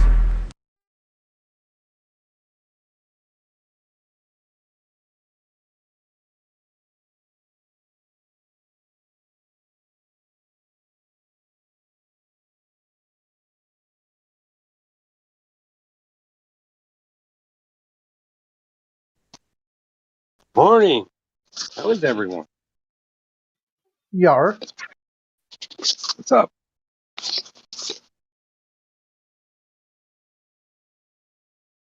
How you doing? All right. Oh, right on. I was just commenting on something that you were talking to somebody with. Just a Yeah, minute. with Snack. I know. It's so hilarious. That server's called the Menagerie. Mm-hmm. It's supposed to be a place where you've got like a beef. Right. You're supposed to kind of hash it out. Like with everyone's got mod perms there, right? Everyone's equal. But he just won't stop triggering. I'm like, dude, like, how the hell do you want me to talk to you if no matter what I say, you just trigger again? Well, I mean, I get it, but the thing that I was confused about is the thing that he said about, well, you have to prove that my claim isn't true. And I'm like, what I wrote was, I was like, wait a minute. That's not how logic works. I said logic works where if you make a claim, you have to provide evidence to support it. You can't prove something isn't true. You can't just like say, unless you prove what is really true about it. You can't prove it wrong. You can only prove what it does or what the phenomenon is, right? Yeah, this is the way it went with Snack. Snack said, I think it's a globe. I'm like, okay, so what? You think I care what you think? Did I ask you what you think? He's like, well, you'd have to convince me the earth is flat. I go, I don't care if you think the earth is flat or if you think the earth is a globe. Matter of fact, if you think it's not flat, that's a boon for me. I'm like thinking, this dude is so stupid. He'll tell me the earth is not flat when it looks flat. Just so he can pretend I'd have to prove to him it looks flat as it looks flat. Yeah, it's kind of a ridiculous argument. So I mean, then, I get it. But. Yeah, so then he went on and on about this, how I shouldn't be allowed on the server we originally started beefing on. That until I present flat earth proof, I shouldn't be allowed to talk about it. I'm like, you can push the block button, dude. And then he did for a while, and that's kind of where it stood. And then this has been like a whole year-long saga with this guy. That's just a snapshot of today, Yeah, I just found it interesting that when he said that, I was like, wow, I would have blown him out of the water with that. I would have just said, wow, really? Yeah, I've tried, and he's kind of like, you ask him, have you debunked flat Earth? And he's like, yes. I go, what is it? What is flat Earth? He's like, a bunch of retards on the internet. I'm like, no, that's not flat Earth. Okay, you want to try again? What is flat Earth? Just tell me what it is. Just tell me what you debunked. And he can't even do it. Like, you paid Jump. I just had that thing with him again. Like, just tell me what the word flat means. What does the word flat mean? And he can't even do that. He can't even tell me what the word flat is. Well, he's afraid that if he says something wrong, that you'll use it against him. And since he doesn't really have an argument, that's why he's worried about it. Yeah, it's bad faith. I'm looking to solve a problem. He just wants to make more. Yeah, you got a point.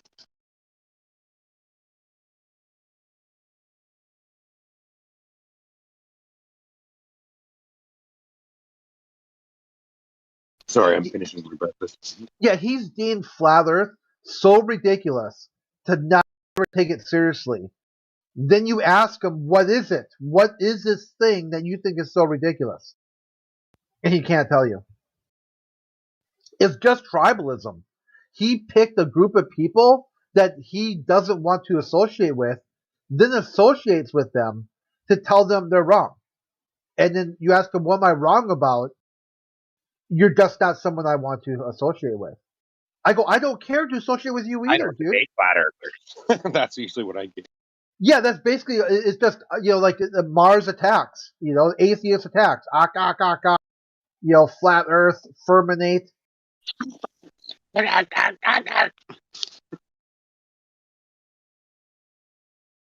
That movie's hilarious.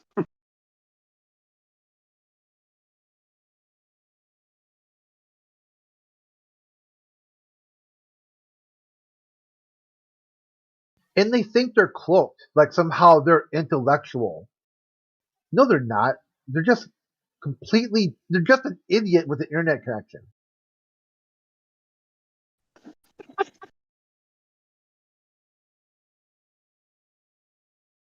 It's like, let's say I didn't believe Earth was flat and I thought it was a globe, but you knew nothing else about me. Would I be smart then? That's kind of what your logic would dictate, right? If you can regurgitate something you don't believe.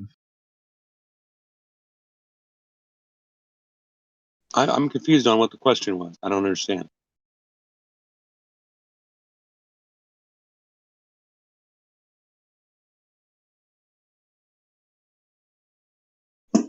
Still there? Yeah. I didn't understand the question. Can you repeat it? Yeah. If I didn't think Earth was flat and I thought it was a globe, would I still be an idiot? Because that's their logic, is they start with, if you're a flat earther, you're an idiot. Like, so I just need to pick the winning team, and then I'm smart. No, you need to do your own research and figure it out for yourself. Then you're in the know. You don't need someone else to join you. You just know the truth, right? Right. But when people start talking shit, it's like the only requirement to be smart is to just believe globe. People that start an argument on something they really don't know about are idiots. You probably shouldn't even talk. But that's my opinion.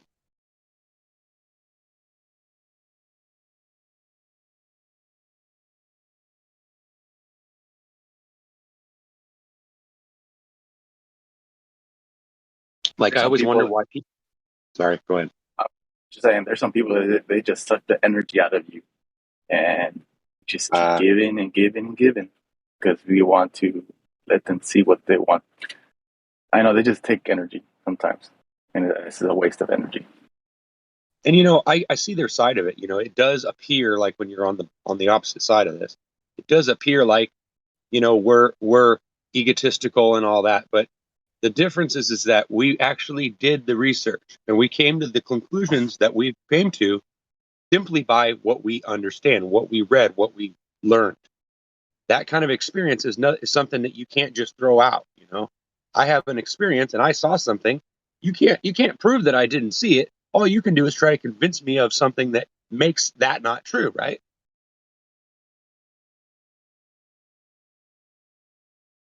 So it doesn't make logical sense when you're arguing or debating something, when somebody throws in something that they haven't proven yet, but yet they want you to prove it wrong. That just doesn't make logical sense. You know what I'm saying?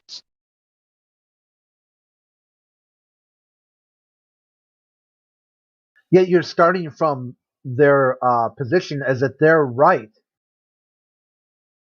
and nothing's going to change Right, their and mind. that's not how it works. You know what I mean?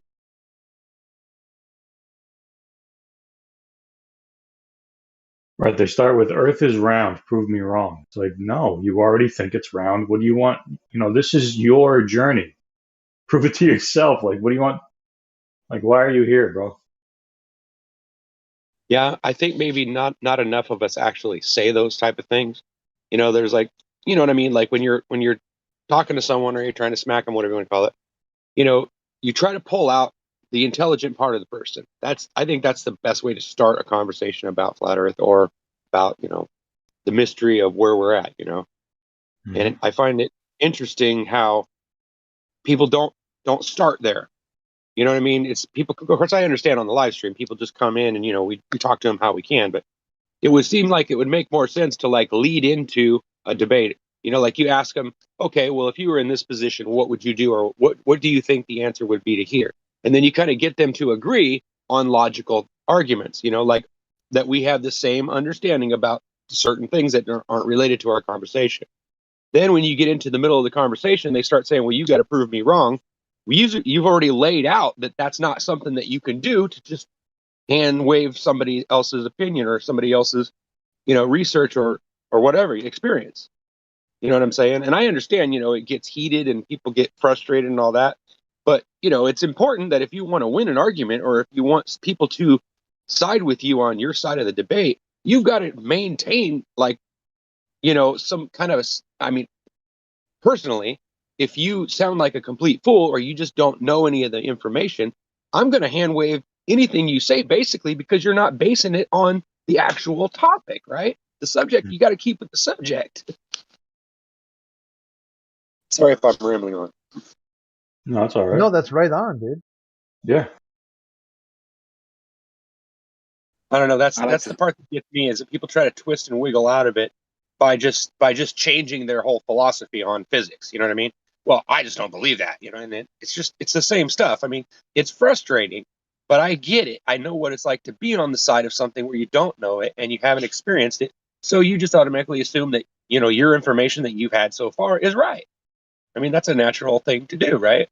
But it's not natural when someone provides some evidence or tries to show you where we did the research so that you can find that same information. They don't want to go there. And their excuse is, well, I don't need to study flat Earth. I already know the Earth's the ball. It's like, huh? You know what I mean? It's like, I don't like a lot of these guys, they come in and they think they won something, you know, they think that they got us something. And I'm like, dude, you didn't do anything except make yourself into a moron, you know, like you're ignorant, whatever, you know. Just wanted to say physics is fine. There's nothing wrong with physics. We don't disagree with physics. It's theoretical physics that can't be tested in a scientific way. You know, Yeah. It's theoretical physics that work off of a set of axioms, whereas a hypothesis doesn't include any of that. Mm-hmm. Where you're just trying to establish what causes what.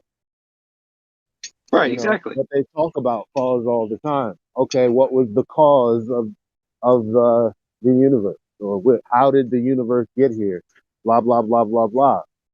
But how could one determine something without having actually witnessed it or experienced it? Right, exactly. Or at least know someone that has.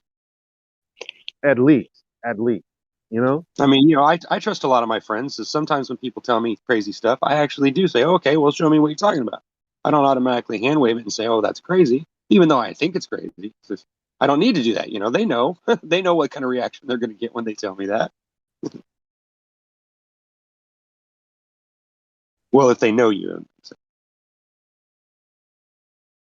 Sometimes I want to start with the moon landing to discredit their foundation of their authority, where they get their information to prove Yeah, but the don't you find globe. that a lot of times that makes them think that you're attacking them directly or something? I've noticed that sometimes when you do that, it goes bad on you. You know what I mean? But I don't know, what kind of experiences have you had with doing it that way? Just question the moon landing, or just try to pick what conspiracy and aliens, or the money system. Try to pick out what's their conspiracy theory they have in their mind, and then try to extend it towards everything's a lie, even or model of the Right. But don't you leader. think I mean, honestly, don't you think that the best way to show someone the truth is to show them the direct evidence, right? Like just telling them that, oh well, we're a big group of people and see how smart we are and see all the stuff that we know, and then just say, oh well, we know the Earth's flat. I want, when I share, I want people to understand why I came to that conclusion. I want them to go and read the same stuff. So that way, when I ask them questions, well, what do you think about this or that? They can actually answer me and they understand where I'm coming from, right? But if they don't look at, if they won't look at what I'm talking about and get involved in it, then I'm never going to convince anybody or even get them to look at it. It's just, like I said, I know it's frustrating, but it's like, it's a waste of your time. You feel me? Yeah, there's two things, right? That normies get confused. They conflate. They conflate flat Earth. A person wants to explain where he lives, explain where he's at. Talk about what this is that we actually reflect. There's that, and all of the speculation that goes into that, and why we actually became flat earthers. We didn't become flat earthers because we decided to speculate on something else. Most of us came to flat earth because there was a copious amount of information, that showed us different things, like observations. People thinking, well, sunsets prove flat earth. And then there are a lot of people who could show the sun just disappear above the horizon. It's like, oh, I've never seen that before. Oh, you can see curvature from 30,000 feet in an airplane. Flat earthers put up balloons that went 120,000 feet into the air, showing no curvature whatsoever. And it's like, I never saw that before. Eclipses prove that the Earth is a globe. Except when you look at a lunar eclipse, there's oftentimes that the thing that we call a shadow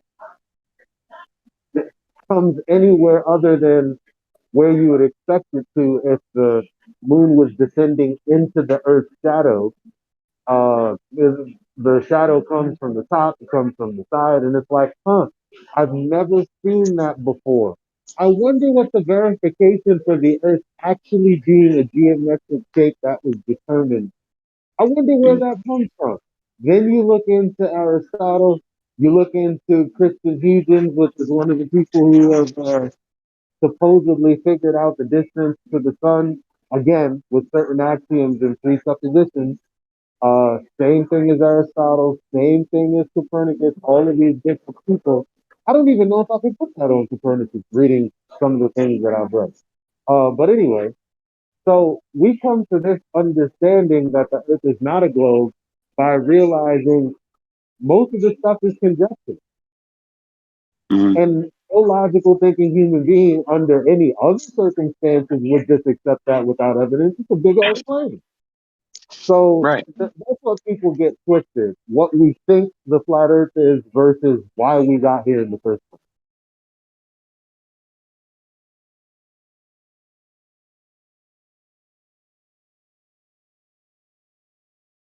And I think most people that don't, that haven't accepted flat Earth yet, I think that they see eye to eye on so many things that all of us do, right? We all have these things that we all see eye to eye about. And sometimes it helps if you interject those and bring something in that reminds them of a situation or a conversation or something, and it gets them to think a little bit more about what you're actually saying. It makes them reason more. And once you get someone to start reasoning and thinking like you do, or at least accepting that your line of reasoning is logical, then it's easier to share stuff like that with them. Although once you get flat Earth, a lot of times it just scares them off.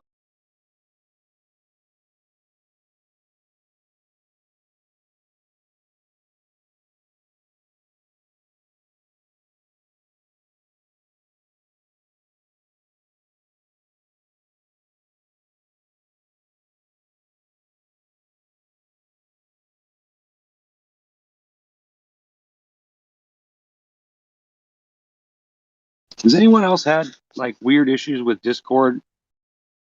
Like, things changing in your status or your roles being removed and then put back in.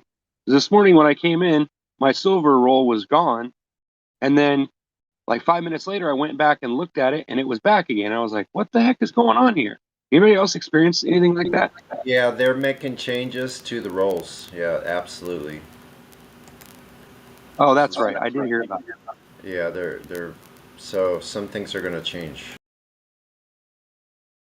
Gotcha. So someone will tell me or someone will call and let me know about that, right? Not really. All right, then if you hear about it, will you let me know? I didn't find out till after the fact either, and I was like, "Wow, what happened?"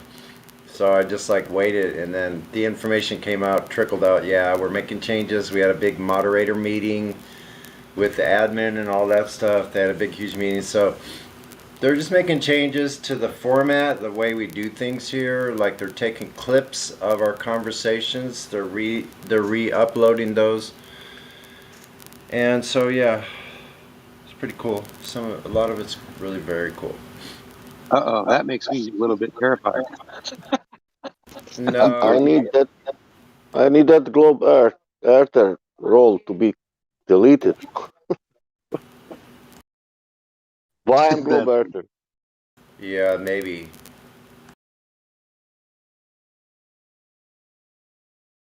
They could put something else in there, like about like I don't know.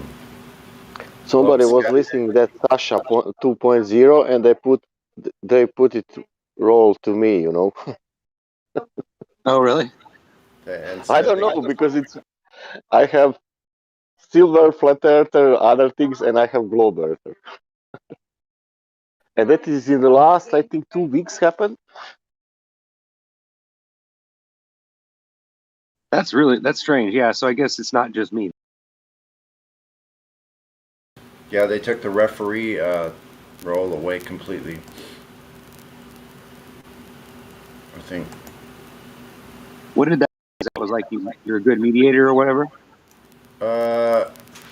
Yeah, you could act as a referee in like the arena settings, things like that, but also Oh, I see. So when you're involved in certain parts of the server, then that's where you get. Right. So it just depends. Sorry, on you your were breaking up. That's why I just keep talking. It just depends on your activity here, the kind of things you've been doing. But like has been said before, a lot of these roles are just kind of junk. Hate to say it that way, but they're just kind of a joke. I mean, some of them are actually a joke, but some of it's funny. I kind of like the humor in the roles. Maybe it's a little much if you're the one that has to like keep them in order or whatever, or know what they all mean. You know, that's a catalog of stuff. I don't know anything about that, but I actually really like my roles now. I don't mind. I like being a gold plus. Like I'm fine with that. I don't need anything extra. I get too power crazy if I have too much. So I like having some muting ability. But you know, other than that, it's fine. Yeah, I agree. I think it's neat, to be involved and be considered valued or whatever. I mean, that makes you feel good, but exactly. Like I'm not really out to like climb the ladder and become the master of disaster or anything. I'm just kind of like coming here to help learn. Yeah, me too. I think that's the best way. Just want to come here to learn and join in conversations, be a part of these conversations, because once some of these epic conversations happen and you hear a clip of it later on, you're like, wow, I was there. I heard that. It's epic. It's really pretty cool. Yeah, I was just saying that I'm kind of terrified of that because I haven't really heard myself talking a lot. Like I don't do a lot of recording myself and watching it. So I'm sure it's going to be like creepy hearing my own voice on the show. Yeah, I don't pay much attention to it at all. That's very creepy, man. I rarely ever go back and listen. When I do, I'm like, who's that? Oh, that was me? Whoa. Didn't know I sounded like that. Nobody likes his voice when you hear recorded. At least Yeah, you're probably everybody. right.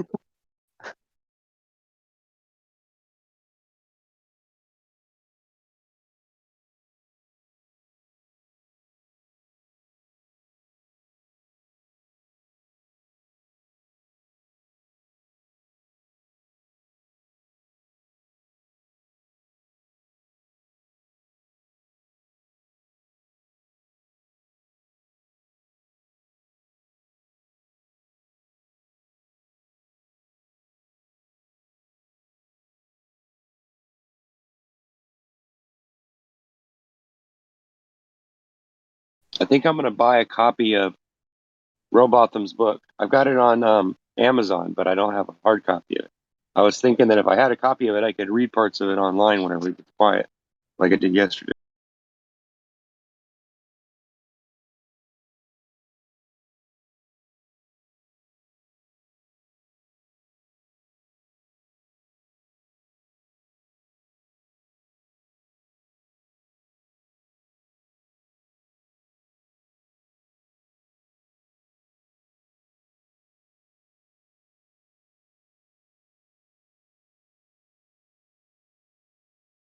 Good morning, Fraud.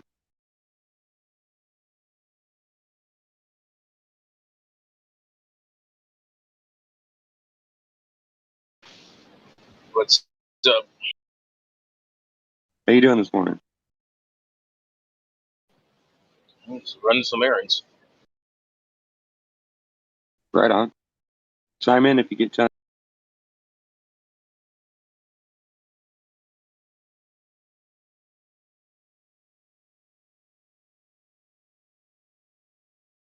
Yeah, I'm kind of surprised Sasha 2.0 isn't here this morning.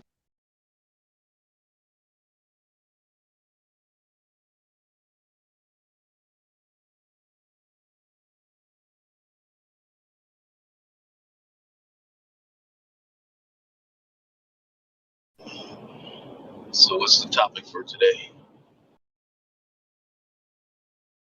Well, I don't know if there's a topic, but I'm open to anything, whatever you want to talk about. You got reading the book the other day. Yeah, yesterday I was reading the Evolution Cruncher. Yeah, that's fucking you, yeah. Did you hear me? Did you hear me reading it? Yeah, I can remember it. Shit, you read that shit for How like did 3 I do? hours. Because I felt like I was stammering over every word. Did I sound like a dummy, or did I was it okay? Did you guys understand? Was I clear enough? Oh no, it wasn't a problem understanding. It was just funny. Somebody's reading a book on the damn Discord.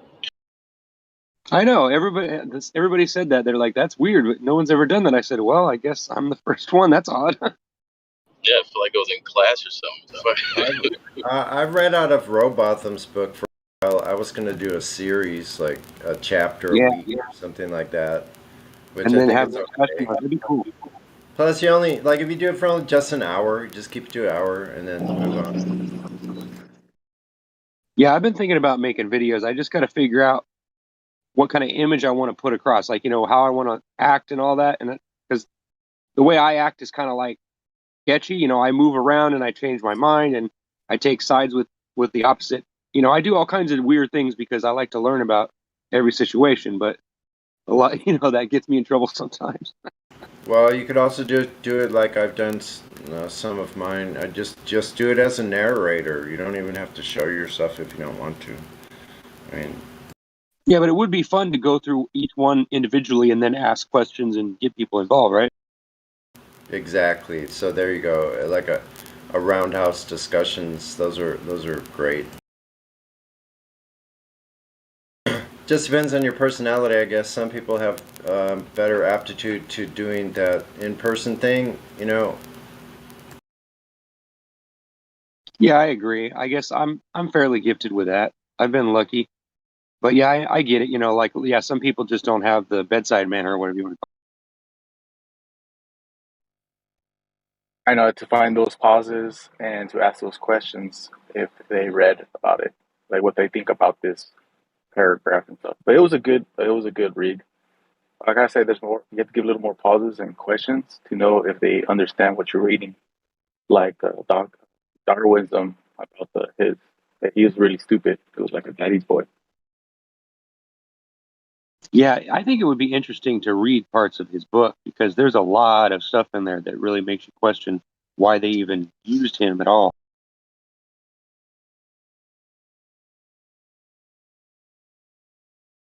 Like if you were going to start a company, right? You would want to hire some good employees that are going to do things like you ask them to do, right? You're not going to hire a bunch of invalids that, don't care about your company, don't care about you, and all they care about is their paycheck. You're going to get in trouble, right?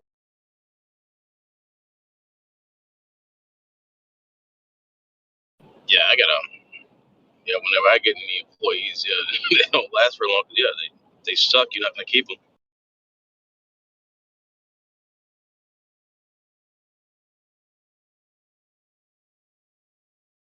Have you ever heard of that? I don't know if it's a game or how you call it, but it's like a conversation where you have two baskets and then you argue about each detail about why you believe, why we don't believe, and all that. And then we decide after each topic, we put it in a basket on one side of the debate or other. And then at the end of the debate, you count them all and then you say, okay. And then you kind of analyze, what, you know what I'm saying, right? I think that would be an interesting way to do a show.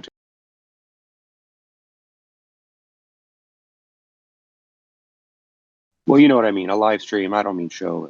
I always say that, but it's kind of like, I guess it's just a natural way to talk.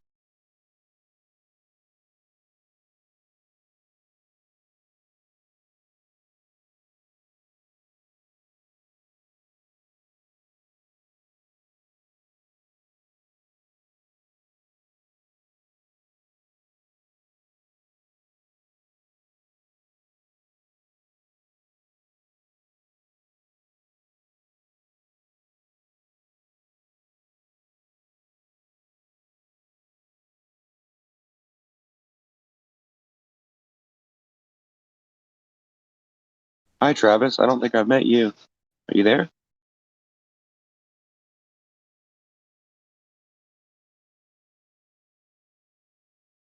Yeah, what's up?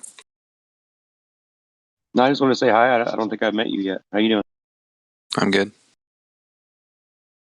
You have any ideas about what we were talking about, or are you just working or something? What were we talking about? We're talking about ways, like we could do, like, like set up like reading a book, and then discussing the issues about it, the flatter side and all that. Right. We were talking about, if we did something like that, if it would be interesting.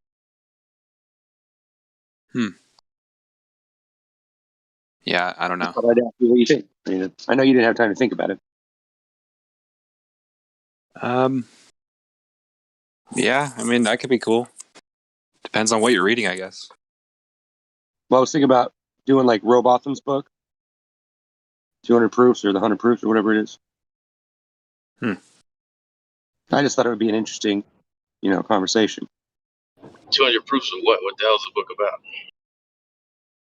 It's 200 proofs that the Earth is not a ball. Right? It's evidence and stuff that makes you think. When was the book written? I don't remember. I know it was 18 something or early 1900s. That's interesting. You've not heard of the book?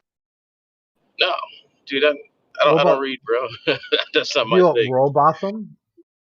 Samuel. I'm not a reader. It's called Zetetic Astronomy. I'm sorry. And also, there's a William Carpenter book. William Carpenter's the one that wrote the first 100. Or actually, it says, "Is the Bible true? Is Earth a globe?" I think that's William Carpenter's book. Those are from about the mid 1800s. Robotham's from like the 1860s or 70s. That's what I was thinking. And he changed his name. Originally it was published under Parallax or something like that instead of his real name. Parallax, yeah. Makes you wonder why he did that, right? Maybe he was afraid of retaliation. Now listen, there was a lot of retaliation. There was a huge debate back in those days. Around that time, this was not something that was just like, oh, hush, hush, and everybody's quiet about it. No, there was huge debate on this topic back in that period. It's just been hushed up now so that we don't have that much access unless we dig for it, Like there's letters that were written to DC, there's letters written to different groups and so forth about this topic, about flat Earth. Yep, and it hasn't really stopped.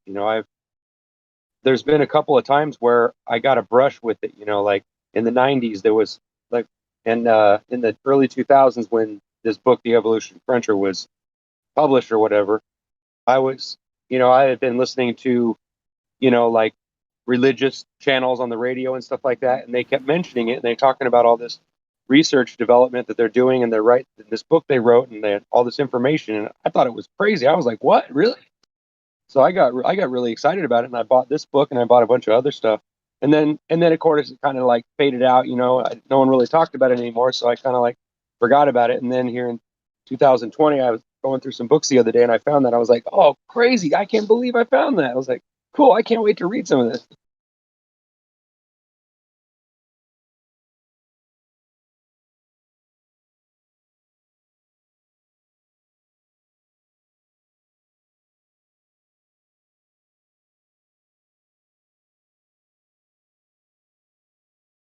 Oh, in case you're curious about the book I was just speaking about, and there's a couple other books that go along with it, I'll post a link to it. I think that way I don't screw up and tell you the wrong place to go.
So who's watching the Ukraine situation unfold?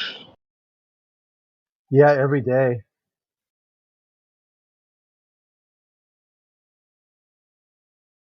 It's Yeah, I like, don't listen to that crap. It's all baloney. You still got to watch it because they change stuff, you know. 'Cause like, let's say something pops off, things change after that. You know what I'm saying? So regardless if it's bull crap to us, you know, they're, you know, they do stuff when shit happens. So what's good? What I mean, about not good about it. There's nothing good about it, but it just showcases that this stuff about Russia and America being allies in space. No, they're not. You know, like they're ready to nuke each other over a few strips of land in Eastern Europe. yeah, that, and I don't, you know, the connection between land and space, right?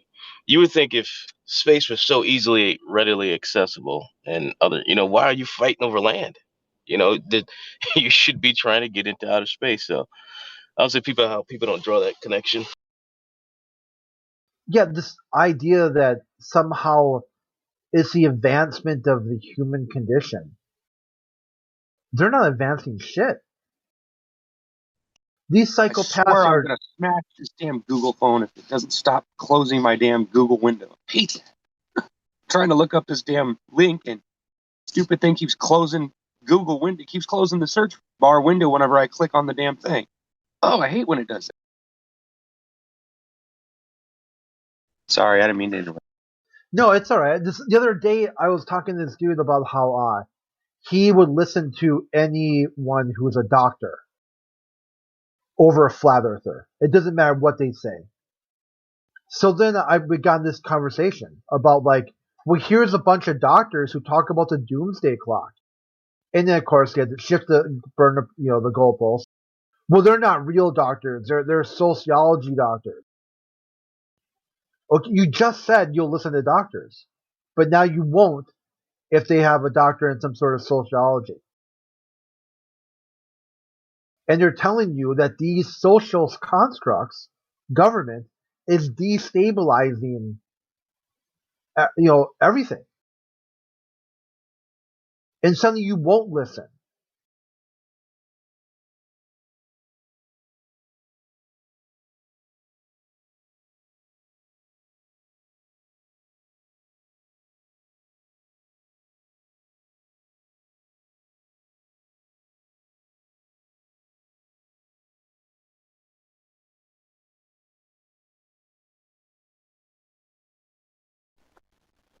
well, like you said, Russia thing.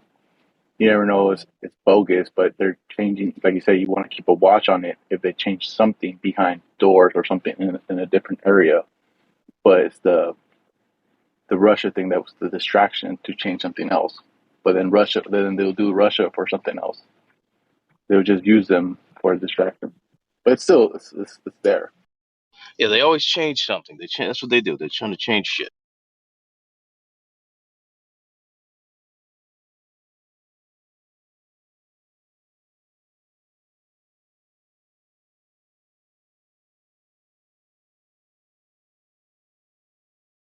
Because everything must actually be limited. The resources and everything. That's the only logical conclusion you could come to have warfare. If resources and land are limited, there's no other reason to fight. Because if you have basically just excess amounts of things, why would you be fighting your neighbor? You know, it's ridiculous. Yeah, If you but have endless coffers, you know. what is with Syria? What about Syria? It's not anymore so important like now it's Ukraine, it's important. Yeah, exactly. So they keep changing the narrative, and And who you knows who's telling the truth. and somehow if you look maybe this V thing it's going to be finished and we know we need some new things. And what new can be good? Always good old war.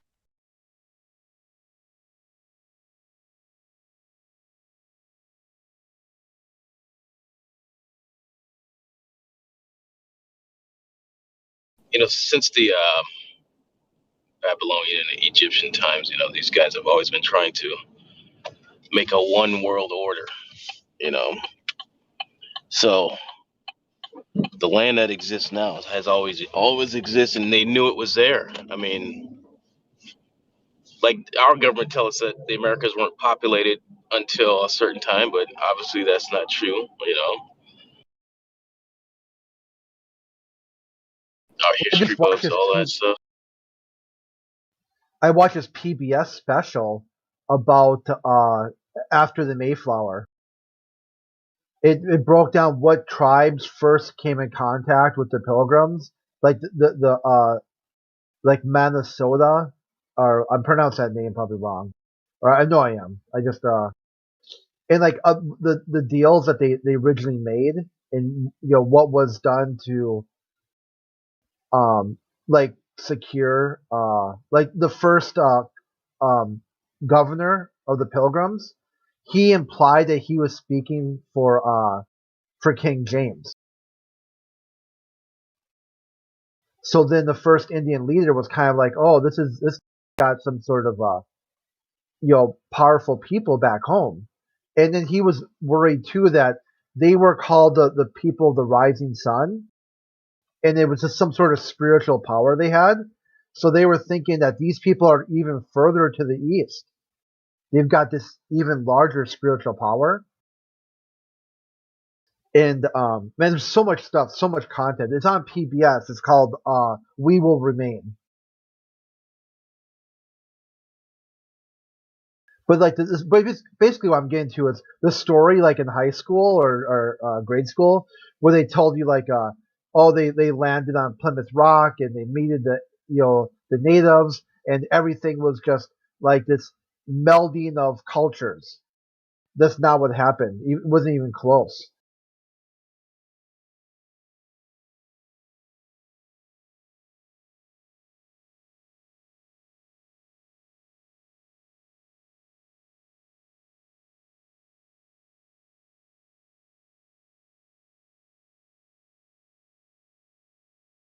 Does anybody know how to look up all the things that you've posted in the last few days? Is there like a place I can go to find that?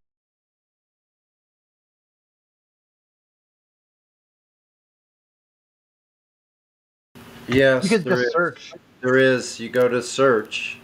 If you find the search bar on a PC, it's up in the upper right corner. I don't know where it is on your mobile phone or whatever, though. I see it. It's up in. Yeah, so if you go to search, you can type lowercase from : space, then put the first few letters of your username, and you'll see it. Then click on it, and then you have a choice. You could put has space link, like text link file, and have those options. Image. It's very handy, actually.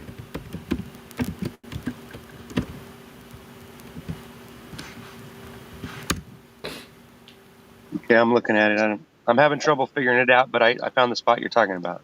Yeah, and you can look up, that way you can look up anything that, like, let's say you were in a conversation, you go, what did that person that had that conversation, what were they posting again? So you can look up other users' postings, like links. Wow, it goes all the way back to when I joined. That's weird. Yeah, links, text, images. You can find out, like, let's say QE comes in and he posted some things that you don't have copies of, citations or whatever. So you just go, okay, so from, and then start typing it, quantum, pull up his information, and has link, let's say. Someone mentions a website. So you can pull up those links. So it's quite a repository of information we have here. If you're like able to search through that information like that, you can find anything. Any song that we played, you can go back in the bot, or at least some of us can go back. Can I type in, like, once it says from me, and then can I type live stream voice text or whatever to see then will it pull up that, or how do I get that So list? it's going to pull up everything from every channel on this server. So it's going to be the live stream first. But you could go has link. You can go has colon space image or link. And then, so if you only want images, otherwise you're going to get all the text that everybody's typed, or that you've typed, all your own text. So you might not want to see all that, but when I type in that from me and then I put has colon link, it says there's nothing. Or maybe I typed it in there wrong. yeah, I'll figure it out, I think. But thanks for the help. I don't want to tie up the live stream. It's not. That's all right. Minor. I was just trying to find where I posted that yesterday, and there's like I have to scroll so far up to find it. It's making me angry. Right. It's like, damn it.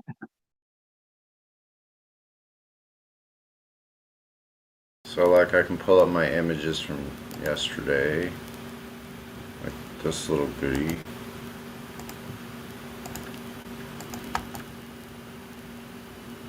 Where'd it go?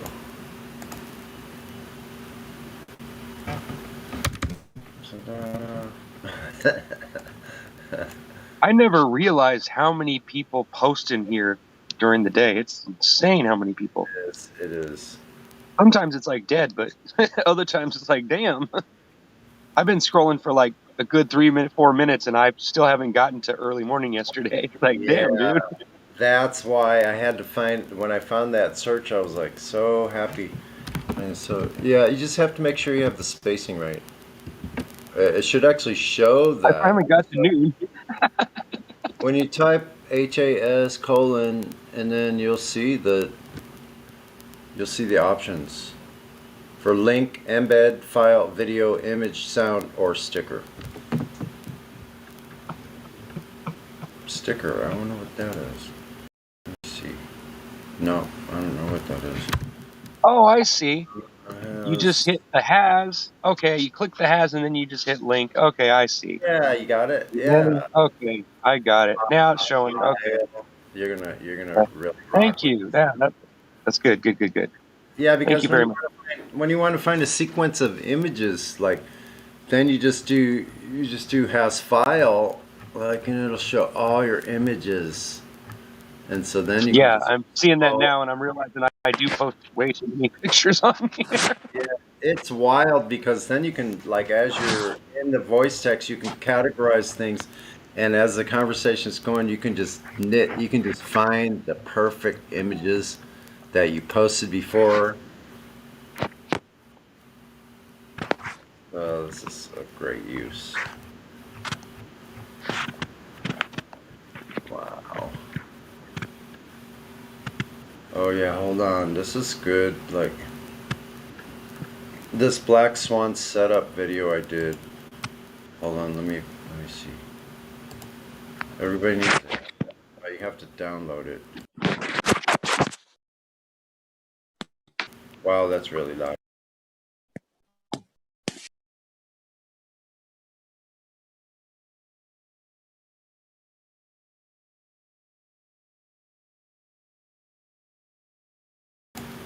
Okay, so this message link, if you go to this message link that I just posted, you go to my little Black Swan setup video. It's 30 seconds of the setup of the Black Swan camera only. Only the setup of the camera and the pan up to the oil rigs. And Ivan's behind.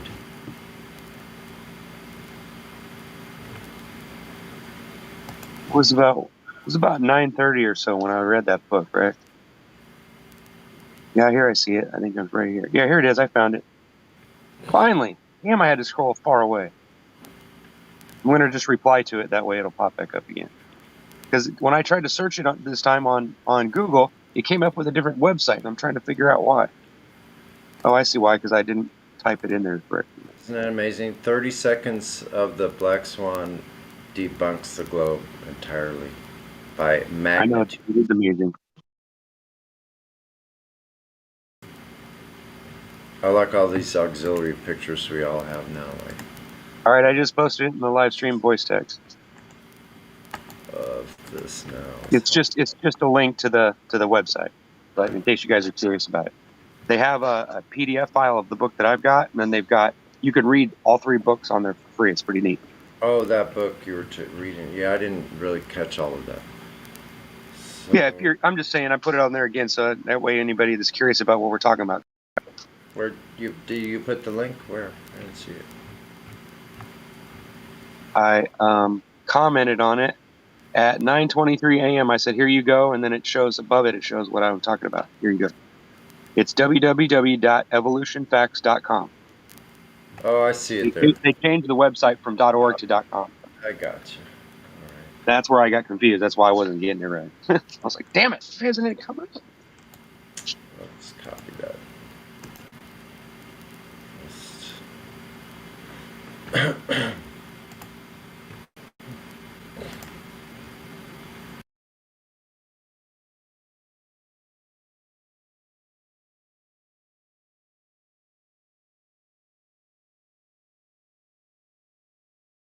Yeah, when you type that address into the search bar, it pops up, and I think it's the first one. Yeah, it's the first one. You just click on, and then it'll take you to the part where you can just go to home and then zoom in on it if you're on a phone, and look for bookstore. Click on that, and then it'll give you the options of the different books they've got, and then there's a download file and stuff like that on there. If you have any trouble, just let me know, and maybe I can help people. It's kind of confusing on the website. Anyway, I'm gonna stop advertising. I just want everybody to be able to know what I was talking about. Yeah, I see. I'm looking at it now. So yeah, cool.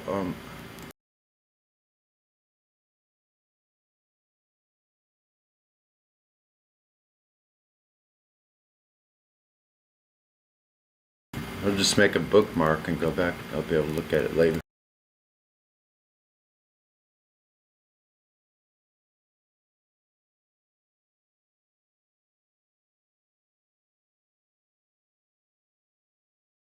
Yeah, I'm thinking maybe that I'll do something like do some kind of a thing on one of the other channels, like where we go, we can read stuff or whatever and have discussions about it. Maybe we should set something up like that. Sounds like fun.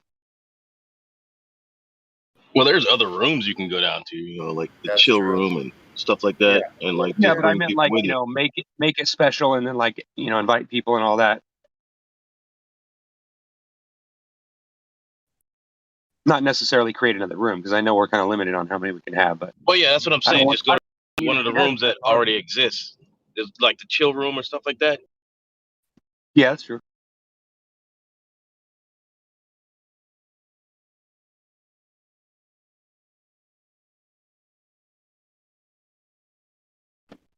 It's great out there.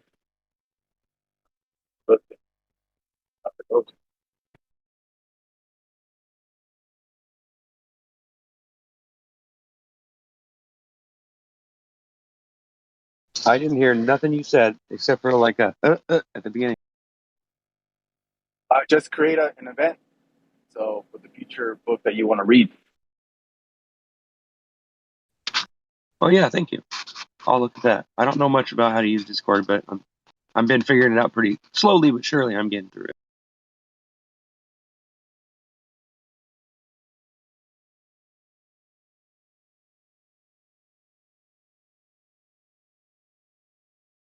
Last time I was computer savvy was when the Apple IIc was out. So I'm kind of like rusty. Yeah, I used to build them more than 20 years ago. Went to school, got a networking degree. Yeah. I built 4 or 5 myself. I didn't know that. That's interesting. I had my first computer in 1990. I just left the Navy and moved to Washington State for 4 years with my wife. And yeah, saw the very beginning of the internet. All the changes in the architecture of the PCs and all those evolutions of the I shouldn't use that word. All those changes to like CPUs and all of that was pretty amazing. Dude, what the fuck is wrong with us men? I swear. I mean, like, it's like 95% of men, of the people that are homeless, are fucking men, and we just do some weird shit when we're fucking homeless, dude. It's just like fucking not understand. Well, you got homeless Why? people nearby your house or something? No, just some. I'm watching this guy walk across the street.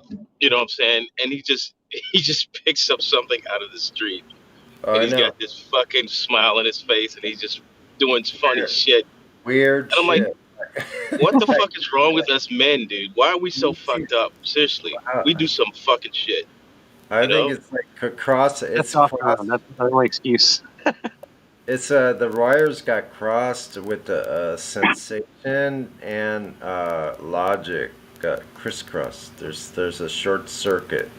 But anyway, I live in the city. I have a bird's eye view. I'm way up high, and I can see down the street. I've seen people.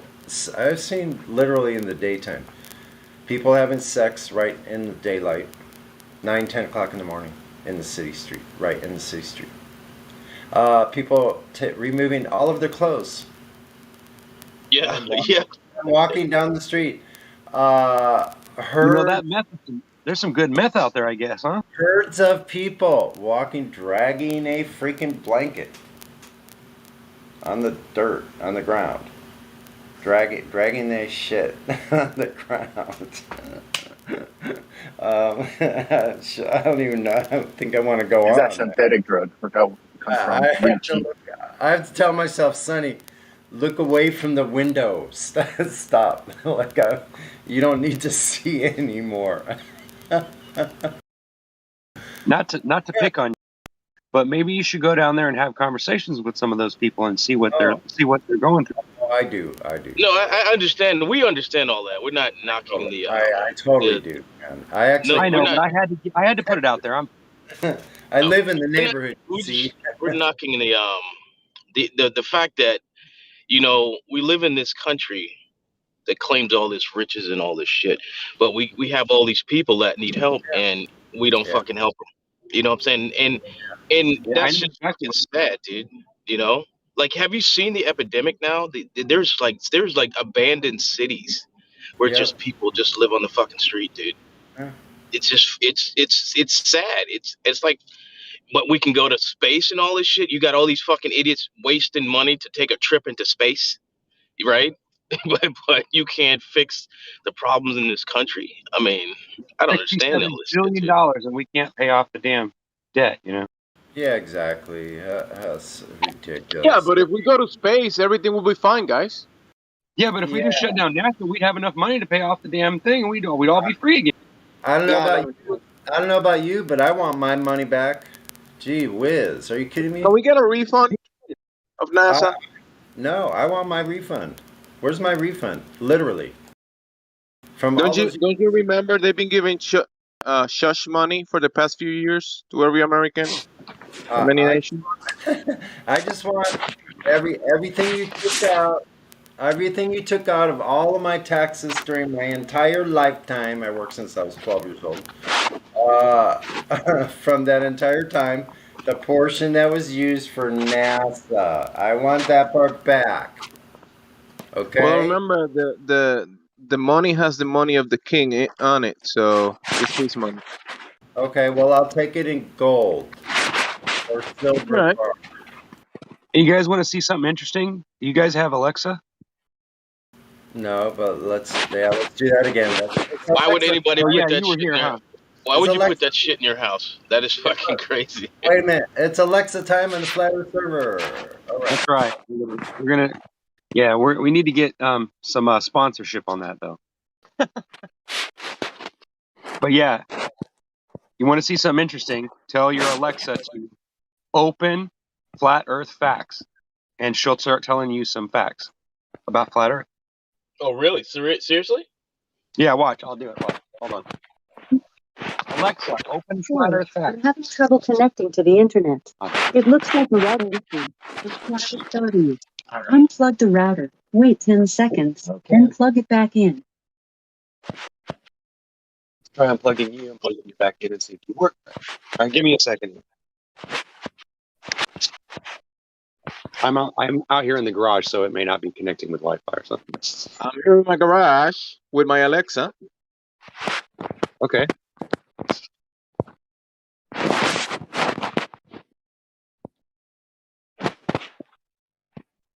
Philadelphia is one of the worst with the homeless and the drug problem. The what? Philadelphia. It's drug problems and homeless people. Probably ask Indio about that. Does anybody know why Wi-Fi seems to not work sometimes? Like, why is it I'm in my garage and I'm getting a good signal, and then all of a sudden it just goes completely out for like 5 minutes, and then it comes back again? What causes that? Here's one answer.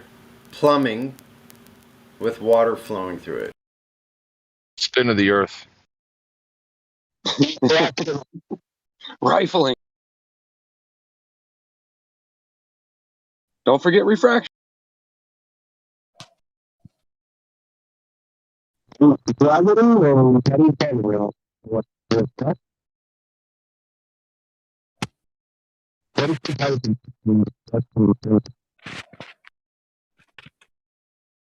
I think my answer was the most logical about the plumbing. No one else But had that's way too much logic for the globe, Donnie. no one else had a clue on that, man. What the? Yeah, but that only works on a flat Earth. We're talking about Wi-Fi working on a globe. Yeah, is it wooden framing or It's metal? 12. Your connection sucks. Where he's off. He's got his phone in his pocket. Who's rubbing his phone? I think it's resolved. Yeah. I had to mute him for a second just to find out if it was him, and it appears it was. Sorry, I don't mean to mute another gold, but that was hot micing. Okay, he jumped out. Yeah, somebody. Yeah, I was gonna say somebody is, but I didn't think it was that big a deal because it just sounds like they're rubbing their hand on the damn mic. No, really loud. It sounded like sandpaper. Really loud. Oh, James, are you ready for 2 feet of snow? 2 feet? I am. Is that 20 inches? There's India right there. Well, it depends on what your girlfriend thinks. My car is parked and ready to go, and I got the shovel. So 2 feet of snow, huh? Last time I'm I in had 2 East feet of Boston. snow, I made $1,000 in 4 hours. What's that? Last time we had 2 feet of snow, I made $1,000 in 4 hours. Holy. Yeah. Yeah, because what do? You go door to door and be like, "Hey, Olga, you want me to shovel your steps?" No, I try to get businesses. Because if the business doesn't have their sidewalk clear by 7 o'clock, it's a $300 fine. Whoa. So they'll pay fucking anything. Wow. This bigger one, this lady owned 3 stores. So she paid me $250 for 3 stores. I got $275 to snow blow someone else's driveway. Now, all that took like 4 hours. What do you do? Grab a little bobcat, one of those little front end loaders. That must have been a big driveway, bro. Actually, it was pretty big, but just have I got $250 to shovel.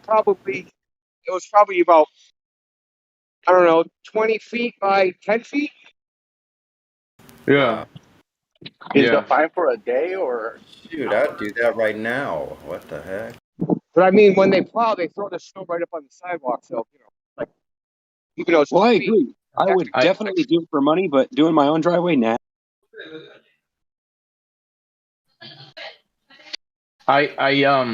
People got money wish here. They don't want to do any manual labor or break a nail.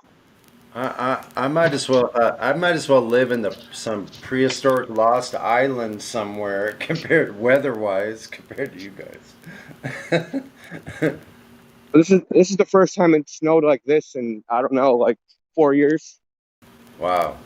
No, it's been worse. It's been longer than that. The East, you guys are gonna get hammered. You guys are gonna get destroyed. I do this weekend. Remember those winters? I definitely remember those. I mean, you guys are getting.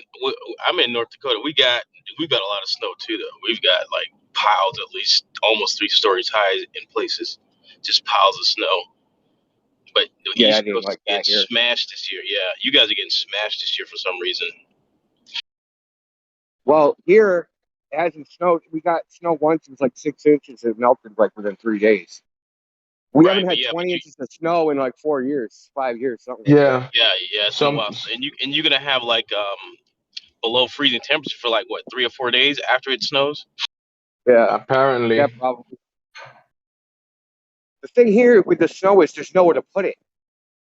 Right when they plow it, like know. they just bury cars, man. You can't even see the car at all. Like, Well, you can it's like, put it next. You can put it on top of your neighbor's car. and then people try to save parking spots with trash barrels and shit. There was a shooting in South Boston over that shit. Like, I don't know, like 5 years ago, 6 years ago. Oh, people slash their tires because someone took their spot or something. Yeah, because you shovel out a Slash. spot, right? You shovel out basically, 4 feet of snow that, the size of a parking spot, and then someone else comes and parks. Yeah. That leads to violence, obviously. Yeah, one day I was taking the snow out of my car, and I was throwing it kind of to the street, kind of to the side, but some guy for some reason said that I was throwing it to his car, and he was like arguing with me. I'm like, dude, your car is all covered in snow, or like he hadn't even You wanted to started to shovel his shovel. snow there, Jemsy. You wanted to shovel his car. That was the problem.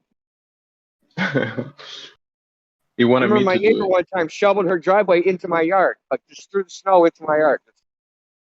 She was a Yeah, bitch. yeah.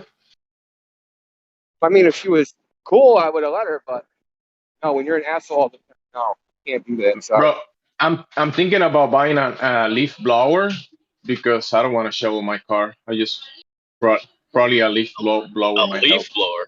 How many Yeah, fucking leaves you got? none. I have no leaf to blow, but it worked for snow. Oh, where do you live? Like 3 miles from India. Oh, you guys. Oh, that's freaking awesome. You guys Yeah, we're in hit Boston, the bro. pub? Y'all don't hit the pub? What the hell's wrong with y'all? The pub. No, I That don't. pop. No, we don't hit the pub. No. Dude, We that's go great. downtown and hit the pipe. That's better, man. At least y'all hang out. That's awesome, dude. To have somebody, a fellow flat earther near, dude. That's freaking. Yeah, Oh, he's we near me. we I ha- never we hung we, out ha- with. I've never hung out we with them. hang out here. Yeah, we hang out here in the Discord. That's where we hang out. You guys don't hang out for real? What the fuck's wrong with y'all? I would definitely be hanging out, dude. I barely have time for this place. Yeah. Maybe one day, maybe. Oh, definitely one day. Meet up at the beach. We'll take some. We'll go up to Revere Beach. Get some photos of Yeah. the P900. There you go. Can't wait to see it. I wonder how I much it is spent to get a boat, man. to what? Rent a boat out there. Rent No, a we'll get a boat, man. One of us on the beach, one of us in the boat. There you go. Oh yeah, do some flat Earth stuff. Yeah. I'll stay on the beach. You go on the boat, India. He could catch some fish while he's out there and bring back lunch. It's not really a great place to do observations because shit. Just the way it is.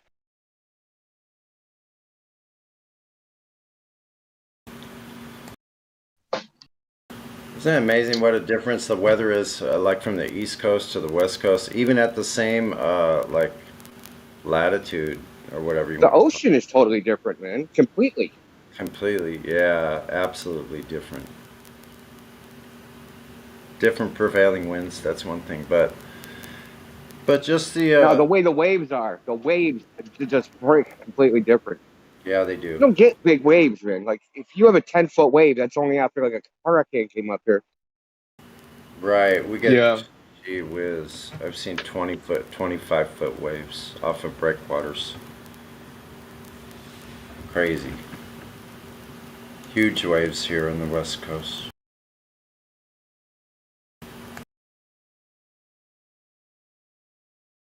If you can find a consistent place, there's lots of places that have really super gradual beaches though that are like the most consistent, like 2 to 4 foot waves anywhere. Like those are great places to learn how to surf with like a longboard or something. Our shoreline's really rocky and nasty and just hazardous. North Atlantic is not really. Doesn't sound too not fun. bathwater. Let's put it that way. There probably used to be another whole huge island out there, the Grand Banks. Probably, I would think. My thinking is that it used to be above sea level, but. Hey, Sonny, I sent you a DM.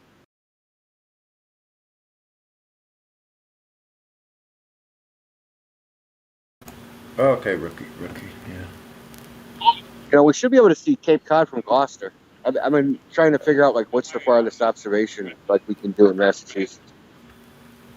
That's all the way across Massachusetts Bay. I've been thinking about that. Hindi, I've been thinking about that observations for a long time, and I even tried to go to places to see if I could catch it, but it's a tough one.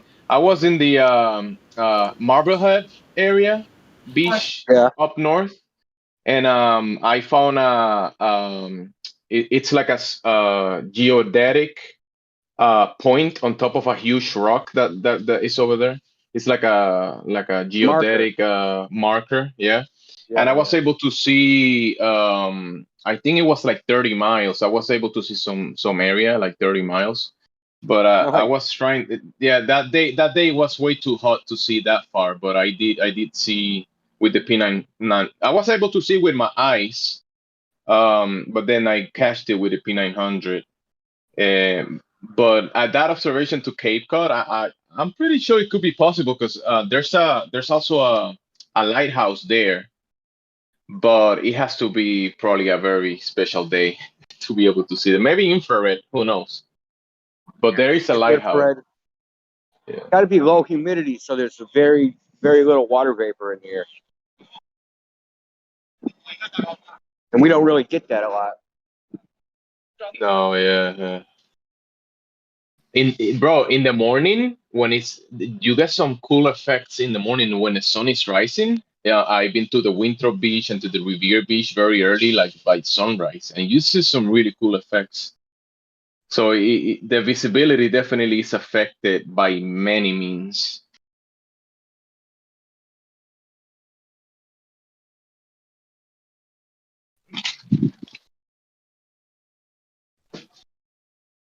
The other day was really cold, and there was like some mist on the surface of the water, but it was freezing cold, and it looked like mist, like it was warm when you see vapor, but it was freezing.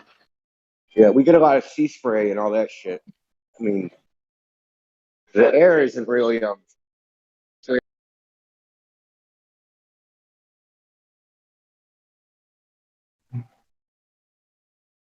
India is going through the train, I think.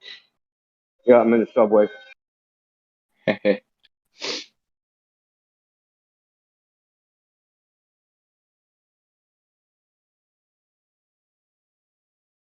Wearing my mask so I don't get arrested. I was in Watertown today. I swear to God, every single person I saw had a mask on, and this was outdoors. Every single person. Outdoors, yes. Every single person. We're talking downtown Watertown, so I saw like maybe 100, 150 people in the time I was out there. I was at the Target over there the other day, and everyone had a mask. Yeah, I was at the Target, Watertown. You know, Watertown's simp town because they're the ones that after the Boston bombing, they let the police just all their houses like a bunch of faggots. Oh yeah, I remember that day. That guy, the older one, he used to work for a company called Custom Wireless. Used to sell cell phone lines for Bell, for T-Mobile. Back then it was a different name. I forgot before T-Mobile.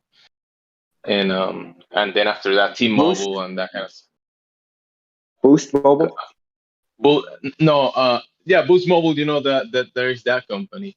Well, he used to work with at a company that used to sell contracts for cell phone companies. And Nextel? no, No. it was just like a like a retailer, a guy. The owner of that company is from Sagus, from Peabody. Actually, I went to his house, Dan Burke, and I remember just hearing about him in the company. I didn't met him, but then when that happened, people were in the company were talking, "Hey, look at this guy. He used to work here, or had some business to do with that." That was something really strange. Probably we don't want to talk about it, but Yeah, it that whole was Boston extremely Comics thing is strange. fucking so fishy. Yeah.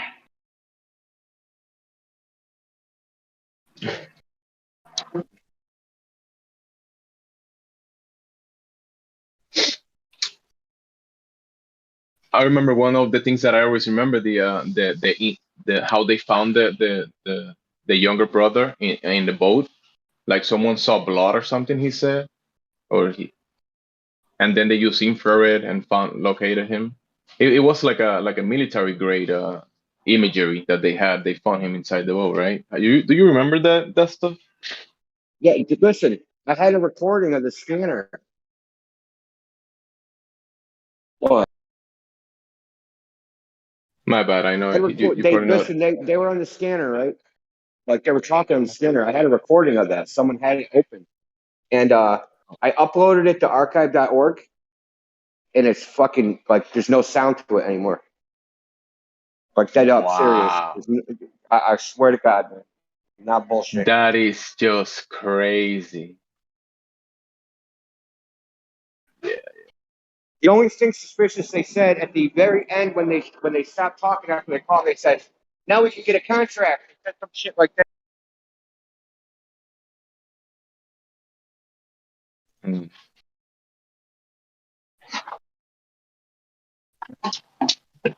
Because they're gonna go start a bunch of like security companies. All the people that were involved in that, right? And get rich. Mm-hmm. How do you Mm-hmm. catch fugitive terrorists?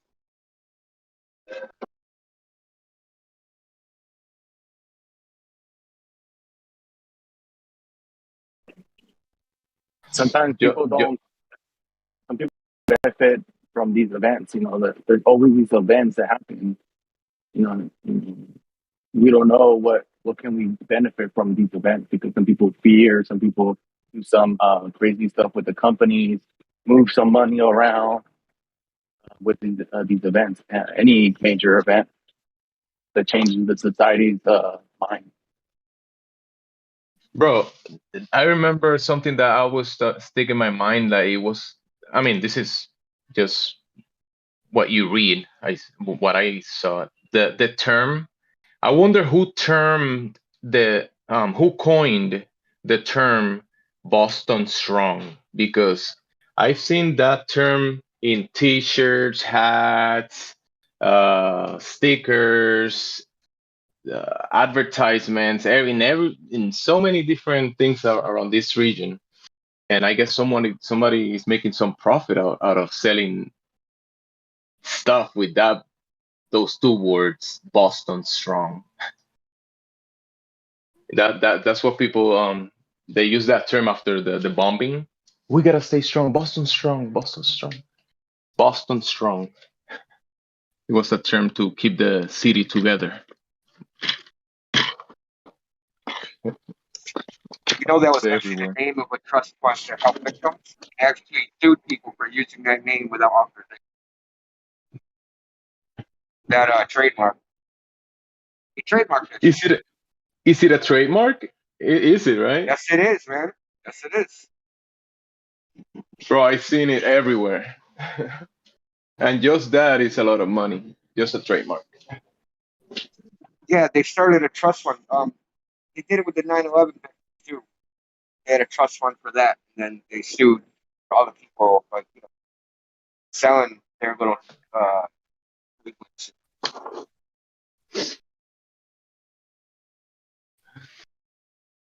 Indio is probably one of the best people to talk about this topic, and he's cutting out at the moment.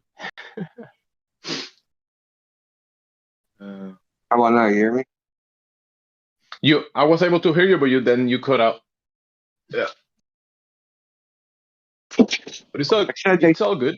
They started funds like trust funds for the injured people, but those trust funds own trademarks and they sued people for using them. Like Boston Strong, they sued people. Like if let's say I was part of this movement, yeah, Boston Strong, and I decided to paint my shirt and say Boston Strong and maybe promote it, they'll be like, no, you can't do that. Because it's trademark. It's a trademark. Andy, if you get a second, I sent you a message. Yeah, I'll do it. It's gonna take a minute though. All right, all good. Just when you get a time.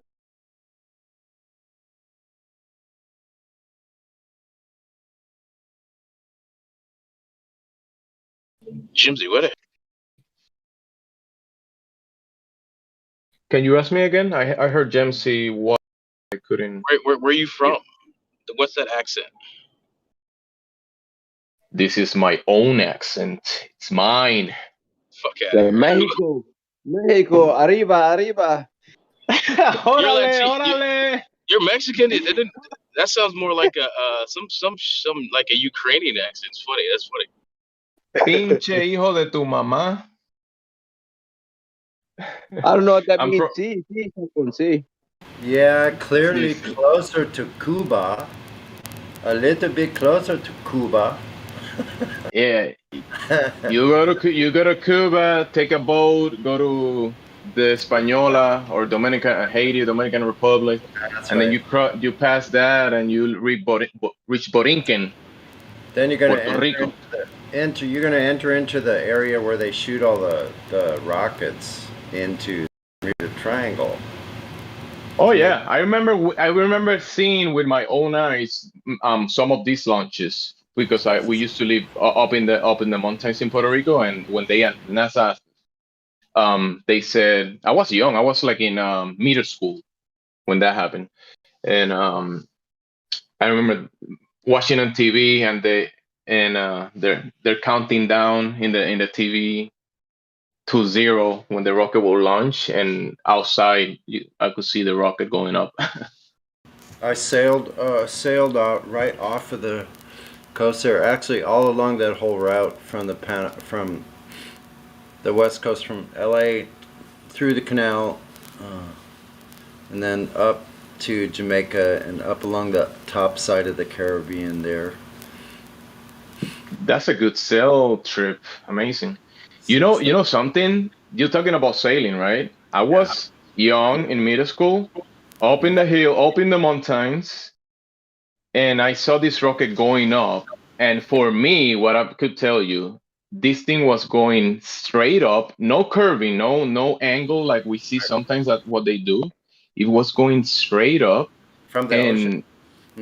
From the mountains, up in the mountains. So yeah, I was in a position of the island up in the mountains, and the rocket was in another mountain. Oh, but gotcha. I was able to exactly, yeah. And I saw it going up, and it was like a decent amount of time. I don't know, maybe like 6 minutes or 10 minutes or something. That I saw the trail of you see the line of smoke going up, but then after a while, it looked like it was like kind of like steady on a point up there, but it looked like it was on top of water and it was moving like a boat. I saw it like, bro, for me, that thing, it looked like it was like a boat on top of the ceiling, like moving like that.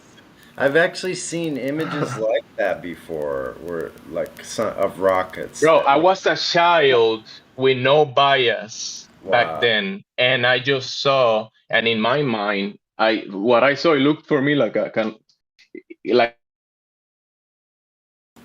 Yeah, so check it out. When I was sailing through it, there was 1980.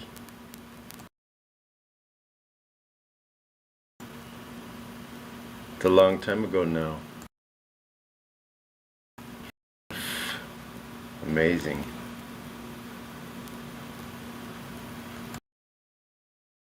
$40-something years ago. Wow. If I hadn't been there myself, I wouldn't even believe it. I just don't understand why we're still using rocket fuel to send rockets into space. I mean, everything on the ground is almost battery powered now. So I mean, you telling me we can't fly with electricity, but we can only use thrust. Electric rockets? Oh, it's Yeah, coming. I mean, it's not coming because the fossil fuels will go by the wayside. If you can make electric rockets, dude, fossil fuels will go by the wayside. So that'll never happen.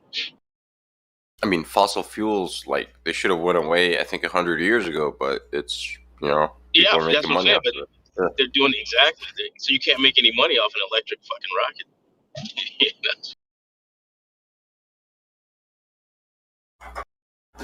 Well, I'm sure Elon is going to stuff some 18650s in a little rocket and give us some good CGI or whatnot. Make people personal dirigibles with an electric rocket. That's a good idea. Yeah, you might be able to make some money doing that. Oh, dude, I should start a GoFundMe right now. Electric rocket. Just don't pocket tell all the fucking money. Just don't announce it on the live stream. No such thing as fossil fuel. I know. It's dinosaur juice, motherfucker. Well, I mean, it's from trees. It's from trees. Squeeze trees. It's so funny. They even created artificial scarcity using the bullshit globe narrative, dude. Yeah. Built into it. That was sly. Fossil fuels. I've never seen a fossil turn into fuel, man. Shit. Trees, bro. Trees do. That's what happens. No, they don't. Yeah, they turn to coal. If they compress enough, they turn to coal and they turn to oil. Coal doesn't turn to oil, man. No, I said trees will turn to coal or oil if they're compressed enough. The right heat underground. That's the theory, but that's not what happens. No, it's not a theory. It's true. It's true. Trust me. Go look that shit up. No, I know you could squeeze a tree and burn it. I'm not doubting that. I'm doubting the fact that it becomes fuel. That's the stuff we dig out of the earth, petroleum. Petroleum. There could be some other process we're totally unfamiliar with. Yeah, it doesn't. Just because they're both hydrocarbons, I'm not buying it, man. Myself, I'm not If you're a buying Bible thumper, you understand that that's where it comes from. Oh, okay. I mean, no, I'm not. So evolutionists, all that stuff. Does it actually say that in the Bible? No. So I thought, I don't know. Nowhere does it say anything about dinosaurs or anything like that, or processes that are making like dinosaurs turn into petroleum. No, that doesn't sound like. Sounds like a second law of thermodynamics violation.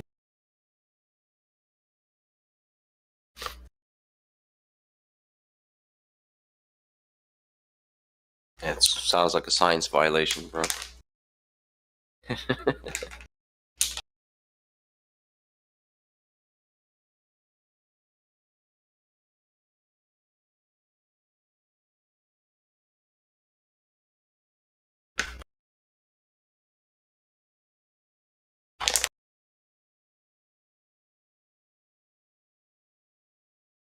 Actually, back in college, what course was that? Internal combustion engines. I was like, I think year, because it was level starts with the number 3, so it's a 30-year course. Before the class started, I went to the professor's office. I was like, "Hey, man, check this out." And I showed him a video of some dude, I think from the University of Texas or something, talking about how, fossil fuels are not fossil fuels, right? And he loved it. And actually, at the beginning of the class, he had a little presentation. And he told everybody about it, which was fucking crazy. I was like, wow. Like, that was actually amazing. Like, when you show someone the red pill, a professor, and like he's like, damn, I like this. Then he shows like all the students. That's I don't know. It was pretty cool. I didn't think it would go that way, right? I thought he was just gonna think I'm crazy and all good, right? No. He's like, damn, I didn't know that.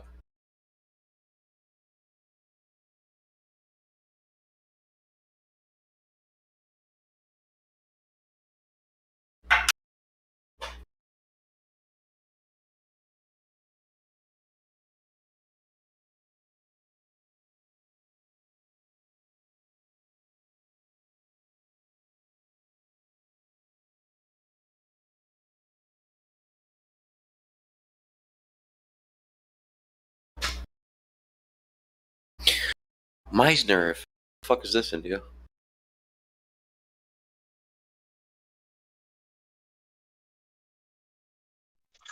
Speculation about the dome.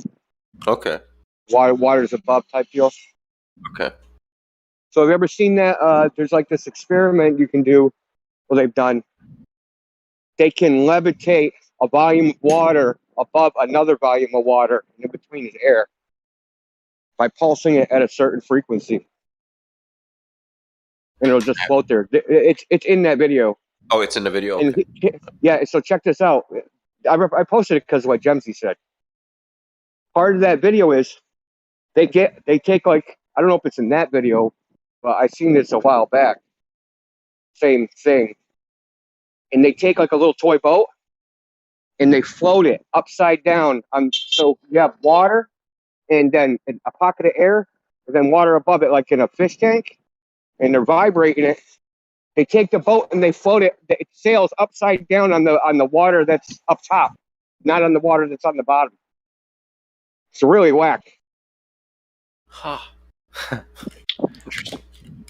It kind of goes with what I was saying. I saw a ball upside down. That's what I'm trying to tell you, man. That's why you said that. I immediately thought of that.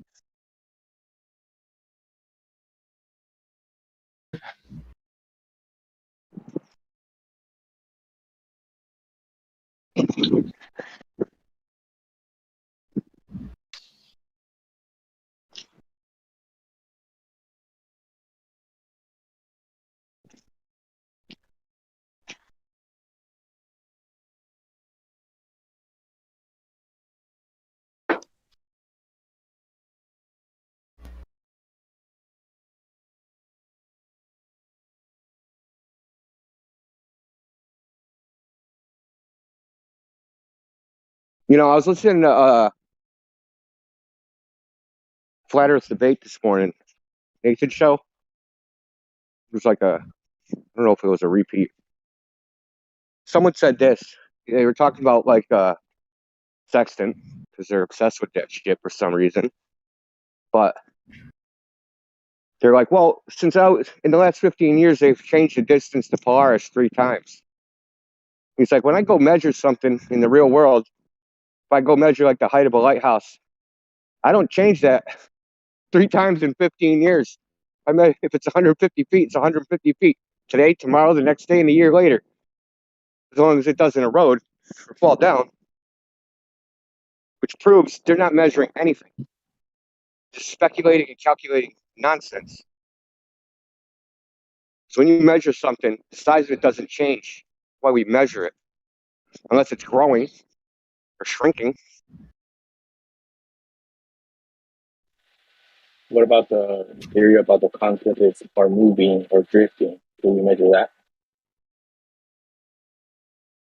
What do you mean, the precession of the equinox? That? No, tectonic plates. Talking about. Oh, I don't know about that. Yeah, I don't know. I think the continents are floating on. I think. Look, you can float anything if you got air pockets in it. I mean, how much continental drift is drifting, if that's what they're saying? Because we have the undersea cables, so I wonder they would just tear. Mm-hmm. Me and human sheeple, like we dig deep in the undersea cables, and their lengths are something like 3 times farther than what they're supposed to be. Really? Yeah, especially the very first one they ever. Not the very first one. It was like it was a telegraph cable. Telegraph dudes, yeah. It was from like Western Canada. It like went. I think it went to Australia. And instead of it was supposed to be something like 8,000 miles, and it was like 18,000 miles of cable. Oh wow, okay, that's quite a bit off. Well, It's a lot of money. That's Well, what that means.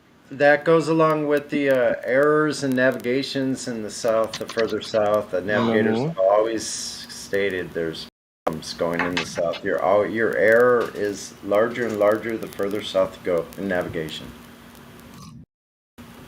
Yeah, that girl that sailed around the world, that teenage girl, she does an interview because like she sailed like from Australia to I don't know if she went to South Africa or went by South Africa, but she says that she was like her voyage took something like 6 weeks longer than what it was supposed to. Just a long amount of time.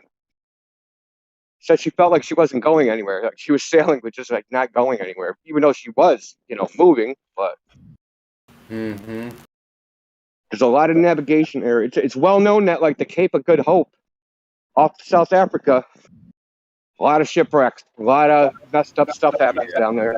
Yeah. And if you look at to get to Antarctica, right? They never go from South Africa.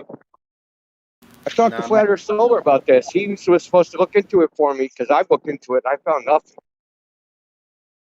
I don't know. I'd be curious to find out how many ships actually go through the other part, the south part, the Straits of Magellan there in South America. How many ships actually use that instead of going through the canal? I don't know if many ships go through that passage. And they say there's supposed to be like a lot of off South Africa. It's supposed to be a lot of rogue waves.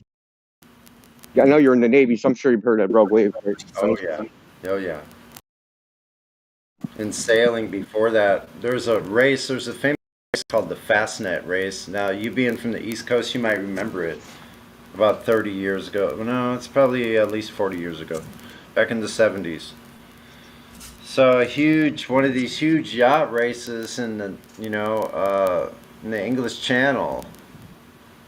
Well, no, I think it's somewhere in North Atlantic. I think they go way out there. But anyway, one of the biggest yacht races. Anyway, these are huge yachts, like 100 feet, 130 feet long racing machines. And this whole race got totally demolished by these series of rogue waves this one year. Like, it was a disaster scene. All these huge ships just totally dashed to pieces, broken spars, turned upside down, hulls broken in half. Like in sailing, it was a really big deal. Look that up, the Fastnet race. I forget what year. Well, I'll check it out.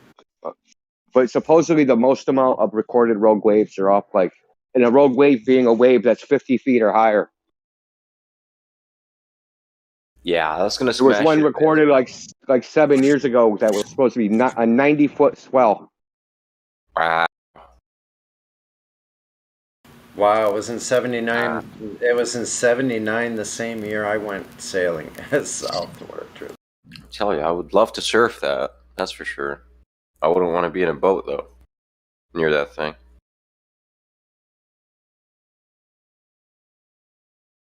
"90-foot swells." Wow. Yeah. Yeah. You missed that wave, bro. You're getting smashed. So you're not. Yeah, you're dead. Yeah. You're dead. So people, seriously, you'll certainly understand this. Most people don't realize that like wave equations are just linearized versions of nonlinear equations, and that's why you get rogue waves, because there is a nonlinear part of any wave, basically. Mathematically, there's a nonlinear part. So you can have these, just out of nowhere, right? You have a bunch of waves, they're all 3 feet high, then out of nowhere you can have a wave just come up that's like 10 feet high.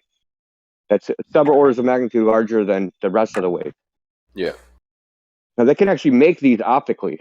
They're called solitons. So they've been trying to harness these because because they don't get attenuated. That's the weird part, is that they don't behave like the rest of the electromagnetic radiation. They stay like rigid, like their form stays the way it is. Like standing Like waves. amplitude. Yeah, it's like but it is a traveling wave, but the amplitude of the wave, it doesn't, like attenuation, the amplitude of the wave degrades over a distance. Right. They don't do that. They just go like right through everything as if there's nothing there. And that's why they want to use them for like fiber optics, because if you don't have attenuation, then you could make absurdly long cables if you can generate these on purpose. Loss. Right. But as you know, nonlinear mathematics is wanting. Good luck. Transient waves. Yeah, exactly. Yeah. Transient anything we just run away from. The output don't match the input. Well, that's not good. That's not good. Because it has to. It has to match it. Well, I mean, they don't know, like, it's the butterfly effect, chaos theory, that type of nonsense, right?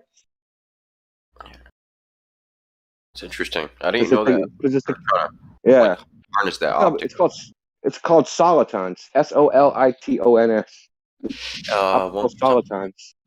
Wait, hold on. SOL SOLITONS. All right.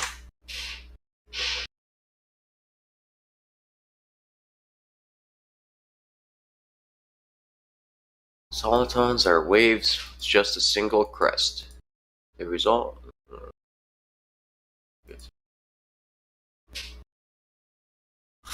Nonlinear phenomena known as self-focusing. Yeah, and here's the funny part. This actually happens in the air. You can self-focus a laser. It's called Kerr self-focusing. So basically, if you have the focal point, if the focal point, it's hard to describe it. It's like the energy of the laser creates like a plasma like in front of it, and it's almost like it's clearing a path for it to go. But that path is actually self-focusing the laser. So it's almost like hard to describe. But think of it as like a carrot and a donkey, right? Yeah. The focal point of the beam is like just ahead of where the beam is, so it just like travels along without any like resistance. Impedance would be the term. Right. Impedance, yeah. Oh, that's don't get too technical in the impedance and resistance. Same thing. Well, yeah, you're right. Impedance.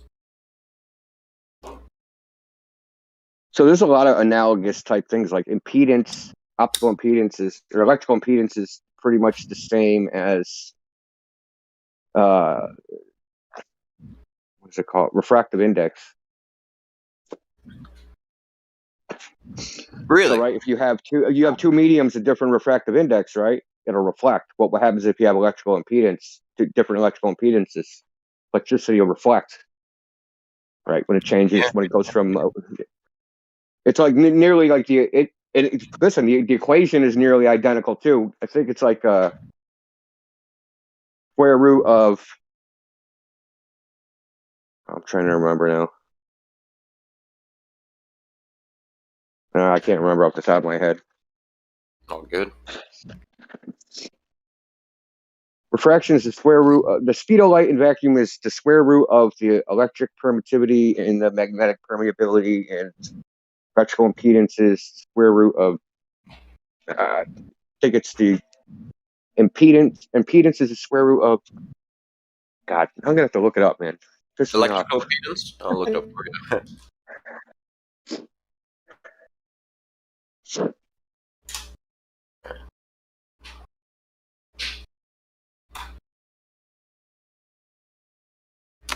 All right. So for electrical impedance, it's a square root of R squared plus XL minus XC. XL will be the inductive reactance minus the capacitive reactance squared. All that, you take the square root of all that. Here. Yeah. A little snippet. So listen, so Ian, And Z, I guess here. the electric permittivity is the capacitance, and magnetic permeability is the what'd you say? The reluctance with the resistance? Which one? Yeah, inductive reactance. Here, I'll post the And formula. inductive reactance. That's right.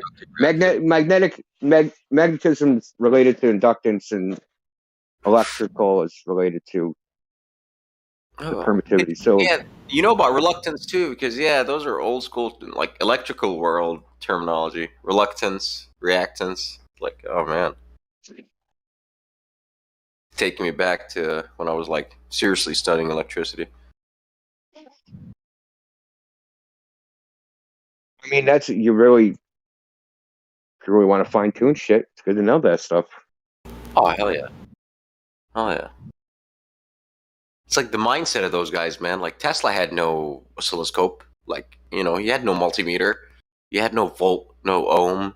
Like, like Ohm's law. Like, he had none of that. It's like, oh, dude, that's crazy, man. It's like, how did you guys navigate this field? They were just fucking pioneers, They had like, because they had no.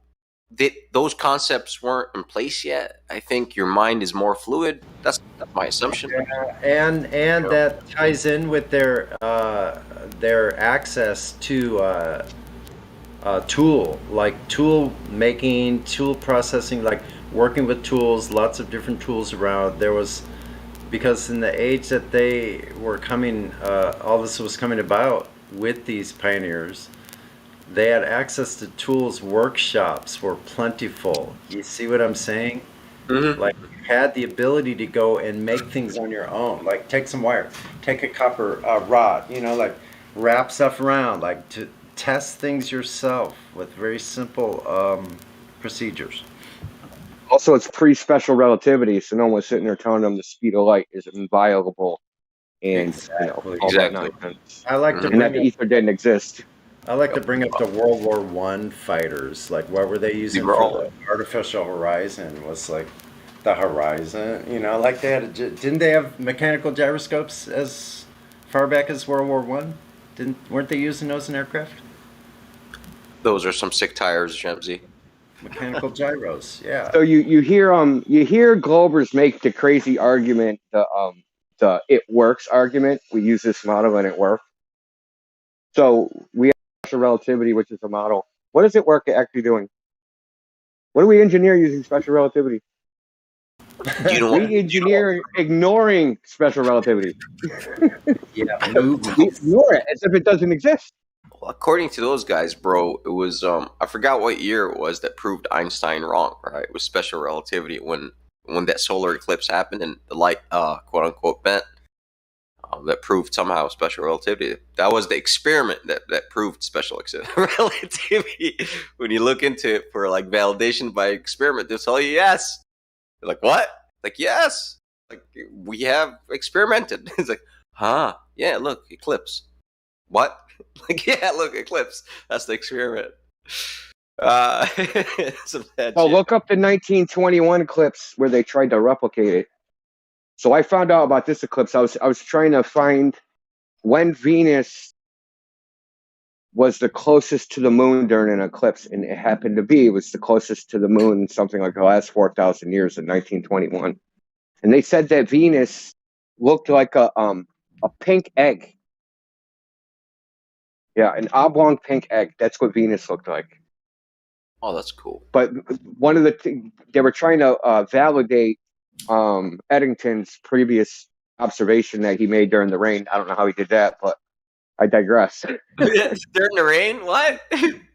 Yeah, apparently he wrote in his diary that it rained all 3 days that he was in Africa, so or wherever he was. Isn't that hilarious? So I don't know how you. I've heard you say that before. That's a riot.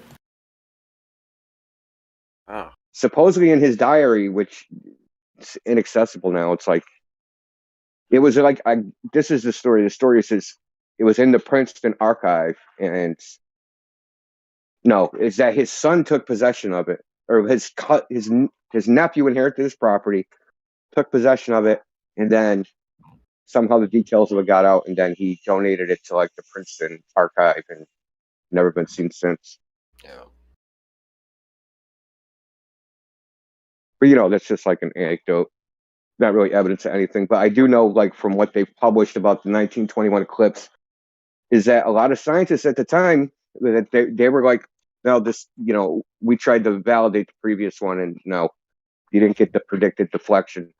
And here's another thing: does it get? You think that it gets colder when there's an eclipse of the sun? I would assume so. Yes. Sure. Why Yes. not? So what happens when you have a change in temperature? What happens to the light? What was that? Hold on. What happens to light when there's a change in temperature? When you have a temperature gradient? To the light. The light. What happens to light when there's a temperature gradient? Its direction. They say it refracts. I think. Yeah, they say it refracts. So yeah, maybe, just maybe, that's what they're seeing. Because in this 1921 stuff, that's what they were saying. They were saying, no, what Einstein actually observed was refraction due to the temperature drop during a solar eclipse. That is interesting. Because they measured a deflection, but it wasn't what was predicted. Basically, they think that Arthur Eddington fudged, that he didn't actually observe what he observed. That he observed something, but it wasn't, and that he just basically did what Kepler did, right? He had the predictions of the model, and he just said his observations were the model. I mean, you can look in there's a New York Times article about how Kepler faked all his data. Yeah, I read something about that like 10 years ago. Yeah, but somehow, everyone thinks scientists are ethical characters. Like, what are you thinking? They're just regular people.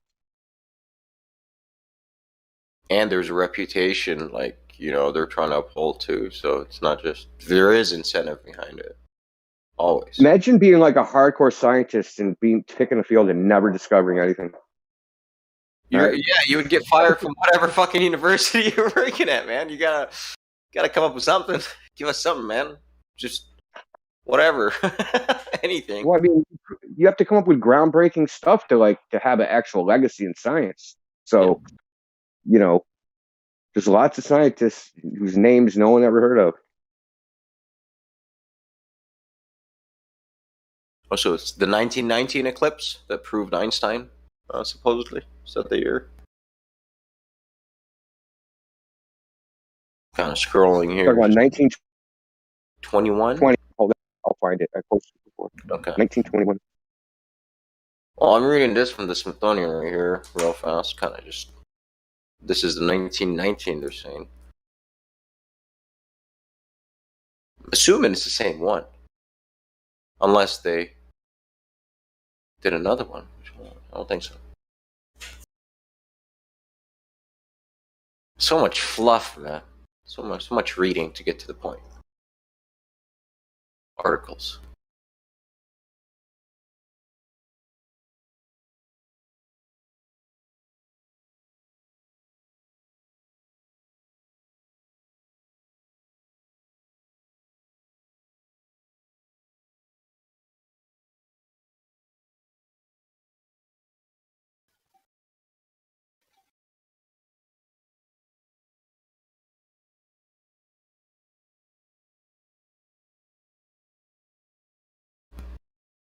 Yeah, west coast of Africa. Yeah, that's Eddington right here. And the other guy went to Brazil. Which other guy? What's his name? Man, now that we're doing is tapping on some African and Brazilian booty. Oh yeah, they know what's up. That's the best spot to observe the eclipse. Yeah, 1919, right? Yep. Wait, 1922.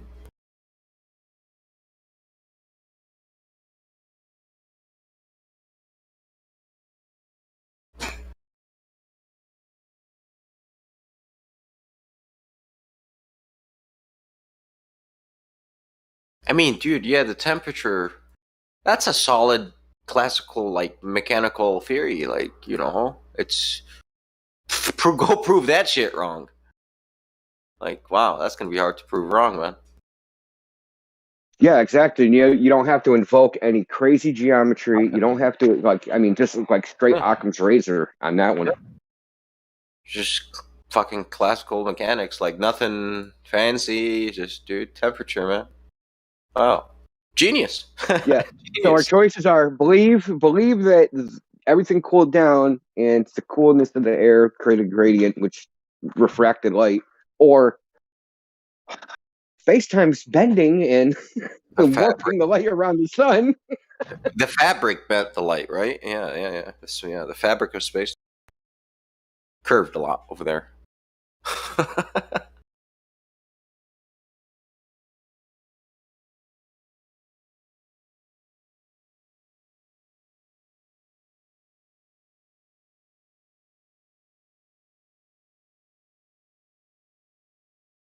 Fucking Einstein.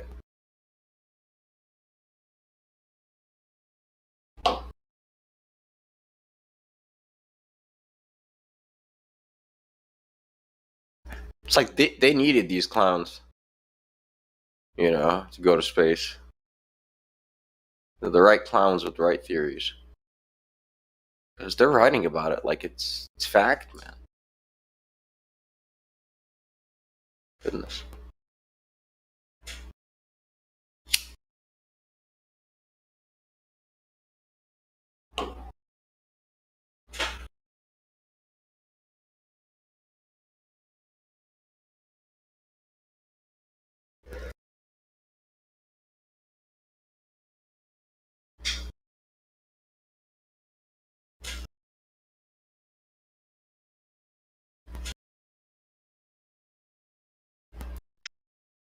But you know, every con you have to exude confidence, so they have to write it as fact.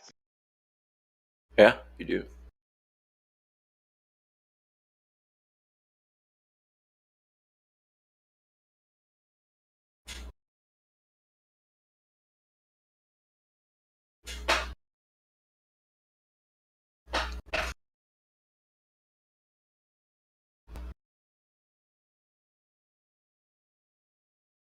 Dude, you had a good point. I'm not sure.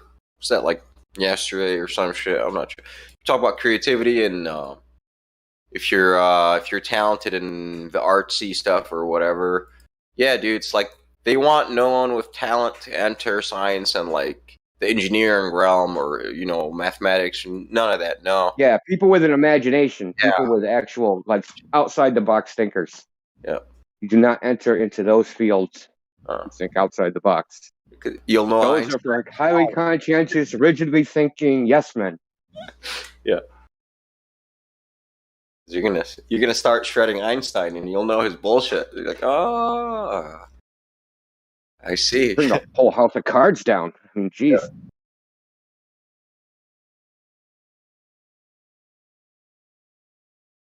Probably don't want ethical people either. No. Yeah. No, I don't think so. That's why I know Christians. I'm not saying Christians have a monopoly on ethics, but say people with a religious background are more prone to trying to actually follow some sort of moral code, as opposed to evolutionists that thinks morality is subjective. I could think of one guy, man. One dude, Rupert Sheldrake. He identifies as Christian, and he's God believing. So, and he's kind of bringing the ether back with like. Have you heard of his morpho whatever? I forgot what kind of. Forgot what he calls it, but it sounded. I've heard that before. It's like it's nothing new. It's the ether relabeled in a modern way, because he was talking about the information that was passed on when they ran the experiments on mice or whatnot and different locations on Earth. And anyways, and I think they ran them on fish or dolphins or some shit like that. Whatever. Hundredth monkey, that experiment. Yeah. I think it's shit like that. Oh, there's other ones. They've done some interesting shit too. He talks about it, Sheldrake. And information, it seems like it is getting passed non-genetically. All right, so his theory Well, was. I've talked about this before, so check this out. There used to be like considered. This is going to sound really weird. Okay. All right. So people used to think that a woman had sex with a man, and then when she eventually had a baby from anybody, they would have traits of anyone that she slept with. All the men she slept with, that child would have traits of that kid. Huh. Of all the men. Fast forward to. Yes. Interesting. So fast forward to now, that's impossible. DNA, blah, blah, blah, blah. Mm-hmm. There's actually some validity to it. Nah. I swear to God, I was looking up dude, okay. I found this out by complete accident. I was looking up phlogiston. So, phlogiston is, right? They used to think that's where fire came from. They used to think fire was created by some substance that was in things, right? And they called it phlogiston. Okay, sure. Okay, this was mainstream science thought this. Of course, like 1500. How long ago? No, not even that long ago. We're talking like 1800s. Wow, really? Early either late 1700s or 1800s. So they thought anyway. I was looking up things like scientific theories that had turned out to be bullshit, right? So phlogiston was one of them. Yeah. But in the course of looking this up, this other thing was in it. But then when I get to and this is in Wikipedia, I got to the end and they're like, well, now there's some scientific validity to it. And it actually had published papers that there's 3 published papers that said there is some correlation between traits children have in previous lovers the female had. It's really fucking weird, dude. But you got this epigenetic thing, right? This epigenetic expression. Yeah. That's I mean, I think that is where the mystery really is. Yep. And there's another thing. Science said that for, I don't know, 100 years. Oh, that's junk DNA. That doesn't do anything. That's just sitting there. And that's literally everything. Yep. 80% of your DNA is junk, right? It's just garbage that's somehow just floating around. This is what they said for 100 years. Well, not anymore, man. Don't you trust the scientists? Well, the modern millions of scientists couldn't be wrong. Well, the new ones are saying epigenetics is the bee's knees, right? That's what all the scientists today are saying. Yeah. Well, because it's not just your genes, it's how your genes express themselves. So, it's like the epigenetics is like a knob, right? So you can have a geometer knob. Yeah. So, I'm going to create some protein that reacts to, I got exposed to, say, asbestos. Mm-hmm. And this is actually one of the things that they found out is that if you get exposed to asbestos, you're going to have a certain type of gene expression you're going to create certain types of proteins and amino acids to combat being exposed to asbestos. Not even combat it, just because you've been exposed to it. It's basically a marker that says, hey, you were near this shit. And we can tell because this DNA is methylated and this other shit ain't. So they found out that even though their descendants weren't exposed to the asbestos, they still had expression as if they were exposed to asbestos. So this was actually passed down. Yeah.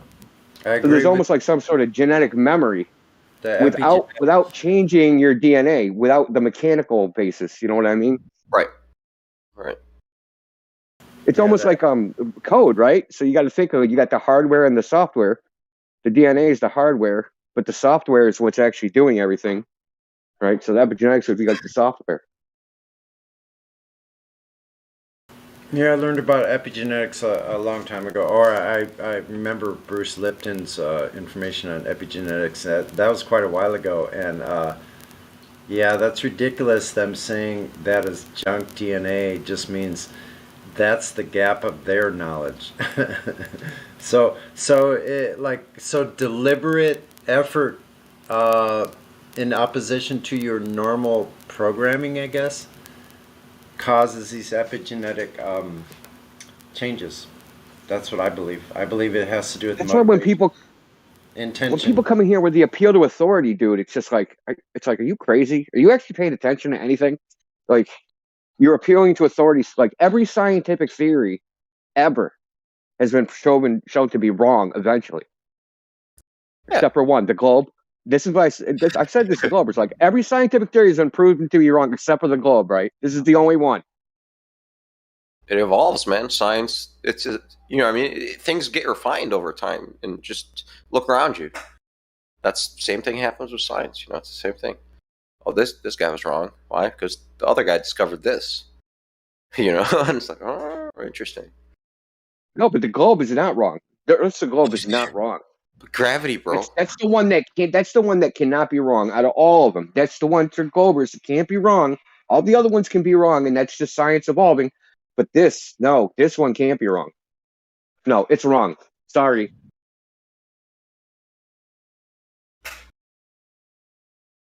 Got taken over by a bunch of Greek metaphysicians and, bamboozled for, 2,000 years.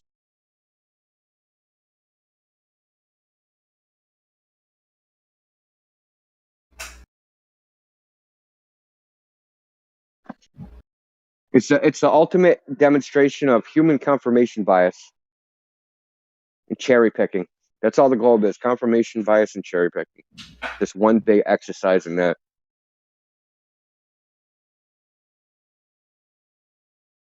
The ships over the horizon thing is the one that blows me away, right? So, like, the first recorded mention of that is like something like during the Roman Empire, like in the BCs.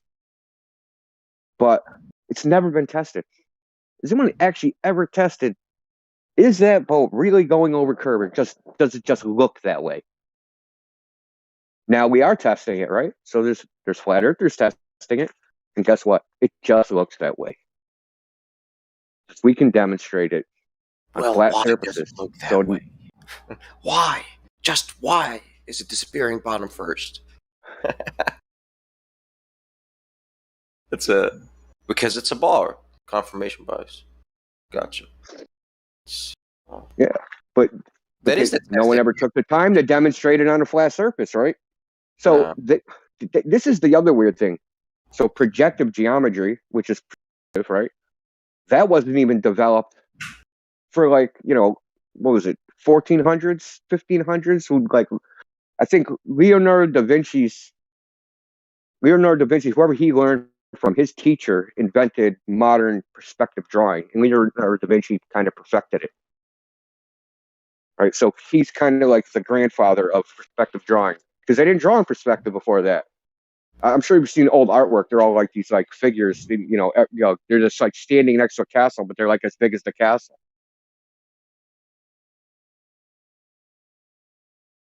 So they didn't even consider perspective as that for a reason. But now they know that things disappear because you're projecting the 3D world onto a 2D plane, your retina. So now they know this. You think they'd go out and test it. Hey, maybe our assumption was wrong because we didn't know how things work. Because they actually thought a ray was cast from your eye. They didn't think that light came to your eye. They thought a little ray, you saw out. Yeah. Emission theory stuff is cool. It's very interesting. Have you seen the apparatus that one dude built? No. That moves when you look at it? Supposedly, right? Here. It was actually in Popular Mechanics, man. Which is crazy. Have you ever heard of elementary wave theory? I don't think so. Elementary. Let me read them. It's let's put it this way. It's obscure. Even though the guy did do a talk for NASA or Boeing or something. It's the idea that this is a quantum mechanical theory. Oh, it's new stuff. So it gets rid of all the quantum weirdness. Okay, tell me about it then. Because I don't know much about quantum shit. Basically, the wave is actually traveling backwards. Like, so say I flash a laser, I do the double slit, right? So I flash a laser.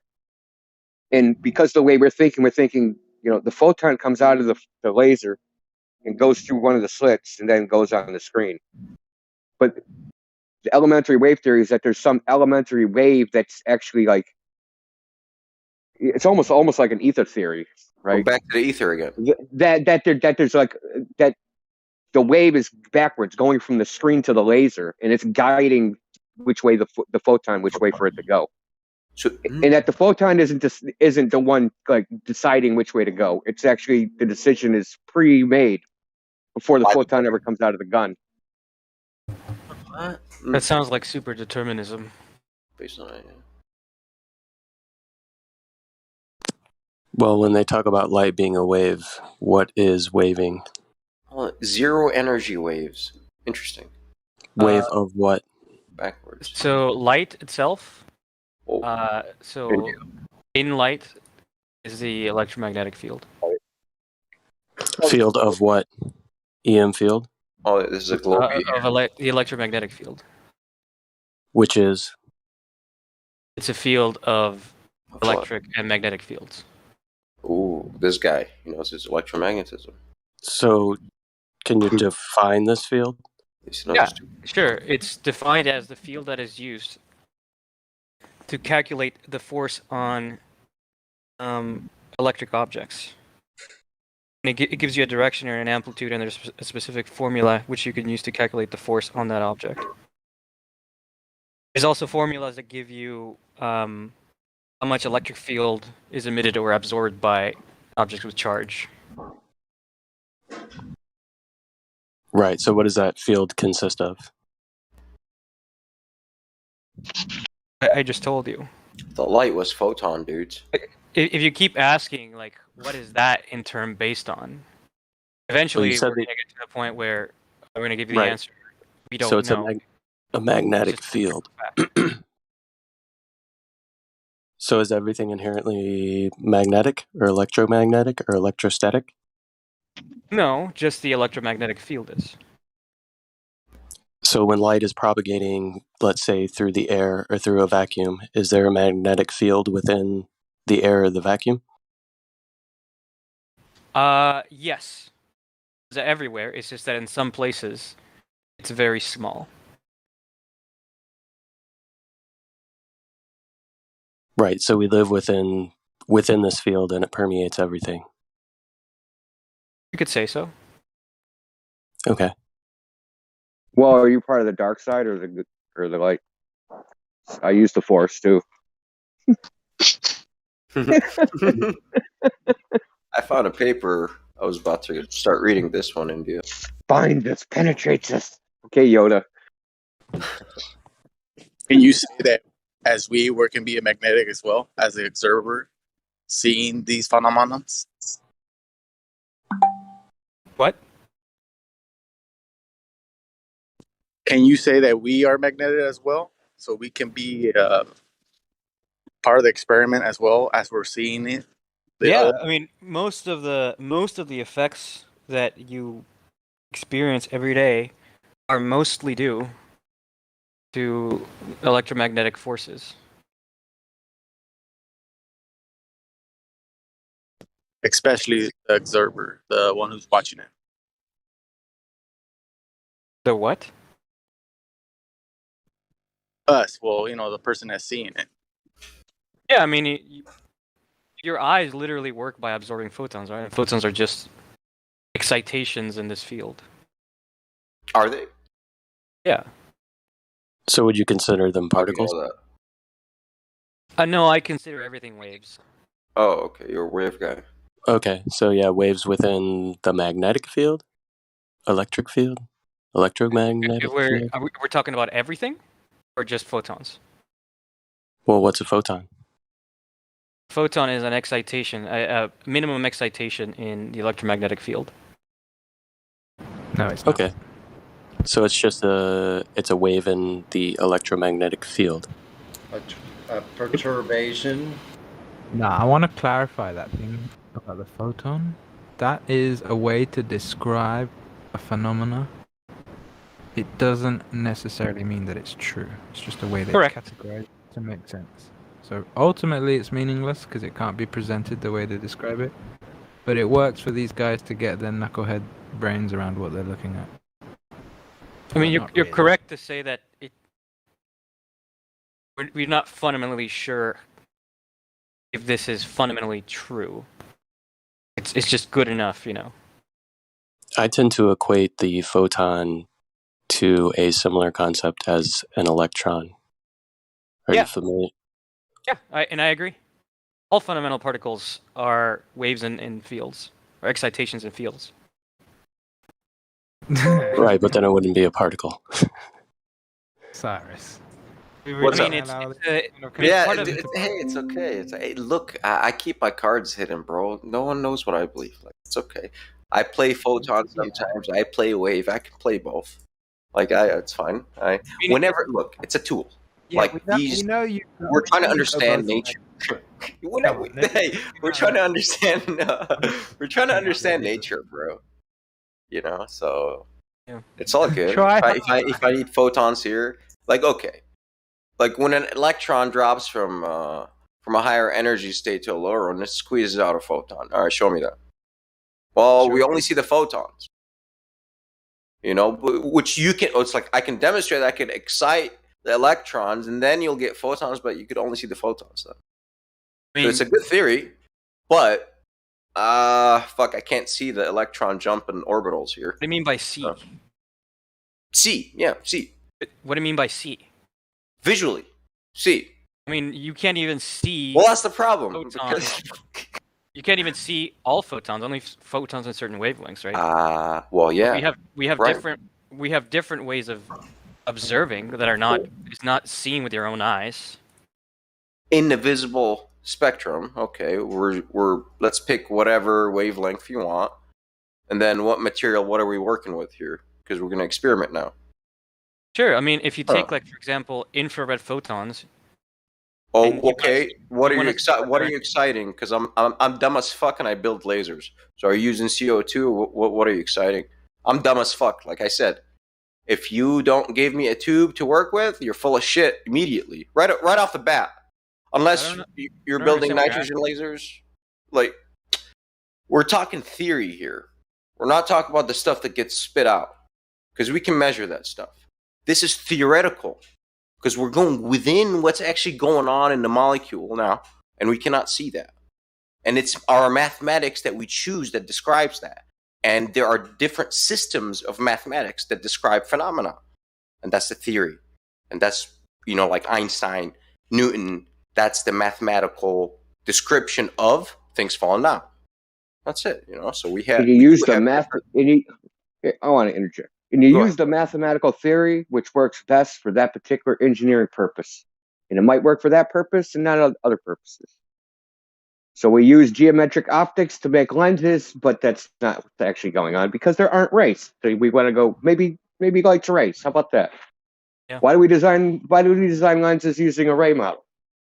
You think light is rays? No, you think they're photons. So mathematical descriptions and models are just, they're useful tools, and that's all they are. They don't mean anything. Yeah, that's what instrumentalists say. That's a much better way of saying what I tried to say earlier. Thank you, India. So, Gaijin. Instrumentalists? What is it? People that live in the real world? Yeah, sorry. I hate that. Like, you started talking about photons, and I went to CO2. Do you know why? Because if you excite CO2, it gives you infrared photons. That's why I was like, what are you exciting? I need to understand how are you making these. Yeah, because I'm dumb. That's why I said I'm dumb as fuck. So all objects at room temperature, for example, emit infrared photons. Because the things that are moving at room temperature, they have the same average kinetic energy. And around that velocity, the wavelength of light that is emitted just due to the motion of particles lands mostly in the infrared range. So even though you can't see infrared photons, you can buy like an infrared camera, right? And what that'll do is that it has photoreceptors that are sensitive to infrared photons, and then for you to see it, it'll shift the output frequency by a constant amount. So that's how you get all these neat effects, like if you put sunblock on and you film yourself with an infrared camera, your face will look black, right? Even though we can't see that with our own eyes, you can use a camera to see that effect. Okay, if you can see through black trash bags with an infrared camera and bottles of Pepsi. And you could also prove the Earth is flat too. So they're really useful. I mean, I have infrared stuff. Like, okay, I mean, we have a sensor that gives out electrical output, and we draw it on a screen based on electrical input. That's from nature onto the sensor. So it's like, okay. Yeah, so it's like the sensor's doing the seeing for us, even though we can't see it. Okay, I'm down. I love instruments, so you're the instrumentalist here. But cool. I mean, oh, you busted out an infrared thermometer. He's just like, I like that. That's nice. So what about the stuff that we don't know, man? I mean,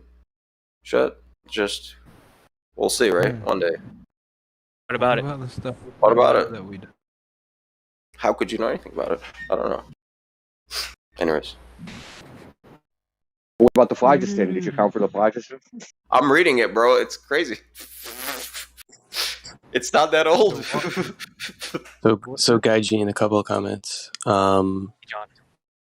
You were on board with my equating photons to electrons, kind of similar type concepts, right? Sure. Right. So are you aware of how J.J. Thomson defined the electron? I've read it before. I don't recall what he said. So he defined it as, and this is off the top of my head, so it might be slightly off, but he defined it as the terminal end of one unit of dielectric induction. Mm-hmm. Can you get on board with that? I mean, no. But, I mean, no, I'm on board with that. Because my description of the waves relies on quantum mechanics. And I think quantum mechanics was just being developed around that time. Well, he discovered the electron, so I would believe him more than them, just because. Oh, really? Yeah. So you also said. He's accredited. I mean, what is there to believe him on? He just defined it one way, right? And Guillaume defines it a different way. Right. So think about that definition: the terminal end of one unit of dielectric induction.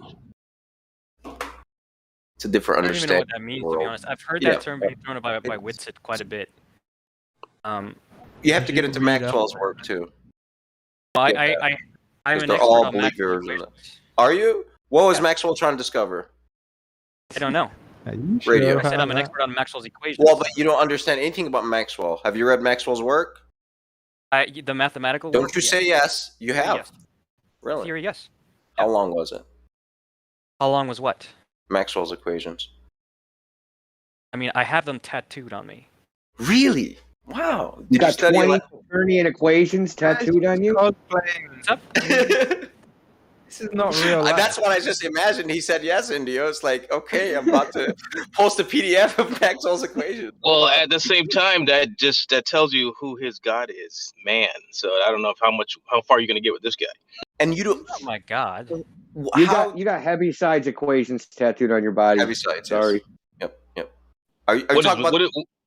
You watched Memento too many times? What happened? Oliver Heaviside for sure. Worst time answer, by the way.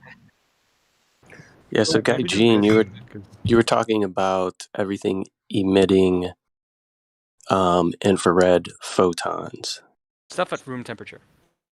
at room temperature. Hmm? So do you believe that light is an emission? What? Do you believe that light is an emission? I don't. Is an emission? Do you believe that something is actually physically emitting something? Sure. The reason I hesitate is because I don't really know what exactly you're meaning by that. So, light emitted, yes. Hey, hold on. How does light emit itself? Let me break it down fairly simply, right? So I am currently speaking into a microphone. Am I emitting sound? I would think so. Yeah. I would say yes. Okay. Well, I would disagree. I would say that what I'm doing is I am setting up a perturbation within the air, right? Okay, but I mean that's just a semantic game. We both know that it's just like exactly what you mean when you say Not you're not emitting really. sound. So if I I mean, spit, if I open a that's door, am something I opening different, a right? door or am I moving some particles around? Nah, I don't think it's a No, you're semantic game. using I your think it's energy pretty to form the fundamental. door and therefore displace the air in the room.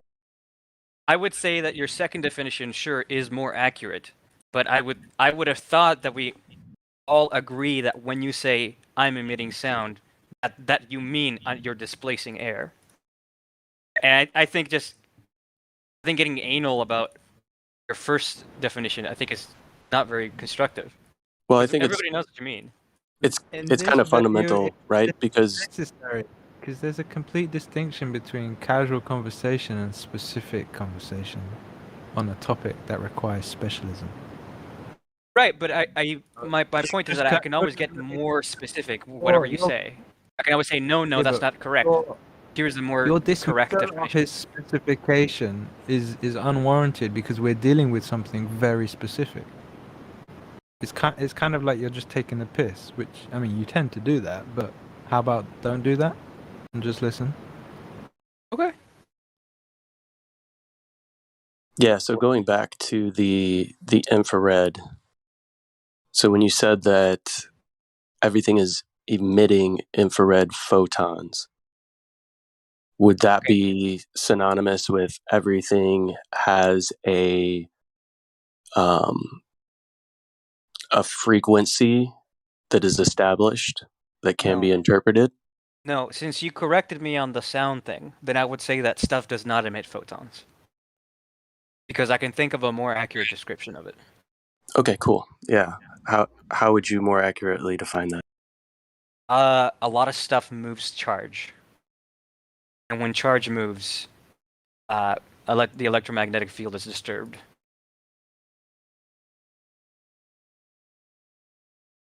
Okay, I can get on board with that. I don't know if I would call it electromagnetic field, but yeah, there's definitely a agitation or a setting up of a wave within a field. Why wouldn't you call it the electromagnetic field?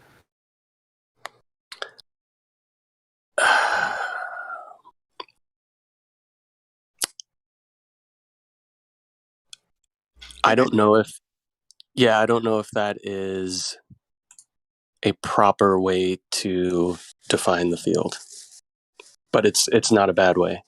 Like I said, I can get on board with that. Yeah.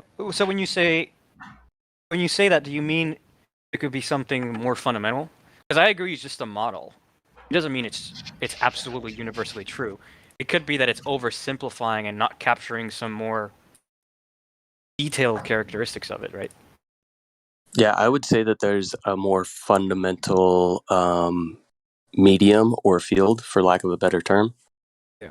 that kind of permeates everything, right? And we can see disturbances in it when there is electromagnetic phenomenon taking place. Okay. How does it act differently than the electromagnetic field?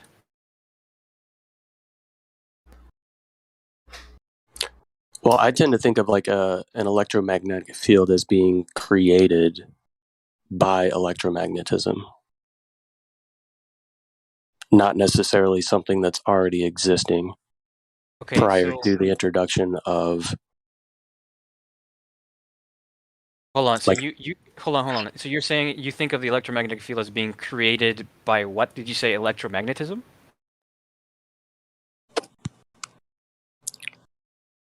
Right. I look at it as like you can see a magnetic field, right? Like a magnetic field is generated around electricity. Like electricity can create a magnetic field. Yeah. And this can be seen by different devices, right?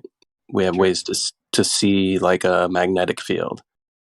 And we know that an electric field is basically the same as magnetism, right? When you have electricity, you have magnetism. You can't have one without the other. You're roboting up there, dude. He's not roboting. Unless I am. It must be me. This must be my side. Then. Are you electric flow theory, or do you believe electricity is the flow of electrons in a conductor? Sure. Okay. Yeah, let me ask a question. What will be the difference between me standing next to you, hearing your voice, and then me hearing from a microphone, a speaker? It's not the same. It's not air. It's not the air doing it from your mouth. Now it's through the phone or through the device that's coming out of the sound. So what are the difference between those two sounds?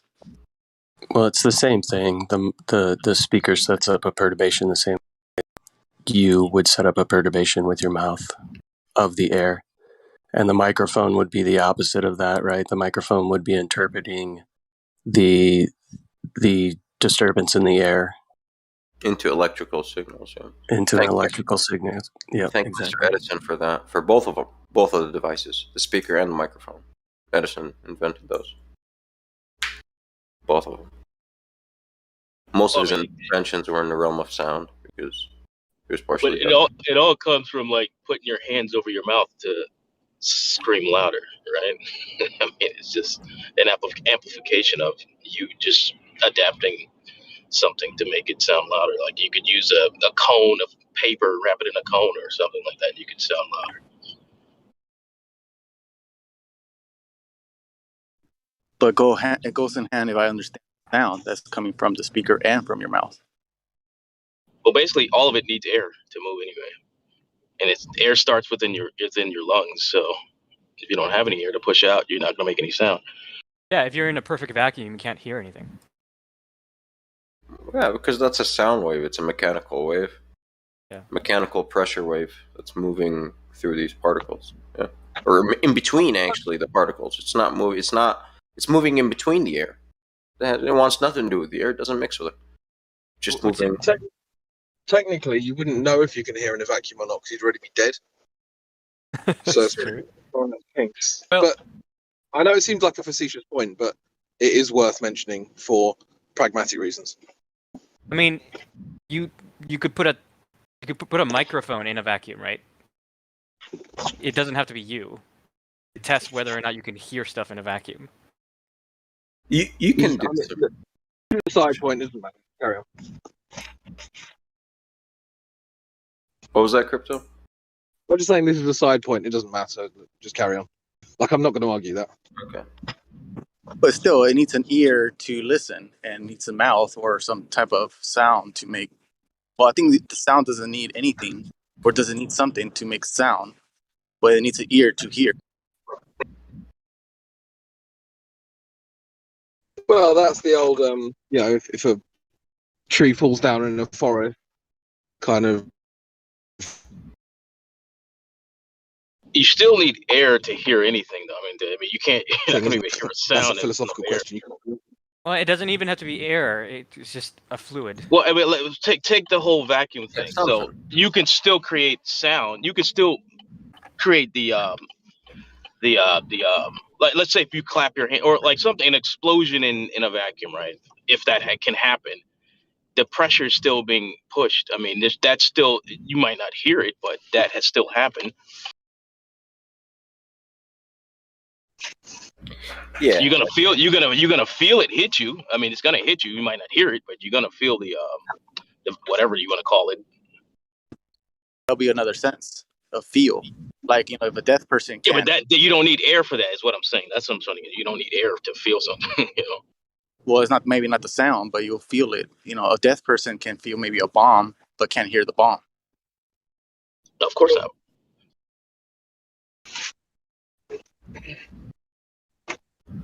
I'm just saying sometimes you need that person to verify that it's there with the ear. Like, to sound a music is good or music is bad, but it depends on the person because everyone has a different opinion about the song or anything. Like say, it's a particle, electron. It all depends on who wants to interpret it.